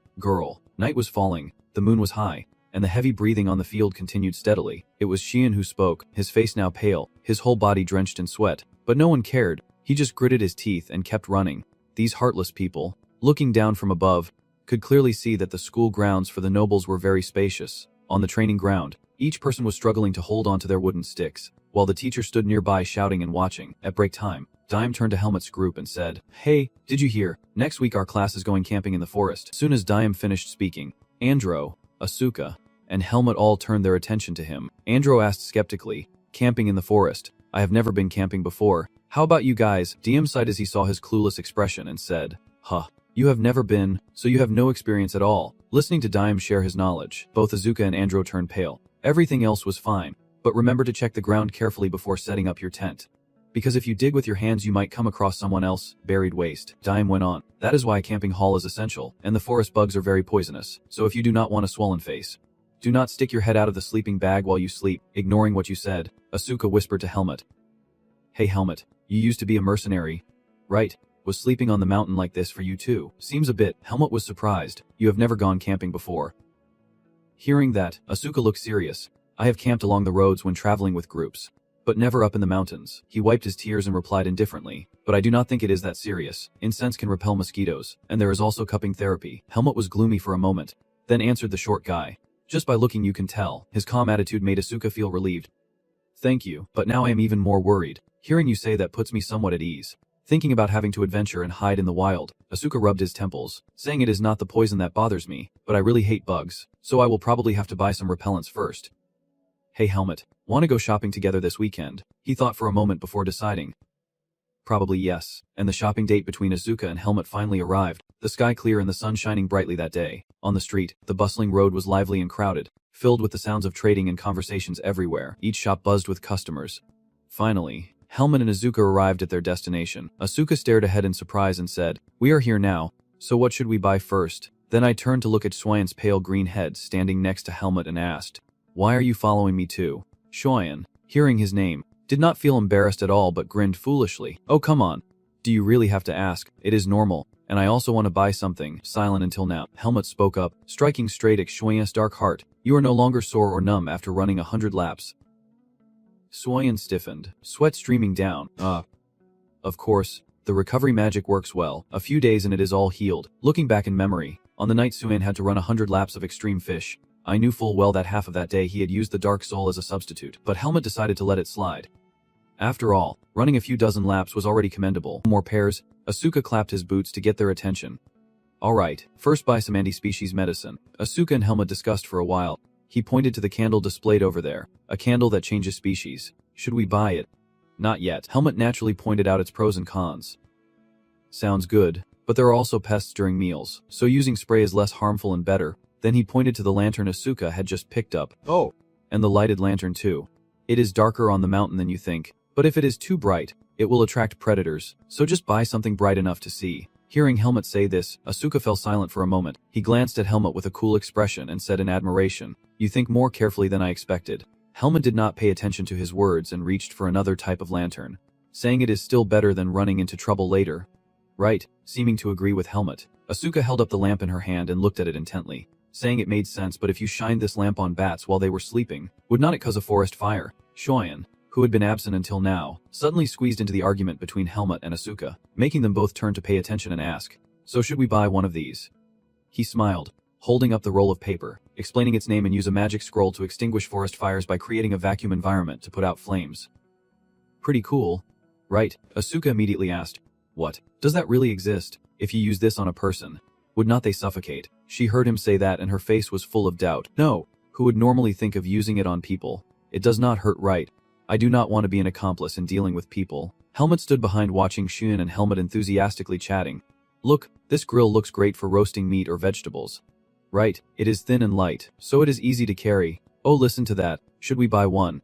"Wait, if we use it while..." The sounds of buying this and that echoed in his ears. Helmut put down the item, suddenly feeling like he was on an eco-tour, seeing those two so enthusiastic. "I did not want to waste time here either. Better to split up and buy what we need." Helmut turned to Asuka and said, "I will go buy gloves. You guys keep choosing." "Alright, just go ahead." On the way, Helmut fell into his thoughts again, running outside Biden, knowing he could not go there with a calm and normal mindset. Looking at his shadow stretching endlessly, he was silent, not expecting the Black Eagle group to attack both students and faculty of the academy at the same time.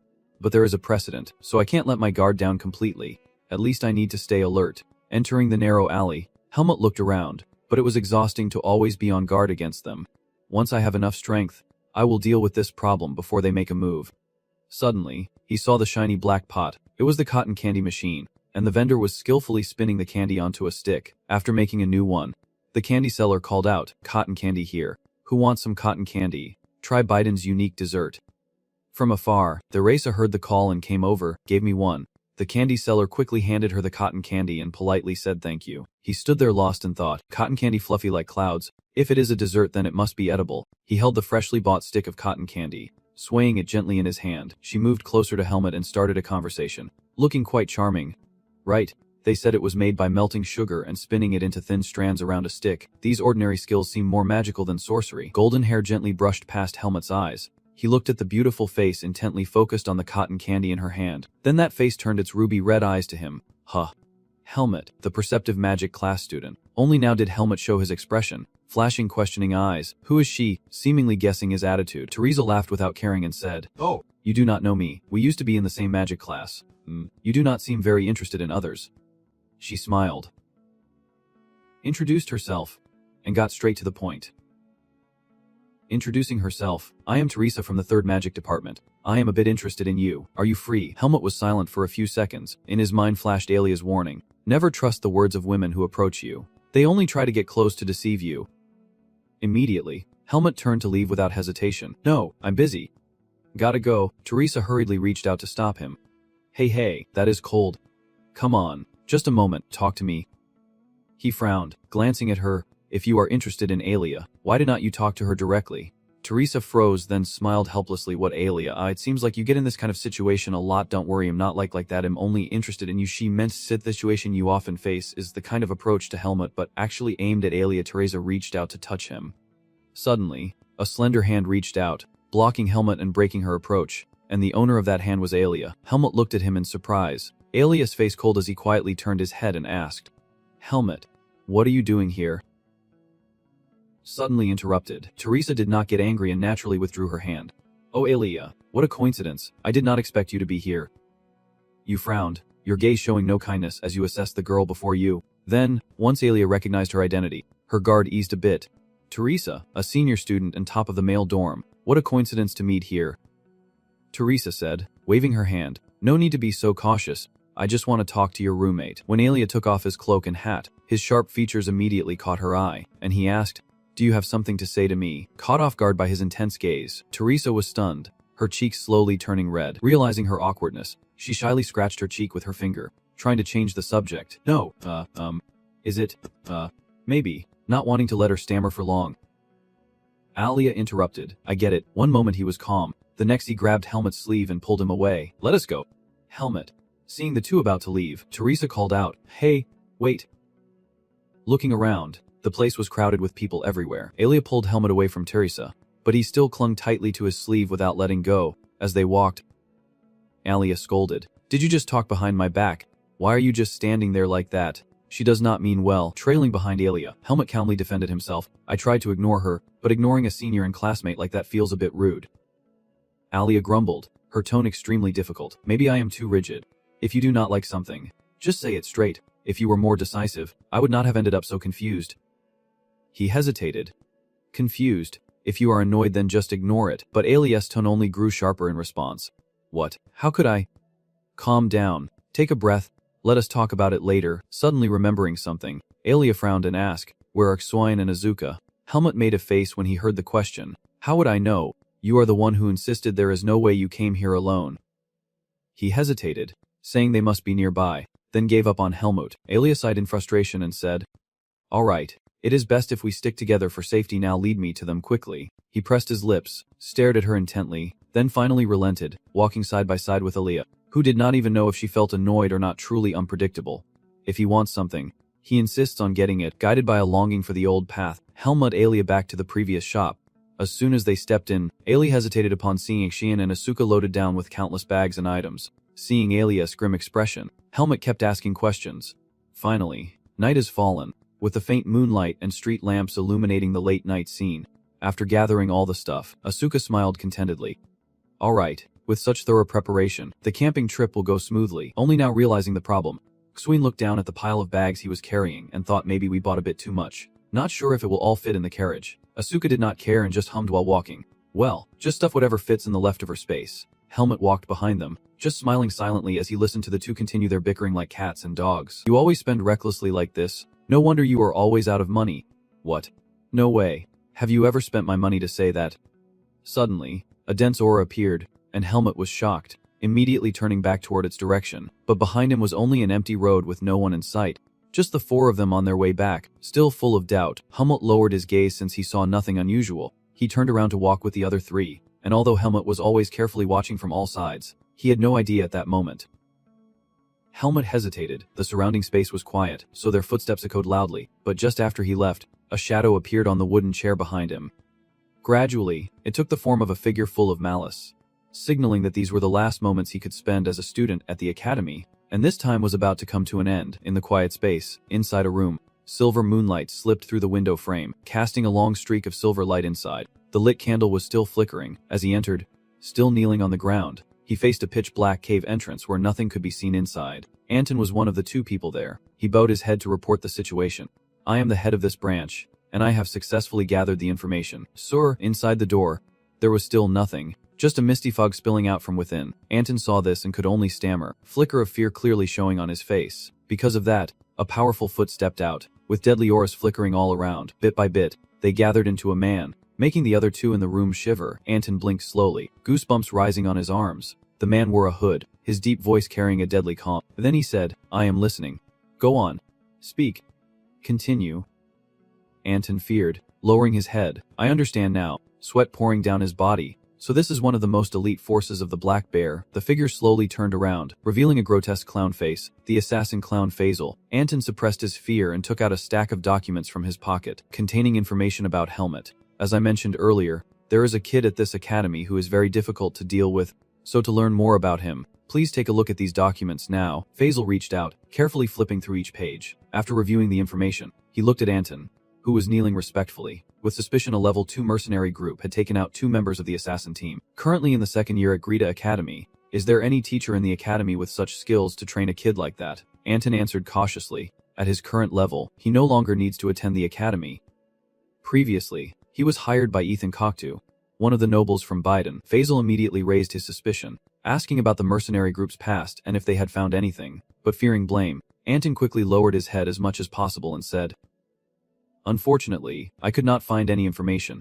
All I know is that the mercenary group accidentally ran into the kid during a mission and started working with him from then on. His movements are very mysterious. Faisal paused for a moment, then flicked his sharp finger away. He slowly slashed a line across the paper in his hand, pondering no mother, no master, and no identity. He possesses the skills of a top-tier mercenary and is currently studying at that academy. Anton glanced at him secretly, and Faisal was suspicious, saying he had never encountered anyone so suspicious before. Anton frowned, his dull eyes flashing with caution, wondering if they were about to get close to someone they should not. As if provoked by this, Faisal forcefully stabbed through the stack of papers in his hand. He gritted his teeth darkly, questioning if its skills were on par with ours that we dared not approach it. No one knows about us at all, and our actions vanish along with the bodies of all the targets, as if they never existed in this world. Overwhelmed by Faisal's Sahara, Anton watched fearfully as he made his judgment. This guy seems quite formidable. Faisal withdrew his finger from the parchment, and the information along with Helmet's image flickered with his movement this time. It looks like I have to take action myself. On the day of departure, sunlight streamed down from above, and a line of horse riders stood in front of the school gate. The bottle of wine was held in hand, its surface gleaming under the sunlight. Ole looked at the bottle of wine like it was a lover, gently cradling it. Merino 32-year-old wine, very fine and rare.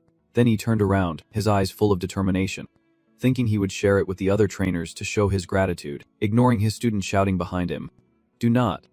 Teacher, you do not know how much money I had to save to buy this. Ole heard that and pretended to be serious, holding the bottle in a way that made perfect sense. This is training, not a camping trip. Didn't we already tell you that if you bring items that are useless for training, we prefer to confiscate them? Wesley immediately turned and pointed straight at Azuka, who was carrying a mountain of stuff on her shoulders. Teacher, it seems like this guy is about to live in the forest or something. Why else would he bring so much stuff for training? Asuka muttered, betrayed by his classmates. Hey, all of this is stuff I actually need. Ole also turned to Azuka and advised that you need to prepare the items you will need within 10 minutes. You can T-load all of this onto the horse. It will really draw attention. Asuka was startled and said no, I really need all of these things. But the teacher immediately dismissed his idea, saying the luggage should be as compact as possible for the training run. Asuka looked drained, unable to leave anything behind, just confused about what to leave, while the noise nearby caught Hiomut's attention.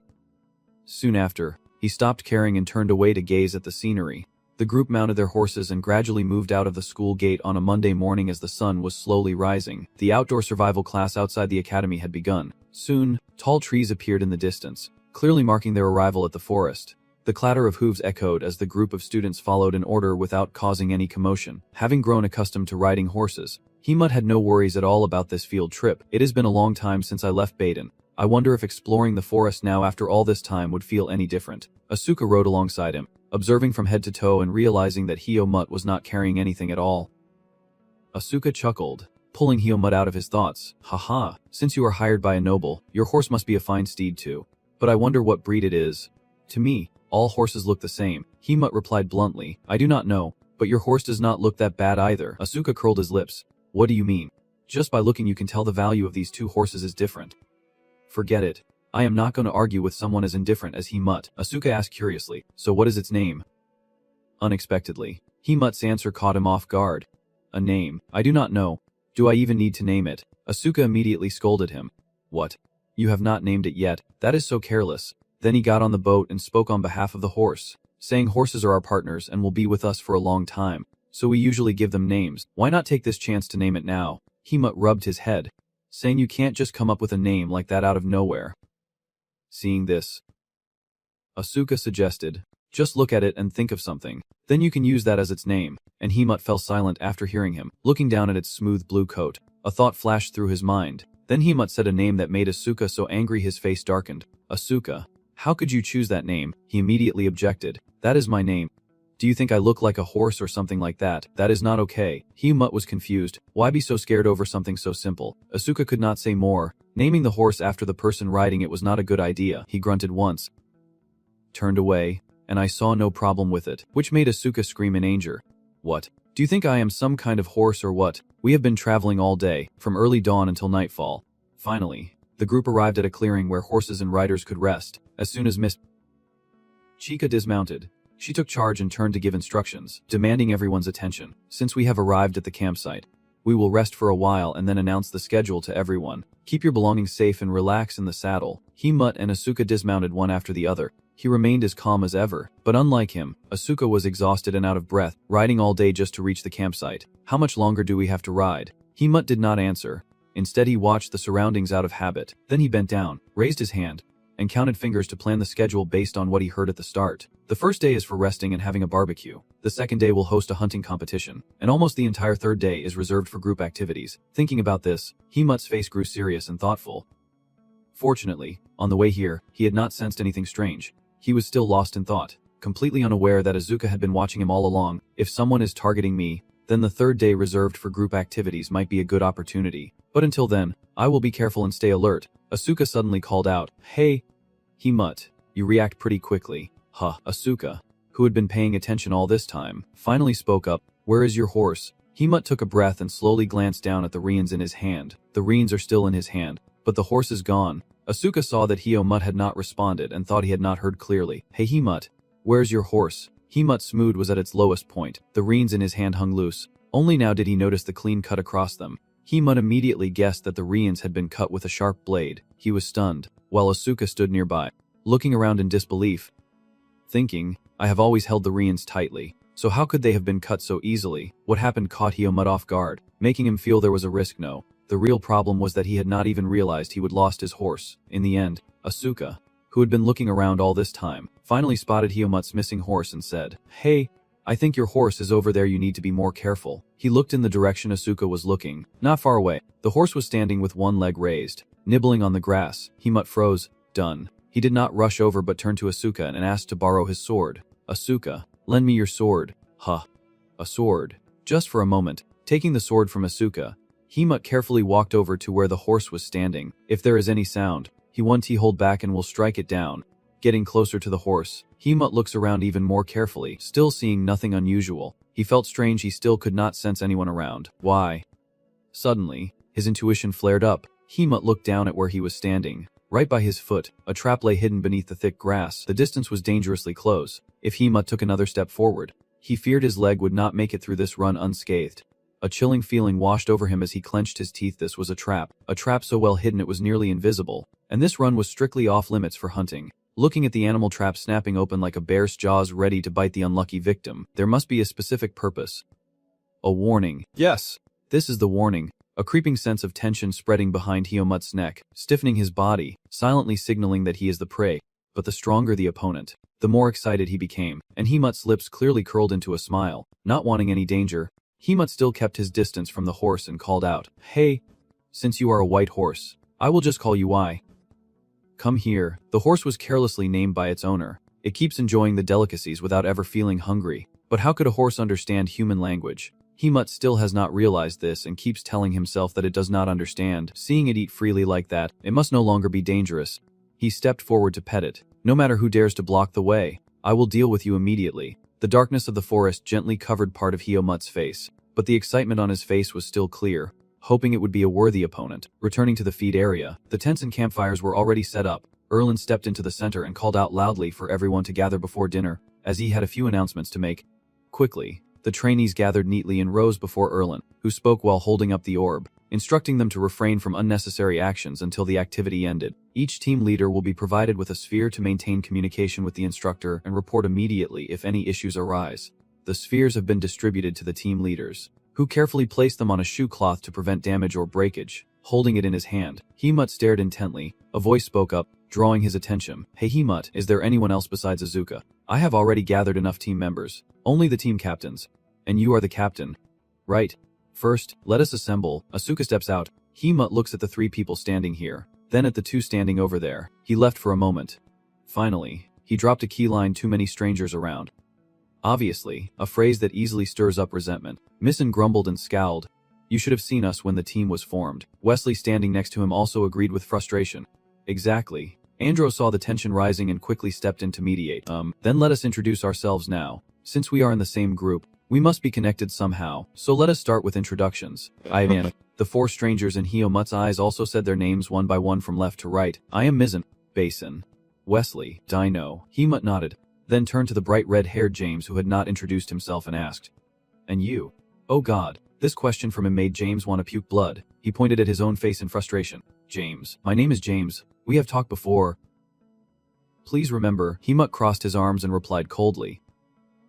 All right then, James urged him, and Asuka standing nearby. You guys should introduce yourselves too. And this surprised Asuka. We have to do that too. I thought everyone already knew. All right, pairs all around. James sighed heavily and explained. I do not know you. Himut thought introducing himself was unnecessary. He turned and cut James off. Sorry, but everyone get dinner ready first. I want to report a few things to the instructor. Asuka was full of question marks, asking what kind of report. Himut explained that when he was riding, he saw a trap still open. Upon hearing this, Asuka was very confused. What? A trap? But is not hunting forbidden during the camp run? Himut looked at me like, are you really asking that? That is why I wanted to report it. Seeing how serious this was, Asuka also wanted to check it out with Himut. You seem to be thinking a lot about it. Why? I want to see it too. Himut nodded. All right then. But to the rest of the team, their actions looked like they were deliberately avoiding the work of preparing dinner. The white above grew brighter and brighter, its silvery light illuminating the quiet forest. The green grass trap from earlier is exactly where the animal trap is now set and no longer active. Assist. Chica knelt down to examine it, seeing nothing unusual, and asked Himut with doubt. So you were saying there was a trap set here?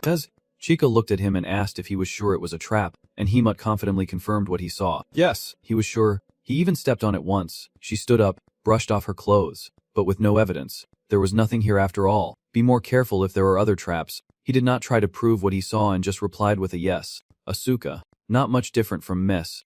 Chica also asked Himut, are you sure there was a trap here before? Himut did not bother answering Asuka. He quietly stared at the grass before him. His eyebrows furrowed slightly. The grass there was clearly flattened. Something had definitely been placed there. But the trap was gone.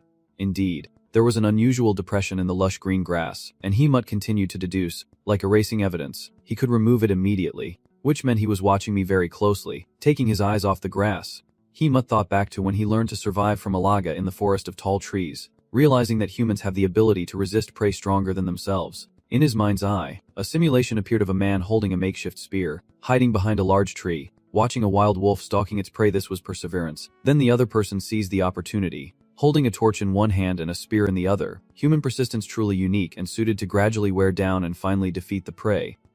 Obviously, the wild wolf collapsed. The person planted the spear in its body, standing over it in a victorious pose, and when the prey finally fell from exhaustion, their goal was achieved. Seeing Asuka walk away, Himut turned and followed her. He was confident. Smiling at his own reasoning, he was indeed formidable, but it seemed he still did not fully understand him. If he wanted to scare him, he had picked the wrong person. Himut put both hands in his pockets, walking and thinking, while Asuka brushed aside tall grass over his thighs. Now we are in the wild. Nothing can threaten us. Misen saw them return, still holding the tongs, and called out loudly. Himut, Asuka, why are you guys so late? We were so hungry we grilled some meat. Looking at his confident face, completely different from the charred mess on the plate, Himut and Asuka froze as they saw what Misen called meat in his mouth. What was that? A full moon hanging in the dark night. Below, a plate of grilled meat cooked to a perfect medium rare was presented attractively. Misen and Basin gaped, their eyes sparkling as they looked at the delicious plate of meat. Dino quickly skewered a piece of meat and savored it. So delicious. The grilled meat was perfectly cooked, and Basin beside him also quickly popped a piece into his mouth. The burnt piece earlier was definitely not as good. Asuka, the last person you would expect, took charge of grilling, flipping the meat constantly on the grill. Honestly, why do not you guys know how to grill meat properly? You probably never cook at home. Right. Basin and Dino ignored Asuka's nagging and looked at him with satisfaction. Thank you, Asuka. People from humble backgrounds really are good at this kind of thing. The corner of his mouth twitched when he heard the two nobles speak like that. Asuka immediately threatened. Want to eat more charcoal? Hemph, if you guys like it, fine. They raised their hands in surrender, voices and laughter ringing out, while Helmut in the distance seemed unwilling to join in, quietly holding his fork, begging for meat. Wesley now acts mysterious, whispering to his teammates, "Oh come on, do not be like that. My friend, look what I brought." Then he holds up a bottle of liquor. Tada. Dime looked at him and said bluntly, "That is Hennessy." "Right. How did you bring it without getting caught?" Wesley chuckled proudly. "I have my own way." Then he revealed the secret. Holding up the shirt and slipping the bottle in and out. "I used a magical shirt that hides things. Even the trainers can't detect it." Dino Wallenking. Impressive. Where did that undershirt come from? DM sitting across was at a loss, asking if you came all the way here just to get drunk in front of the coaches. Wesley replied reasonably, "We are having a barbecue, so wine is essential." The lady squinted and looked at Wesley. "But you only brought one bottle." Like hitting a sore spot, he reproached him. "Hey, even if it is just one bottle, you should be grateful. Carrying too many will get you caught later." Then, turning back to the center of the party, Wesley held up the bottle and said, "Some coaches will patrol soon to confiscate things like this, so let us wait until then to drink." "You are right." The firelight flickered wildly. Chica appeared like a sudden demon, holding 3 half-empty bottles of alcohol in each hand. Obviously, before reaching Helmuth's group, "Assist!" Chica stopped to search the other groups. She looked at Wesley, the ringleader, and pressed him, "Are you sure none of you brought even a single bottle? But if no one brought any alcohol, that is very suspicious." Wesley lied without blinking. "We are not lying, Coach. We did not bring any alcohol. Since Helmuth and Azuka are on our team, we would not dare do that." Dino stood beside her, avoiding mess. Chica's gaze, wondering just how many bottles they had confiscated. Seeing the two seemed a bit untrustworthy, she turned to Helmuth. "Helmuth, are you sure they are not hiding anything?" His face waits for an answer. "Yes." "Assist." Chica stared at Helmuth for a moment, checking if any strange expression flashed across his face. Finding nothing, she reminded him before leaving. "All right, you are the team captain, so you have to take responsibility for the actions of your team members. Make sure to keep them in check." Only then did Mies. Chica let Helmuth's group go and turn away, saying, "You all continue your dinner. I am off now." "Yes, Coach. Have a good evening." Once Mrs. Chica's back was out of sight, Wesley and Dino cautiously looked up. The two glanced at each other quietly. "Looks like we succeeded." "Yeah, now is the time." All 6 of them, each holding a glass, raised them high and cheered. Bottoms up, Dime gulped it down, and the wine immediately spilled from the corner of his mouth. "Yeah, this wine is too strong." Wesley, like a seasoned drinker, advised calmly, "Just drink slowly. You are not going anywhere yet." Unlike the other team members who were happily enjoying themselves, Helmuth sat silently, looking pale. Andro noticed and asked him, "What is wrong, Helmuth? Do not you like the taste of this wine?" He denied it. "No, it is not the taste of the wine." Asuka glanced at Helmuth, guessing his thoughts. "Don't tell me you are still thinking about that trap from before." "Hey, do not worry too much. Just enjoy tonight." Dime enthusiastically agreed. "That is right. There must have been some beast tamers nearby recently, but our teacher probably already took care of the trap." And everyone around joined in. "You are the top student in class too. No need to be afraid." "Exactly. If I had your skills, there'd be nothing in this world I would fear." Dime smirks. "Hey, you guys have not even seen it for yourselves yet. His abilities are even stronger than the rumors." Asuka pouted. "Why are you the one feeling proud?" Dino burst out laughing. "Even Asuka loses it, so we do not need to see to know." Suddenly remembering something, Dime turned to Helmuth. "Hey Helmuth, you are from the city, right? Where did you learn swordsmanship?" He calmly corrected the false information about himself. "No, I grew up in the forest and learned swordsmanship from my master." The lady exclaimed, "Is your master someone who prefers to stay anonymous? It seems your master's skills are very strong." Myson chimed in. "Can you introduce your master to us?" Helmuth coldly refused. "No, he is no longer in this world." As soon as he said that, the lively atmosphere quieted down. She hesitated. I'm sorry. Dime is no longer joking. He smiled awkwardly. "But his master's disciple is the best student at the Greatest Sword Academy. He must be very proud." Hearing this, Helmuth's rare smile reached his eyes. His thin lips curved slightly. Maybe that is true. Misson and the lady did not know what to say either. Seeing someone as cold as Helmuth show such a happy expression, they could not help but smile along. Very quickly, they did not want the lively atmosphere to die down, so they cheered up. "Come on, do not be sad anymore. Let us keep drinking. Before the trainer finds out, let us drink quickly. Here, do you want another?" Helmuth looked at them happily, raising his glass for a toast. It seemed true that drinking together could quickly bring people closer. Knowing this is good, maybe I can use this strategy in the future. By midnight, under the night sky with only the bright moon shining alongside, on the table, chopsticks, forks, and empty wine bottles were left scattered messily on the dining table. Wesley had long been sound asleep, drooling, and not far away, Dana was also lost in a sweet dream. While others propped up chairs and tables to sleep, he just lay flat on the ground like a log. The only one still awake was probably Helmuth. Seeing everyone else passed out, he stood up. Asuka, startled by the noise, asked, "Helmuth, where are you going?" He replied briefly, I am just going to the bathroom."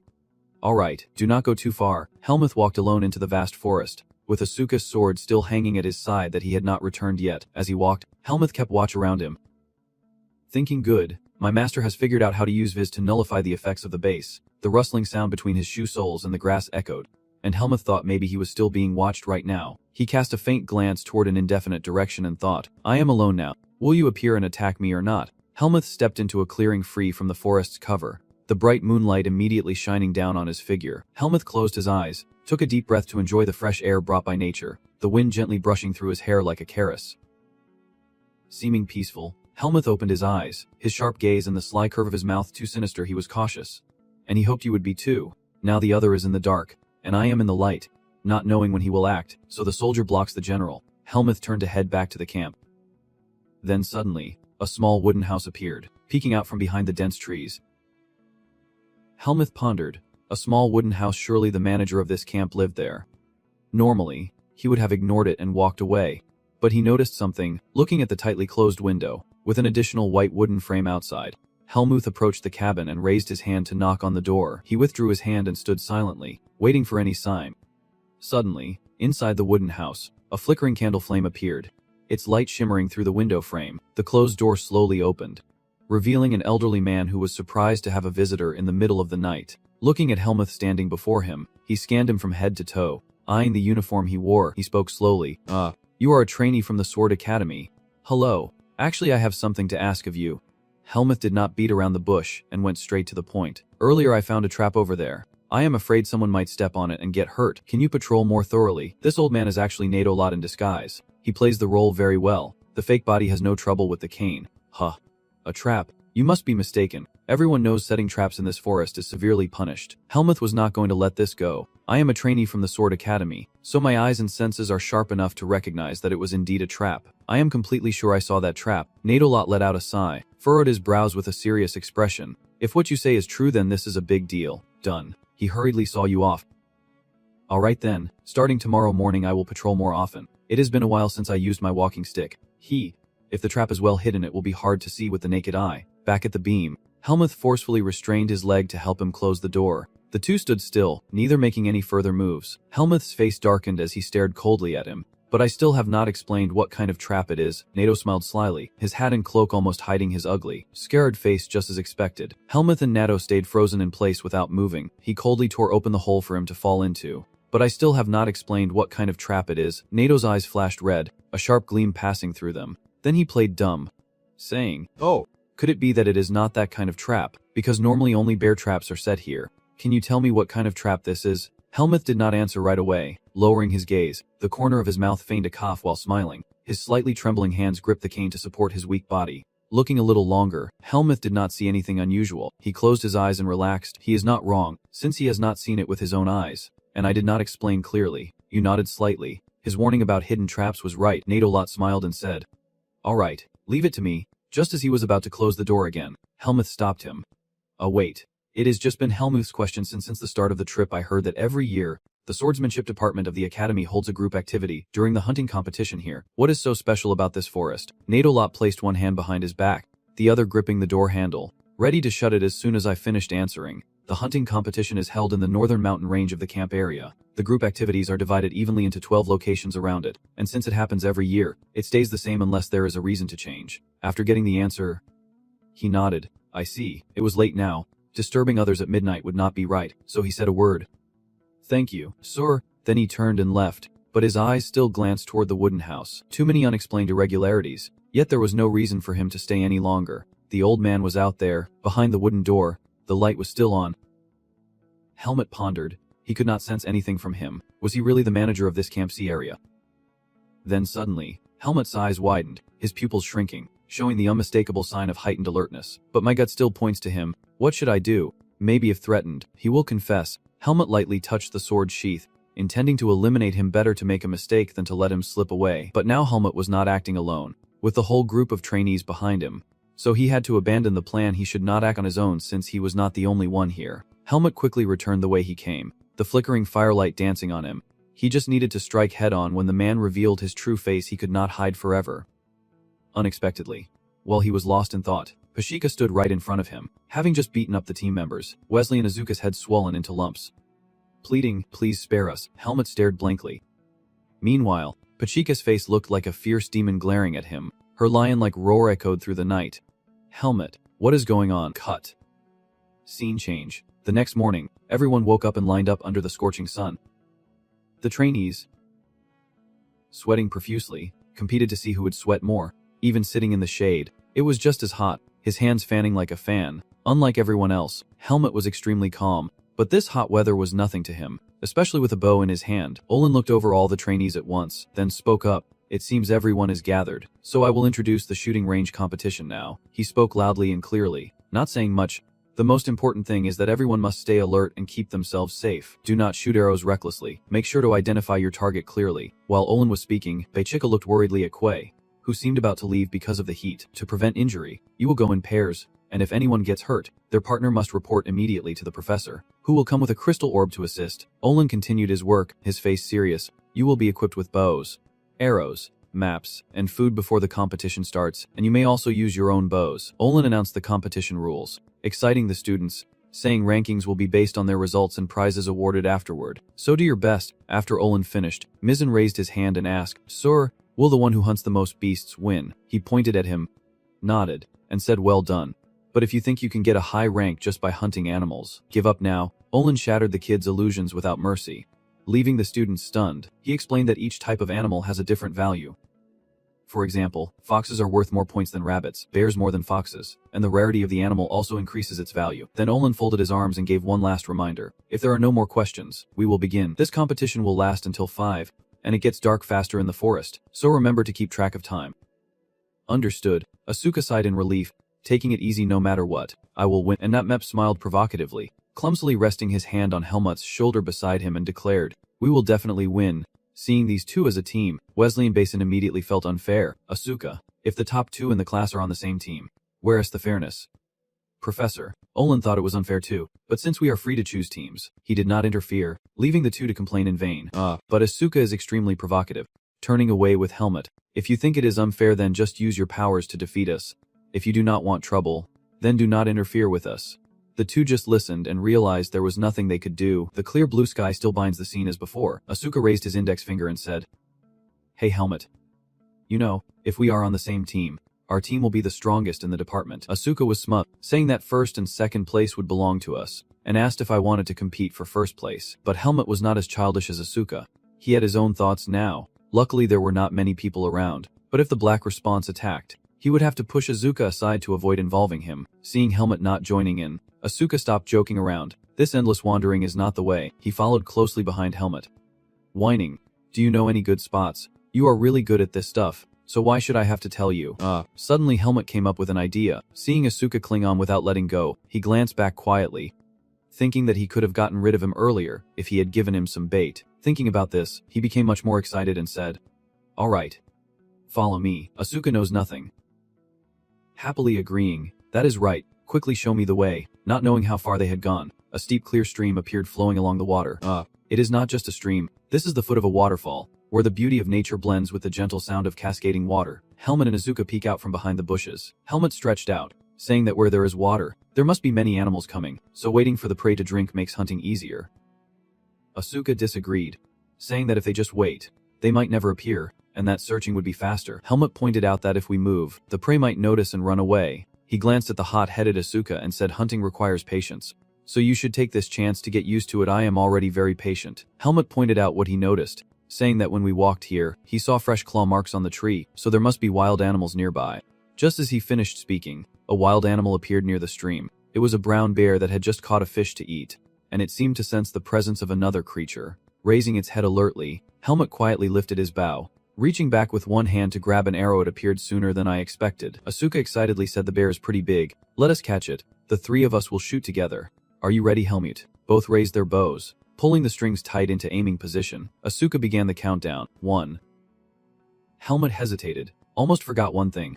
Wait, on second thought, What if the beast's blood triggers a reaction in my dark energy? But whatever. The Rians are already tight. There is no time to hesitate. Asuka counted to 3. 2 arrows from Asuka and Helmet flew swiftly. One arrow pierced its bicep. The other unfortunately missed and struck the ground. The bear bleeding. It let out a roar that echoed through the forest, screaming in pain. Seeing the deer run away, Asuka jumped in surprise. It got away. Are you okay, Helmet? Did not we catch it? No way I will let the deer slip away right in front of me. Asuka shouted, stop right there. 2 arrows shot from him flew straight at the bear, but both missed.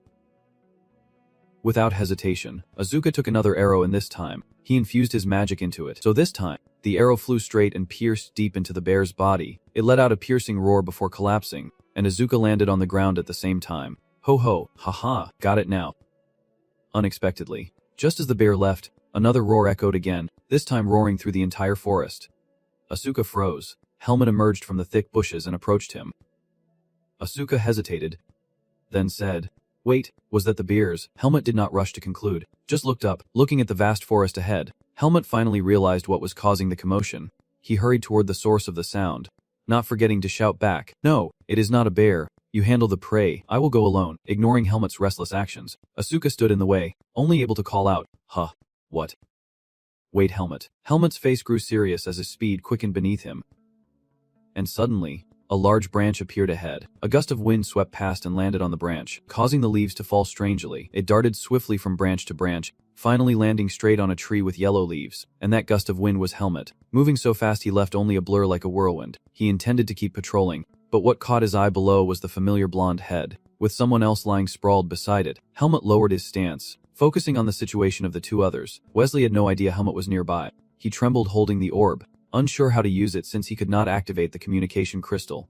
Suddenly, Helmet jumped down right behind Wesley, not far away, and Wesley's tense state was so fragile that even a small noise made him shout out loud. Only when he saw Helmet did he gradually relax. Helmet, why are you here? Moving closer, Helmet also realized why the other person was lying on the ground. It is Basim. He is caught in a bear trap clamped tightly on his calf, the pain making his whole body tremble. Helmet is shocked. That trap? Wesley looked at Basin's condition in fear and immediately pleaded with him for help. Helmet, please help him get out of the trap. But Helmet naturally refused. As he explained, he took the quiver out to avoid getting in the way. No, if I just pull it out like that, he will lose a lot of blood. Let me handle this. You wait here. Helmet walked straight through a bush, carefully feeling his way. Very quickly, he found what he was looking for, picked it up, and immediately shoved it into his mouth. Chewing fiercely, after chewing for a while, the taste in his mouth was a bit off. Helmet spat it out and stepped on a nearby plant that looked similar to the one from before. He also put it in his mouth and chewed for a while, and this time it seemed to be right. He did not forget to pick up the 2 stones. Bringing those things back, Wesley anxiously waited and saw Helmet return holding the strange items. Then asked, girl, what are those for? Helmet did not answer him.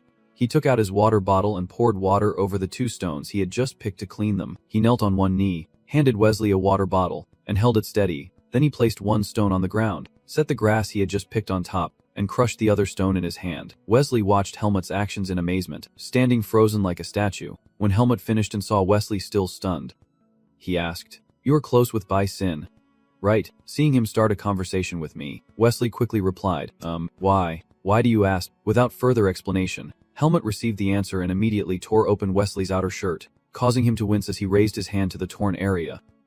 Speechless, ignoring Wesley, Helmet continued his rescue work, taking the torn piece and tightly binding it 2/3 away from the wound's opening, then reached in to pull out an arrow. At this point, Helmet finally explained his intention to Wesley, who was deeply regretful, saying, I plan to break the trap to save him. You hold him still. Do not let him move.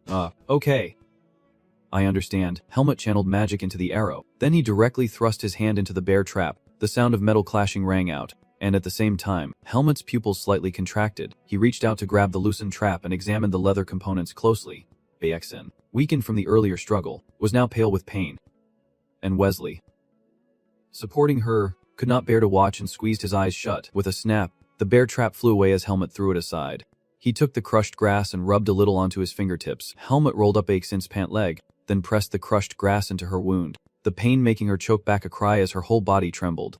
Wesley did not know where Helmet had gotten the wild grass but watched him intently without saying a word. Helmet sensed Wesley was still watching it, so he slowly explained that this type of leaf is very good for stopping bleeding.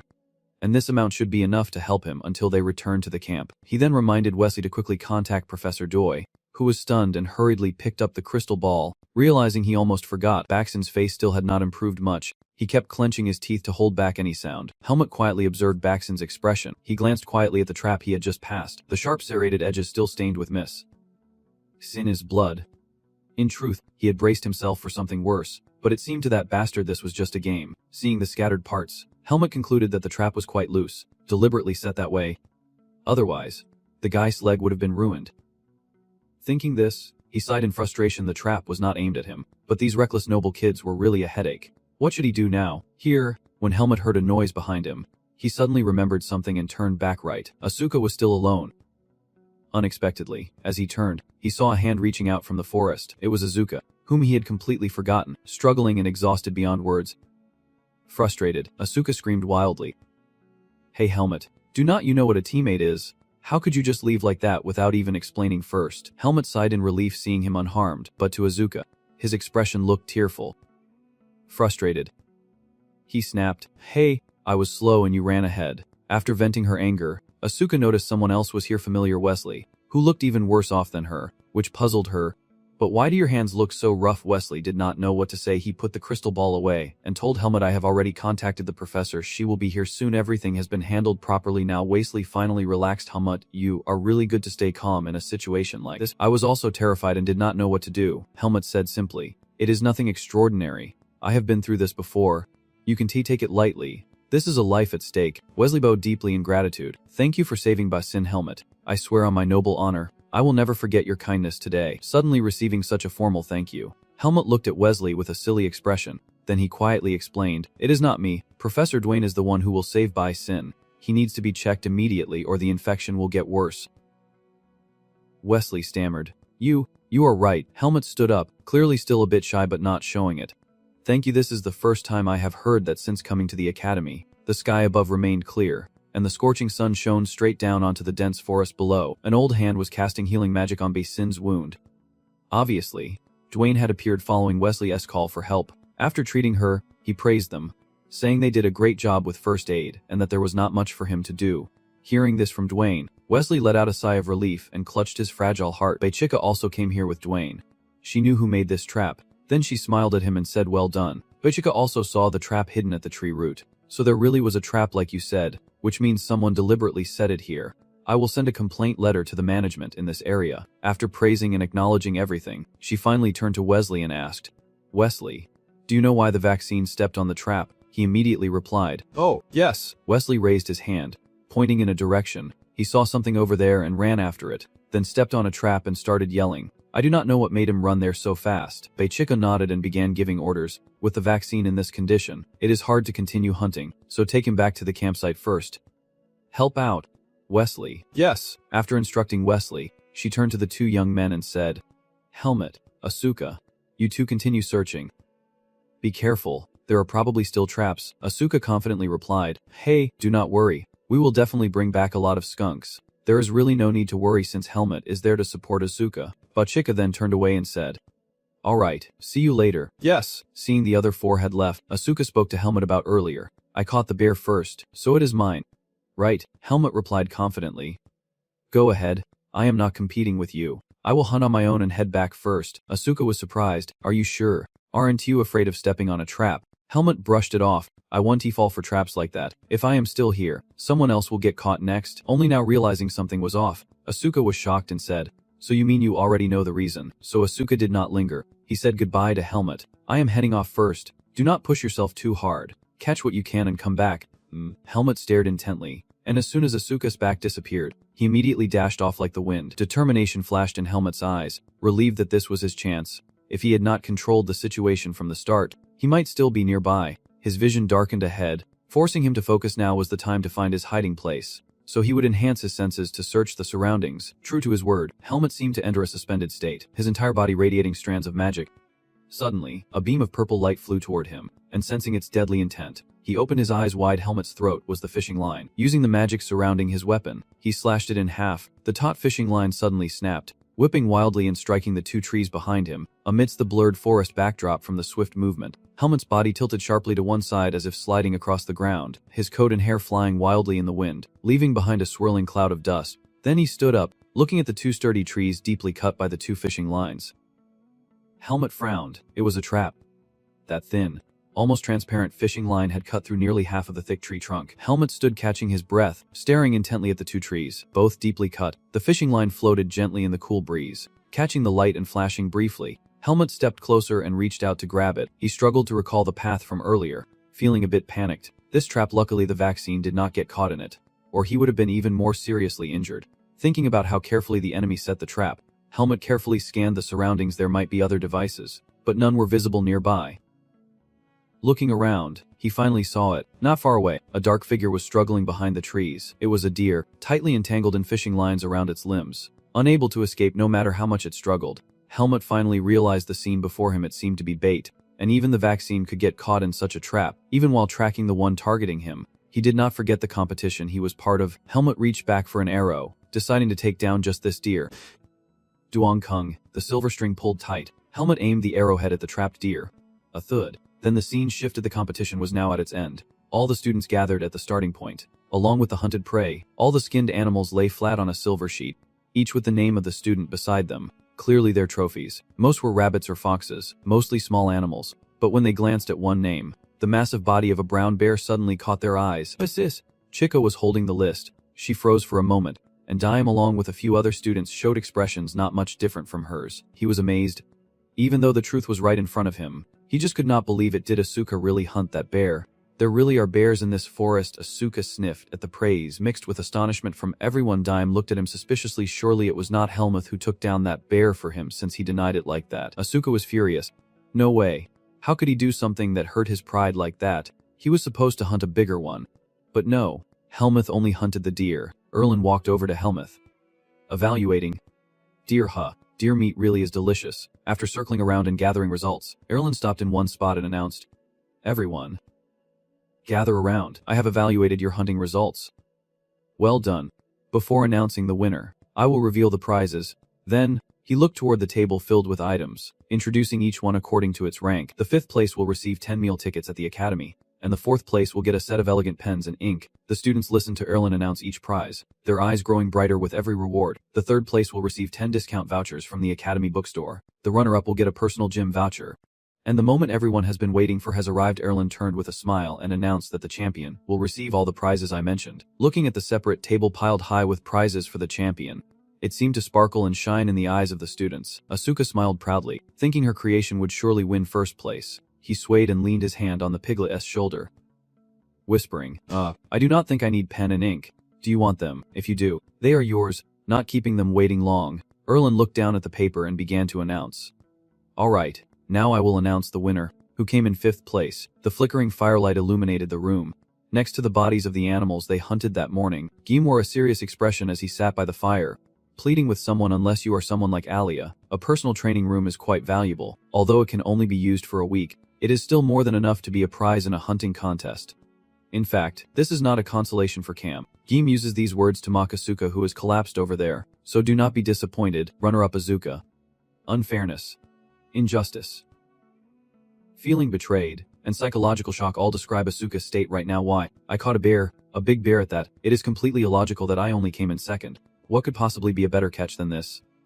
Andro smiled, but the white fox that Brooke hunted was truly worthy of the championship. Hearing him say that, Dino could not help but recall the scene when Brooke presented the item to the professor. Even the teachers were amazed, wondering how he could have hunted such a creature. "At first, I thought it was a legendary beast." Seeing Asuka so down, Helmet, rarely showing kindness, said, "Asuka, do not you want a personal training room? Besides, there are fewer training rooms than pens and ink." Asuka felt regret, but still, well, Suzy only got 2nd place, and Helmet still looks calm as ever. "Oh right, you also got 2nd place, Helmet. 10 meal tickets at the academy." Hearing Helmet's prize, Asuka shrugged. "Not bad. Huh. The hunting is done. Now it is time for the hungry class. Everyone is trying to win over the person with the most meat right now. But thanks to Asuka, we can eat bear meat."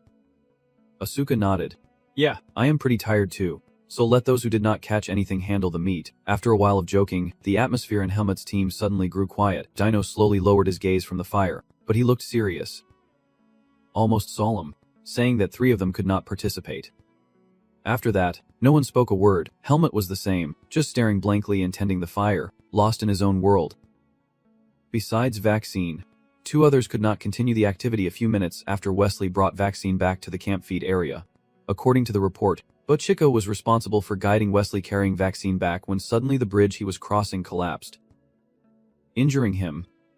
In addition, there was Mizzen, who got caught in a trap while out in the field and broke his leg after falling into a deep pit, so he was immediately taken back to the academy for proper treatment. All these events left the group with only 5 members to participate and complete today's challenge. Dino was troubled, feeling unlucky that only their group faced such misfortune. Andro agreed, and the trainers earlier had already asked if the group needed to make changes. Helmuth, who knew the real cause, silently thought this surely was not a coincidence. It seems clear that someone is targeting each person around me one by one, and from their actions, their personality is quite ruthless. I hesitated, biting my thin lip, wondering if I should tell everyone about this situation. Who says nobles do not have friendships? Dino thought sadly. They are probably fine now, Asuka said firmly. After all, he was not very close to those 2 or 3 others. They are likely relaxing and snoring away in the academy dorms while we are still struggling to sleep in the forest, and hoping this activity ends quickly. Dino and Sem were left speechless hearing Asuka speak so casually with such a cold attitude, wondering if he even has a heart or lungs. Andro sighed in frustration. Tomorrow is the group activity. Hopefully there won't be any more traps. Sem hummed in agreement, saying it was lucky we could return safely without the trainers watching over us. Helmut just sat quietly, observing their conversation. Seeing everyone's spirits lifted, he held back the words he was about to say, deciding it was better to stay silent, as speaking would only make them more worried. Looking up at the sky, there were clouds but the moon was still visible, and beside Helmut, the faint sound of people discussing tomorrow's trip could still be heard. We should go to sleep to prepare for tomorrow's activities. If we go together, we will be safe, and the next morning came quickly, with the group gathering at another spot not far from the campsite. Each team leader was given a map by Erlen. After observing it, Helmut pointed to the single red mark on the map, saying that our designated location is here, and it will take about 4 hours to get there. After finishing, he rolled up the map tightly in his hand, grabbed the reins with the other, while the others mounted their horses. Alright, let us go. The first light of dawn rises from the horizon, spreading brilliantly across the snow-capped mountain peaks. The entire space seems to glow golden with the warm radiance of the sun, as layers of pale clouds drift softly over the rolling hills. Amidst the vast nature, all sounds seemed muted by the tranquility, leaving only light, glimmers, and a stillness as if time had stopped. Below the majestic scenery, James appeared to have spotted something and called out to the team captain, Helmut, saying, "Come see this," calling Helmut's name. Asuka, who was riding beside him, also took notice. Looking in the direction James pointed, there was a path leading to a clear pond. You suggest to him that this place is pretty good for a rest. The water source is not far, and it is hard to find a spot like this in the mountains. Helmut has not agreed yet, but you jump off your horse, go straight to the clear pond. Gently reaching out toward the water, Helmut brought it to his mouth to taste. Luckily the water was pure and uncontaminated, which would have been very dangerous if such an incident occurred during the escort mission. Asuka saw Helmut's reaction and threw out a sharp remark, leaving him speechless. What is wrong? Are you that thirsty? After getting a sense of Helmut's behavior, he continued to persuade, so let us take a short break. We moved quickly. Did not even take 4 hours as estimated, and we still have enough food from yesterday. Just gather some wood for the fire. Dino gently tapped Genji's back. Yeah. My back. Helmut pressed his lips together, everyone on the team waiting for his decision. Then, the team decided to set up a temporary camp here, quickly building a small fire and a fire beacon. The 5 of them gathered around, but the atmosphere around them was extremely quiet, with everyone's faces showing no hint of excitement. Helmut took in the expressions of the group deep in his eyes. He sighed. Everyone seemed very down, which was understandable since 3 teammates had to return to the academy due to injuries. Sitting here would not solve anything, so Helmut stood up to find an excuse to leave. Where are you going? The fire is about to die out. I am going to find more wood. Asuka reached for the bundle of sticks and quickly jumped up to follow Helmut closely, saying I will go too. Staying with these people is exhausting, he said warily, glancing at Asuka who seemed carefree. Truly a Nui-san. Since they were in the forest, night came quickly, and Asuka bent down to gather firewood from the ground. Holding a bundle in his hand, he raised it and asked Helmut, "Is this enough?" Helmut glanced and replied, "You tried but it is not much. Damp wood is hard to use." Asuka grumbled, "Any wood is wood, but damp wood is hard to burn." Makes sense. Asuka continued searching. Damp. Probably because it was dark and hard to see. If we go back to Biden like this, we will definitely need sunglasses. Helmut remained silent, not responding to him. Asuka felt frustrated that Helmut kept ignoring him and said, "Hey, at least say something." But Helmut coldly replied, "Better to find the right kind of wood." So insensitive. Bored and with Helmut refusing to talk, Asuka started singing on the spot, drinking water straight from the mountain. We go to the camp, eat, rest, and then set off. Unable to stand this tale anymore, Helmut called coldly, "Asuka." Startling him. What? Not even allowed to sing. Helmut said nothing, just shoved the whole bundle of wood he had collected into Asuka's arms. He briefly glanced to one side, took it, then turned to go ahead. Asuka was confused. Why suddenly tell me to go ahead? Where are you going? I have something important to do. Well, Asuka snorted, waved her hand dismissively, clearly not pressing further. All right. Just do not cause any trouble. No wonder you've been so quiet. As Asuka left, Helmut grew even more alert. Now only the dark forest surrounds him, with moonlight occasionally shining through the gaps between the large tree canopies. The silver rays fall upon the wild grass growing thickly at the tree roots. In such a peaceful setting, the sound of dripping water echoed continuously. Helmut followed the sound and finally came to a stop. Half of his face was shrouded in darkness as Helmut glared silently at the other, seeming pleased with his own preparations. Helmut kept a cautious distance from the man, none other than Fizzo, gripping the hilt of his sword tightly. Fizzo saw his main character had arrived. He made no other move, just stopped what he was doing with his hands. "Thank you. This is indeed a smooth start. I appreciate that you accepted the new offer." Surprisingly, he was very hospitable and had already prepared a seat for Helmut. "We have a lot to talk about. Now, sit down. I have also noticed there is a tree stump flattened right beside me." "Sit down. Now the two of you are face to face." Fizzo's face remained hidden behind the clown mask. Impossible to read his thoughts. "But right now, I feel great because finally, I get to meet you." Looking at Helmut's handsome face, he seemed calm. "But of course, I had been watching your face all along, so how does it feel to meet the predator targeting you for the first time?" Helmut paid no mind to the threat hidden in his words and said sharply, "Your mask is strange. It seems you are not very confident in your own face." Helmut's words made Fezzo hesitate for a few seconds before he returned to his usual demeanor. "Helmut, you are very different from what others say." He raised the sharp tip of the wooden stick he had carved, pointing it threateningly at him.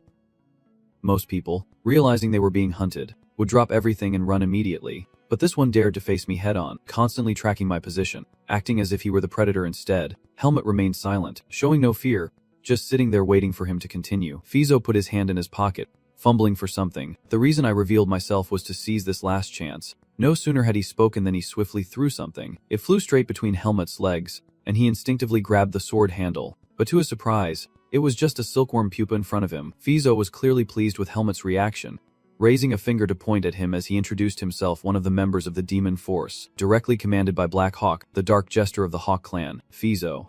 He called it recruitment, but it felt more like coercion as he continued.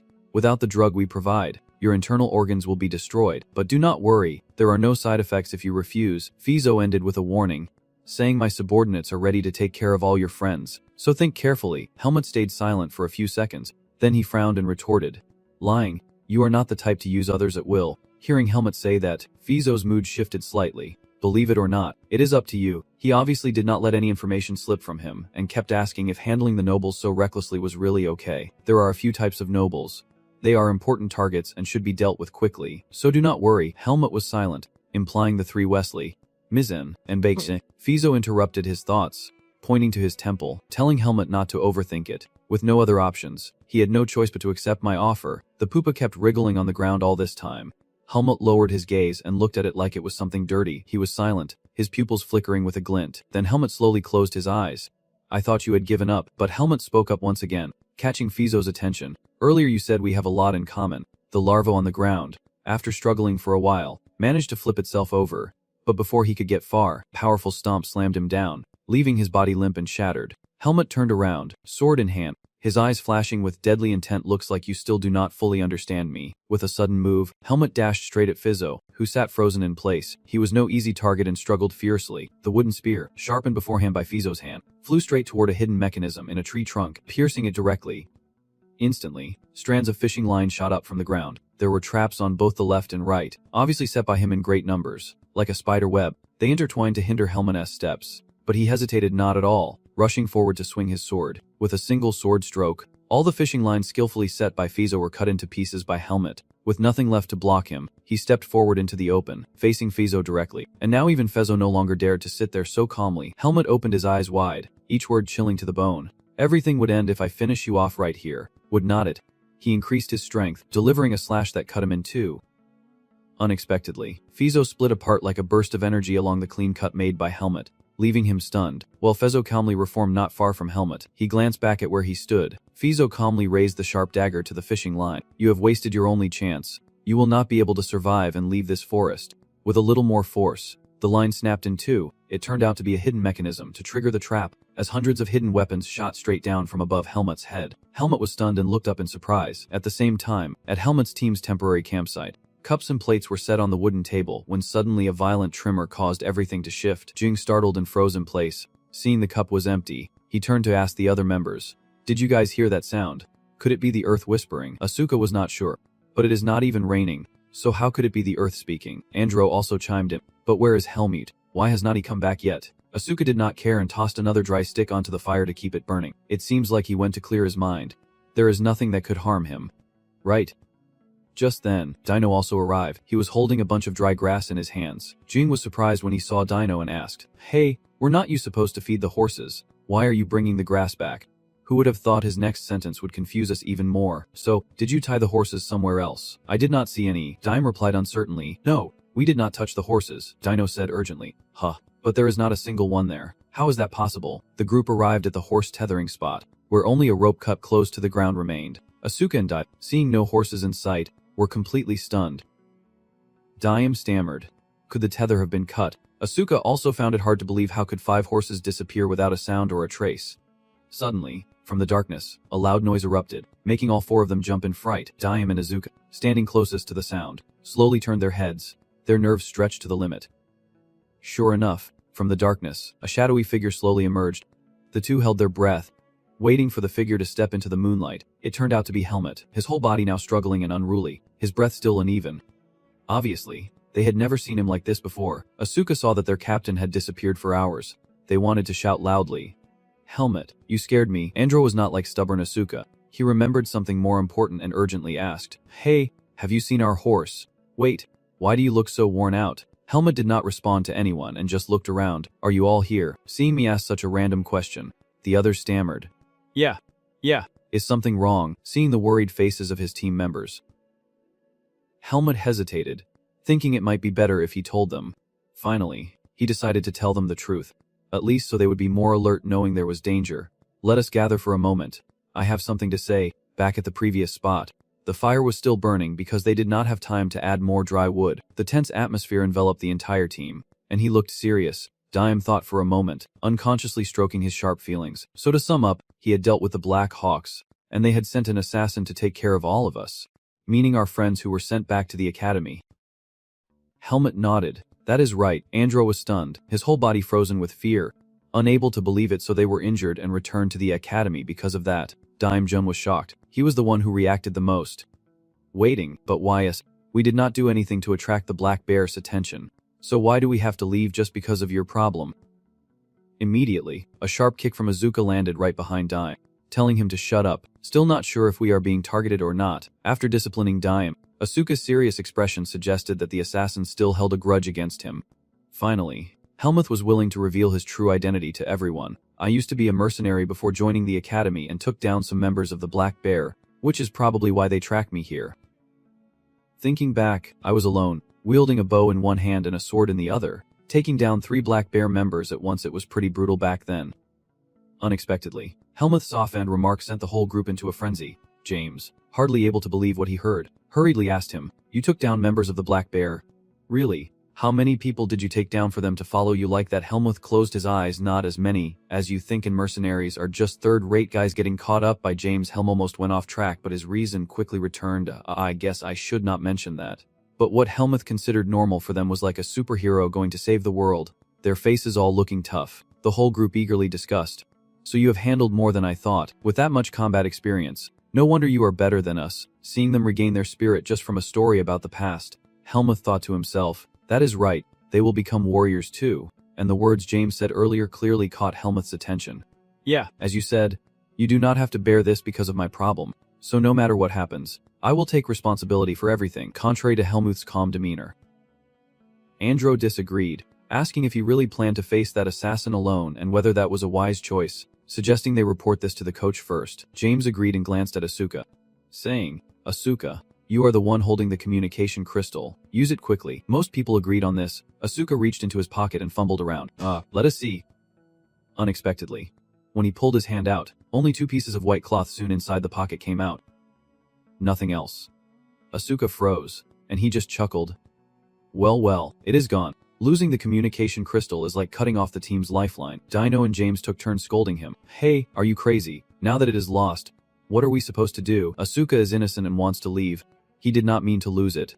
Maybe the assassin took it. We do not even know when he took the horse. Still the second quietest after Helmut. Andro looked at Helmut for guidance. So what do we do now? Leave this place as quickly as possible. This problem is also very troubling for me. He may have set traps all around this place. It is best not to go too deep into the darkness, as it is very hard to see if they are perfectly hidden. After saying that, Helmut fell silent, stroking his chin thoughtfully. Then he looked around at everyone and said, Let us do this. We will leave at dawn. Even without horses we can reach the trainer's place within 12 hours.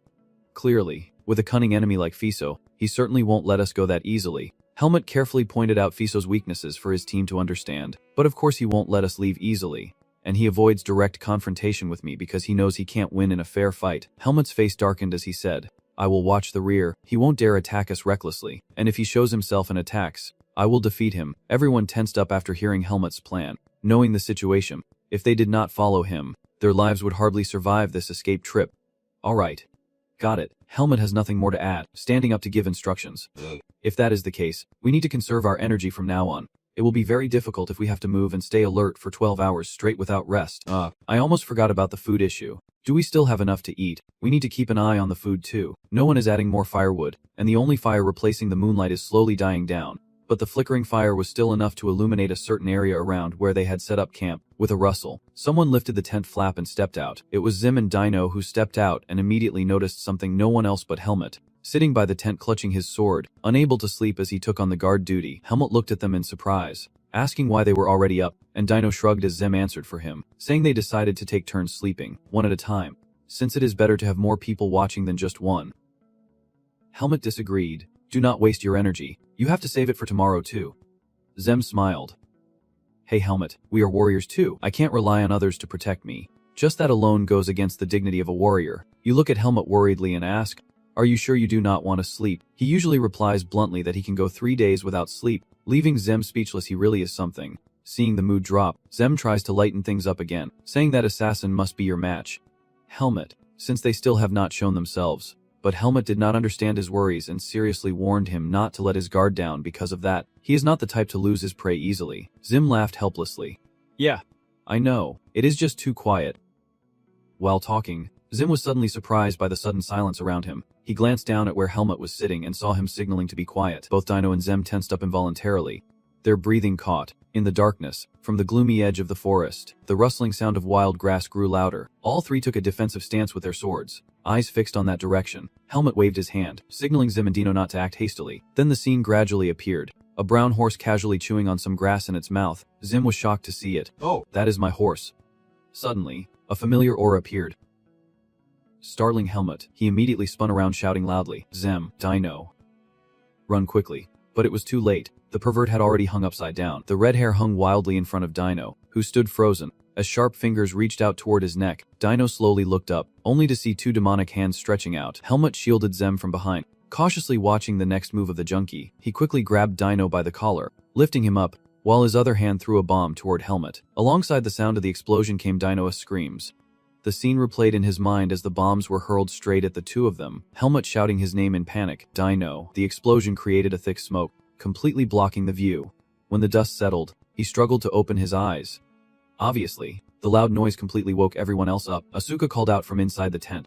The dust has reached here too, so I have to cover my nose. What is that sound? Why is there so much smoke? The vision before him blurred, Zem's hands trembling uncontrollably. He held his head tightly, his screams filled with fear and anguish. Helmut is calmer than Zem. He has faced this kind of situation many times before. Zem, stay calm. It is just a smoke bomb. We do not know when he will attack again, so stay alert. Even as a warrior, seeing his friends captured right before his eyes, he could not help but panic. Dino was taken by that guy. Helmut, stay calm. I saw he was still conscious when captured. If the enemy wanted to deal with him, they would have done it from the start. He gently placed his hand on Zem's back to calm him down. Dino would not give up his life so easy. If you do not want to die, then we have to stick together. Zem gasped for breath, sweat pouring down like rain. Asuka and Andro also ran over from the direction of the tent. What is going on? Where is Dino? Handing Zem over to Andro, Helmut silently watched as he was still panicking. This is bad. He knows how to manipulate everyone's mind and has more experience than us. After confirming Zem was unharmed, Asuka finally remembered to be cautious and asked where he had gone. But the boy stammered, I do not know, maybe still nearby. Zem's legs were still trembling as he grabbed Andro's arm. Now, what do? We can't leave Dino alone. We know that, but Andro does not know what to do either, so how are we supposed to find Dino? Zem questioned. Are you planning to run away? Seeing Andro remain silent, he seemed unable to believe it and turned to Helmut. Helmut, you are not going to leave Dino behind. Are you? Helmut shook his head. Now is not the time. He furrowed his brow, calculating that if we stick together, we will be trapped in his palm, but if I go alone to save Dino, it will be hard to keep an eye on the others. Hearing Helmut say that, Zem completely broke down, feeling utterly defeated. Why is this happening to us? Then he spun around and grabbed Helmut by the collar. Zem's voice was filled with bitter resentment. Helmut, all of this is your fault. If you even think about leaving Dino behind, I will. Andro saw the situation was tense and quickly stepped in to mediate. Hey, now's not the time to blame Helmut. Calm down and think it through. He withdrew his emotions, not pushing Zem's hand away, but looked at him with cold eyes and spoke each word clearly. Of course I want to abandon Dino, but I also want to risk everyone else's lives just to save one person. Helmut's words sent a chill down Zem's spine. And now all I can do is make sure you all survive. You got angry and raised your hand to punch him, so you want to leave Dino behind. Right? Andro stood behind Zem, struggling to stop him. Zem, calm down. You are going too far. Separating you, Helmut calmly reached up to adjust his collar, handing Zem over to Asuka to take back to the tent. Andro carefully approached Helmut. This really is a bad situation. Are you okay? Helmut, well, what Zem said is not entirely wrong. Andro sincerely expressed his opinion.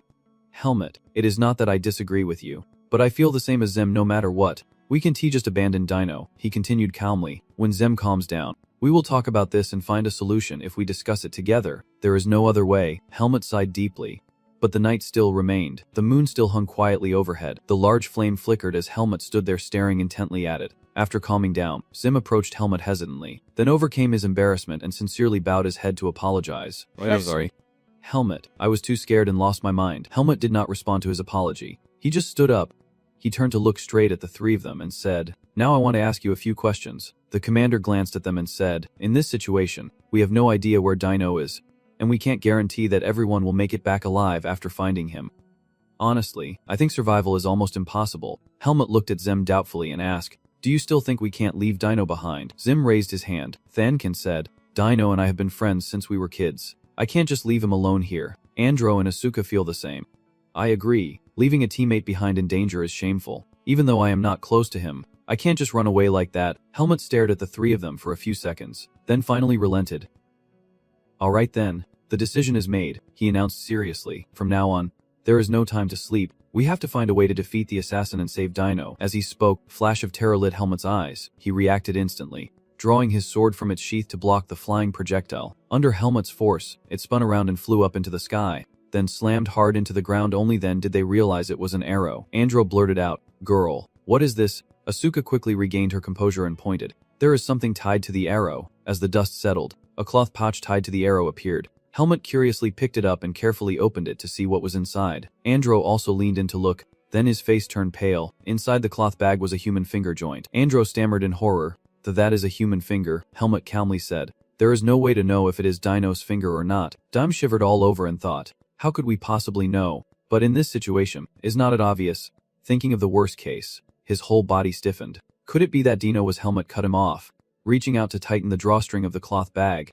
Not yet. This finger was cut while the blood was still flowing, so at least we can confirm he was still alive when it was cut. Helmut raised his eyebrows, and maybe he still does not want to deal with us. Andro was silent for a moment, his eyes involuntarily fixed on the cloth bag holding his friend's finger, where something was oddly protruding from a corner. He shouted, Wait, Helmut. Look again. There is something inside the bag, and Helmut immediately reached it. It was a map, with a note that read, If you want to save your friend, go alone to the marked location before sunrise. Helmut leaned over, staring intently at the map on the table, and Andro also stroked his chin thoughtfully, wondering where that place was. On cliff, Dime looked at the spot with some familiarity. I have seen a few places on the way here. Let me check. The map was quickly handed to him, and Asuka standing nearby also leaned it. Dime pointed at the map. This is the big rocky hill. How far is it? Helmut immediately replied. If running, about 15 minutes. Asuka gasped. Wait. Running? Are you serious? Yeah. Andro stayed in the same position as before, and Asuka replied bluntly, it is obvious, he wants to separate Helmut from us. Hearing that, looking at Helmut's determination. Helmut, do not listen to him, we can go rescue Dino together and defeat that assassin. Unexpectedly, the usually easygoing Andro opposed this time. Wait, Dime, if we act recklessly, Dino could be in even greater danger, so it is best to listen to him for now. He slammed one hand on the table because that is our only option. Helmut will go rescue Dino alone, and we have to wait until Helmut returns. Helmut, of course, is no problem, his eyes briefly scanning the three faces before him. I can go alone, but the enemy will definitely target you first. Asuka sighed, crossing his arms. We just need to wait for 30 minutes until you come back. Right, so the three of us are enough. Actually, I wanted to face him directly, but what can I do? He said this with a mysterious look. And besides, I just came up with this plan. Suddenly, a stubborn guy like Asuka had a plan.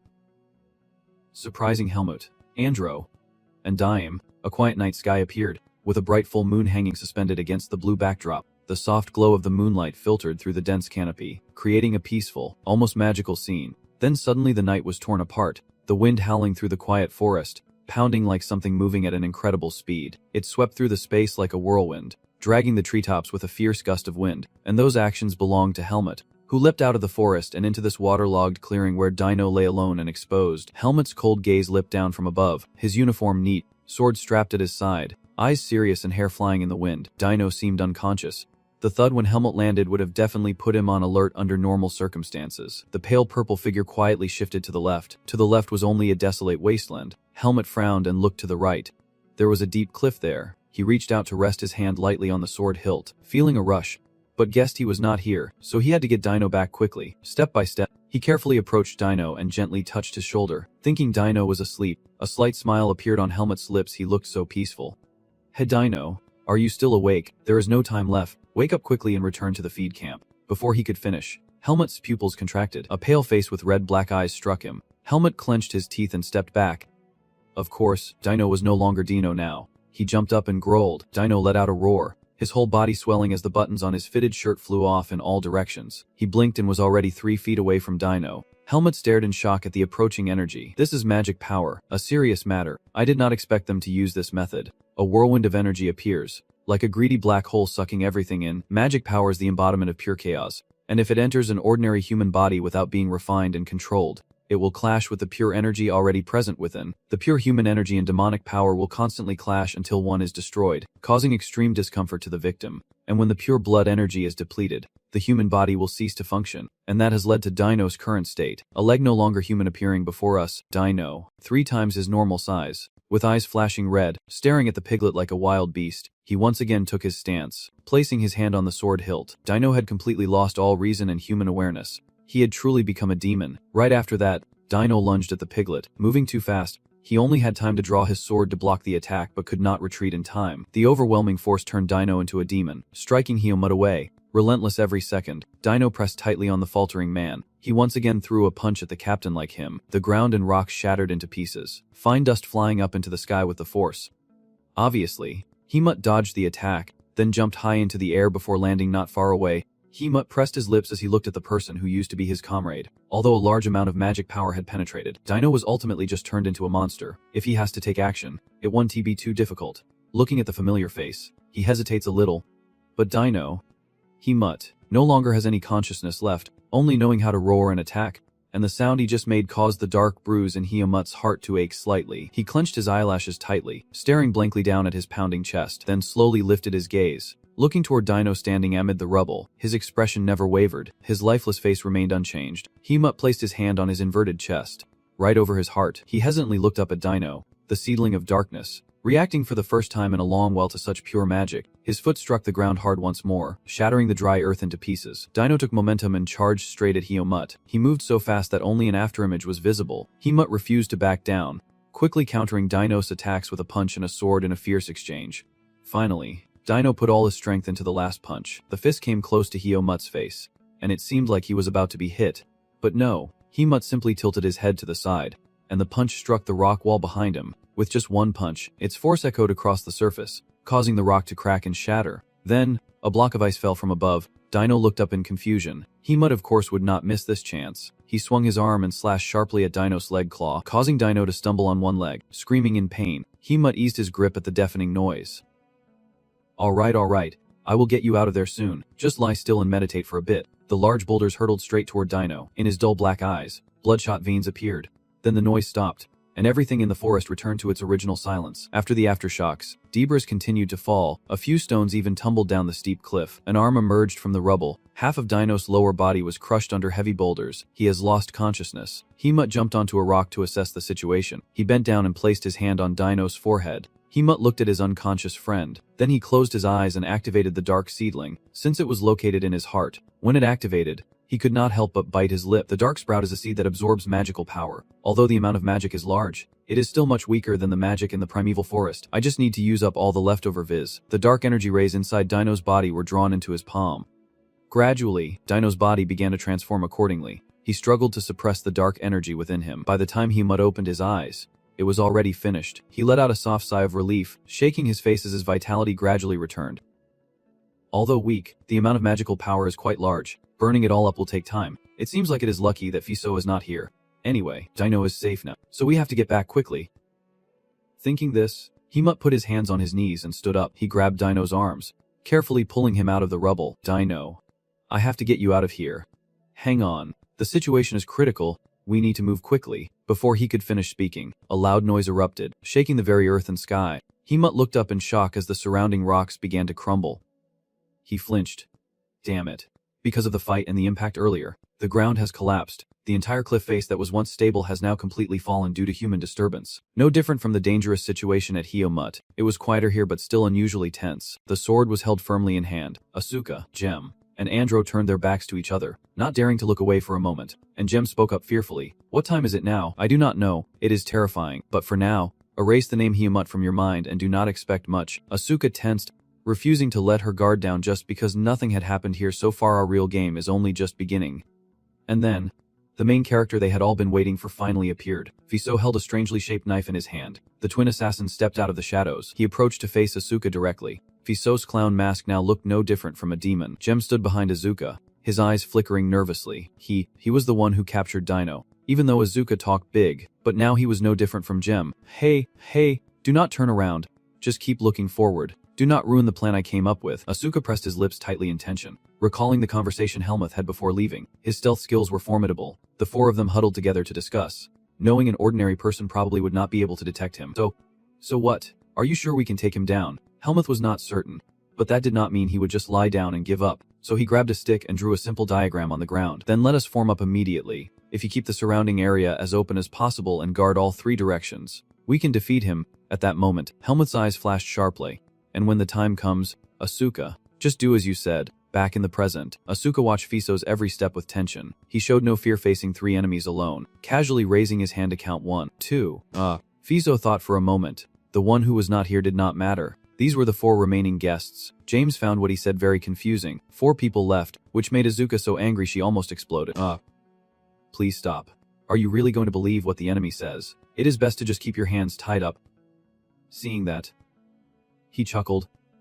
There is one brave guy, that is Azuka, and the other 2 are Andro and James. Then Fiso leaned forward, performing a simple final noble gesture, and introduced himself. After all, you do not know who I am. I am Fiso, the cursed assassin. You have made a mistake choosing your ally. I am here to hunt him down. Asuka still did not move, just standing there quietly. He did not care and kept sowing discord. Even though I said that, dealing with 2 nobles, even if they are black eagles, is too risky, and I do not like taking risks. Fiso snapped his index finger and said, So, I have an offer for you. What he said next made all 3 blind Asuka sweat. That name is not a noble.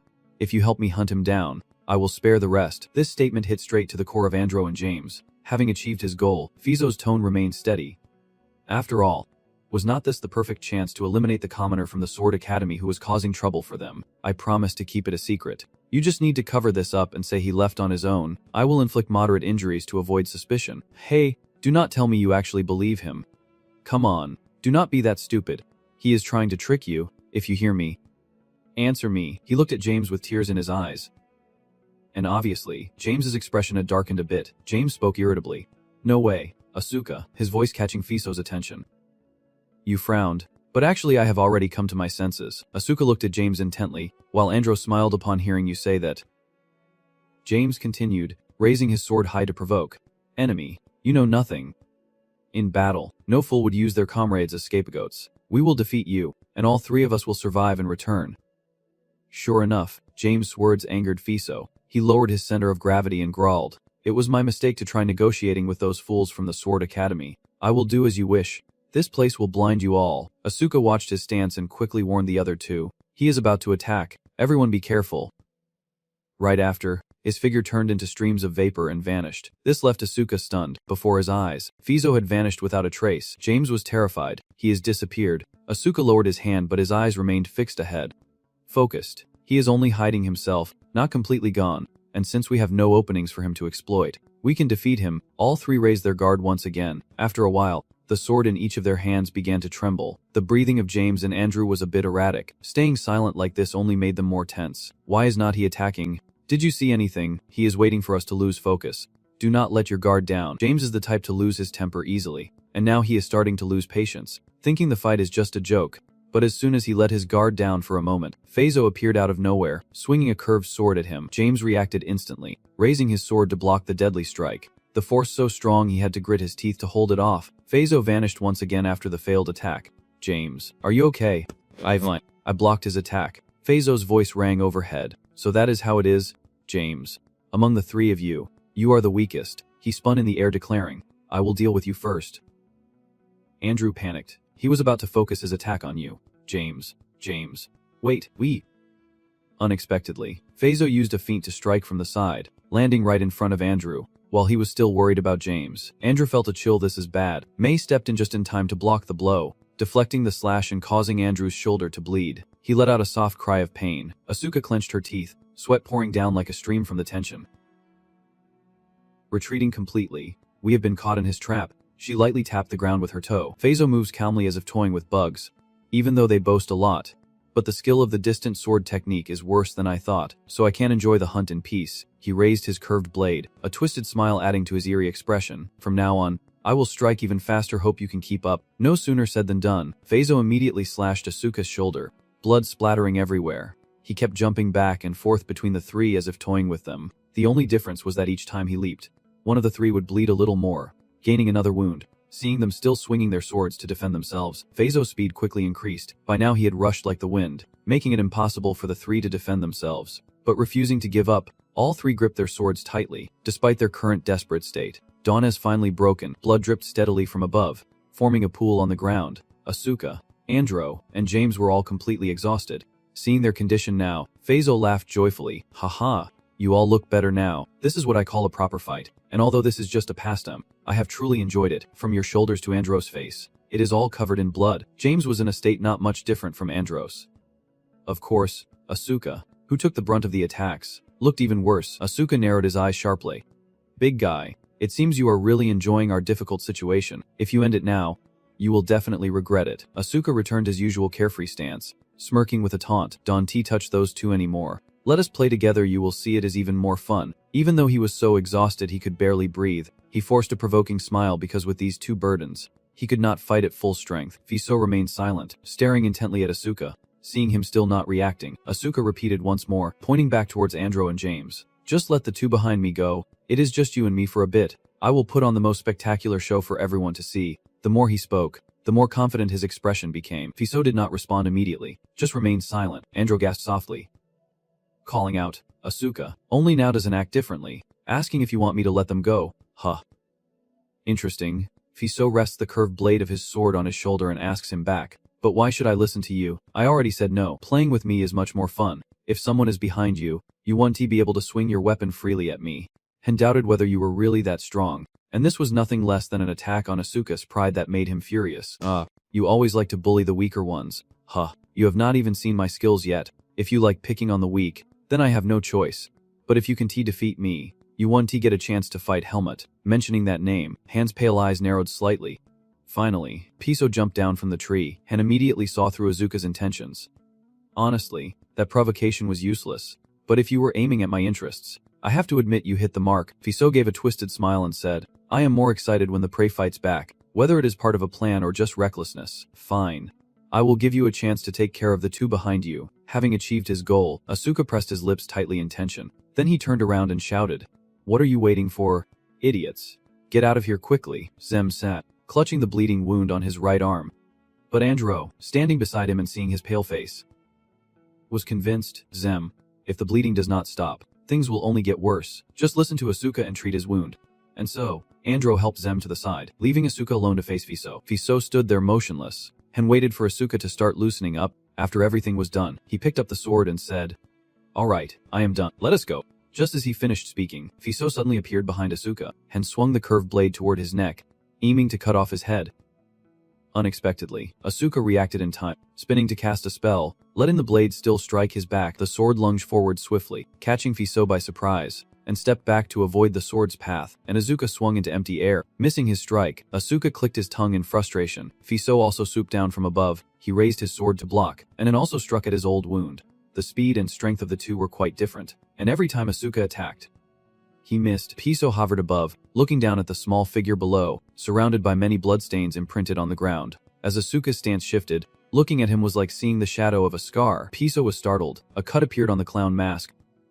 Fortunately, the mask was thick enough and did not touch the face underneath at all, and landed on the ground and looked at the blue energy surrounding Asuka. Fiso gritted his teeth. Hen's swordsmanship had changed, and there was no information about this, so it was not arrogance but a real plan. No longer underestimating, Hen launched a serious attack, his speed much faster now, leaving Asuka unable to block in time. They clashed repeatedly, and each time Asuka's wounds piled up, Asuka tried to steady her breathing, telling herself to focus and sharpen all her senses. The moment the sword came flying, she swung in a circle. Remembering that beautiful face of the mark, she was determined that if so, it would be more precise. Fiso gave Asuka no time to rest. Relentlessly attacking, Hen mercilessly struck again and again. Andro sat beside the tree not far away, watching the fight as one side was completely overwhelmed. They both noticed Asuka's technique had changed. It was like the swordsmanship of that first-year girl. Fiso was like playing with a mouse, not finishing it off but slowly giving Asuka a few more stabs. Once again, he retreated. Asuka's breath had become uneven, but his eyes never left his opponent. Suddenly, Fiso burst out laughing, leaving Asuka puzzled. "Why are you suddenly laughing like that?"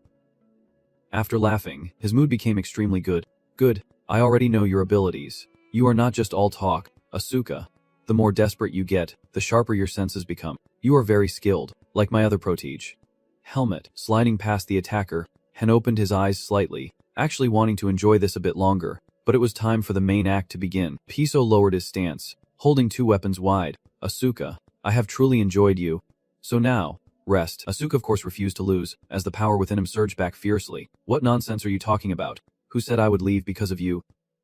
Unexpectedly, just then, the blade pressed close to his neck. Just one more knuckle away, it would have struck the weak spot. Fiso surged with power, swinging with force, causing Asuka's whole body to tilt back, the situation unfolding before them made Andro and James Kinghai, the pupils of both, shrink back. But no, his magic had not yet faded. It was still radiating. Asuka quickly raised her wrist to block, causing it to cut deeply into her own wrist. Fiso was startled and surprised. He managed to block it. It seemed he had focused on using his hand to block the strike. But it would not last long, because the energy on the blade was gradually flowing into Asuka's body. He ignored it and turned to call Fiso. "Hey, you bastard of the energy song." Seeing him look at him, he sneered. The one who learned to grit his teeth and endure the pain yet. Fiso silently stared at him, his entire face covered by Asuka's magic. "Remember last night, the plan Asuka came up with was revealed. Earlier, when we restocked supplies from the city, I bought a magic scroll." He held up the rolled paper, something that activates when torn or ripped. Asuka wrapped it around his arm. "And if I can lure the opponent, there will be a moment when he wants to finish us off, and at that time, I will make him attack the arm with the scroll." Back in the present, the two stood still without moving, and at that moment, it was the perfect opportunity to counterattack. Water sprayed from Fiso's mask as Asuka raised his other hand and swung his sword straight at him. Of course, Fiso raised his hand to block. Asuka was fighting Fiso. He was slashed deeply in the arm by Asuka's sword. Yanjiang thought to himself, the strike was not deadly enough. Yet in this surprise situation he was still able to defend against me. His sword remained lodged in the arm, but he was kicked away with a thud. He was thrown down, rolling several times on the ground. Blood flowed steadily from his arm as he collapsed. Coughing harshly, he shouted loudly, "You damn monkeys." A glowing orb rolled across the ground. Asuka looked at the rolling orb. He wondered quietly, "Is that a communication orb? It can be. I clearly destroyed them all." He panicked. "Yanjiang, That professor has already discovered where the orb came from. He saw the pouch hanging at his hip was open. The other guy's back pouch had been left there. Asuka picked up the orb. He shouted loudly into the orb, "Professor, please save us. That murderer is trying to take us all out." He threw the dagger in his hand at the orb. "Do not even think about calling for help." The orb in his hand shattered. The sound inside the orb continued, asking him about the situation there. "Asuka, is that you, Asuka? What is happening over there?" He gasped for breath. He mocked him. "You still have the energy to lie face down there. Just one teleportation from the professor and the others will be here immediately. Do you understand?" He clenched his fists and struck the ground. Not wasting a moment, he charged forward with all his might, determined to take a life before they arrived. He dealt with the person in a few seconds. The forest fell silent. He was rushing deep into the forest without looking back, thinking to himself that the oppressive aura was suffocating. That person has turned back. Something rushed down from the sky, sweeping across the ground. He dodged just in time, leaping far away as the shock shattered rocks and sent dust flying. Fiso was horrified to realize the silhouette of a person slowly emerged from the dust. Helmut was holding the unconscious dino. He turned and ran deep into the forest. He thought, "This is too much. I can handle it." The plan failed. But Andro, standing low beside James who was leaning against the tree, asked, "Has he disappeared and run away already?" James spoke up, saying Dino succeeded. "Helmut." He replied, "Yeah, at least that much. Everyone looks so miserable." Asuka's really annoyed. "Hey Helmut, you said 30 minutes. But if you were any later we would all be dead." He replied gently, "Sorry, I tried to get back as soon as possible but ran into some trouble." Dino was laid down, still unconscious. Anyway, everyone did their best. Hearing that, the three of them relaxed a little more. Andro suddenly spoke up, saying, "I just found the communication orb and called the professor. They should be here soon." He told them to hurry. "Alright, everyone stay here. I will go settle the score with that guy." The guy in the forest named Fisolan von Vud is sharp. He only managed to retrieve a dagger. That Helmut will never give up here. He will definitely chase after me. But that is your mistake. This place is a deadly forest full of traps set by myself, though I must reluctantly retreat. I will at least eliminate you before leaving." His face turned dark purple. Each arrow was aimed straight at his back. He sensed something was wrong and turned his head to look back. He managed to stop and speak again. It shattered into pieces. A figure was drawing a bow from the tree branch above. Helmut was holding a bow with a sharp aura. He was slammed hard onto the ground with a thud. He slammed him to the ground, rolling him over a few times. From the tree, he called down, "Congratulations. You are the first person to trigger the Black Eagle's trap and still be alive." He blurted and stammered in disbelief, asking how you managed to get through all the traps and make it here. He simply answered directly, "Who knows? Have not you never been caught in my trap before?" He realized something. Could it be, has he already destroyed all those traps? Taking advantage of his distraction, Duong Kung shot an arrow at him. He dodged the attack. The branch shot out and stabbed straight into the ground, making the earth crack. He wondered, if the branch was dealt with like that, could it be that the man was handled the same way? Pushing me into a corner like this is impressive, but that toy won't do anything to me. He continued, looking at the desperate prey with satisfaction. The aura radiating from you is strong. Unfortunately, I have no interest in toying with someone like you. 79. Who descended from the tree and set foot on the ground. Helmut stood in the forest, motionless except for the rustling leaves. Thoughts flickered in the silent night. He was confident in chasing me, but he was wrong. "Helmut, can you really evade my attack deep in the forest?" Something swiftly passed behind Helmut. Just as he was about to attack from behind, he raised his sword. Thinking he had caught him, he quickly realized he was being attacked from behind.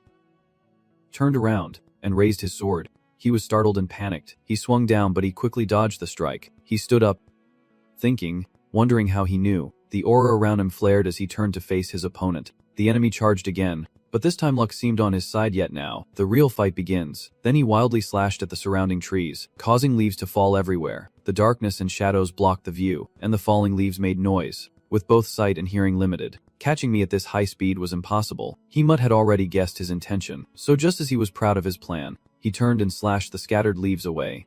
He could not believe it and thought to himself, "What?" He leapt up to avoid the sword strike coming down at him. He still could not believe it and thought to himself, "Impossible. It can't be true. There is no way anyone can see through my invisibility." He continued to focus his energy, closing his eyes tightly. He had not given up and kept charging forward. "Impossible." Helmut thought to himself, no matter how well someone hides, they can never conceal their physical intent with each strike. He realized that he could sense this intent, immediately determine the direction, and react instantly. Dealing with an assassin, overcoming countless traps, and still being able to do this is no longer human. Seeing him stop and not continue the attack, he asked, "What is wrong? Out of tricks already. Now it is my turn." The sword in my hand flashed with a purple light. Seeing this, he thought. The aura spreading through the body belongs to someone skilled. I have lost too much blood and am nearly exhausted. It would be very dangerous to use invisibility again. But the aura won't last long. Waiting until he was exhausted, he teleported to hide behind a tree. He stomped his foot on the ground, causing the earth to sink. He rushed forward and chopped the tree he was hiding behind in half, caught off guard and unable to dodge. He cursed. Damn it. Crazy woman. A clearing in the forest lit up, smoke billowing everywhere. The tree fell down. He collapsed, propping himself up as blood streamed down. The man scowled and spoke. The enemy was disarmed. What else did he have left? He sneered mockingly, repeating his words. Well, do you have anything else? There was only one answer left. I surrender. He raised his hand in submission. He just scowled without saying a word. Then suddenly, he struck him. He fell backward. Genji struggled to respond. Will the Sword Academy deal with foot soldiers like this? He said. Who cares? This is not a real duel. Raise your leg one more time. This time his leg snapped in two. He can only face Genji. He threatened. Do not even think about running away. He sprang up begging. If you spare my life I will never follow you again. I will talk to the Black Eagle and make sure no one chases you. How can I trust you if I deal with you? Those chasing me will stop. That is the better choice. Think carefully. I am just a member of the Black Eagle. If I do not return next time, more than one will be after you. Do you think you can survive and protect those around you like today? He silently stepped closer to him. He stomped hard, pinning his wrist to the ground. This time, 3 of his fingers were severed. The sword pierced through the hand and plunged straight into the ground. He scowled and replied, You seem confused, so let me make it clear. You will leave here and those who come after will be dealt with by my own hands. This is a person's fate, if there is nothing left. Then go. He calmly raised the sword straight down. He screamed in fear. Wait, a strange voice called out, Can you stop? Young swordsman, a man wearing a black cloak spoke from behind. He turned toward the voice. The old man in the black cloak with a strange smile said, You know, losing you would cause us a lot of trouble. Helmut was about to finish off Fissos when a noise behind him made him turn around cautiously. Natalo stepped forward with a hand to negotiate. I have something to ask you. Can you stop? Helmut cast a sharp, cautious glance. Who is this? I can sense any presence at all. Although I am looking directly at him, I cannot tell how powerful he really is. Fissos painfully tries to call Natalos. Sir, Helmut now realized who he was. I understand. So this is the leader of the Black Bear. Natalos standing under the mystical moonlight, his masked face exuding a dark and ominous aura. He continued standing behind Helmut. Negotiating? Of course, I am not asking you to release him unconditionally. But if you spare him, I will definitely compensate you fairly. He turned his head and refused firmly. No, the one who must pay is this guy. Dealing with him is the only option that benefits me. At this moment Natalos revealed his mouth and nose, expressing regret as he said, Then we have a problem. The Black Bear has been short on manpower lately, and I can't afford to lose someone as skilled as him. Helmut stepped forward to deal with Pazu, but Natalos spoke up with an offer. I can only pay you a fair sum or provide information. Is that acceptable? He hesitated slightly upon hearing that. Glancing sideways, surrounded by a dark aura, Helmut hesitated, thinking this guy is pretty strong, and since he is not in his best condition, he does not stand a chance of winning. He carefully considered the consequences. And besides, if he dealt with Pazu, the Seed of Darkness would react fiercely.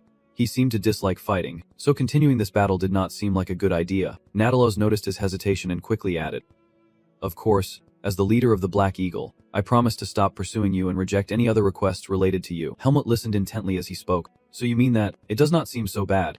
Right, then.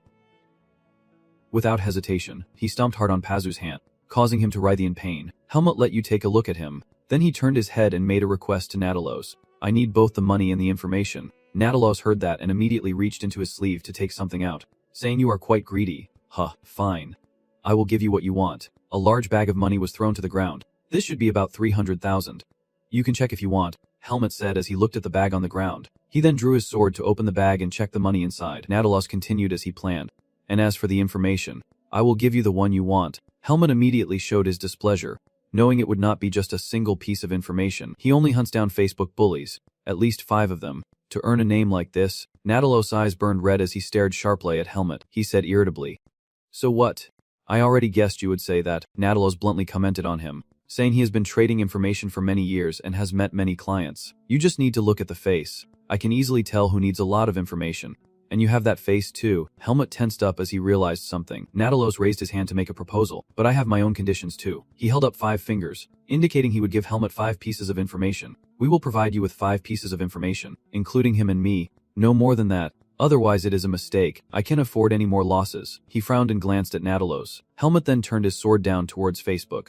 Questioning where the person hiding the horses we stole was, he obediently answered him that from here, heading east, there is a large cave where all the horses are kept. Helmut continued to question him, asking if the Hadong group was targeting me to take revenge for what I had done to them. Fiso did not resist and answered fully. The Hadong operate independently, and even if they follow the group, it is just to avoid idle chatter. If I leave, a few will be glad, but there is no camaraderie here. Helmut stared intently at him, the sword edged closer to Fiso's face, and he flinched in fear. Suddenly, Helmut decisively slashed off his mask. Wait, who is this? Fiso scared. Panicked face was revealed. Helmut, visibly annoyed, looked down at him. Then he turned away, leaving Fiso still trembling.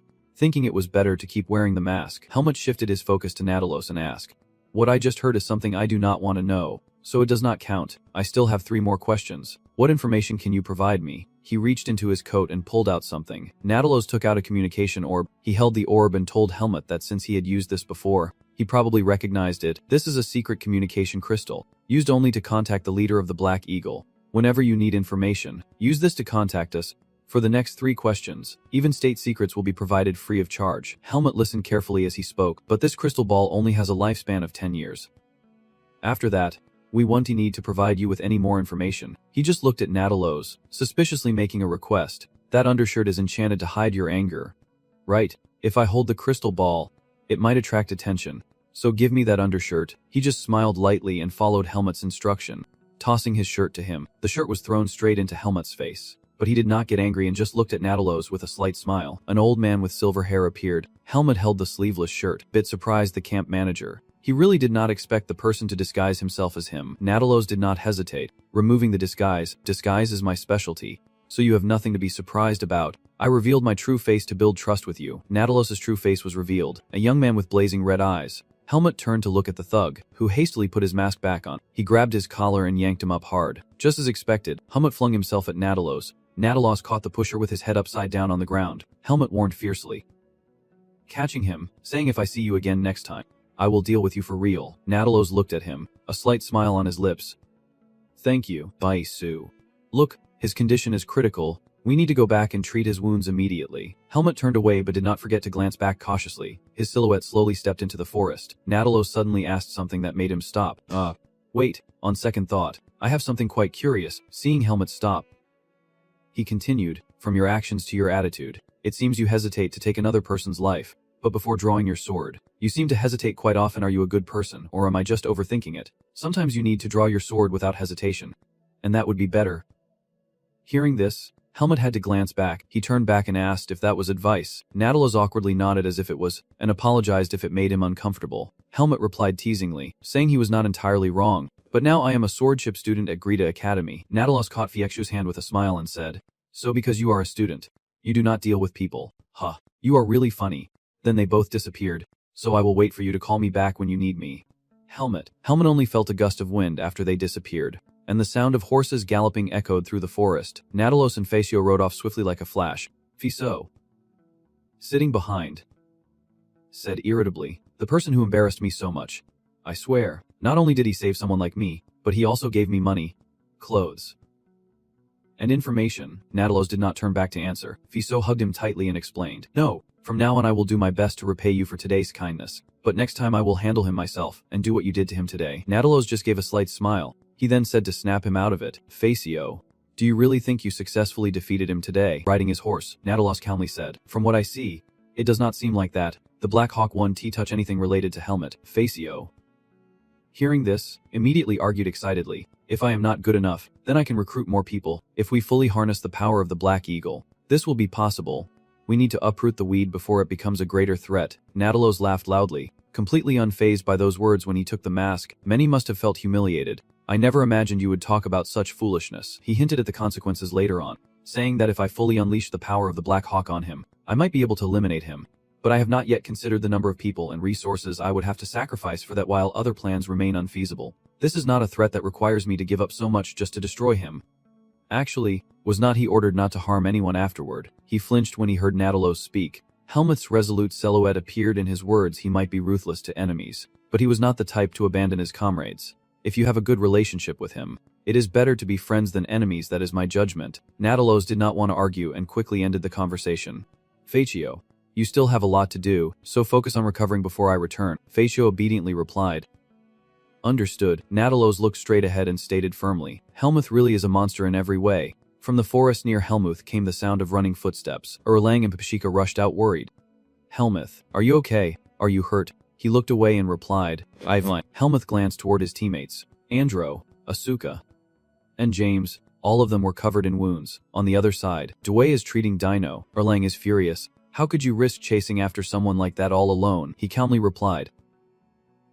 Nothing happened, but he was so fast that I let him live. He continued to lecture. I did not mean that. If anything happened. Helmuth interrupted before he could finish. But no. So you do not need to worry. Erlang gave up. You are really strange. Dway wiped his sweat and sighed deeply after finishing. Helmuth stepped forward and asked about Dino's condition. How is he?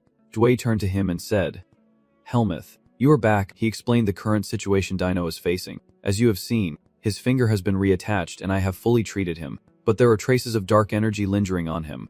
And there is nothing I can do about that. Dino lay there with his eyes closed. Dway sat down beside him and asked Helmuth, They told me you saved Dino.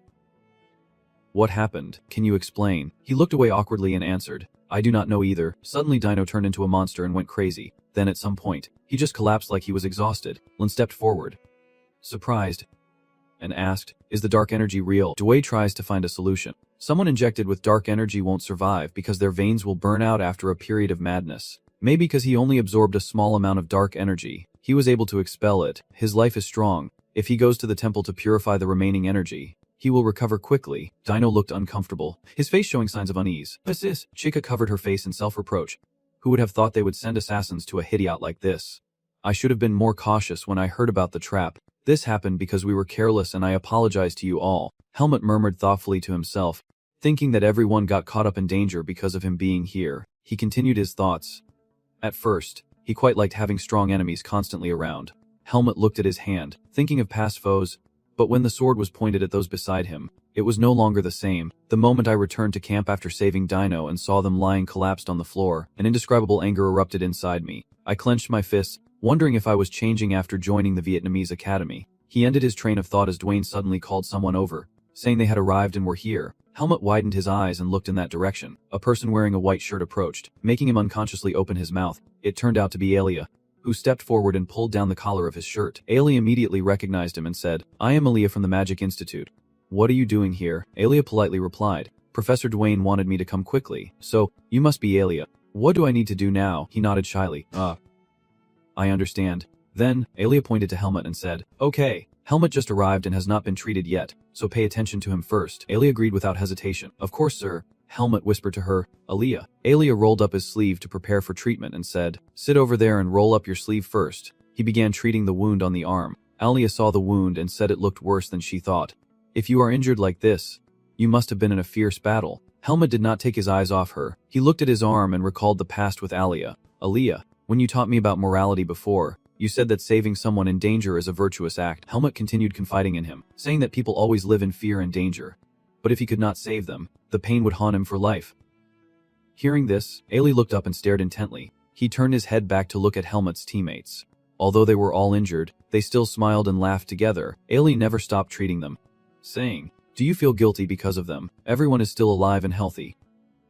Helmut replied, But they almost died because of me, and I am not sure I can save them all next time. He placed his hand on his chest and stopped speaking. I am still not strong enough. Ailey looked up again. You try to comfort him with sincere words, not thinking that the meaning of support is exactly like charity. From the start, support only exists because there is something that needs support.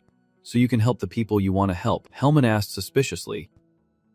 Helping others. Ailey did not hesitate to explain. Yes. Humans survive by cooperating with others because each individual has limits and can't do everything alone. Even if not many will be able to help you back. He looked at Helmut's teammates who were still happily alive and said, Just think about the role they played in helping you survive today. You must have done a lot to help them.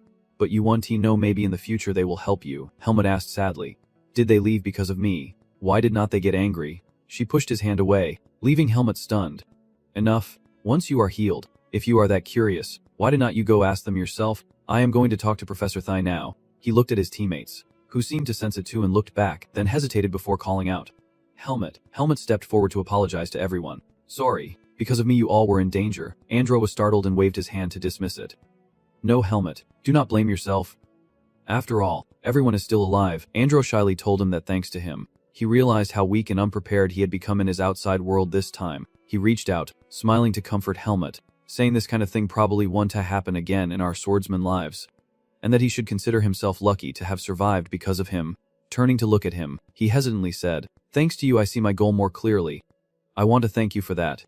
Helmut was a bit taken aback hearing this. Asuka raised his bandaged hand and asked, "Hey Helmut, have you gotten rid of that assassin yet?" He honestly replied, "Not yet, but I won't let it happen again." Asuka pointed at Helmut with a smug smile and said, "Hey, you know you can fight him comfortably because I already injured his hand." As he said this, he thought to himself, "I am just saying this to ease his guilt for being the cause of all this." Helmut looked at the hand someone was about to raise. It was true, someone wanted to shake his hand. It turned out to be James, who awkwardly reached out his hand to Helmut. He hesitated for a moment. They shook hands as the dawn broke. James looked down at Helmut's hand and said, "I heard Dino was injected with dark energy and went mad. You were a bit embarrassed to admit your fault.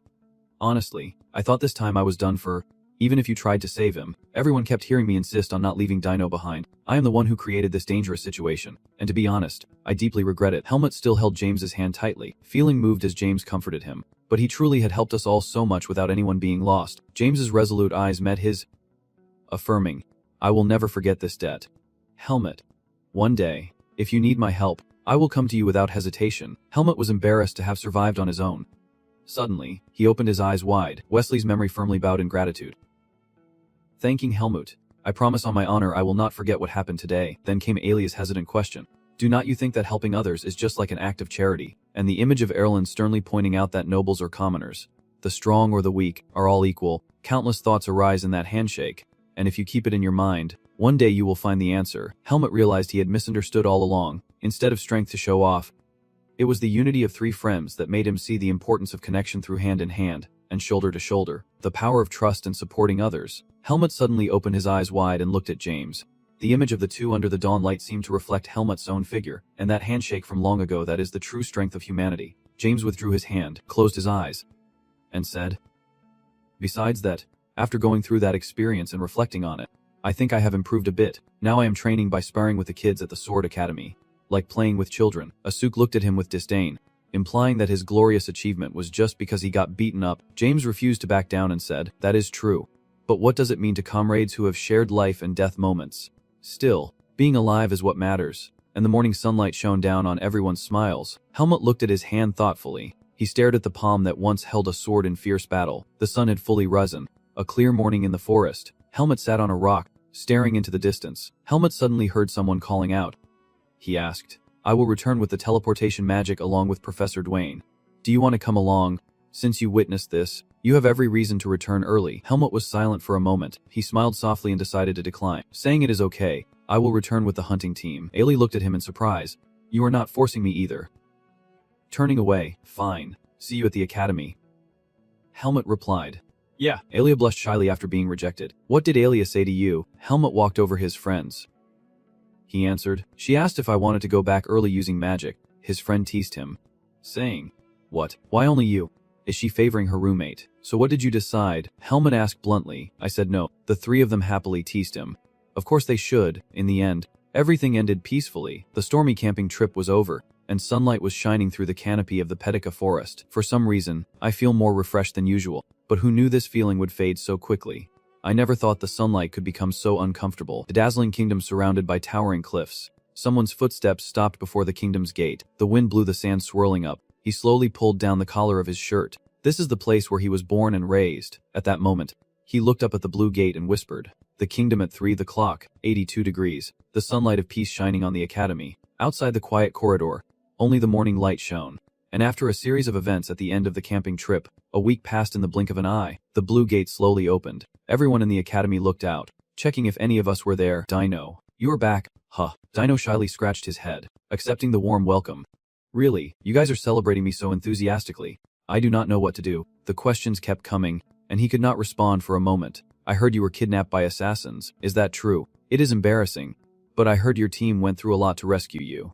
You should be grateful for the rest of your life." And hearing this, Dino immediately darkened. The one who spoke was suddenly hit hard. After hitting him, Asuka, still furious, said, "You idiots. Just listen to how you talk without thinking. Try being kidnapped and coming back on your own. The one who got hit asked in surprise. Asuka defended Dino. Someone replied, am I dreaming? You guys started it first. Xian stepped forward with crossed arms and asked. But in the end, Helmuth was the one who chased the assassin away. Right, Asuka snapped back. I was the one who stabbed him. So why do you get credit just for chasing him? Xian continued to provoke. The assassin ran away because he was afraid of Helmuth. Right, then Helmuth did it all. Asuka. You should be grateful for the rest of your life. Asuka gritted her teeth in extreme anger. These guys, Andro suddenly remembered and asked. Just now, where is Helmuth? Wesley replied. He is probably in the personal training room. He has always been diligent. But after the chase, he seems even more so. In a locked room, a strange purple light emanates from Helmuth's hand. He closed his eyes tightly, trying to sense that power. Helmuth opened his eyes slightly.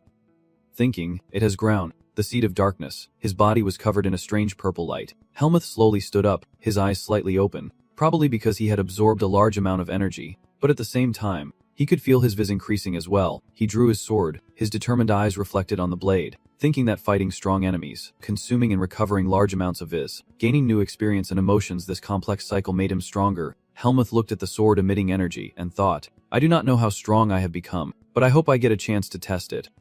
Suddenly, there was a knock at the door. Helmuth stepped out to open the door. Professor Pachika, what brings you here? Pachika looked at him and said, I knew I would find you here, Helmuth. Professor Ethan is looking for you. Go to his room, Helmuth asked with slight surprise. Professor Ethan. He wondered what this sudden matter was. Outside the quiet study room, Ethan warmly greeted him. You are here. Helmuth, come sit here. So, how is your body? Feeling okay, Helmuth approached and said, Yes. The wounds are nothing serious. Ethan smiled a few times and said, Maybe you are the only one in the academy who can face a top assassin and come back with just minor injuries. Right, he spoke softly, saying that if Lord Darien knew, he would surely be very proud of you that day. Hearing this, Helmuth had nothing more to say. Darien's stern expression appeared in his mind. If he lost, Darien would scold him. He would probably praise him if he won. Ethan got straight to the point, saying the reason he called Helmuth was to ask about his upcoming plans since the final exams were over and the break was starting. And Helmuth slowly lifted his teacup and replied that he planned to travel while working as a mercenary. Ethan hesitated and asked if he still did not have a specific destination. Helmuth replied, Yes. He was eager to keep you here when he thought you intended to leave. I am just asking, you do not plan to quit your apprenticeship? Right, if you do, I have no right to stop you. But at your age, I think there is still a lot to learn here. Helmuth calmly replied, I also think I still have a lot to learn, and if I plan to leave, I will inform you in advance, so do not worry. Ethan let out a quiet sigh of relief and thought to himself that he had learned a lot during the camping trip. Then he raised his hand to cut off Helmuth's thoughts. If you have any difficulties with training, let me know. Actually, I am just asking because I am worried that no one in the academy can teach you swordsmanship. He suddenly remembered something. Only now did it occur to him. Helmuth spoke freely with his judgment.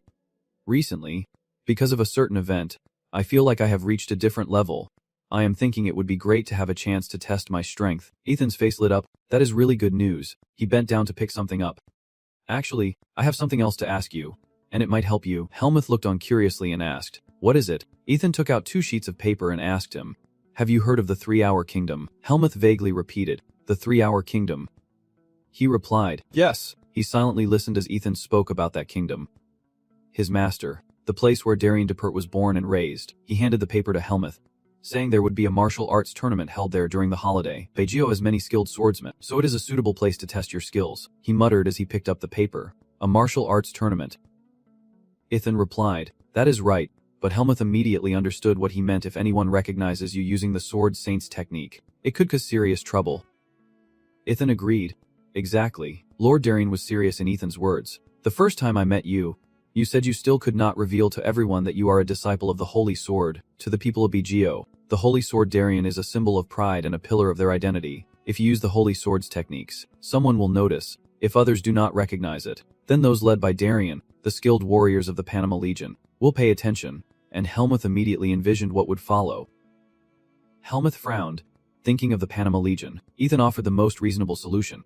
If he entered the tournament, he could only use ordinary swordsmanship, but even ordinary swordsmanship is excellent. So with your skills, probably one to be difficult. Helmuth pointed to his face to show he understood. I will consider it, and if possible, I will find a way to cover my face too. I do not want to end up being chased by anyone. Ethan understood his concern. I get it. Since you were just chased by the Black Eagle, he asked you worriedly. But you are sure everything is still fine with the Black Eagle, right? It is not that I do not believe you when you say the Black Hawk won't chase anymore, but I am worried it won't keep its promise. Helmuth firmly reassured. Do not worry about that, I have solid proof. Ethan sighed and changed the subject. Alright. Take good care of yourself and think about the competition. You plan to go to the training area. Helmuth, still holding the paper, slowly stood up. No. I have to go to class to hear the announcement about the final exam. Ethan suddenly remembered and said, I get it, so it is today. Right. Ethan gently encouraged him. Helmuth, I do not think you will have any trouble, but those professors who made the test are really frustrating. Helmuth hesitated, looking out at the sky. Outside, sunlight bathed the entire academy in a bright glow. Erlen crossed his arms and calmly announced that this final practical test would assess their proficiency in fighting monsters, causing the students to widen their eyes in surprise. Helmuth also wondered. Monsters? Huh. Level 83. The whole room fell silent for a moment. Andro suddenly whispered. Monsters? Huh. Erlen quickly got serious and announced the competition rules. There are a total of people at different levels. Each will take turns entering the testing area to complete the exam. You can quit halfway, but of course, the higher you go, the higher the score. So from what happened to Dino, I am sure all of you realize this. Helmuth listened calmly as he spoke. Even now, monsters still live in the forest and encounters with humans are not uncommon. Erlen pointed to the crest and said this is the only chance. But as swordsmen, you will have to face them at least once in your life. This exam was originally for upperclassmen, but after what happened during the camp, we decided to prepare you all earlier. Andro eagerly raised his hand and asked, so what kind of monsters will we be fighting? Erlen did not want to reveal it but still reassured the students. It is a secret, but do not worry too much. You will be fighting magical illusions of monsters, so you won't get hurt. Andro breathed a sigh of relief. Come on, I thought we would be facing real beasts. I am really scared. Asuka crossed her arms, boasting. If they are just illusions, I can defeat them without holding back. Erlen lowered his face and smiled disdainfully. He made a scary face. Said, even the senior students who take the exam every year. I hope all of you will do your best and go as far as possible. Andro and James hesitated slightly. Helmut whispered. Monsters huff. Monsters like snakes and tigers appeared in my thoughts, and I suspected the trainees would unleash something like Alaga or Maho. I was a bit excited too, since I was used to fighting monsters. Asuka turned and asked, cutting off his thoughts. Hey Helmut, did you do well on the written exam? Helmut calmly replied, because this time the practical test is what really matters. I already told you last time. Give it your all in the final match. Helmut silently looked at him without saying a word. Asuka pointed at himself provocatively and said, I plan to go straight to the final level, so do not give up halfway through school and embarrass yourself. Helmut looked at him, confused. Then Helmut seemed to throw a bucket of cold water on Asuka, as if he had just said exactly what I was about to say. Asuka was so embarrassed he started yelling, what is with this kid? He is starting to talk more and more like Ariel. Fine. Just wait and see if I can pass all 10 levels. At level 83, the official competition begins. Contestant number 15, Asuka, has finally completed the final level. Level 7, Asuka was stunned, his whole body trembling as he collapsed. He knelt before Helmut. The wind blowing was not as cold as his heart at that moment. Helmut was about to say something, but Asuka suddenly exploded in anger. Impossible. Absurd. What kind of test is this? Not to mention a swordsman. Even the high priest would not face something like this. Asuka pointed to the miserable trainees behind him and said, Look. Besides me, no one can pass level 5. Are you sure this test was designed properly? Helmut calmly replied, you do not have to pass all 10 levels to pass. Is not that fine? Asuka was about to explode. No, that is not the issue. Finally, it is Helmut's turn. Contestant number 16. Helmut, please enter the testing area. Asuka was too frustrated to explain further. You will understand faster if you see it yourself. You have to reach level 8 no matter what. Then you will understand why I had to run out. Helmut hesitated slightly, thinking that the boy had seen something. The gate slowly opened, and Helmut stepped into the empty room. Helmut, someone is calling you. Dwayne waves from above. We meet again. This is our first time seeing each other since the camping trip. Right? Helmut politely greeted. Professor Dwayne, I am happy to talk with you. I still remember you. You usually do not interact much with swordsmanship students, but you remember me clearly. I wrote an interesting answer in the magic theory exam. Helmut listened silently as Dwayne spoke. He placed his hand on a fruit that emitted a strange energy. After only reading logical answers from the magic student, your response was truly refreshing. To be honest, I am very much looking forward to your performance in this practical test. The orb grew stronger and stronger. Can you show me your determination to face the dark power once again? Helmut began to draw his sword. He decisively drew his sword and asked him, so I just need to do what I have always done. A burst of green light flared up in front of him. The test begins as the fierce rabbit monster charges forward. At first level, the rabbit monster Helmut rushes straight in without hesitation. He sliced in one strike, splitting the young monster in two. The tail instinctively watched him pass. Helmut overcame it with ease. Helmut suddenly realized. Understood. So this is what it feels like to face an illusion. Dewey widened his eyes. Speechless. Thinking, there was not even a moment of hesitation. This is not just talent but the result of experience on a whole different level. I want to see how far your limits go. Helmet at level 2. Helmet had no trouble, easily chopping off the monster's head. At level 3 was the frog monster. Helmet jumped up and sliced its tongue. Next came the snake monster, which lost its head as soon as it met Helmet. Then the mole monster appeared, and he quickly dealt with it by jumping up and stomping it down. The 6th level was a bee monster, and Helmet decisively sliced it in half. At the 7th round came a grasshopper monster, which lost its head with just one strike. A strange formation appeared, white smoke billowing around it. Helmet wiped his sweat, preparing for the next level. The next. Level 8, where Asuka gave up. What exactly did he see? The formation burst into a faint light. A giant locust shot out, flying higher than his head, fiercely swung its sharp claw toward Helmet. He looked at it heavily and thought, I see now. If this is the first time he has seen something like this, no wonder Asuka could not handle it and had to run away. But it was quick to counterattack. He struck its body with such force that the floor shattered and flew apart. Helmet immediately ran up its body. He raised his sword. Ready. As expected, he ruthlessly struck it with his sword, delivering blow after blow straight into its body, like the end of a performance. The creature's body was torn apart, chunks of flesh falling down. The tail was truly shaken by the sight. Helmet slowly landed, thinking it was still not as bad as Naho. With 84 points, the match ended. Helmet humbled himself and knelt down. The bright red light shone. The level 10 monster was defeated, successfully passing stage. The test was over. Well done. Helmet slowly closed his eyes, sheathed his sword, and walked away. After finishing the test, he stood there stunned, feeling suffocated and nauseous. Even though it was just a test, the monsters on the 10th floor felt like judges full of malice. Dewey opened the door and praised him, saying, You did very well earlier.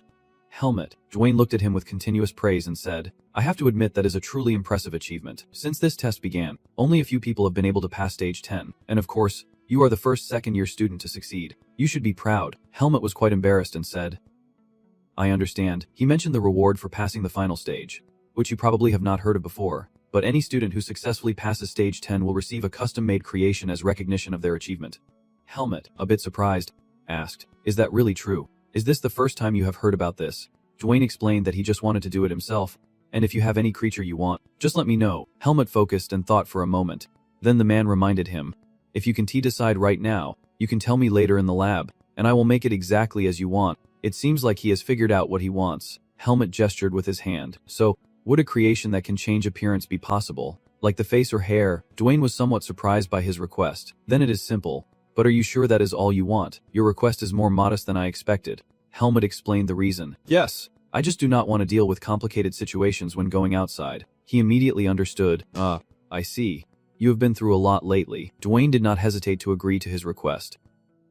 I understand. I will call you once I have finished creating the item you asked for.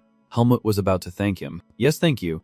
Suddenly the ground shook as if there was an earthquake. Both looked up tensely. Dwayne guessed the tremor came from the magic department's testing room next door. At the scene, a hand emitted a faint mystical power. Everyone in the room was terrified as the overwhelming power sent objects flying everywhere. That energy erupted violently, creating a blinding explosion that seemed to shatter the ground itself. It is elite, his face turning cruel. I have told you countless times not to destroy the arena. Alia glanced over.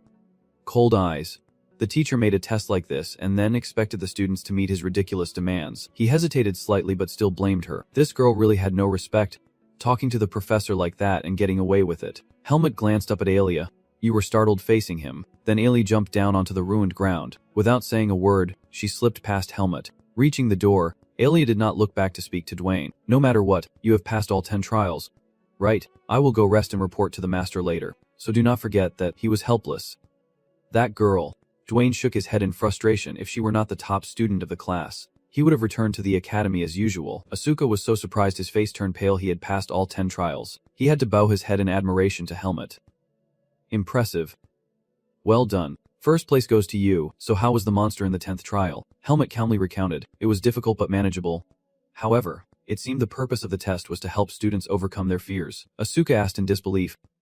What fear? What could possibly terrify you so much? Helmet hesitated a little. He froze as he spoke. Hundreds of giant cockroaches swarming together and then splitting apart, leaving Asuka speechless. Asuka asked in disbelief, Are you okay in the head? Insects are not scary, but I feel pretty nauseous. I glanced at him lightly. He raised his glass and drank with full enjoyment. He closed his eyes in satisfaction. Luckily this time we did not bet against each other. Salat appeared out of nowhere, smiling and greeting. Helmet. Congratulations on being the first second-year student to pass the 10th trial. Helmet stopped speaking harshly. Rumors spread so fast. Do not tease me. I am so old-fashioned. Right. Everyone in the swordsmanship department is watching you. Salat did not forget to congratulate Asuka too, saying, by the way, congrats on passing stage 8, Asuka. He felt a sharp sting in his heart and got annoyed. Are you mocking me? She blushed, waving her hand to explain. No, I am serious. On average people only get past stage 4. So making it through stage 8 is a big achievement. Asuka turned away, recalling everything that had happened. Then he suddenly got excited, pointing everywhere, saying, listen up, I do not think it is because of you. I am a genius in applied magic. You know, she did not understand but agreed to the gift. Yes. After that, Asuka clutched his stomach in pain and stormed off. Charlotte and Helmut looked on in confusion, wondering what he meant by that, and Helmut was not sure either, as they both headed out the gate. Charlotte asked, where are you going now? Senior. Helmut did not hesitate to answer. I will probably head back to the dorm. She eagerly asked if he planned to go home during the midterm break, but he replied expressionlessly that he probably would not, just travel somewhere a bit. Charlotte admired him and said she wished she could travel too because staying at home felt so stifling. Helmut glanced quietly without a word, looking at Charlotte with an innocent smile, thinking that she might be connected to his very existence. Then he suddenly spoke, surprising her, saying, among all the second-year students, you are the only one who treats me like this. Charlotte misunderstood and quickly apologized. I am sorry if I made you uncomfortable. Helmut turned to explain. I never said I felt uncomfortable. The girl blushed shyly. Talking with you, Senior, makes me feel very at ease. I can't explain it clearly but I feel so nostalgic. Helmut was silent, his eyes clearly following every word. Charlotte noticed his gaze and quickly looked away, saying, oh, sorry. You were about to leave and I kept you too long. Well, I will be going now too. Suddenly, Helmut spoke up after the break, his whole being radiating a glow, his gaze steady. If you feel stronger now, then I will accept you anytime. She turned around and smiled softly. Charlotte ran off, waving cheerfully at Helmut, promising him she would keep her word. Helmut felt a bit uneasy, thinking that if Alia found out, she would definitely be mad at him again. When he arrived at Alia's place, she handed him a bracelet and said, here, this is yours. He hesitated a bit. Helmut held up the bracelet and asked Alia, what is this? He pointed and explained its function. The bracelet contains a communication spell. You can use it like a crystal ball. It is an artifact I received for successfully passing the 10th trial in yesterday's test. Alia put on a similar bracelet. Just channel the spell into it, and it will send a signal to my bracelet. Without saying anything into it, you did not understand and asked again, why are you giving me your reward? You went ahead and explained it. But I intended to make it for you from the start. You are always suspicious, so contact me if anything happens. Helmut put on the bracelet and said, I thought you hated dealing with this kind of stuff. Alia grew a bit impatient. So do you want to or not? No, I will try not to use it, Helmut replied bluntly. Alia pouted, her cheeks blushing shyly. The conversation shifted to the topic of the holiday. Alia, are you planning to go home during the midterm break? Alia replied, well, it is not that I do not want to. Helmut asked confused, why does it seem like no one at the academy wants to go home? Alia asked curiously, who else said that? He replied, Asuka is quite something. It has already been half a year since that terrifying escape, half a year since we left the Fey Forest behind, leaving all the connections we had made. And now we are entering our first midterm break at the academy. Natalos is diligently writing a letter. He is jotting down notes while speaking, saying no one expect us to meet again so soon. Helmut's communication orb glowed as Natalos' voice echoed. Helmut. He crossed his arms and quietly watched it. Accepting 85, Natalos smirked and spoke into the orb. Did not expect us to meet again so soon. Helmut stood with his arms crossed, silently watching the orb. Helmut. Natalos got straight to the point. So, have you decided what to ask?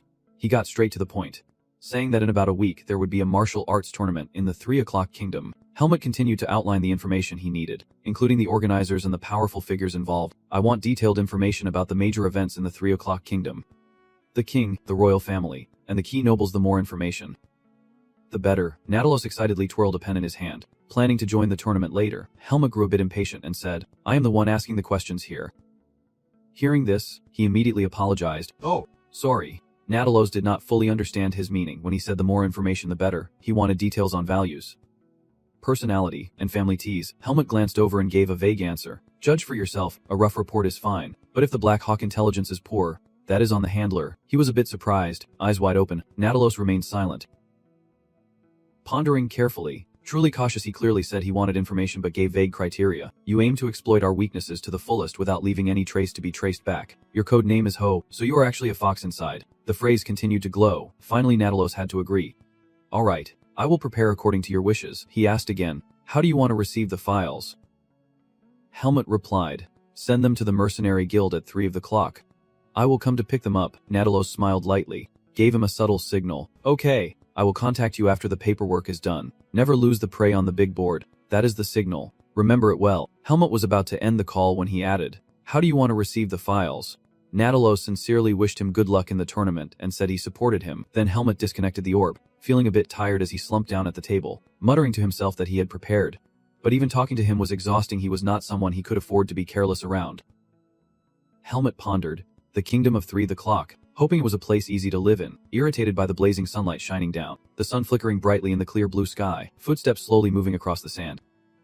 Helmut smiled, pulling down his collar, irritated by the scorching sunlight burning his skin and reddening his face. It turned out Helmut was disguised as Alia. His expression darkened as he thought, "Too hot. It is already uncomfortable here. And I have not even entered the kingdom yet." He tried to wipe the sweat and muttered to himself, "No wonder. A third of the territory is desert." Helmut kept sweating nonstop, trying to reassure himself that he is cool all year round. He can handle the cold, but the heat is still unfamiliar. Luckily, he is not the type to suffer from heat shock. Helmut looked at himself in the mirror. The heat was one thing, but this appearance was hard to forget too. The communication artifact Alia gave me, and the disguise artifact I received as a reward from the final exam. I do not mind changing my exterior. Then Helmut just walked into the kingdom. It is free and works well, so it must be that I am just picky. Inside the kingdom, people worked busily under the scorching sun. Daily activities were lively. A tavern sign appeared, and the tavern door swung wide open. Helmut hurriedly stepped inside, and everyone in the tavern looked at him with some surprise. He handed money to the server and tiredly requested a cold drink, then sat down,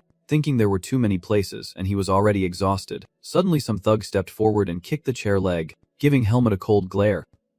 He taunted, "Hey miss. Walking alone. Look, you even have a sword. What noble lady's sword is that?" A man sneered, cutting in, "Stop messing with the kid." The thug snatched Helmut's money. The owner, and this girl ordered something. He slammed the chair down, dropped the money on the floor, the noise echoing throughout the bar. He shouted angrily, "Damn it." Then suddenly his face turned pale, his eyes filled with fear as if sensing danger. Helmut suddenly laughed off his stern facade, looking at him as if ready to deal with him. He returned to being Helmut, gloomily staring at the kid, thinking not only was he hot-headed but also clumsy, and now he even had a runny nose. The customers in the restaurant quietly glanced at them. He always wanted to stand up. A man clicked his tongue softly. "You took quite a hard hit," someone said cheerfully. "That kid looks handsome, but he is also pretty good with a sword." I pretended to put my arm around Helmut to save face. "I like you." "Owner, this guy's meal is on me." He irritably dodged, trying to get away. "It is too hot." Helmut was exhausted. His whole body felt like collapsing. His eyes glazed over. "What is this? Are people at 3 o'clock all like this? They are so different from the people in Baden. I am exhausted. Can I even last until the end of the tournament?" He walks into a tailor shop. The shop owner gladly took the cloak. "You want to add some cold magic to the cloak to expand the space, right?" "Yes." "That is doable. Leave it here and come back to pick it up in 3 hours. Helmut walked out of the shop. He restarted the gauntlet. "Rest assured, there is a place to stay, and I have also prepared for the heat. Tomorrow is the day to register for the tournament. So today, I will rest at the inn. I have to stay in good condition."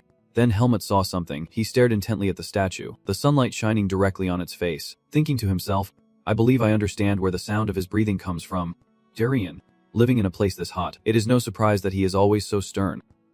Just watch. I will achieve great success with your reputation." The sunlight gently envelopes the dignified deputy, like a guardian spirit for him. He arrived at the hotel where Helmut was staying. He slowly opened the door and stepped inside. Suddenly, he heard someone calling, "Sorry about the guests over there." He turned to look at Helmut. He wondered who it was. The robot spoke up. "You are the one renting the emerald room on the 5th floor." Helmut replied, Yes, it is me." He calmly asked him, "Sorry, but could you move to another room? The person I serve has nowhere else to stay." "You see." Helmut furrowed his brow sadly. Then his expression darkened, clearly showing anger. "What? Bet 86. The robot pulled money from its pocket and handed it to Helmut in exchange. "I will pay you generously. You are alone, so a smaller room should be fine. Right?" He glared at the receptionist. The receptionist awkwardly avoided Helmut's gaze. He looked as if he could see right through him, making him break out in a sweat. Helmut thought, "Customer information is not something to be carelessly exposed. You all are seriously underestimating me." Feeling annoyed, Helmut turned away and refused. "I have paid a fair price for this room, so I am not giving it up. Sorry, try finding a place at another market." The robot was quite shocked to hear that. He grabbed his shoulder to hold him back. "Hey you, did not I already say I would make an offer?" Helmut shot a sideways glance, his eyes ready to deal with him. "I have placed the sword on the table. Let go. Touch me one more time and I will cut off your wrist." He turned pale with fear. Someone came down the stairs to intervene. Wait, do not just accept defeat like that. Robot. Michael's face brightened as he walked down. He gave a friendly smile, cleverly easing the situation. Please forgive me, for my knight behaved like a savage. The robot bowed respectfully. Sir Michael, Helmut glanced at you quietly. Michael softly admitted his fault. Very polite. On his behalf, I apologize to you for his rudeness. My body is a bit weak, so finding a room where I can rest comfortably is quite difficult. Helmut did not pay attention and turned away. If you are done talking, then go find another room. Michael awkwardly tries to say more. Wait a moment before you leave. You raised your hand to negotiate. He suggested negotiating. Ironically, this place was the last one we found after all this time. Since we are both having a hard time, I want to make a proposal. Michael said, reaching out to Helmut. Simple. I will cover all the expenses here. In return, how about we share this room together? The robot got agitated and hurriedly cut in. That is unacceptable.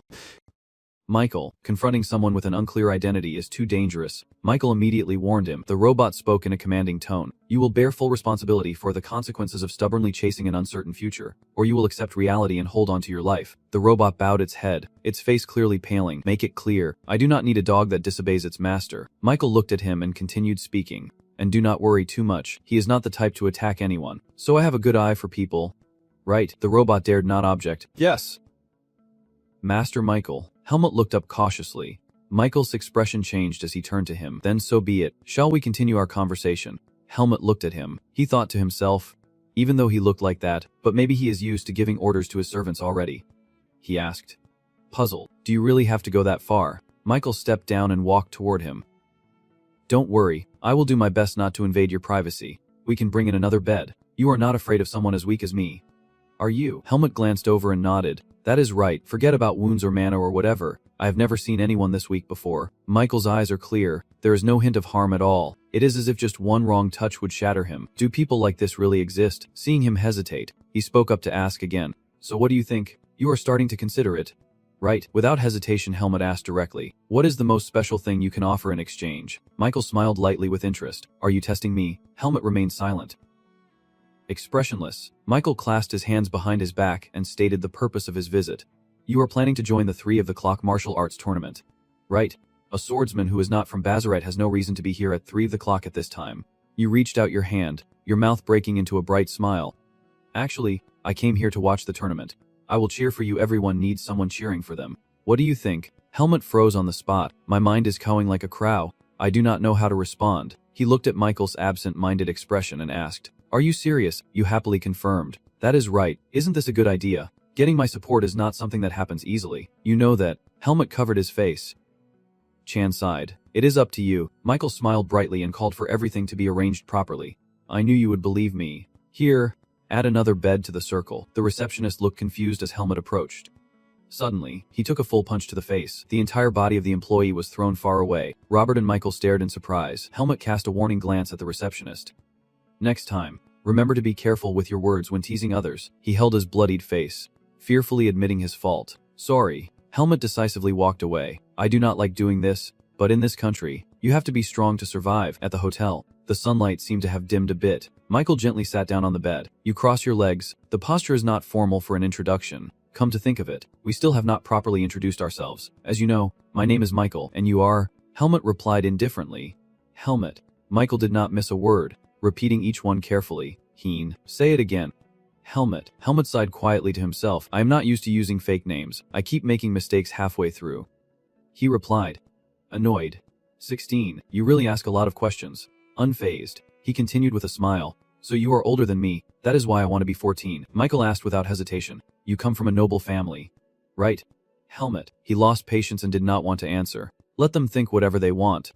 Suddenly, Michael revealed his identity, causing a slight stir. A noble. A swordsman.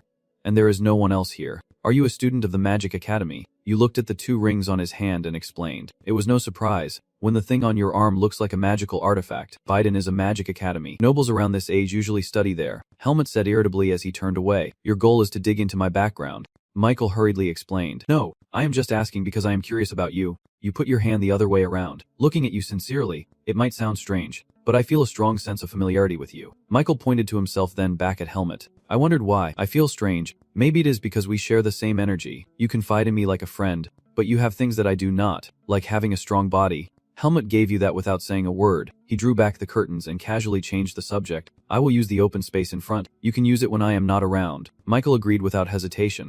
You need a training area. Feel free to use it. The training ground is spacious and airy. I will watch you train from time to time. All right. You clap your hands proudly. As you can see, I am quite determined, so I can easily keep up with swordsmen who move decisively like that. That is also why I came to watch the tournament. A bit of personal satisfaction. I won't push you if it makes you uncomfortable. Helmut does not even care. It is up to you. Michael dropped his hands onto the bed. He let out a fake laugh. Thanks. Helmut, you are a kind person. Your innocent face makes it hard for me to figure you out. This guy is the type who does not show his true feelings. But with that kind of personality, it is hard to tell if he is honest or not truly a strange person. The candle flickered out, and night quietly fell. Michael lay peacefully asleep in bed. Helmut sat down and turned his back. A red light appeared. It was a signal from the communication orb. Natalos's voice echoed. The documents have been sent. Get ready for the tournament. Helmut. Helmut snapped. That is none of my business. Lighting the candle. Oh, come on. You do not trust me at all. Huh. Natalos slowly revealed. If I can get you interested. There is someone outstanding in this year's tournament. He is the youngest to join the Pama Knights, and rumor has it he mastered the use of Viz before turning 18. After hearing this, Helmut thought to himself, 18 huff. I could do that earlier, not very impressive. And then he asked Natalos, so what? Natalos quickly continued, he is descended from the lost holy sword. Darien differ. Does that interest you? Helmut stared in surprise. So that is it. Level 87. He silently held the orb. He muttered Natalos's words again. The bloodline of Darien. Natalos explained more thoroughly and precisely this time, saying that he is indeed the grandson from back then. The son of the Sword Saint who once left the 3 of the Clock group and was considered missing seems to still be alive somewhere and has left descendants. Helmut began to sit and reflect. Remembering that he had heard about this before, that at the end of his life, he had a son. He recalled the time he talked with Darien in the forest, but Darien said his son had left, so there were no descendants. Natalos quickly took over, continuing the unfinished story, suggesting that the truth has not been officially revealed and only high-ranking officials of the 3 hours know about it, with some purpose behind the secrecy. Helmut immediately wanted to dig deeper about that person. If the Sword Saint's son left the 3 hours long ago, how could he prove he is the Sword Saint's grandson? Natalos showed clear delight.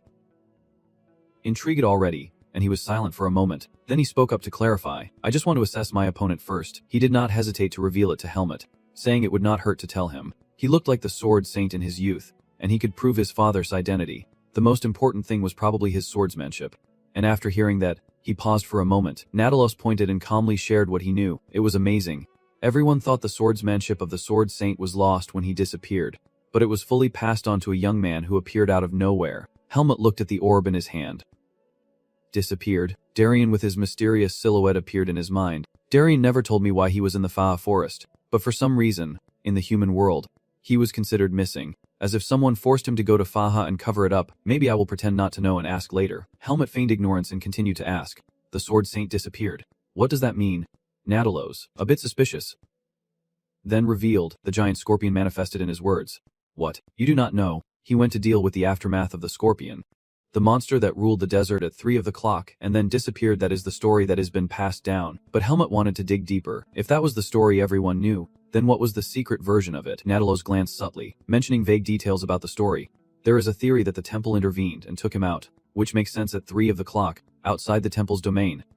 Basically, the Sword Saint is the god of the temple expanding its influence, so he is a thorn in their side. Helmut fell silent in thought. Natalos quickly interrupted that train of thought. So, have you found any clues? I can take a closer look if you want to use another chance. Helmut certainly would not accept it easily. No, I am not that kind of curious. He did not want to drag things out, so he said he would check the rest of the documents. Natalos gave a faint smile, pretending to regret it. It is a pity. This was an interesting conversation. I hope you will use the remaining 2 chances wisely. Then the orb disconnected. Helmut put the orb into his cloak while thinking. I see. The place where Darien disappeared is also at 3 of the clock. He carefully thought it over. If the temple considered Darien an enemy, then there was no way they would not know. Darien would not let his guard down at the temple at 3 of the clock. So there must be a traitor inside who helped them stab Darien in the back. The silhouettes of the knights appeared in Helmut's mind. Someone like the Pama Knights. He unconsciously looked down at his shirt, his hand lightly touching the fabric. Helmut let out a sigh. The army is led by Darien. Darien.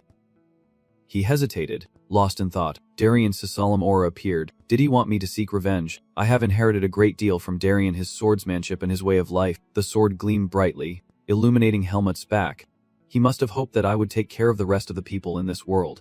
Helmut's expression tightened. A layer of darkness covered it. So Darien's revenge was just as I had discovered. That fool needs to know how foolish it is for a coward to think he can live comfortably forever. He puts everything aside. Go to bed and rest. Put that matter aside for now. As for Darien's grandson, I do not think anyone else besides me has inherited Darien's swordsmanship. He clasped his hands behind his head, eyes fixed on the floor. Long could not stop worrying. His son might not be able to endure Darien's harsh training and could run away, but it seems that the swordsmanship was passed down to his nephew. Helmut drifted into sleep with a heavy mind. I am a bit curious to see what his true skills are like. That morning at the tournament venue, the contestants stood lined up in a crowd. The audience filled the stands to capacity. Michael sat back, crossing his legs as he looked down at the arena. As the contestants were still chatting excitedly, a sudden sound came from the loudspeaker, calling all spectators from 3 o'clock and across the country. Welcome to the 3 o'clock Royal Martial Arts Tournament. The competition round will begin shortly. Contestants, please proceed to the stage and wait for your turn. Ladies and gentlemen, please take your seats. A voice shouted from the crowd. What is that rich kid doing here? They let these troublemakers into the tournament later. Helmut stayed silent, not wanting to argue, but that guy kept provoking nonstop. Hey, this is a restricted area. They do not want to team up. They do not want the pair. They keep sitting in the middle, causing trouble. Hey, this is the contestants' area.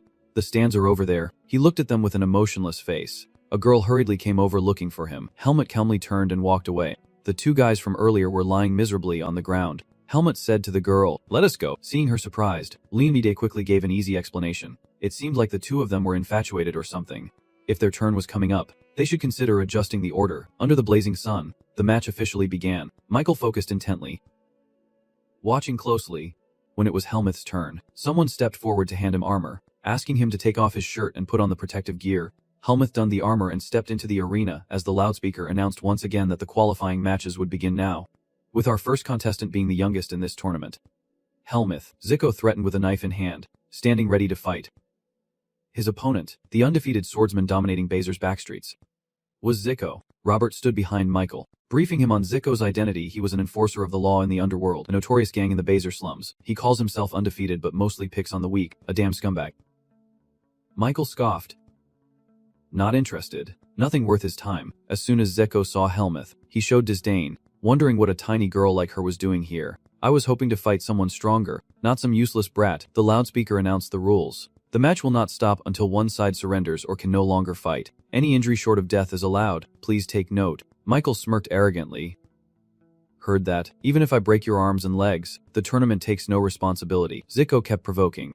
This tournament is for seasoned fighters who have faced life and death, not a playground for spoiled brats with petty money. Now do you know your place? Helmut did not care at all. It was really hot. Zico glanced away. Damn it. The scorching sun made Helmut sweat profusely. No time to waste. I already spent 3,000 to add frost armor, so I have to finish this quickly and get my coat back. Zico frowned as if to say, "Oh yeah." Then he charged forward like a spear, rushing straight at him. So I will send you off early. Helmut quickly dodged the slash. His face was reflected on the cold, sharp blade. Helmut appeared and disappeared, landing a quick strike on Zico. He stood firm against him. Zico's blood spread across Helmut's blade as he fell down. Zico's injured arm dropped. Blood splattered everywhere, and he writhed in pain. The audience in the stands had a scare. Michael looked down, clenched his fists, his face full of satisfaction. Helmut sheathed his sword amid the roaring cheers of the crowd. Zico was no longer able to fight. Helmut advanced with superior skill, accepted the 88, ending the match, and Michael and Helmut returned to the hotel, a lavish feast prepared by Michael, who smiled brightly and congratulated. Well done, Helmut. You are truly amazing. You deserve all the support. Helmut stood silently, awkwardly staring at the table. He asked Michael, somewhat surprised, "Is not this too much food?" And Michael straightforwardly explained, "Swordsmen need to eat a lot to become strong, and I also promise to cover your expenses. So just eat without worrying." Helmut looked suspicious and quickly refused, saying, "If you are trying to use this to get me to do something, do not even dream about it." Michael immediately dismissed that, saying, "What do you take me for? This is nothing compared to what I am willing to pay." You sit down gracefully, holding the soup spoon gently. "And I am not trying to make you owe me. I am investing in a debt, which means you expect to be repaid. An investment means you are willing to lose something." Helmut did not understand Michael's point. If you are already set on losing, then why bother at all? He slowly raised his spoon and calmly replied, "With a debtor, you only get back what you gave, but with an investment, you can gain even more. That is what they call high risk, high reward." Helmut replied, "But I can't guarantee I will bring you anything good." Closing his eyes to enjoy the spoonful of soup, Michael's face showed no emotion. "Then I will lose my investment, but I have a feeling you will help me a lot later." Helmuth hesitated and glanced down, then spoke up. Do not worry, I am not asking for anything unreasonable. After a moment of hesitation, he took off his coat and quietly sat at the table. Now just eat first. Night has fallen. The moonlight shines through the window. The door creaks open with a harsh sound. Michael is unguarded, deeply asleep on the bed. Helmuth walked by and thought to himself, watching him sleep like that, he could be carried away without even knowing it. He placed the information slip he had just taken down on the bed, smirking as he put on his coat. Helmuth grumbled to himself that he had told them to find out everything possible. Yet those Black Hawks could not even do that, and if this kept up, he would be at a disadvantage throughout the entire match. He sat down and carefully read each page. The rustling sound of turning paper echoed in the quiet room. Helmuth's eyes widened in amazement. Reading Ludus's profile, he was quite surprised. Commander of the Panama Knights. Ludus Cicero. The image of Ludus appeared valiantly, clad in shining armor, sword in hand, leading the troop. The man had commanded the Panama Knights since Darien disappeared. Despite the burden of becoming the Holy Sword, he has still managed to organize monster hunts in the desert, and every year, he is considered the most suitable person for the job at present. Helmuth, full of curiosity, looked at his portrait. One of Darien's old comrades, someone unfamiliar to Ethan. It is strange that the master never mentioned things like knightly lineage or anything like that. He flipped through the pages thoughtfully, wondering how this man remembered Darien, and if given the chance, he wanted to talk to him. Suddenly his gaze stopped. Helmuth clenched the stack of papers. Realizing something, wait, why did Darien send me to Ethan instead of Ludus Cicero? The images of Ethan and Ludus were vague in his mind. Since Darien was the commander and Ludus the deputy, they should be closer. Could it be that he overlooked Ludus so I could enter the academy? No, Darien is a very thoughtful person. He would definitely have told me about Ludus to prepare for any future issues. Helmuth recalled Darien's words before he left. Tragedy always strikes without warning. The advice Darien gave him was sincere. Staying alert does not mean you won't get hit. Avoiding it does not mean you can escape it. But no matter the situation, do not lose yourself. Helmuth quietly pondered this in his mind. He looked at the faces on the page, his heart heavy with thought. Darien knew he had been betrayed and abandoned right there in the Fey Forest. Endless thoughts consumed Helmuth's mind. Even a high priest could not imprison Darien like that, but if it was someone close to him, then that was a different story. The photo in his hand was clenched so tightly it crumpled. The person Darien trusted the most.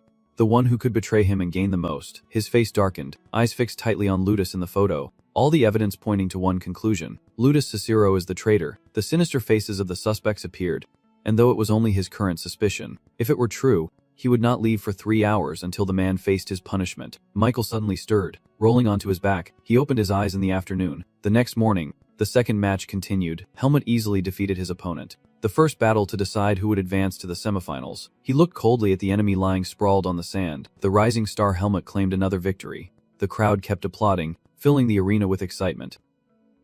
After finishing, Helmuth walked over to retrieve his shirt and thought to himself, if all the contestants were at this level, winning would not be too difficult. The man holding the shirt kept praising. Well done, Helmuth. The semifinal match will take place at this time 2 days from now. Helmuth walked alone down the hallway. Since his match was the first one, he had quite a bit of time, so he thought he should go back to his room and continue reading those documents. Someone called out from behind.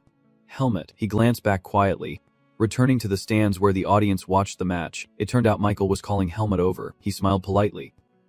Hello Helmuth, I hope I am not cutting into your rest time. Because your match ended early, I wanted to watch the remaining matches with you. Helmuth hesitated and looked down, wondering if it was okay for a referee to watch. Michael spoke to reassure him, saying he did not know why. There is no rule that says the guards can't watch the matches. Of course, Bazira used to consider writing about opponents before a match very unfair, so they always avoided it. You kept looking at Helmuth and said, well, with your skills Helmuth, I do not think you need to analyze the strength of other opponents, but watching matches like this can be pretty fun too. You know, Helmuth's gaze fixed straight ahead. Completely silent, the match continues, his name announced over the loudspeaker as he steps onto the stage. Next, we move on to the second match, starting with the famous leader of the Bazirai Kendo Hall, and his opponent is. Helmuth followed the next contestant as they stepped out, a flicker of surprise appearing in his eyes as he saw them. He stepped out slowly. As he entered the arena, his sharp gaze full of determination. The youngest prodigy ever to join the Panama Knights, a rising star. Luke Rieger. Helmuth frowned as if he recognized that name. Luke's eyes glanced over his opponent, faint smile appearing on his face, facing off without backing down. Speaking up. Fighting a Panama Knight. What an honor, Luke replied politely, maintaining a courteous attitude. The honor is mine. To fight the leader of the Bazirai Kendo Hall, please go easy on me. Without a trace of fear, he remained calm and confident. With a serious gaze, Helmuth thoughtfully concluded. I see. Darien probably looks like this and is that age. But if that is the case, I have no idea what his skills might be like. Kay and Luke prepared their stances to face off. The audience watched without daring to blink for even a second.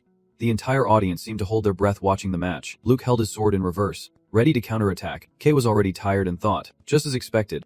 Although he was young, he was truly a Panama Knight, and I could not find any openings at all. Luke, losing patience, spoke up, if we keep baiting each other like this, the match will never end. And it seems the audience is starting to get bored too. He began to show clear excitement. Alright then, let this junior start first. Luke dashed toward Kay like a lightning strike. He looked at him like a blade aimed straight at his opponent, a quick slash with no wasted movement. Kay refused to back down and fiercely blocked the strike, his eyes like lightning, as if he was underestimating himself. They both charged at each other, creating a chaotic clash. Kay then froze, eyes wide with shock. Luke's sword struck him, causing blood to spurt endlessly. Luke's cold gaze looked back. Helmet in the stands opened his eyes wide in disbelief. Betting 89. Luke had lost the ability to fight. Lying motionless on the ground, Luke struck decisively without looking back. The Kemner-Quitterer-Anner match ended with a shocking aftermath. The audience kept buzzing, wondering what had just happened as Luke Jaeger suddenly disappeared. Helmet opened his eyes wide in shock. Luke turned to look at the bloodied referee on the floor, then clenched his teeth deeply. Sorry, I really need to win this martial arts tournament. The announcement echoed as he bravely won the match. Kay was no longer able to fight and was defeated in one move. Luke Jaeger advanced to the semifinals. Michael awkwardly turned to look at Helmet, who was grimacing. He kept asking, not happy inside. Helmet, does he make you uncomfortable? He gave a brief explanation, not wanting to go into detail. He has real strength, a tough opponent. Michael was a bit puzzled Helmet actually praised him that much. Helmet's face remained unchanged, full of confidence. If I were not here, he would probably win. Michael smiled with delight, pointing at him, saying, is this what they call declaring a rival? Well, I like that confidence. Helmet's mind was heavy with thoughts. Darien's son clearly did not learn swordsmanship half-heartedly. And frankly, his skill level was better than he had expected. His eyes were filled with deep thought. And when Jaeger learned swordsmanship from Darien, he turned his back and left Michael stunned. Go back to the dorm first. I have something to do and will be late. You asked? Really? Can I help with anything? Helmet straightforwardly refused. No. Michael shrugged helplessly, cold and fierce. As the semifinals officially began amid the roar of the crowd, Helmet suddenly quickened his pace, wondering why he was speeding up now. He had left the primeval forest and made some connections at the academy, but he had never felt a kinship with them except with Jaeger. They shared one thing in common. Darien. Helmet suddenly stepped into the waiting room, surprising everyone as he possessed a talent similar to mine and had also inherited Darien's swordsmanship well. He suddenly raised his sword aggressively at them, thinking that since I would face him in the arena anyway, it would not hurt to see what kind of person Jaeger really was. While the others awkwardly scratched their heads and laughed, the blue-haired boy angrily pinched his cheek, telling the inexperienced rookie not to say things like that in public, especially in front of the people at 3 o'clock. When he cried out, "Sorry, but it is just us here," no one else heard. Seeing him rub his cheek, he spoke up, "Looks like it is not just us after all." Helmet stiffened as he looked at them. The two stared at him as he stood there motionless. When he spoke up, there was something familiar about him. Suddenly he remembered, snapped his fingers. Eyes brightened. His name? Oh, Helmet, I watched your match. It was the only one that left an impression. As he slowly stood up, if you came to find me right after the match, could this be a challenge for the title? Helmet did not understand what he was saying. As he stepped closer, his dominant stance overshadowed him, and the two felt impressed and wanted to become his fans. He closed his eyes smugly. But unfortunately, only ladies can be my fans. Helmet did not bother to ask about anything else. You are Darien's grandson, right? Eagerly bragging, Luck suddenly blurted out that he was Darien's grandson. Realizing his slip, he quickly covered Helmet's mouth. His face turned pale again, sweat pouring down, signaling him to stay silent. He still did not let go. Nervously stammering, "Who are you, and how do you know about that?" The guy with blue hair earlier came over and asked, "Is there a problem?" Then he quickly put his arm around Helmet's shoulder.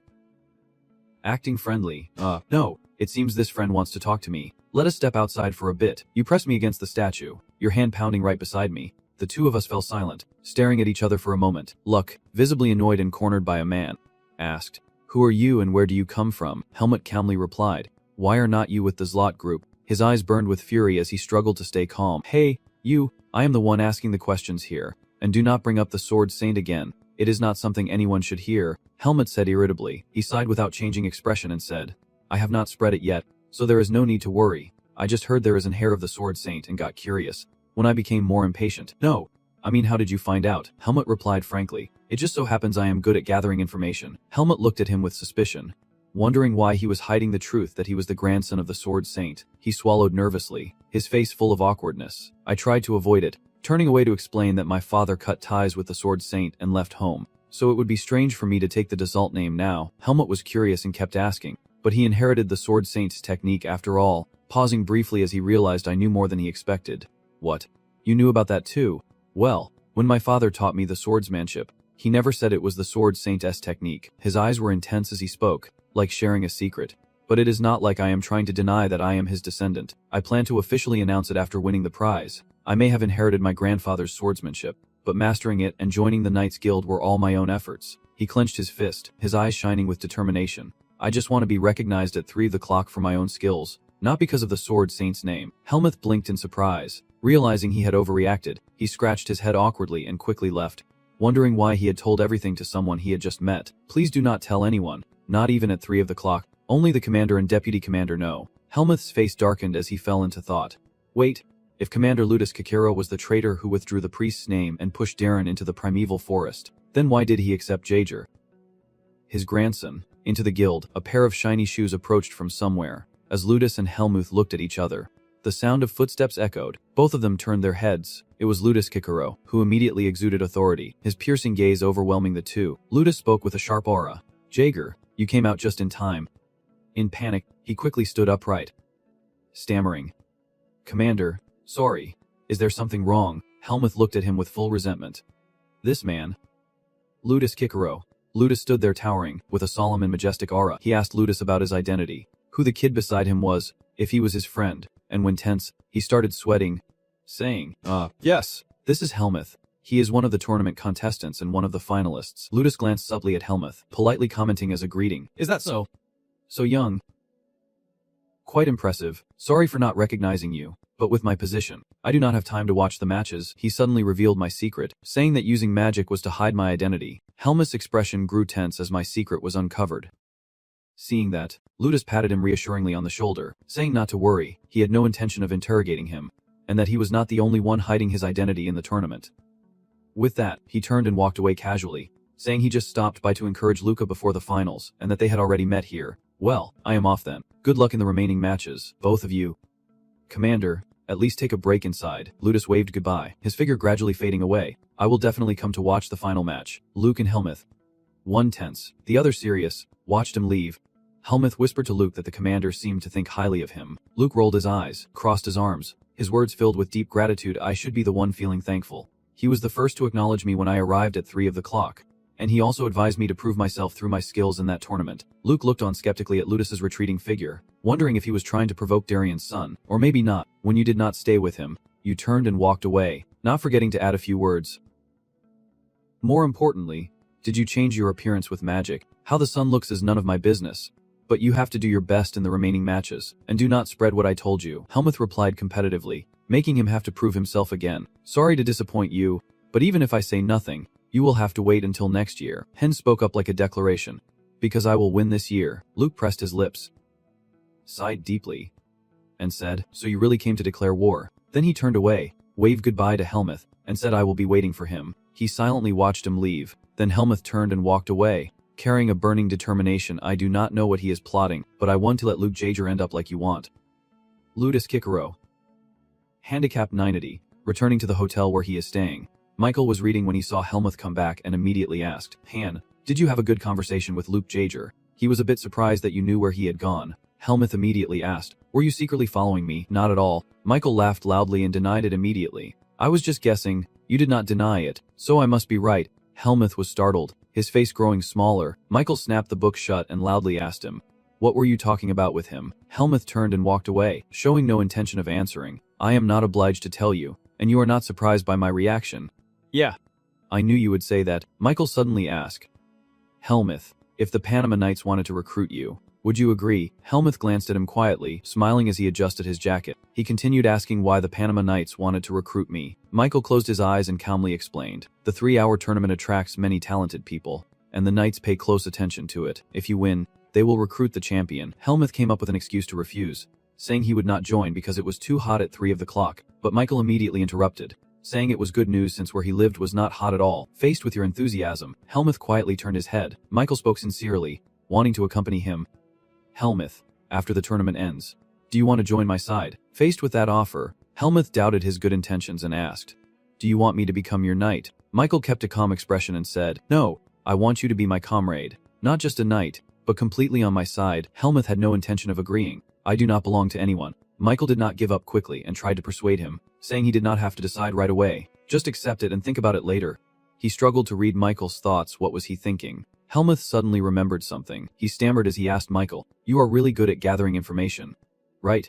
Michael immediately understood Helmuth's meaning without hesitation and wanted to know what he needed. That is right. So what kind of information do you want? Helmuth hurriedly sat down, wanting to know all the necessary information about the Panama Knights, including details about the commander, the members, and the missions they are carrying out. Michael asked, so basically you want me to investigate their working conditions? Helmuth tilted his head and nodded. I need something to consider. Right?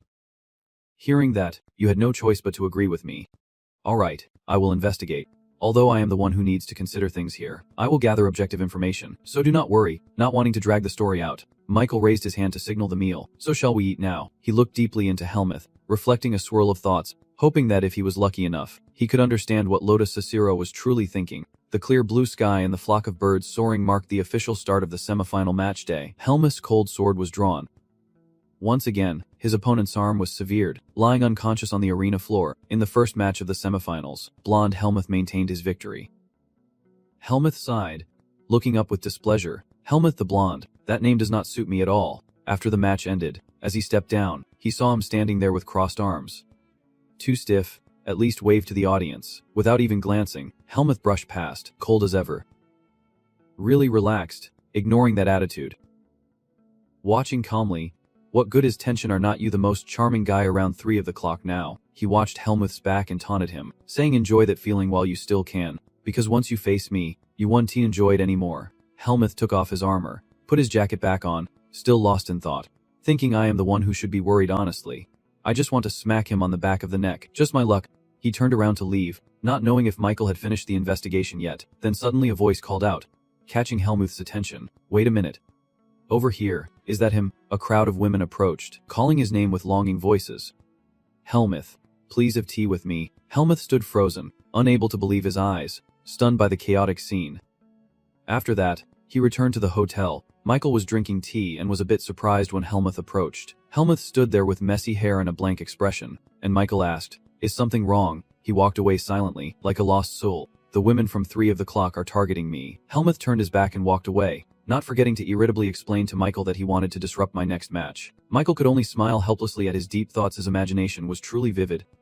After all, anyone who makes it to the semifinals is bound to attract attention. Michael slyly and teasingly explained to him that the reason he was especially popular with the ladies was probably because of his face. Helmuth was embarrassed and did not understand what he meant. He recalled the scene at the tavern on the first day he set foot in 3 o'clock. Not the kind of face the people of 3 o'clock liked, just a bunch of scoundrels and shameless jokers. Their words echoed in Helmuth's mind. Can that girl wield a sword? Who is she? Michael closed his eyes and smiled warily. You really do not know anything. Poor Helmuth. Helmuth suddenly remembered why he was looking for him. Oh right, about last time. Before he could finish, Michael had already placed the notebook in front of Helmuth. You held the book, winked at me, and said you knew I would ask. So you prepared everything. Helmuth reached out to take the book. That was fast. Michael laughed without seeing the sun and asked, have you started to trust me a little more? Helmuth flipped through each page carefully, reading that the knights operated based on seniority, along with male ranks and private estates, none of which interested him. Suddenly, his eyes widened in surprise. The evidence of Ludus's betrayal is clear on paper. The commander of the Panama Knights usually does not interfere in politics, but has confirmed that Ludus Cicero supports the Grand Prince. Helmuth carefully compiles the information he has gathered. Based on what he collected from the Black Hawk, the Grand Prince is the son of the Queen from another country, a loyal vanguard of Dao Quangthong who is striving to bring their temple to the bazaar. Helmuth's eyes darkened as his face filled with thoughts of Ludus, who supported the Grand Prince. Helmuth focused on reading every single word without missing anything. He suddenly spoke up. The desert monsters. Scorpions. Michael seemed to know where Helmuth was stuck, and explained that they had been massacred long ago by the sword. But the young ones were still alive and being hunted down. Michael told him everything he knew. The Panama Knights often carry out suppression campaigns in the desert, partly to limit the spread of the scorpions. This year, the campaign took place right after the tournament ended, and Helmuth's face darkened, stiffening as if doused with a bucket of cold water. He stared intently at the words on his hand, each one piercing deep into his mind. Helmuth gradually understood every move in Ludus' scheme. I understand now. Ludus Cicero never accepted Ludus Jaeger under his command to protect him. He gave you this to reconsider the most likely possibilities. People will stop at nothing to erase mistakes from the past. Perhaps he wanted to keep an eye on someone who would later become a pawn against me. And in the end, in Ludus's plan, he chose to eliminate him quietly, cover his tracks, then take the opportunity to hunt monsters to deal with him, clean up the remnants, and retell everything as a heroic tale. Helmuth snapped the book shut, lucky that he arrived earlier before it happened. Fortunate to be here at 3 of the clock now. Helmuth stared firmly at the notebook in his hand, meaning it was still 3 of the clock. I can't let Darien's grandson share the same fate as him. I must stop Ludus Cicéro's evil plan at all costs. He was determined, but Ludus was much stronger than him, making Helmuth hesitate. However, after meeting the old man in person, he realized something. Ludus Cicero was so powerful that he wondered if he could even defeat him with full effort. He was determined to stop the tragedy at all costs. If things had come to this, he might need to tell Luke Jaeger the truth and ask for his cooperation. Helmuth looked up at Michael, who was calmly sipping his tea. His eyes full of pride looked back at him. With a handicap of 91, the semifinal match the next day began, the announcement echoing throughout the arena. The first semifinal to decide the finalists of the 3-hour tournament. We will begin now. Helmuth faces his opponent without fear. Helmuth's opponent in this match is Hurton. He smiled softly, ready to fight, wishing for a good match. Robert in the stands, as usual, explained the contestant's background to Michael. He is a first-class mercenary named Hurton. His rank may be low, but he defeated a Panama Knight in a match that lasted an hour. He glanced briefly and said, but he still stands no chance against Helmuth. Right, he has completely beaten opponents stronger than knights. He quickly replied that it was too soon to tell. Robert looked at the person in the arena and gave his assessment. Whether the match is easy or hard, the important thing is the victory. Michael did not respond, his eyes returning to the arena. Helmuth clenched the sword hilt, readying his stance. His eyes looked up. Ludos and several noble figures sat in the stands. Helmuth looked at them thoughtfully. The crown prince, the second prince, even the knight commander. Now the semifinals. They were gradually revealing themselves. Hutan suddenly called out, pulling him back to reality. Hey young man. At that moment, he had drawn his sword, and the group gave Helmuth a warning look, reminding him not to get distracted while the opponent was still in front of him. Overconfidence can sometimes backfire. Helmuth realized he had been a bit careless, then quickly drew his sword into position, saying, I did not mean that. Sorry, and glanced around calmly, silently assessing his opponent, a level 1 mercenary, which meant this guy was on the same level as Pasho. In front of Helmuth, Hutan radiated fierce energy, looking fierce and fiery. Even though his strength was not quite that overwhelming, Helmuth carefully calculated each move to see what his opponent's first action would be and planned to bait him. He swiftly charged forward without hesitation, his immense strength kicking up a cloud of dust across the floor. Both raised their swords, ready to strike each other. Hutan easily blocked the first blow, the clash of steel ringing out coldly. The reflected light from the sword shone into Helmuth's eyes, causing him to instinctively close one eye. The dazzling light from the sword drew a halo around Hutan's body. Both of them kept charging at each other, neither willing to back down. Suddenly, Hutan's eyes widened in shock. In a flash, Helmuth leaps into the air, his kick creating a violent tremor, sending him and Ikun flying apart in a cloud of dust. Without a moment to rest, Helmuth vanished and reappeared. Launching forward again, Hutan braced himself to block the attack. The floor shattered into sharp fragments.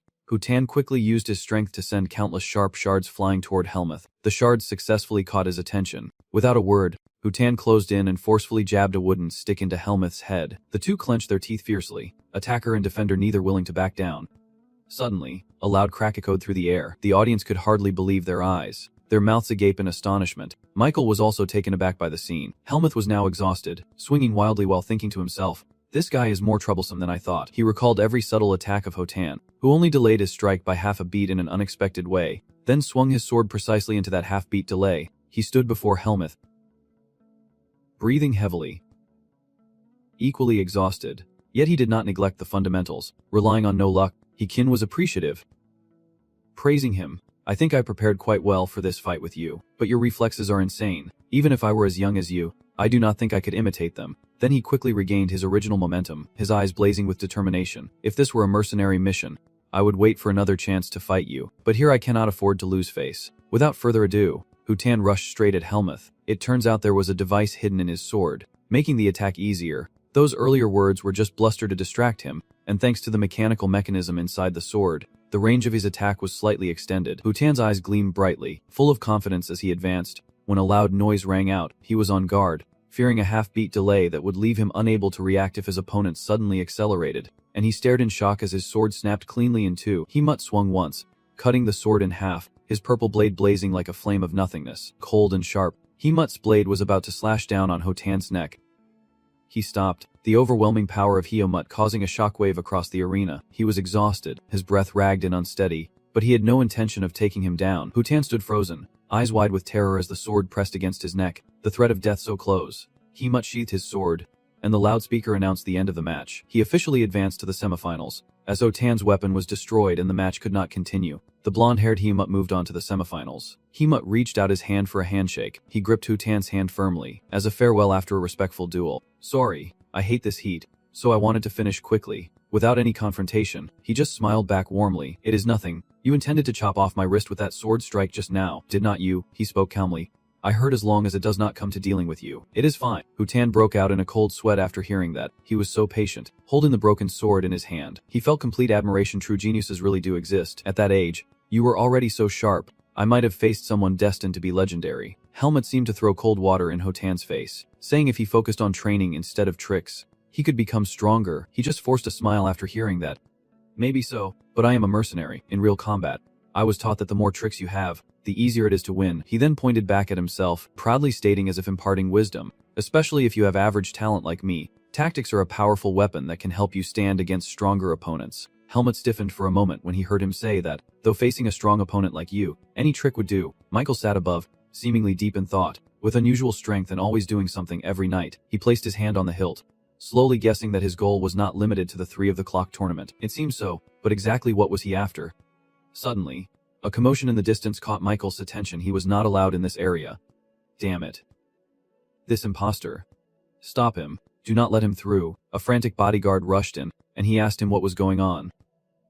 The bodyguard, out of breath, quickly explained that it was nothing serious, just a stranger wanting to see Michael. It turned out to be Kevin, who pushed past the bodyguard's resistance, urgently wanting to meet Michael, saying, "Here I am. Are you Michael? I am here because I have something urgent to discuss." The bodyguard was furious, clearly a rude imposter with no manners, but Michael remained calm and handled the situation smoothly, saying, "Before we talk, could you tell me who you are and where you come from?" Kevin stopped panicking and politely introduced himself, saying he was a blacksmith from 3 of the clock, and all the swords supplied to the Panama Knights came from his workshop. He smiled lightly and asked, "I see. So why did you come to find me?" He directly stated his reason for coming. "I heard that the guy named Hemut is close to someone called Michael, so I came here." Kevin made his request, asking if he could talk to him for a moment, because he wanted to confirm if his suspicion was correct. Michael curiously asked, "What suspicion?" Kevin bluntly voiced his suspicions about the sword he was using, about its origins. He stared at him for a moment, finally unable to resist, asked, "Can you tell me more?" Chapter 92. Cut to the second semi-final match, which quickly comes to an end. The opponent's sword was thrown high, flipping several times before hitting the ground. In the second semifinal, Luke Jaeger won easily. His opponent clutched his hand, writhing in pain. And finally, the finalists are Hemut and Luke. Later, while Hemut sat in the waiting room, someone entered. It was Luke, hesitantly lifting the curtain to peek inside. Hemut looked confused at the person peeking out the door. After a moment, he asked again, "Is the second prince here?" He looked shy, turning away to avoid his gaze. "Yes." He came to encourage the semifinal candidates, but I think mainly to see me. Hemut asked emotionlessly, "Why would the second prince want to meet you?" With a tense expression, Luke began to share his thoughts. "He knows I carry the blood of a sword saint. Perhaps he thinks that if he has me, he can gain support from the Panama Knights. At 3 of the clock, only with the backing of the Panama Knights can one have the right to sit on the throne." I vaguely understood why Luke came all the way here to find me. "Oh, so it is because the current commander of the Panama Knights is the deputy prince. If the second prince has not recruited you yet, it could lessen the commander's influence." He became even more anxious after hearing that. Indeed, for someone indebted to the commander like myself, this meeting would be very awkward. Luke belatedly realizes something is wrong and immediately becomes agitated, asking how Helmut knows he is a spy. Helmut, unfazed by the outburst, calmly replied, "I told you, I have a knack for information." Luke, now subdued, sheepishly scratched his head, pleading for help.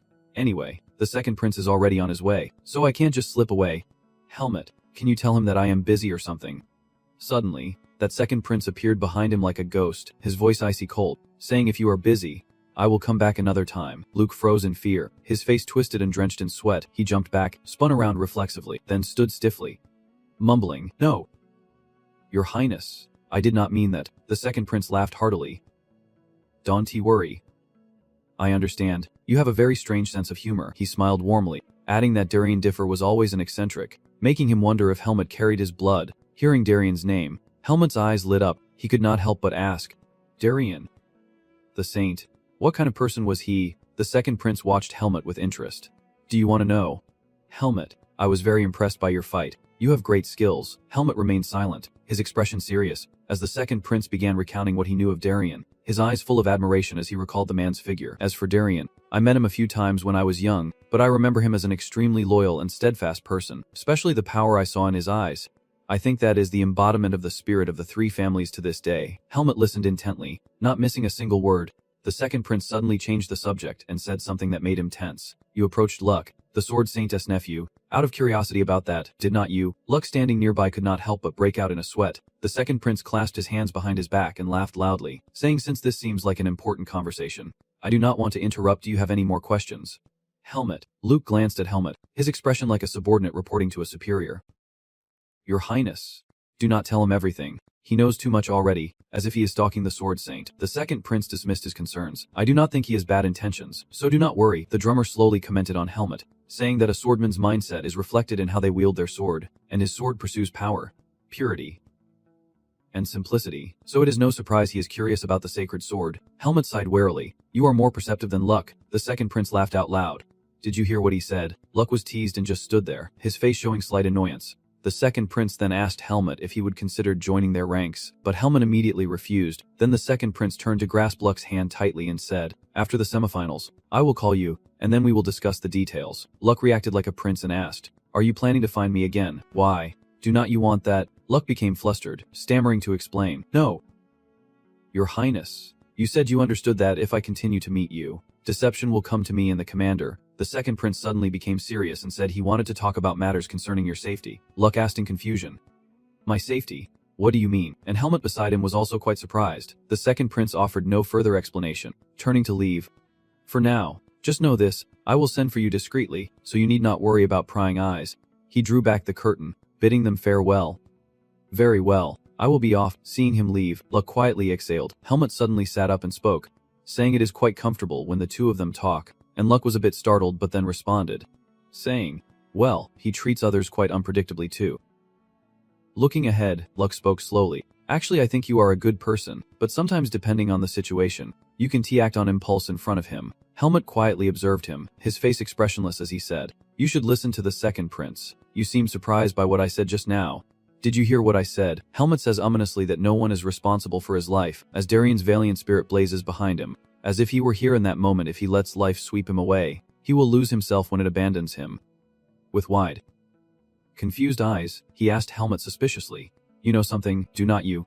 You are acting like this is a matter of life and death for me. He did not argue further and said, from now on just do what you can. I will do my best too. After hearing that, he quietly wiped his mouth. Helmut turned and walked away, not forgetting to jab a few words, saying maybe he should just go on dates with a few girls like usual to relieve stress after the competition, then pointed at himself and asked excitedly, is not that right? What kind of person do you think I am? Helmut sighed in thought, and when Luck fell, I hoped he understood how dangerous his situation was. He then returned to the hotel. Exhausted, Helmut opened the door and stepped inside. As Michael, who was reading, quickly turned around. Hello. Helmut, did you enjoy your conversation with the second prince? Helmut was stunned, a million questions racing through his mind. Again, Helmut shook his head warily, seemingly used to this, not surprised anymore. Michael spoke without hesitation, reading his book as he talked, saying that when it comes to a princess matters, whether you want to or not, you know how they act. He stepped forward and silently took off his coat. After a moment, Michael spoke, catching Helmut's attention. Helmut, something interesting happened today. Want to hear about it? You mentioned a stranger. Have you ever heard the name Liam? Helmut had no idea who this man was. No, I have not. Michael recounts everything he knows about the man, who claimed to be the greatest blacksmith from 3 of the clock for decades. The best, but also the most hot-tempered. He would never fight for the sword unless he acknowledged the wielder. Helmut did not pay much attention. It sounded like a madman. Michael closed the book in his hands and slowly continued. But today, I met a blacksmith named Kevin. Leon's apprentice. He said Leon has 3 swords that he considers the greatest works of his life. All the information about Leon's 3 mysterious swords was carefully recounted by him. All 3 swords were forged on the same day. Whether it was obsession or something else, all 3 are identical. These swords are considered the divine weapons of the 3 hours and were offered to the royal family. Only one was granted to that person for life. Michael slowly opened his eyes, repeating Kevin's words, but Kevin said Helmut's sword looked exactly like Leon's masterpiece. Helmut listened thoughtfully to everything he said without interrupting once. Michael snapped his fingers. The only sword not kept by the royal family. His eyes blazed as he said the sword belonged to Darien Differ. Helmut suddenly turned hostile, lunging with his sword to knock Michael down, as if he wanted to deal with him on the spot. His cold gaze pierced him like a blade, a warning in his tone. The next words, "You would better think carefully before speaking." At chapter 93, Helmut struggles with Michael on the bed, determined to deal with him. Helmut's cold eyes glare at Michael as he threatens him. The next words, "You would better think carefully about them." Michael was so scared he was sweating profusely but still forced a smile. Helmut pinned him down with one hand while holding a sword in the other. Michael's face turned pale. "You are asking me, and based on your reaction, it seems I hit the mark. Can you put your hand out first? It is hard to breathe." Then Helmut stood up, and Michael sat up too. "You tell me, why are you keeping this secret? But I am not planning to expose it either." Michael pointed to himself and answered in a way that would make Helmut reconsider and spare him. "I will have someone deal with the blacksmith Kevin. Only you and I know this secret." Helmut wondered, "Are you trying to set a trap?" Michael smiled warmly and replied, "I told you already, I do not like owing favors." Helmut added, "It is not like I brought this up. The blacksmith came to me on his own." Then you put on a very trustworthy face. "This is just a small favor from me. I am not letting you hide whatever you want." While Helmut was still considering, he added that this information would never be leaked. "I promise." His eyes began to waver. Then Helmut turned around and said, "You better keep your promise." Michael felt relieved for escaping disaster but was still terrified. The aura of someone who made it to the finals is truly different. "You are curious again, and we are just talking about this topic. What is your relationship with the Sword Saint?" Helmut sheathed his sword as he answered, "I am Darien's disciple." Michael admired Helmut greatly. "So the Sword Saint has disciples too. That means I am in the middle room with the Sword Saint's disciple. Amazing." He was at a loss for words. "It is probably going to be noisy for a while." Then Michael pointed up as if he had just thought of something. "You smiled as you spoke. Did you learn swordship from the Sword Saint before or after he died?" So the reason Helmut was gone for 3 hours was not because of the tournament. It could be something else. Helmut interrupted. Michael lost interest at that remark. While Helmut was adjusting his sword, Michael spoke from behind. "It sounds like something is about to happen." You calmly replied, "All right, I do not intend to stab too deep. I should just pack my things. Right? By then, it is best to escape quickly." Helmut looked at the shiny sword in front of him. He looked at it while praising it. "I had no idea this sword was so famous. I just thought it was good and sharp." Helmut asked again, "If it is really that famous, then why has not anyone discovered it until now?" Michael explained to him, "That makes sense. It is royal property, and only the royal family has the chance to see it. It looks pretty ordinary, so unless you are an expert, no one would recognize it." Helmut continued to remind, "Just for show, it is best not to let the princes or the king see it." Michael cheerfully changed the subject. "So how far along are you in preparing for the finals? You seem very worried of Luke Geezer." Helmut remained expressionless. "Not at all. He remembers the image of Luke. Speaking of which, I just remembered, tomorrow will be the first time I face Luke Geezer in a match. Hopefully, it won't TN too easily." Cut to a scorching desert. Sand covers the entire desert. Footsteps appeared. He walked across the vast desert. Then he scooped up a handful of sand with his hand and looked down, and then he dropped the sand onto the ground. Suddenly, the spot sank deeply. It was so deep it seemed like a massive black hole. Then he stood up. In front of him was a monster resembling a giant scorpion. Then he reached in to pull something out. It was a transparent orb with golden glimmers inside. On the monster's head was an identical orb to his own. He held up the orb and praised it. "Well done. Clever indeed. You remembered your master." He smiled triumphantly. "It is time to awaken." In the midst of the endless desert, a massive arena appeared, filled with countless participants. Inside, thousands were cheering in anticipation of the upcoming match. The announcer spoke. "The grand final of the Bashuri tournament. There are 2 nobles in the stands. Michael is also there." The host continued. "Who would have expected a scene like this to unfold? Below the arena are Helmut and Luke, a match between the young genius of the Pama Knights, the future of Basil and another mysterious genius." Helmut looked around and spoke to Luke, as if I were the villain or something. Luke reassured him, "Don't worry about it. That was meant for Basil's audience." Helmut replied with a determined look, "It is a bit of pressure, is not it? If you lose after being praised so much, it won't just be criticism." "Luke, hold your head high." He showed a look of annoyance. "You are really an expert at making others angry. You better not beg me to share the prize money if you lose when the signal is given. If both fighters are ready." Luke tries to take the knight's group. Helmut remained resolute and unyielding. "The match will now begin." He looked straight at Luke. Before him appeared the aura of Darien. Helmut was a bit surprised by the person in front of him. He smiled softly and pondered. Facing this swordsmanship feels truly nostalgic. In the clear blue sky, a bird is flying. Michael looks up in surprise. You wonder. A crow. Then the bird flew away. Then the bird cawed. Then the bird flew away. Then it flew back again. Helmut's steps grew steadier. He had also begun to take a fighting stance. Luke was just as cautious as Helmut. As the two were about to fight, something fell from the sky. Luke and Helmut both looked up in confusion. Then suddenly, someone fell down. Everyone was panicked by what was happening. Did someone just throw something down? Someone shouted. It was. Michael also looked down curiously. It fell from the sky. Someone paused. Looking closer and saw it, the two lords could not help but panic. Helmuth looked at the person in front of him with fear. He instinctively glanced up at the sky. Then they saw the bird still flying around. It was not a bird as everyone imagined, but instead had a terrifying face.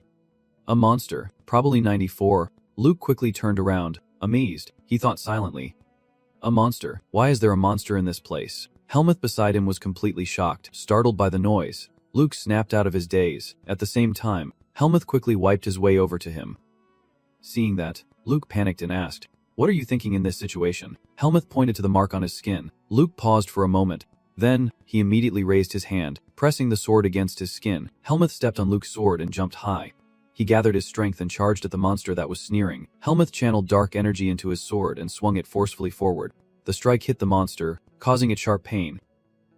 Moments later, the monster was sliced in half and fell down. Luke immediately looked up at Helmuth. He just coldly blinked without saying a word. A few minutes later, the knights were already at the arena to clean up the scene. They analyzed the victim's condition and identified them as a resident of Chufu village in the south. The knights gathered, and we will set out. Why did the monster leave the body here? The team leader guessed it felt like a declaration of war. Helmuth stood nearby listening, unaware that Luke beside him was staring intently. Luke furrowed his brow, thinking, this is a monster, the enemy I will have to face from now on. After thinking for a moment, he pushed Helmuth's arm and asked, Helmuth, have you ever fought monsters before?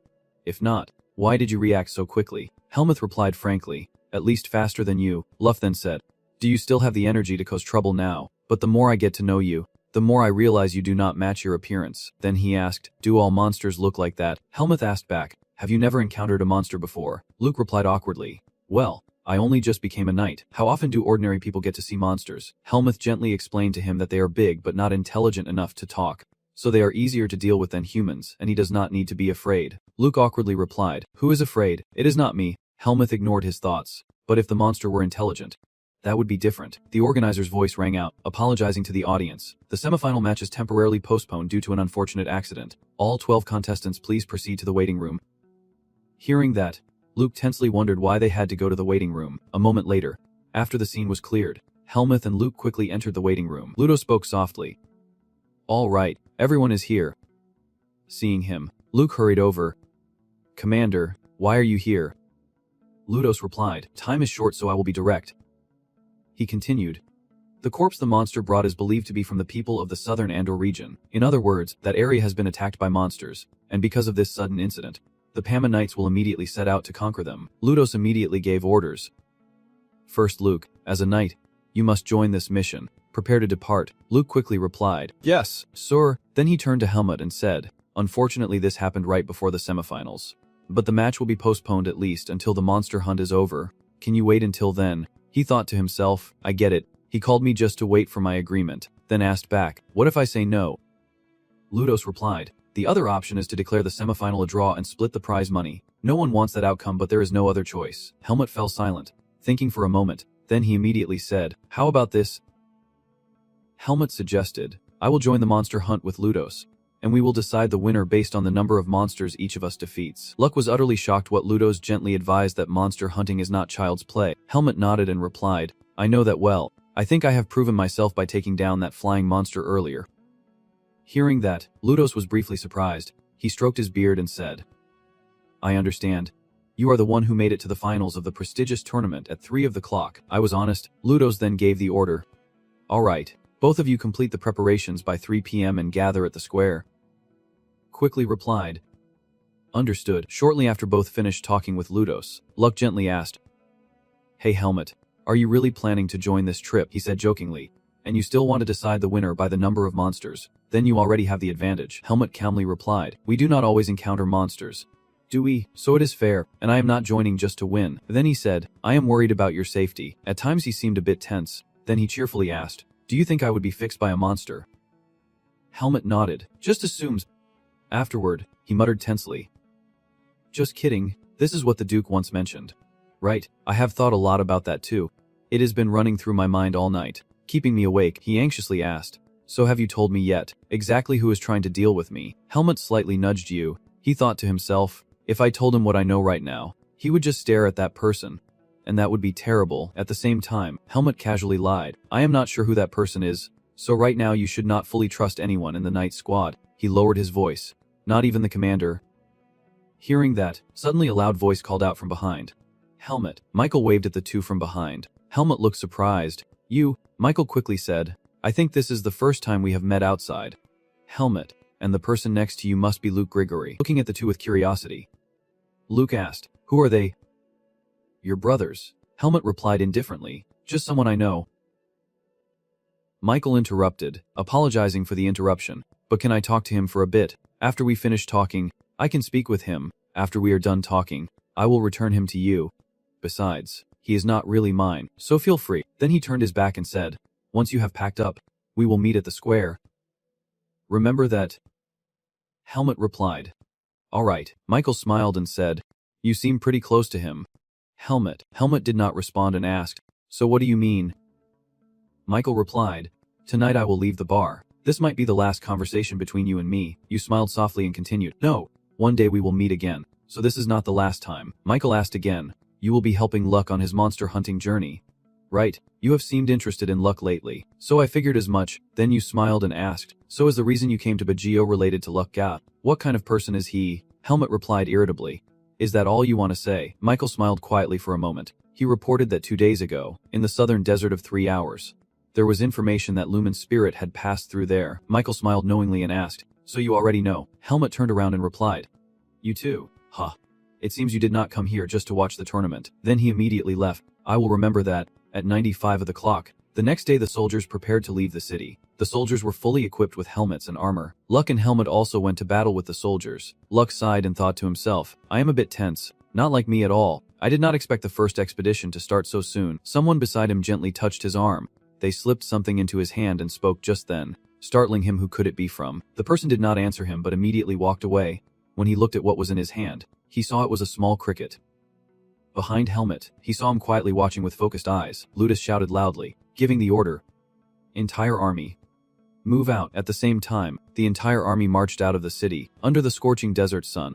The expedition would change the fate of the next 3 hours without a single warning. Under the harsh desert sun, the troops quickly set up a resting camp. Ludus pointed at the map and said the place attacked by monsters was a southern Osis settlement called Oladero of Diesel. We received detailed damage reports through the fall orb. He continued. The garrison quickly assessed the situation and immediately assisted the people. But the number of monsters was too great, so they retreated after saving only one survivor. A soldier suddenly shouted, gone for good. Only one survivor. Are you sure?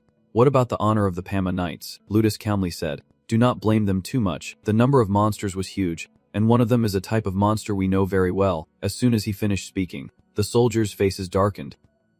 Ludus added, the bloodthirsty beast has grown from a juvenile to an adult without us realizing it. They once stammered in shock about that. He questioned. Impossible. So all the effort we put in was for nothing. You know better than anyone else. Sir, we never neglected the investigation mission. Below. Helmut pondered. If it is the cap, then it means the monster Darien fought. Goldrich whispered. The pure golden saint faced it alone. Ludus replied. Stop talking nonsense, Goldrich. Fear won't help this mission. He said. And this time it is different from before. Kim then is alone, but we go together, Ludus said firmly. I know I am not as reliable as Darien, but you all make up for my shortcomings. So the current Pama Knights are the strongest team. He clenched his fist, showing determination and pride as he raised his sword to protect order. Hearing this, everyone regained their spirit. Ludus continued assigning tasks. Now I will assign the schedule. First, we head to Deezer and reorganize the formation after regrouping with the knights stationed there. Each unit led by a captain will scout the entire southern region of Deezer, where monsters will surely break away from their groups. He pointed at the map while the main force I lead will head straight to Older to eliminate the monsters and support the people. Once the reconnaissance is complete, the units will regroup at Older and support us. Ludus directed the soldiers. Now I will list our forces. Captains Horton Cicero, Romeo Haas, Caro Zerona. The commander's voice continued to ring out loudly in the tent. Ludus spoke up. And finally, Luke Jaeger, making a total of 12 people. After handing over the tasks, he stood up to leave, saying if no one objected, we would move to Deezer after resting, when suddenly someone raised their hand and said, I object. Helmut then spoke up, saying he also wanted to join the main force. Hearing that, Horton was startled in shock, and Ludus frowned slightly. Ludus objected a little, saying, Helmet, you will act with Deputy Commander Dasim Anvis. The main unit carries a great responsibility in this campaign. I know your skills, but I do not trust an outsider enough to give them this mission. Helmet asked him, before we go, do you remember what we agreed on, that we would decide the winner based on the number of monsters we handle during the expedition? He continued, to do that the chances have to be equal. While I am patrolling Deezer with the main force, the main force has already started the crackdown. That is not fair. At least Luke should be in the same unit as me. Houghton snapped, pointing in his face, Kid, we are discussing an important operation and you want to steer it based on personal reasons. Luther stopped him. Do not be too harsh. Houghton, he is not wrong. He questioned, but as Houghton said, changing the plan like that would be very difficult. If that is your problem, can we start counting once everyone has regrouped at Oladira? Heldmuth replied, then it is not fair to Luke. He is already exhausted from fighting the monsters earlier, so how could he hesitate when facing the monsters now while a Pama Knight just sits back and does nothing? Luther sternly gave the order. Heldmuth, take action against Dasim Anvis. That is an order. Heldmuth frowned in displeasure and said, I have no obligation to follow that order, because I am not a Pama Knight. Right after his words, the entire group of knights fell silent. Luke turned pale with fear as he looked at him. Luther sighed deeply, then burst out laughing with great satisfaction. A moment later, Luther turned to Luke and asked, Luke, what do you think? Luke stammered. Luke replied tensely, I also think that a fair match is very important.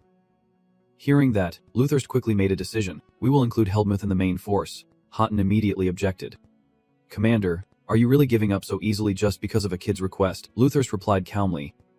Houghton, before being a kid like you said, he was the one who made it to the semifinals of the 3-hour tournament, and letting an outsider in is not a big deal. He held a chess piece on the map and explained. But since the main force now has 13 instead of 12 people, the formation will become unbalanced. So Helmuth, you will be positioned on the outer edge of the main force, which makes it hard to protect you if monsters attack. Are you still okay with that? Heldmuth nodded and replied, I can take care of myself. With the meeting over, Luther loudly declared, all right, the meeting is adjourned. Everyone take a break and then we will get to work. Everyone responded in unison. Understood. After the meeting, Heldmuth quickly left, thinking to himself that Luther Cicero was not as strong an opponent as he had thought.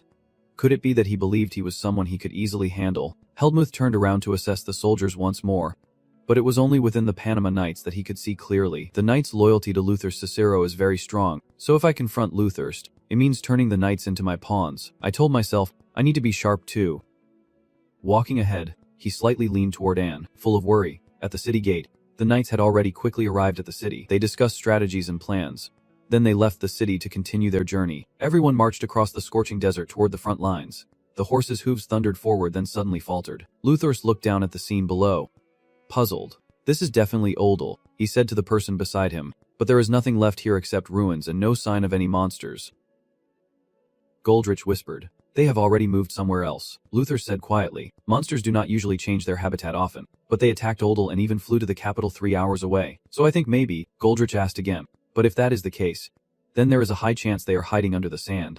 Right, Luthers nodded vigorously. That is right. He quickly ordered the troops to maintain formation and advance into Oldal, and they moved out accordingly. The cavalry moved in quietly. The place was stained with blood everywhere. Looking at the desolation here, everyone was on high alert. Goldrich quietly said, too quiet. No sign of monsters at all. No, there are no signs of villagers either. He quickly told Luthurst, just cancel it. I have a bad feeling about this. Let us get out of here first. Suddenly someone from afar threw a stone at him. Goldrich turned around and said to the person behind him, hey, do not mess around. What? The other quickly defended, I did not do anything. A shadow fell from above. The scorpion monster appeared from a building near the troop. A soldier stammered nervously. That is a scorpion.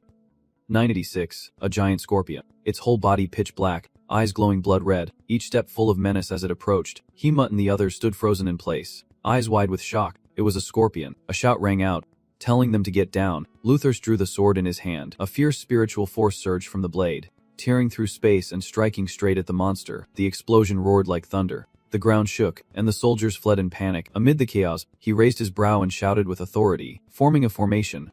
We will get out of here first. Behind us, a horde of monsters was chasing fiercely. Everyone quickly urged their horses forward, iron hooves pounding the shaking ground. Suddenly, the ground ahead shook violently. The horse neighed loudly and lost balance, causing Houghton to fall to the ground. Giant scorpion marched step by step, its glowing red eyes locked onto him as he lay dazed. Luthorst, startled, turned his head and roared, Houghton. On horseback, he raised his brow, gripping the reins tightly, ready to leave. If he wanted to save that guy, he needed to jump down immediately. But just as he was about to act, his gaze froze as he caught sight of a figure darting past like an arrow.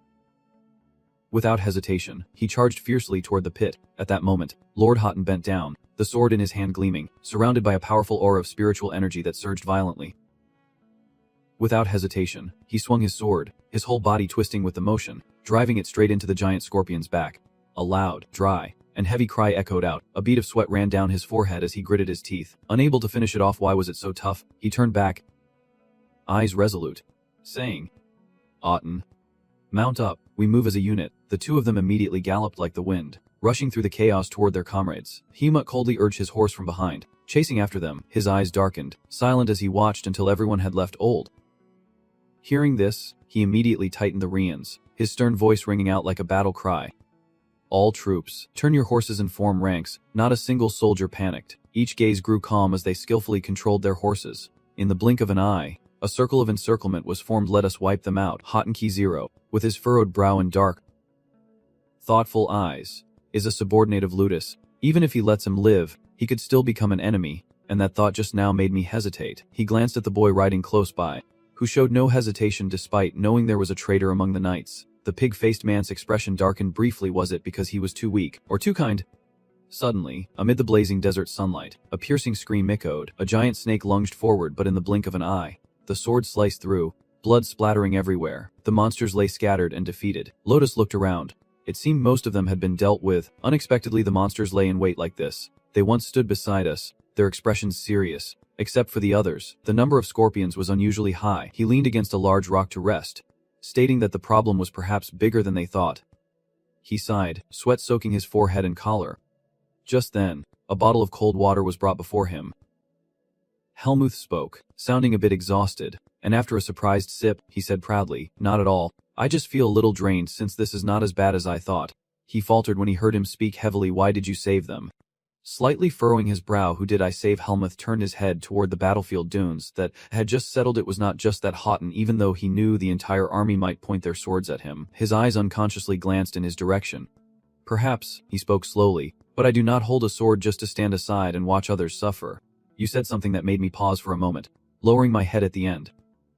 I whispered, "And the truth is, Lord Houghton is no threat to me, so remember to keep that a secret." The sky was unusually clear. He looked up, his voice low but a bit anxious. "Should not we contact them?" He remained calm. There was still some time before we regrouped. Ludus spoke calmly. No contact means everything is still under control. If it is Dazim and Romero's unit handling those little monsters, is no problem. Stop slipping." The report came through, Commander. A guard ran over in panic, clutching a glowing communication orb.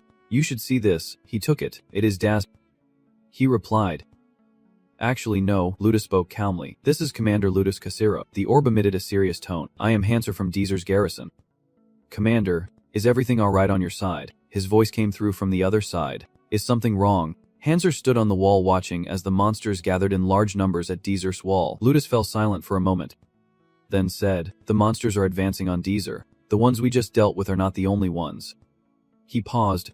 "Now they are only gathering in front of the wall and not attacking. Most of our forces have gone out to hunt them, so it is hard to handle this number now." He raised his eyebrows. "Are there any bloodthirsty scorpions among them?" Hanser squinted, focusing his gaze. "No, they do not seem to be here." Ludus nodded solemnly. "Understood. I will send reinforcements there." Hutan's eyes darkened briefly. "Commander, the bloodthirsty scorpions are not at Deezer. This could be a trap to make us retreat or split our forces." But at that moment, the commander standing behind flashed a look of doubt. Could the monsters really come up with such a complex plan? He handed the orb to him, saying they knew how to ambush us, so if they had a diversion tactic, it would not surprise me. Ludus's expression hardened, his eyes sharp. "But we won't retreat silently. We will leave a small team here to continue scouting, while the rest return to support Deezer." Helmut paused, arms crossed. Pondering, Ludus's entire army returns to Deezer. "Luke and I will be completely isolated here." Helmut's eyes darkened for a moment. He had planned this far ahead. "Cicero, but I am not an easy target to chew through." At that moment, he flicked his hand, his expression hardened and resolute. "I will order the units that have not yet assembled. Here, only the men, including Godric and I, will stay. The rest should return." Ludus turned to look at the two young men before him, his gaze heavy with meaning. "Ludus, Helmut, you two will also return to Deezer." As the words cut through the air, the atmosphere froze. He was stunned. "What?" 987. Ludus turned to the two young men before him, serious and solemn, saying, Helmet, you two will also return to Deezer. He and the other were stunned into silence. He clenched his fist tightly, but the commander cut him off with a firm voice, saying, "Listen to the orders." Ludus stepped forward and gently placed his hand on his shoulder. His voice deepened, tinged with a rare hesitation. "Do not worry. It is not that I do not trust your abilities. And because I do, I sent you there." Ludus turned around, his gaze sweeping over everyone, ordering that once everything at Deezer is settled, they should return here with the team. And then we will deal with the blood chain together. He strode past Luck, promising to help him avenge his grandfather. Luck hesitated, frozen in place, eyes wide as he watched the retreating figure. Ludus left behind a resolute and spirited silhouette, saying to set off when ready. Helmet glanced over, observing as the harsh sunlight poured over the desert. The group moving forward with horse hooves striking the ground in a steady rhythm. He tightened the reins. Ludus stopped the carriage. This could be the perfect chance to isolate himself, so why did he let us go? Helmet pressed his lips tightly, his eyes darkening. Thinking back, based on the circumstances, Ludus is the most likely suspect to be the traitor, but that is just my theory. He has not shown any suspicious behavior. He shook his head. The prime suspect is probably the Grand Prince. No, do not overthink it. What matters now is to stay alert. Helmet's eyes grew sharp and cold, for tragedy always comes without warning. A softer voice spoke up. "Hey Helmet," his eyes darkened. "You admire the Sword Saint, right? Do you think defeating the blood chain is important to avenge the Sword Saint?" He remained silent. Then, speaking slowly in a low tone, "I carry his bloodline and have inherited his swordsmanship, but I do not feel the desire to avenge him." He continued with a hint of meaning in his voice. I have never even spoken to the Sword Saint, so when the commander told me about avenging him earlier, honestly, I was quite disappointed." Helmet remained silent, lightly tugging the reins. "Even the person who always told me to prove myself through skill only sees the Sword Saint through me." He let out a soft laugh. "Strange indeed," he said in a low voice. "I do not know." He turned his head away, sounding a bit spoiled, considering he got everything from the Sword Saint. "When I thought of you, I smiled knowingly, tightened the reins, and rode off. Talking to you makes me a little more worried." He chased after. Now he just needs to focus and survive. Then Helmet turned his head away, his voice heavy with resignation. Thinking back, did not he receive something when we left 3 hours ago? His eyes darkened, his voice soft and hesitant. "I was careless and did not check. Where did I put it?" Then he pulled out a piece of paper with worn folds. From behind, he furrowed his brow, his eyes confused. A single piece of paper. He hesitated. Hesitant. "I could guess who sent it." He carefully unfolded the paper, closely examining the handwriting. "Just as I thought. It was from the second prince." Helmet immediately responded, his voice urgent. "Let me see." As his eyes scanned the reversed words on the paper, he said, "I hope it is not too late by the time you read these lines. If you are still here, you have to suddenly." A cold voice rang out ahead, angry and sharp. "Hey, do not break the formation." At that moment, a chill ran down his spine. Helmet's eyes narrowed fiercely, his hands gripping the reins tightly by reflex. The sound of hooves ahead still thundered, dust swirling thickly, obscuring the view. A strange silence enveloped everything. He glanced around as if searching for something in the thick, uneasy air. Helmet shouted loudly and firmly, "Everyone stop your horses," and they immediately halted. Suddenly, a fierce whirlwind swept in, lifting a soldier high into the air. His eyes widened in disbelief. This was an ambush. From all directions, a horde of colossal monsters roared into existence. Surrounding them, Helmet gritted his teeth, ready for battle. His face darkened, eyes filled with panic, as a massive shadow loomed overhead. A sharp whistle pierced the air like it was tearing through the atmosphere. He stammered, his lips trembling. A red scorpion. Both beasts charged at once, radiating a deadly aura. Seeing the danger, Tin immediately shouted, "What are you still doing? Contact the commander quickly." A helpless voice rang out. "I can tell. He is not answering." He hesitated as two figures rushed past. The sword's blade sliced through the scorpion's body, cutting it into 3 pieces before their eyes. Helmet calmly said, "I attacked it first, so the point is mine." Luck then widened his eyes. "What? You are still keeping score?" He stood firm beneath the serpent's body. "Do not worry. I am counting your share too." He raised an eyebrow slightly. "Thanks." But Helmet's gaze quickly sharpened, his breath deepened. From above, the serpent roared, opening its fierce mouth wide, its red tongue flickering. It lunged down, its massive head like a towering building slamming into the ground, causing a terrifying shockwave. Helmet turned pale, overwhelmed with terror. In a moment that seemed hopeless, the serpent's eyes suddenly widened. Its thick, scaly skin was marked with hundreds of deep cuts. He decisively swung his sword in a continuous flurry of strikes. Helmet's cold gaze, blood splattering across his face. When he raised an eyebrow and smirked, "This reckless guy, maybe I am the one who should be worried." Nearby, the soldiers were still fighting, taking down the remaining monsters. He stepped out of the blood-soaked pit, each step crushing broken flesh and leaving fresh red streaks on the ground. Helmet slowly observed the nearby scorpion. Thoughtful, the blood-red scorpion had not yet joined the fight. It is watching, and the monsters seemed less aggressive. Helmut pressed his lips, as if they were searching for something. Amidst the wreckage, the stench of blood, and the hot wind sweeping across the battlefield, Helmut stood in line. Suddenly, a flash of light streaked across the forehead of the monster before him. That light swept across, reflecting on half of his face. A fragment of memory arose 2 days ago, in the northern desert of Baysun. There was a report that someone resembling a priest of Lumen had crossed through. Helmut hesitated. That is, at 98 degrees, the sun above shone with dazzling light. Dasim saw Loda stop his horse and ask, "Commander, did you forget something?" He replied, "No." Jianua's face grew thoughtful. "Just that. I think by now they must have arrived." Clouds began to gather near the sun. In the desert, the soldiers were sparse, while the giant beasts continued to run rampant. Helmut turned around and immediately saw something terrifying, and shouted, "Luke!" Behind him, a giant tail was about to strike. The long thick tail lunged forward, quickly wrapping around Luke before he could react. Helmut rushing to help was too late. The snake coiled tightly around him in midair. When Helmut rushed in to strike, it dragged him down to the ground, leaving me at a loss.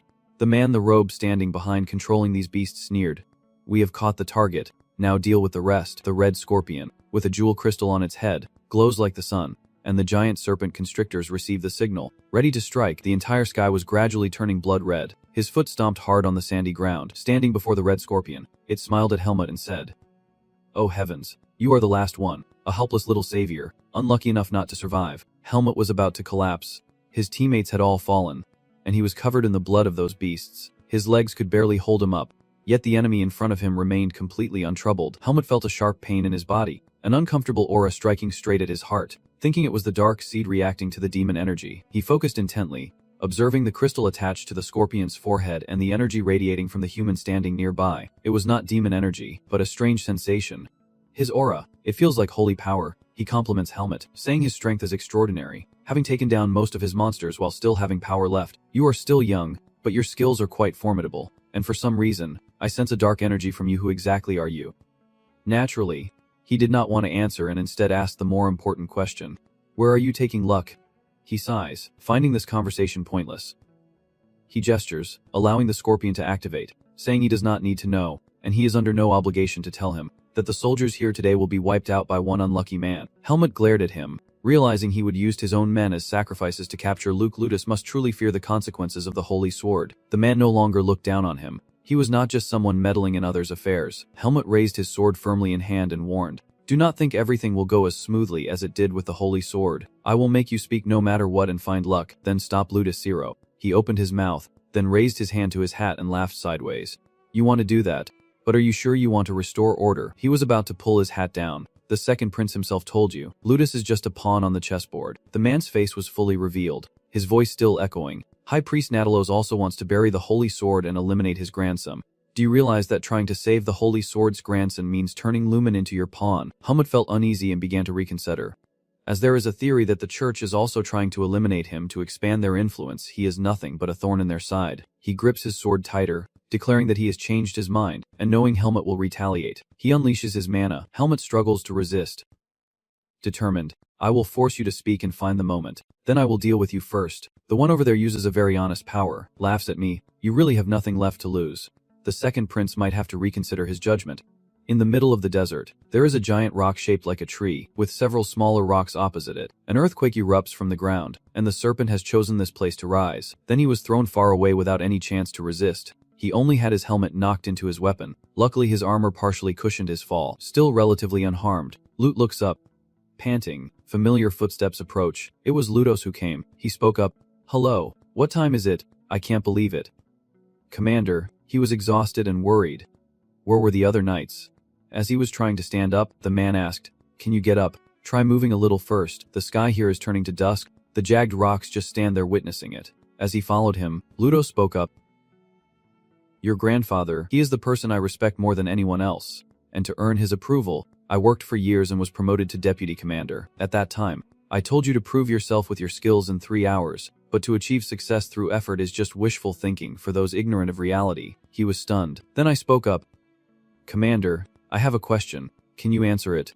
I do not want to believe it. Not at all, but someone warned me." Ludos showed no expression, his eyes staring straight ahead. He said never to be alone with the commander. He tried to scream.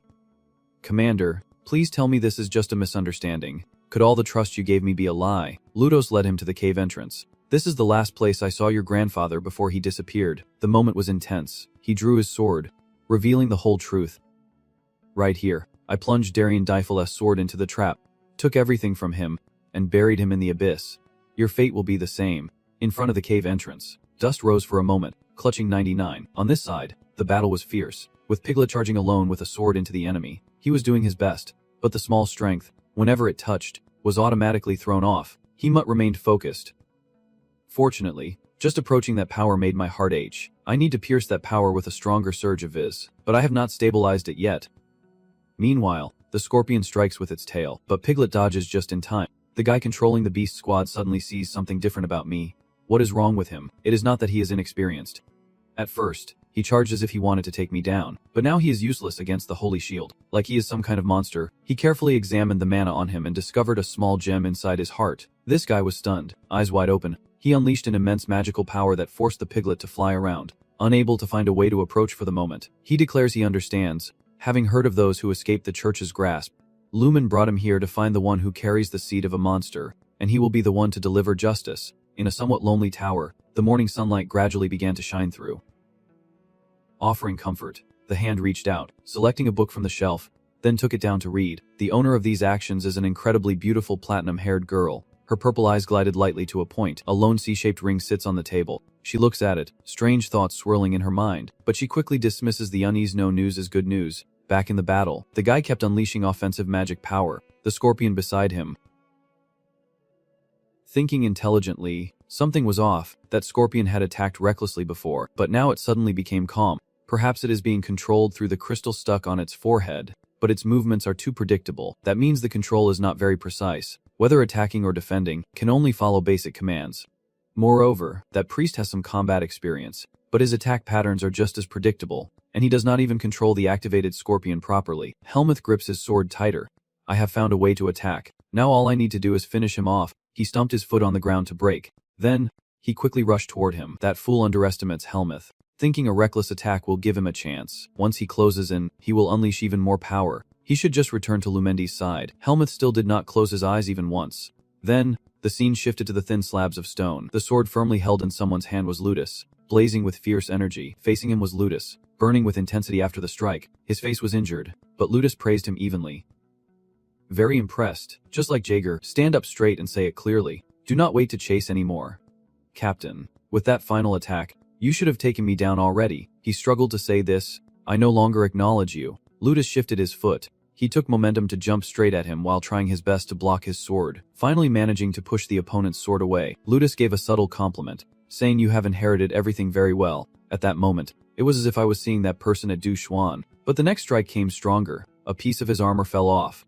Ludus explained at length, if you were a true sword saint, you would redirect the strike instead of just blocking the sword like before. You would counterattack before I could even strike. If you were a sword saint, you would not get hurt from these small attacks. He kept striking you even when there were many strikes. Each time he fought, he added more words blaming the student. If you were a sword saint, this time he would swing his sword higher, but lying on the ground. Ludus looked on with contempt.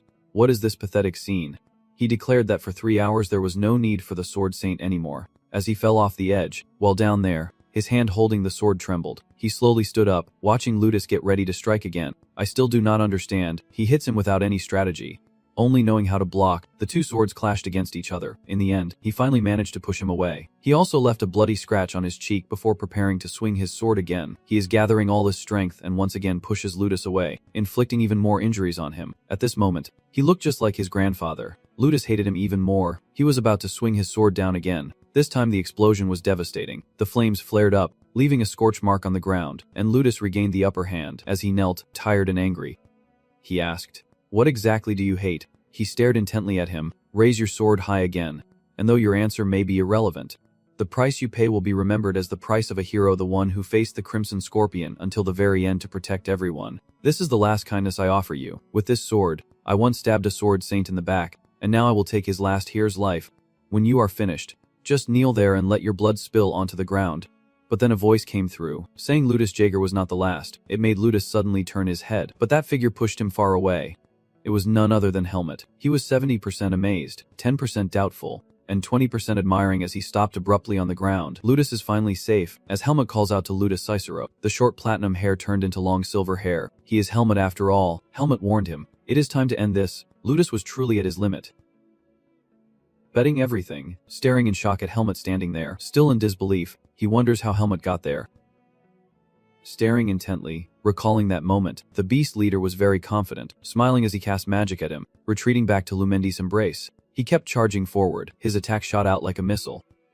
He laughed, thinking he would burn him to ashes. The dust was thick and dull like a cloudy sky mixed with the desert. As a figure like a bird suddenly soared right above him, Ludus stared in awe at its figure. Helmut still radiated mana. Unharmed, Ludus could not believe it. That attack should have incinerated his heart and the seed of darkness. Helmut knew that if it had hit, he would have been destroyed, but by focusing all his viz into the sword and piercing through, he could succeed. Of course, he even had to draw out all the viz used to restrain the seed.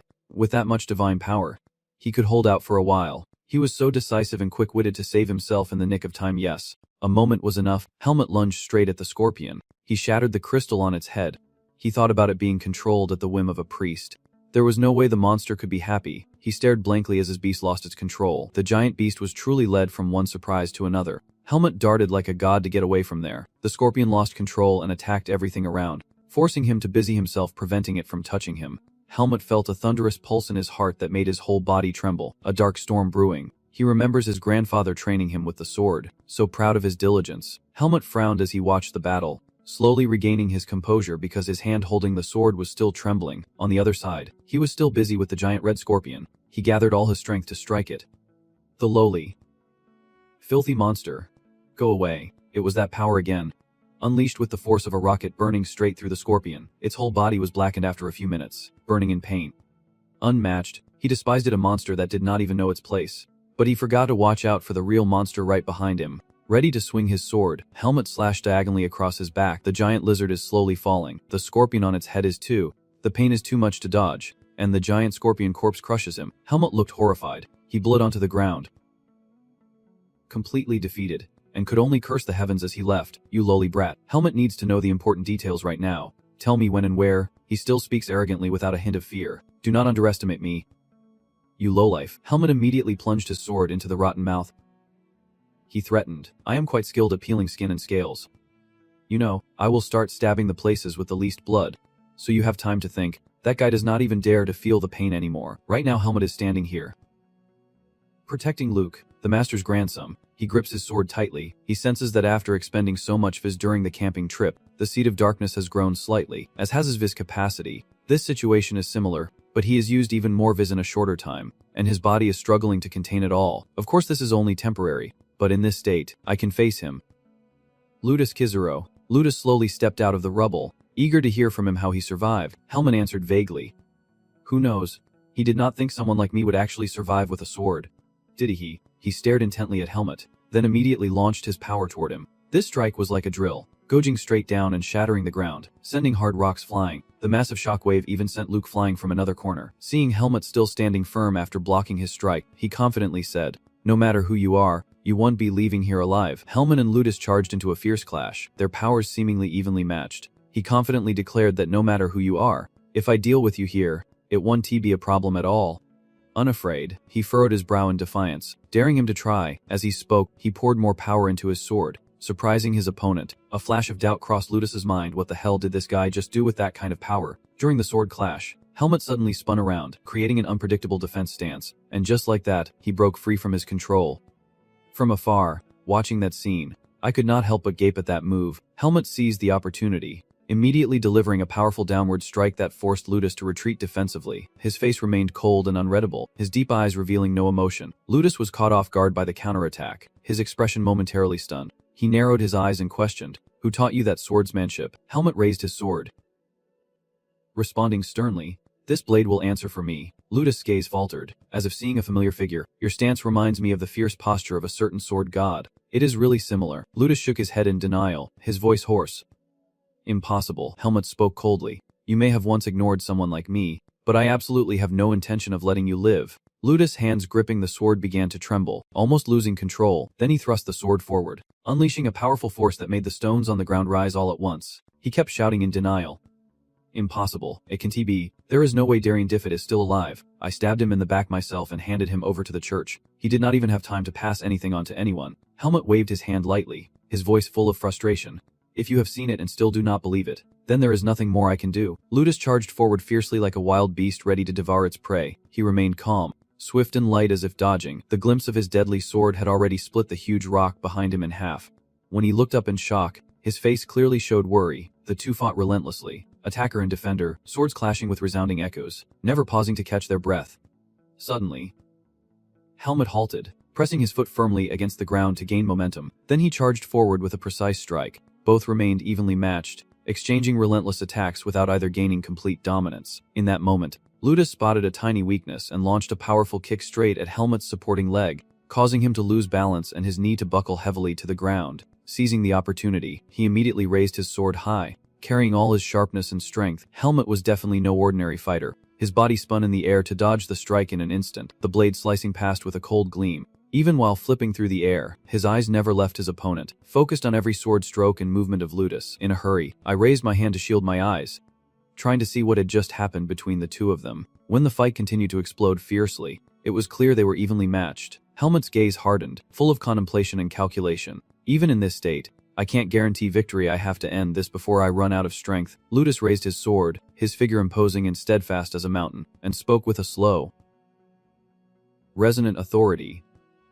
Sword Saint. Now I see why he chose you as his successor. Now he hesitates for a moment, a strange feeling rising inside him at the words the man just spoke. Ludus continues speaking. But for that reason, I absolutely cannot acknowledge you. He feigned a step, his face grim as if carved with hatred, each word like a cold blade. The trace of the sword must be erased from this world. Helmut kept a serious expression, his gaze fixed straight ahead, unwavering. Then he slowly closed his eyes, as if gathering all his strength and will for the crucial moment ahead. In Helmut's mind, a thought flashed. Ludus Cicero's world revolved only around himself, and if I were in his place just after leaving the forest, I might think the same way. His left knee was on the ground, but he quickly pushed himself up. He lunged forward, his face full of determination. Ludus opened his eyes wide, momentarily stunned.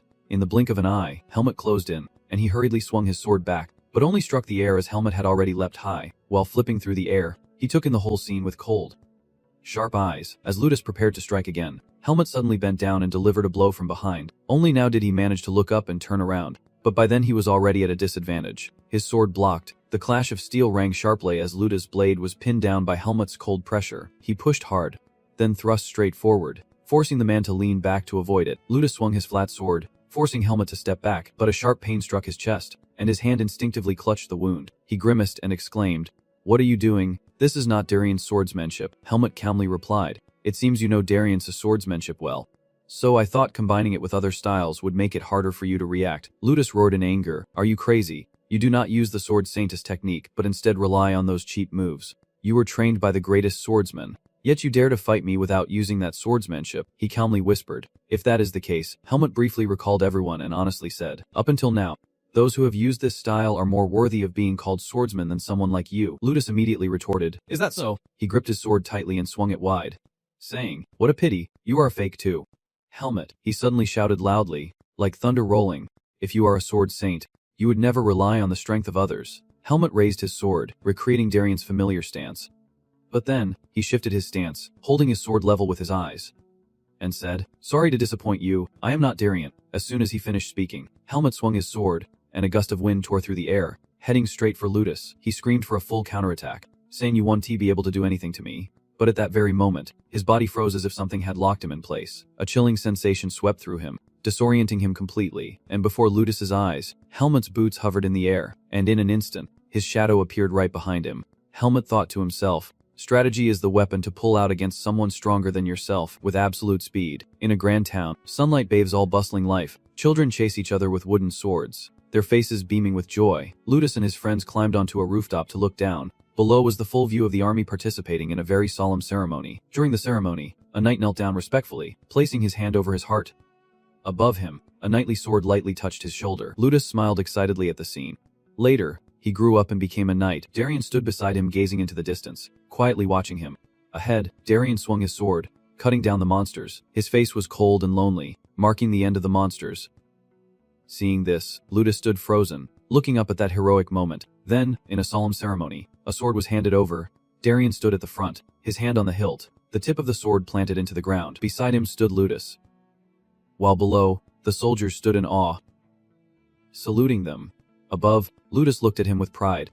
Suddenly, he spoke up, catching Darien off guard. "Sword Saint Darien, please grant me the honor of inheriting your swordsmanship." Ludus bowed, placing his hand over his heart with a respectful and proud smile. Seeing this, he also grasped the sword with a puzzled expression. "You are nothing like him." "What are you talking about?" He knelt on the ground, still full of admiration, and said, "I think this is the discipline we need." His eyes were filled with a determination that needed no explanation. "I have lived my whole life dreaming of becoming a swordsman like you. I will endure any harsh training, so please grant me the chance."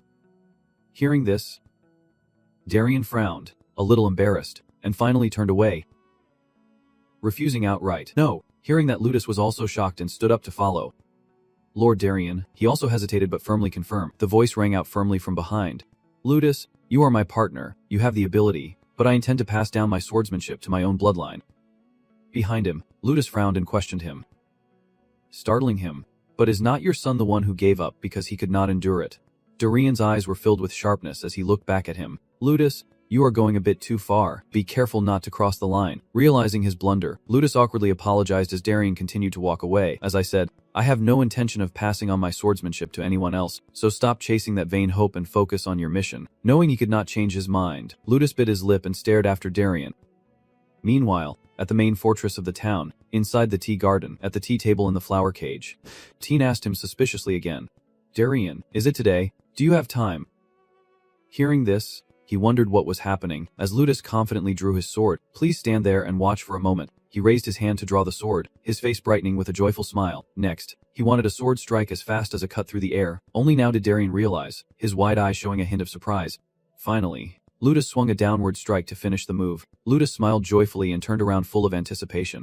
"Even though I only learned the moves by watching the movement of your shoulders, I have perfected the missing parts myself. This is truly an exquisite sword technique without any flaws. If I were more proficient, this swordsmanship would be incredibly powerful." On the other side, Darien also stepped out of the tea cage. With an unreadable expression, Ludus cautiously approached. "Lord Darien, I swore to dedicate my life to you. If you grant me a chance, I will seize it." Suddenly Darien's voice rang out, startling him as well. Ludus' heart raced. His face was filled with anger as he roared in accusation. "Have you been wasting your time on this meaningless thing all along?" Ludus froze, staring in disbelief as Darien's face grew ever more menacing. The anger spread, leaving him stunned as well. "It seems my previous warning did not sink in. This time, I will make you understand clearly." From above, Darien looked down with his towering shadow, causing Ludus to look up in panic. Ludus revved up. "He is not worthy to inherit my swordsmanship, regardless of any other reason. You simply lack the talent." His gaze carried contempt and anger as a warning. "Do not be arrogant." Ludus revved up, before imitating someone else's swordsmanship. "Look at yourself first." Immediately after, Darien made a decision that shocked him into dropping to his knees. "From now on, do not bring up this topic again." Ludus's dry mouth could offer no excuse. Inside, he screamed silently, unable to speak. "That is not it. Lord Darien, I only wanted to become a swordsman like you, to prove myself." Ahead, darkness gradually engulfed his mind, and Darien walked forward carrying all the light. Now, Ludus stared at his reflection in the pool of blood on the ground. In front of him, a foot stepped forward. Helmut stood before him, holding a sword in the moonlight. Ludus remained kneeling on the ground, motionless with his wound bleeding uncontrollably. Suddenly, he smiled. He is mumbling something again. Darien is arrogant, self-righteous, and pays little attention to those around him. He frowned in confusion and said, "Fierce. Sharp. I do not deny it." Ludus's hand remained clenched on his sword as his motionless body muttered, "A long time ago, I asked him to teach me swordsmanship, but he refused. He said I lacked talent and refused to teach me. To me, Lord Darien was everything. Yet he denied my existence. I was devastated because of that. I betrayed you and handed you over to the church." He stared at him with a mix of resentment and pity. The moonlight cast a chilling pallor on his face, and the old man finally understood. He clearly said he would not pass on his swordsmanship to anyone except his own bloodline. "But now it seems I understand why he trusted you." Then he stared at him, questioning, "Have you ever regretted betraying Darien?"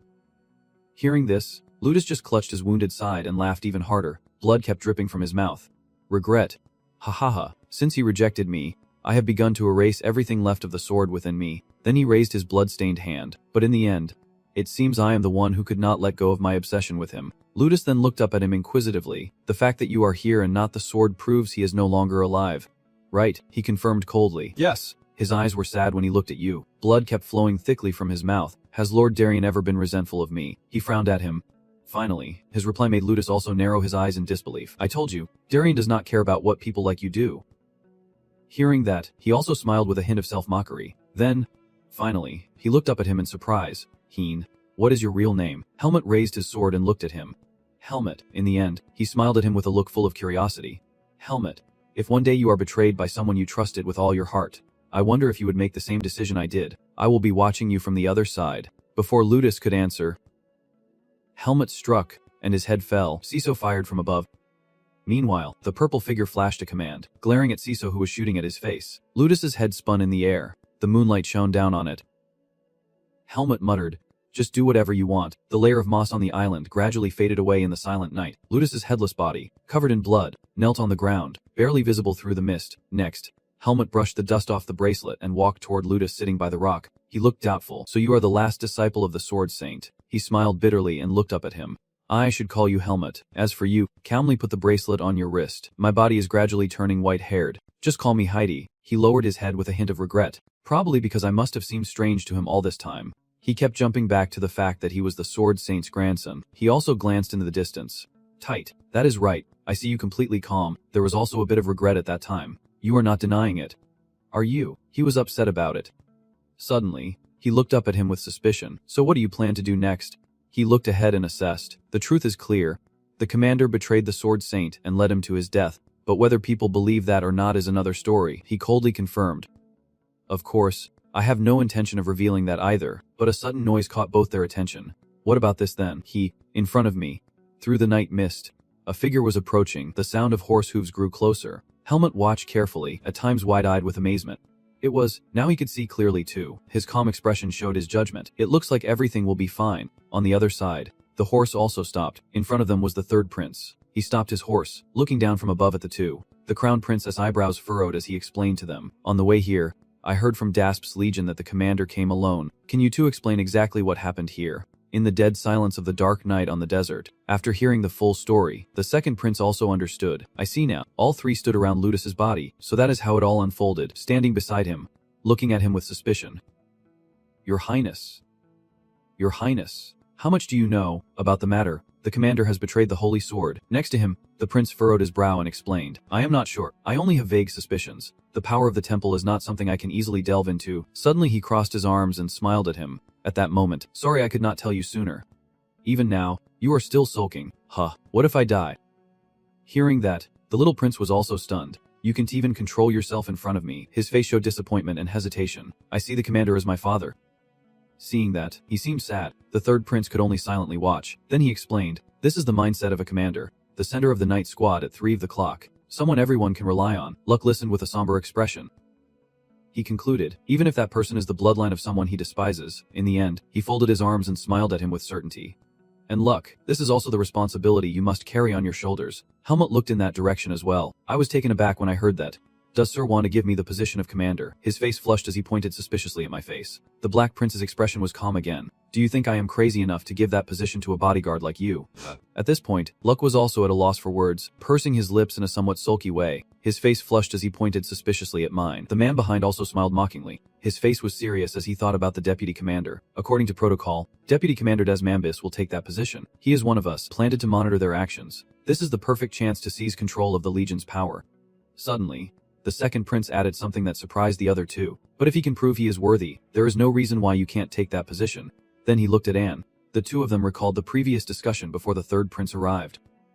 He suggested, let us put it this way, Sich Hyatt Bocap and Ludus Kazero were both defeated by you and me, and never reveal that I am a disciple of the Sword Saint. He looked somewhat doubtful. Is it okay if you give me half the credit, if the people of the Three Kingdoms knew about my combo? Thank you.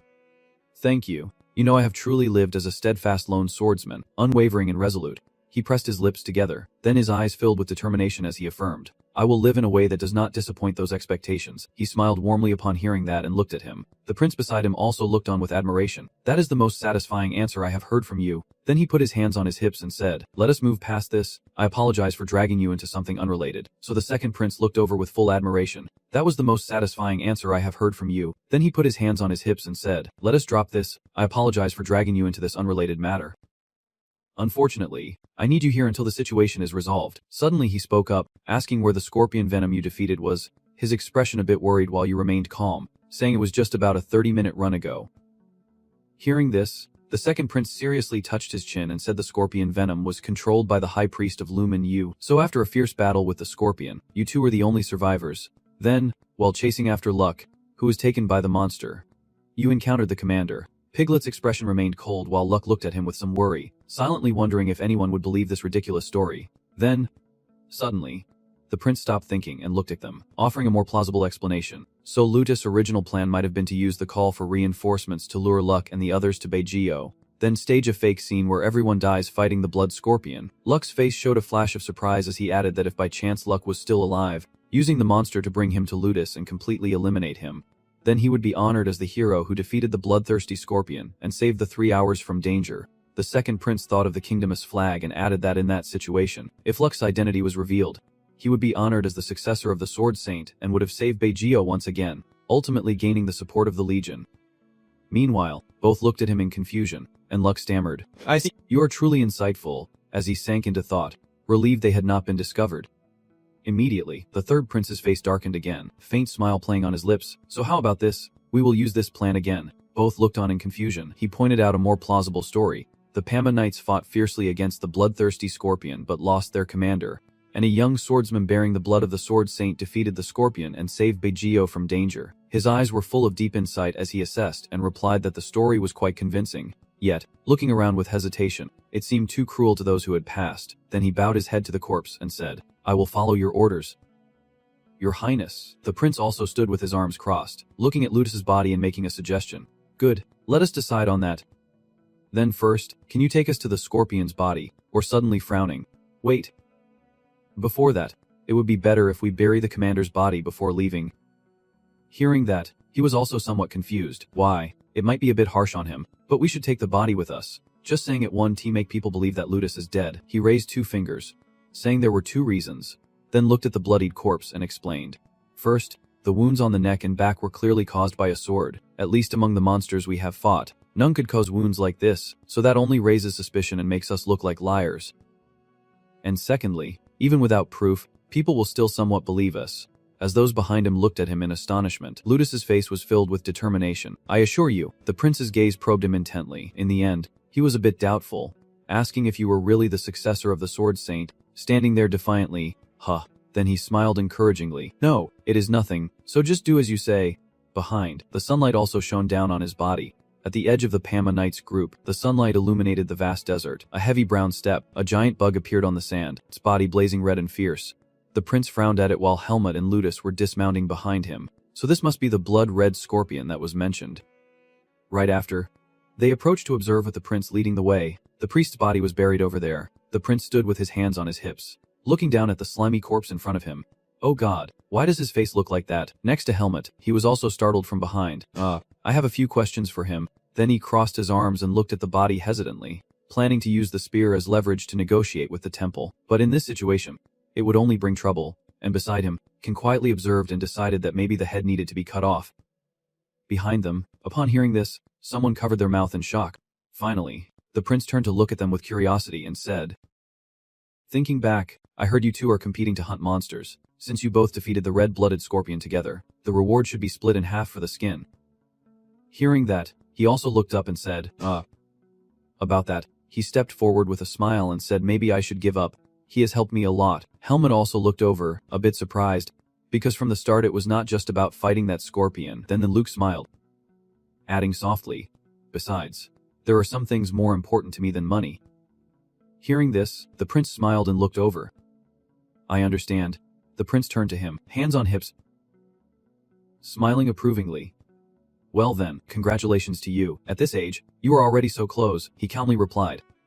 "Thank you." Then he walked over to the horses and told them, "I will send someone to take the scorpion's body away. You two wait until then." Luck also watched, while I moved closer to the scorpion's corpse. So let us look forward to that day. The prince, Helmut lifted part of the scorpion's body and looked inside with worry. "Just as I thought, the core is gone. I just realized it. It seems another monster smelled it and came to take the core." He furrowed his brow, lost in thought. A monster that absorbs a core inherits its power, which is why their numbers never truly dwindle. He then thought of the monster of the same species that stole the core and fled. The one that took the crimson scorpion's core today will be a threat to the 3 seashells tomorrow. Next, Helmut turned around and looked back, Luck's face still full of pride, confidence, and determination under the sunlight. He concluded that the road ahead would not be easy for Luck.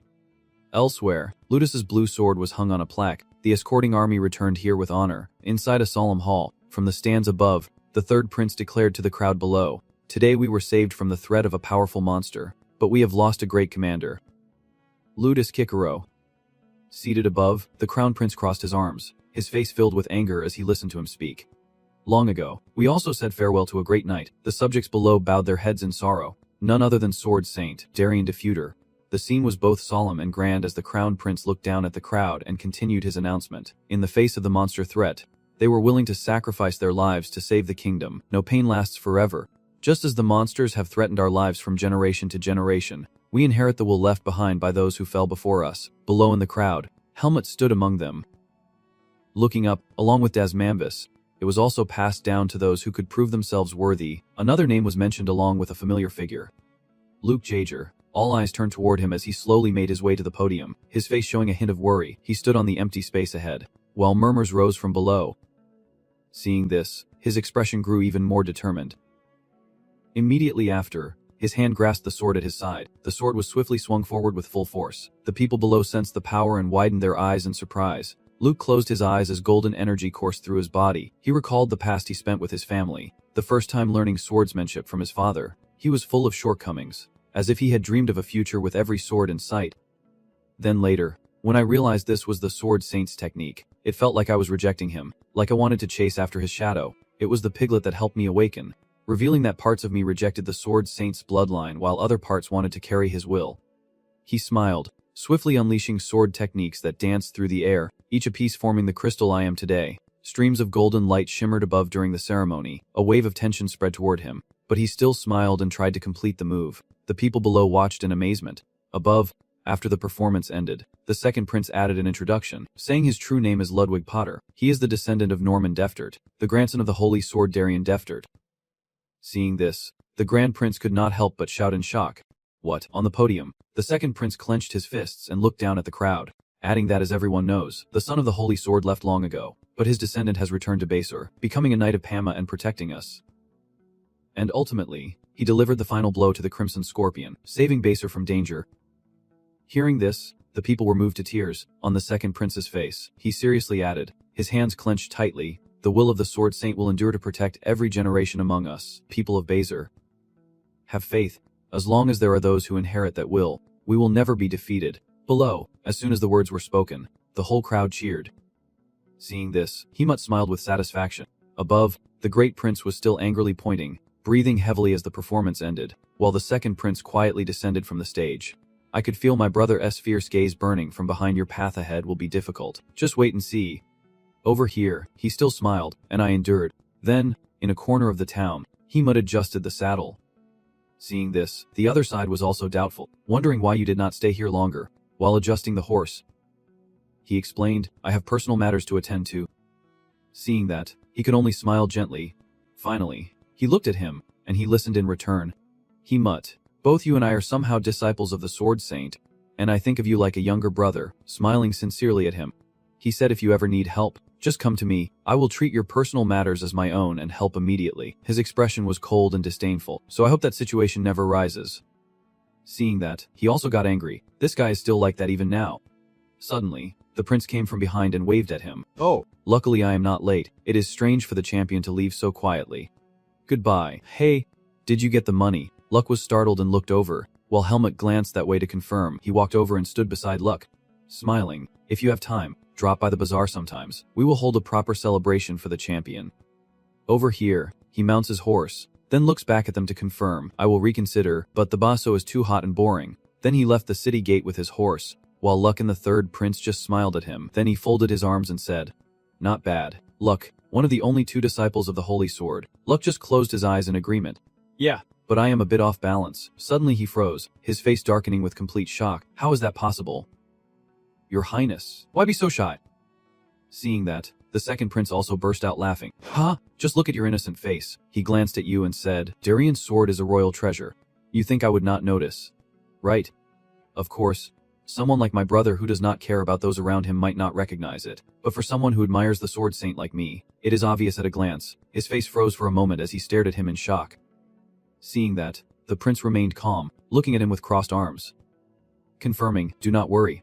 I won't say anything that could get you into trouble. Above all, I have no intention of revealing anyone else's relationships. His face was full of anticipation, hoping next time he might tell me his name. Elsewhere, in a building, Helmut walked inside in amazement. He handed over a pile of gold coins to the green-haired man wearing glasses, leaving him equally surprised. The long yet brief events in Basso have come to an end, and the new semester is about to begin.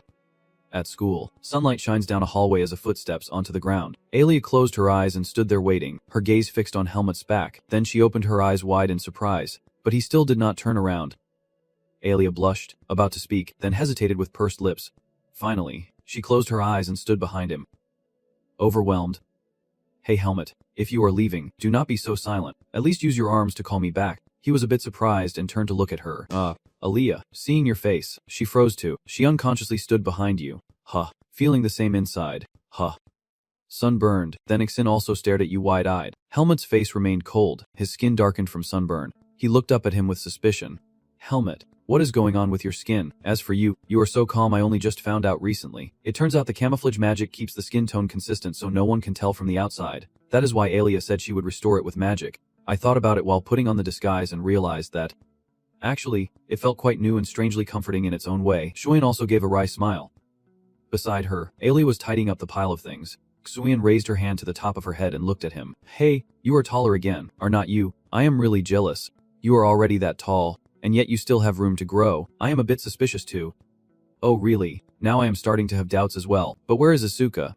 I thought she would be with you. He crossed his arms hesitantly. Since the semester started, he has been training non-stop in the room. He is completely different now. You will be surprised when you see him. Hearing that, Helmut fell silent, a bit curious. Suddenly, Alia struggled as she hugged a pile of things. Anyway, Helmut, I have already packed your special stuff. Honestly, you are the first person I have seen come back just one day before the academy starts. Indeed. He looked back at her. Thanks. Xuan smiled brightly and placed her hand on his shoulder. Oh. And Helmut, you are now top of the class. So you will get your own room, finally free from Alia's strict care. Congratulations. Seeing that, she also looked unhappy and reminded them. Xuan, if you are going to babble so much, why do not you go back to your own room? Both of them looked at her. Xuan was expressionless. Hey, I am talking to Helmut. Why are you staring?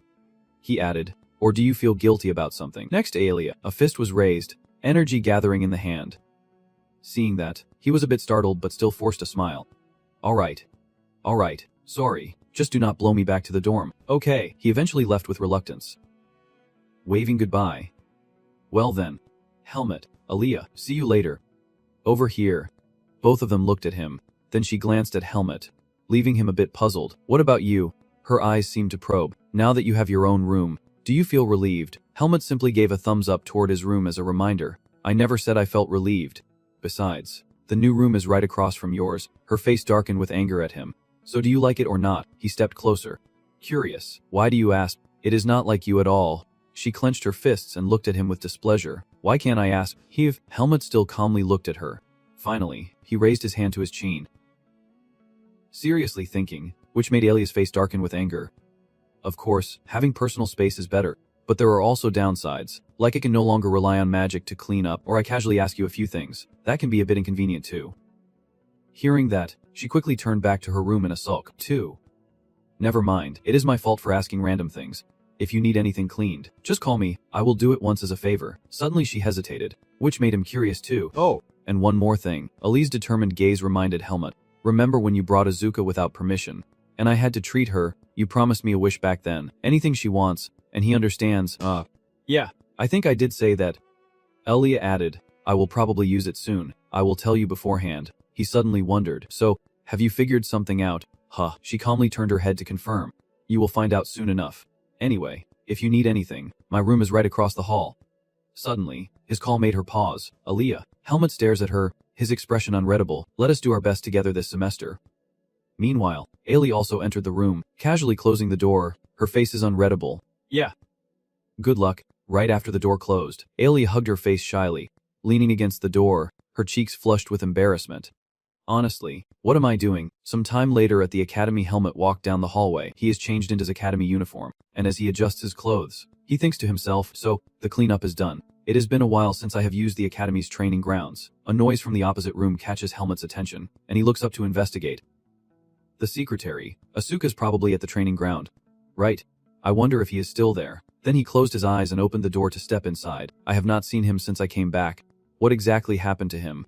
Suddenly, a sword flies through the air, startling Helmut as it strikes the wall behind him, causing debris to fall. Helmut glanced uneasily at the dent. This way, Salith rushed over. Concerned. I'm sorry. Are you hurt anywhere? I did not expect anyone to come in here. Her face flushed. She breathed heavily. Still embarrassed, Helmut also looked at her with some surprise. Salith. Over here, another person also ran over to scold. Nay, hold your sword properly, or you will drop it again. She angrily shouts. I could not do anything else. Asuka was swinging her sword like she was trying to kill me. Suddenly, she froze, looking at him with a hint of suspicion. Huh, wait a minute. Helmut, where have you been all this time? He is standing right in front of you. Huh, did you get taller? Salith noticed as well, and you have gotten so much taller, too. Helmut looked at them. Confused, are there only two of you here?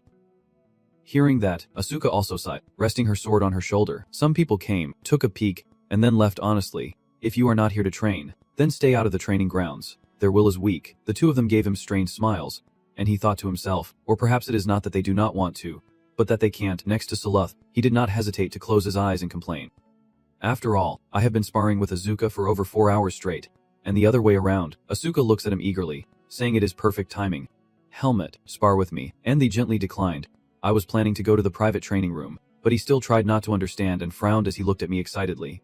If you think I have been slacking off during the break, then you are sorely mistaken. The loser buys the next round.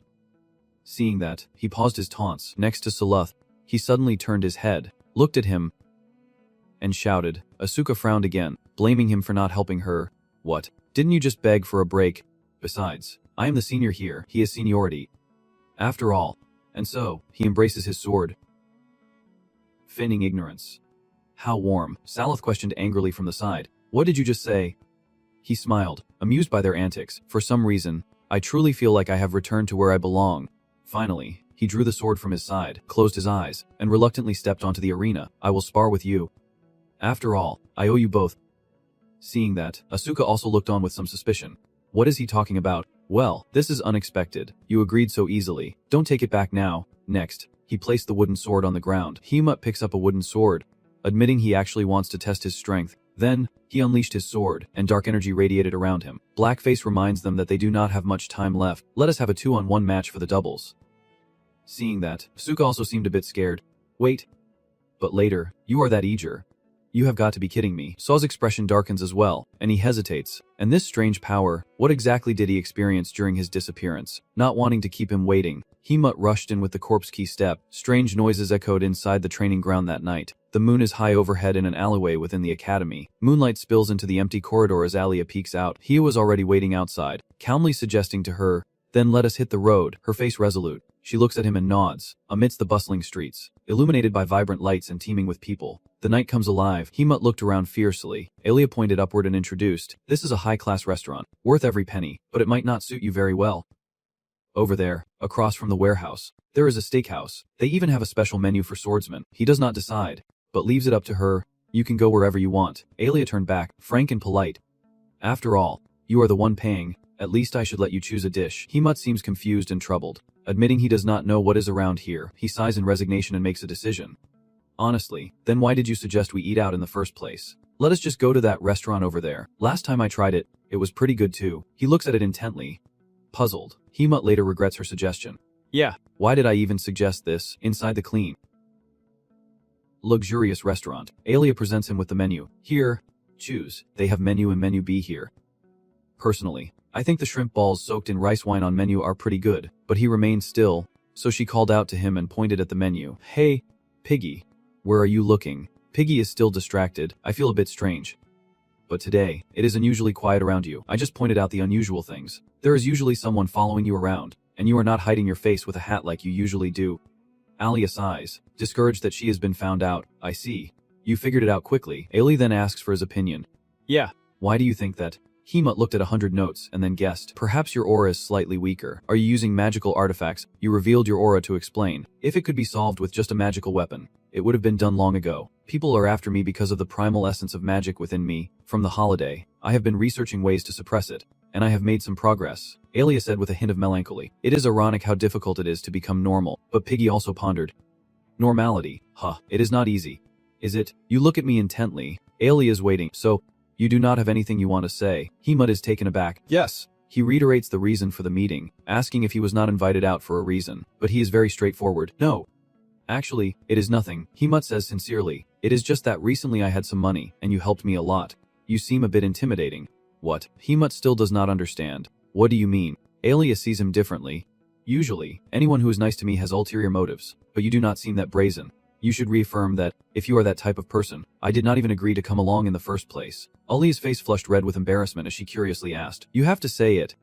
Why would you want to go out with me when you have nothing to say? He still did not say another word. Hemut looked confused. Did you have to be so curious? Alia shyly turned away, handing him the menu. Yeah. I knew you would say that. Just pick something already. I am starving. Your face blushes shyly like a ripe tomato. While sucking on a straw, I am here thinking about the menu. Going out to eat. Is it strange to make plans for no reason? Especially when it could be Asuka or Sion. I am not the type to be the first to invite someone either. I do not really understand myself. And what about Alia? To me, what difference does it make? A familiar voice suddenly calls out, surprising them both. Oh, my. Look who it is, meeting you in a place like this. What a coincidence. Teresa smiles, tucking her hair behind her ear as she greets him. Long time no see. Hemut gazed at him adoringly. You look more reliable since the last time we met. And Nuuk stared coldly. Finally, Hemut blurts out, who is it? Seeing this, Teresa stiffened and repeated helplessly. It is Teresa. You are a third-year magic student. Why are you reacting the same way you did when we first met at the warehouse? Ailey interjects with annoyance, calling him senior. Please stop bothering her and mind your own business. She has already made it clear. Oh, Ailey is here too. Still as cold as ever. I see. Safia approaches. All smiles. So this is him, the boy you mentioned. I am Safia, a third-year student in the Department of Magic. But wow, you are really handsome. Teresa speaks up, trying to seduce him, as if they have met before. Why not eat together? Isn't it better to eat with us than the two of you sitting here feeling down? You still insist on driving me away. Go away. And here I was, still trying to be polite, but she could not care less about Alia. Oh, I was asking Helmut, not you. But Helmut. Come on, I can only treat you, he angrily reminds him. Helmut. Don't respond. Just ignore them. He also decided to refuse, saying sorry, but right now, I do not want to be bothered. I do not care about the cost of the meal, and I want to eat alone. Teresa sprayed the glue with a smirk. She tried to lighten the tense atmosphere. You are worried about Alia, are not you? It is okay. Really, just say what is on your mind. Friends should respect your opinion. Right, he firmly emphasizes his point once more. That is my opinion. Besides, I still need to order, so I would appreciate it if you ladies would leave. Teresa, red-faced with embarrassment, yells right in his face. Helmut, you are so clueless. When a senior is kind to you, sometimes you should just accept it and be grateful. Teresa still has not stopped. From the very beginning, you two are sticking together weirdly. What if there are rumors? Sophia tries to intervene, saying, Hey, what is wrong with you? Stop it. Alia said, slamming her hand on the table. His angry gaze is threatening. Words seem to have no effect. So, should I force you to back off? Teresa, she refuses to back down as well. Alia. Do you know how much more arrogant you have become since the break? I will show you why Teresa is our senior. A strange man appeared. Everyone suddenly stopped singing. The server interjects, apologizing to the customers. You are disturbing the other passengers. If you want to cause trouble, please take it outside. The two reluctantly stop. As the food arrives, Helmut cuts into his meat, lost in thought. That waiter from earlier. He looked like a former student from the Swordsmanship department. That is not bad. She smiled, explained, and gave some advice. That is a compliment. If any more weirdos cling to you again, just handle them like before. He nodded. I understand. Ellie eats with a satisfied blush. You seem to be in high spirits. For some reason, the food was better than last time. The next morning at the academy, in the end, Helmut's feelings for Alia remain unclear. Helmut would soon face one of the academy's most important moments. Inside a certain room, Zium placed his hand on his shoulder and spoke solemnly. Helmut as a teammate in the training camp. I have a lifelong wish that I only want to ask once. Zium hesitated to make the request. Could you help us out at the festival reception desk? He was still stunned. The festival.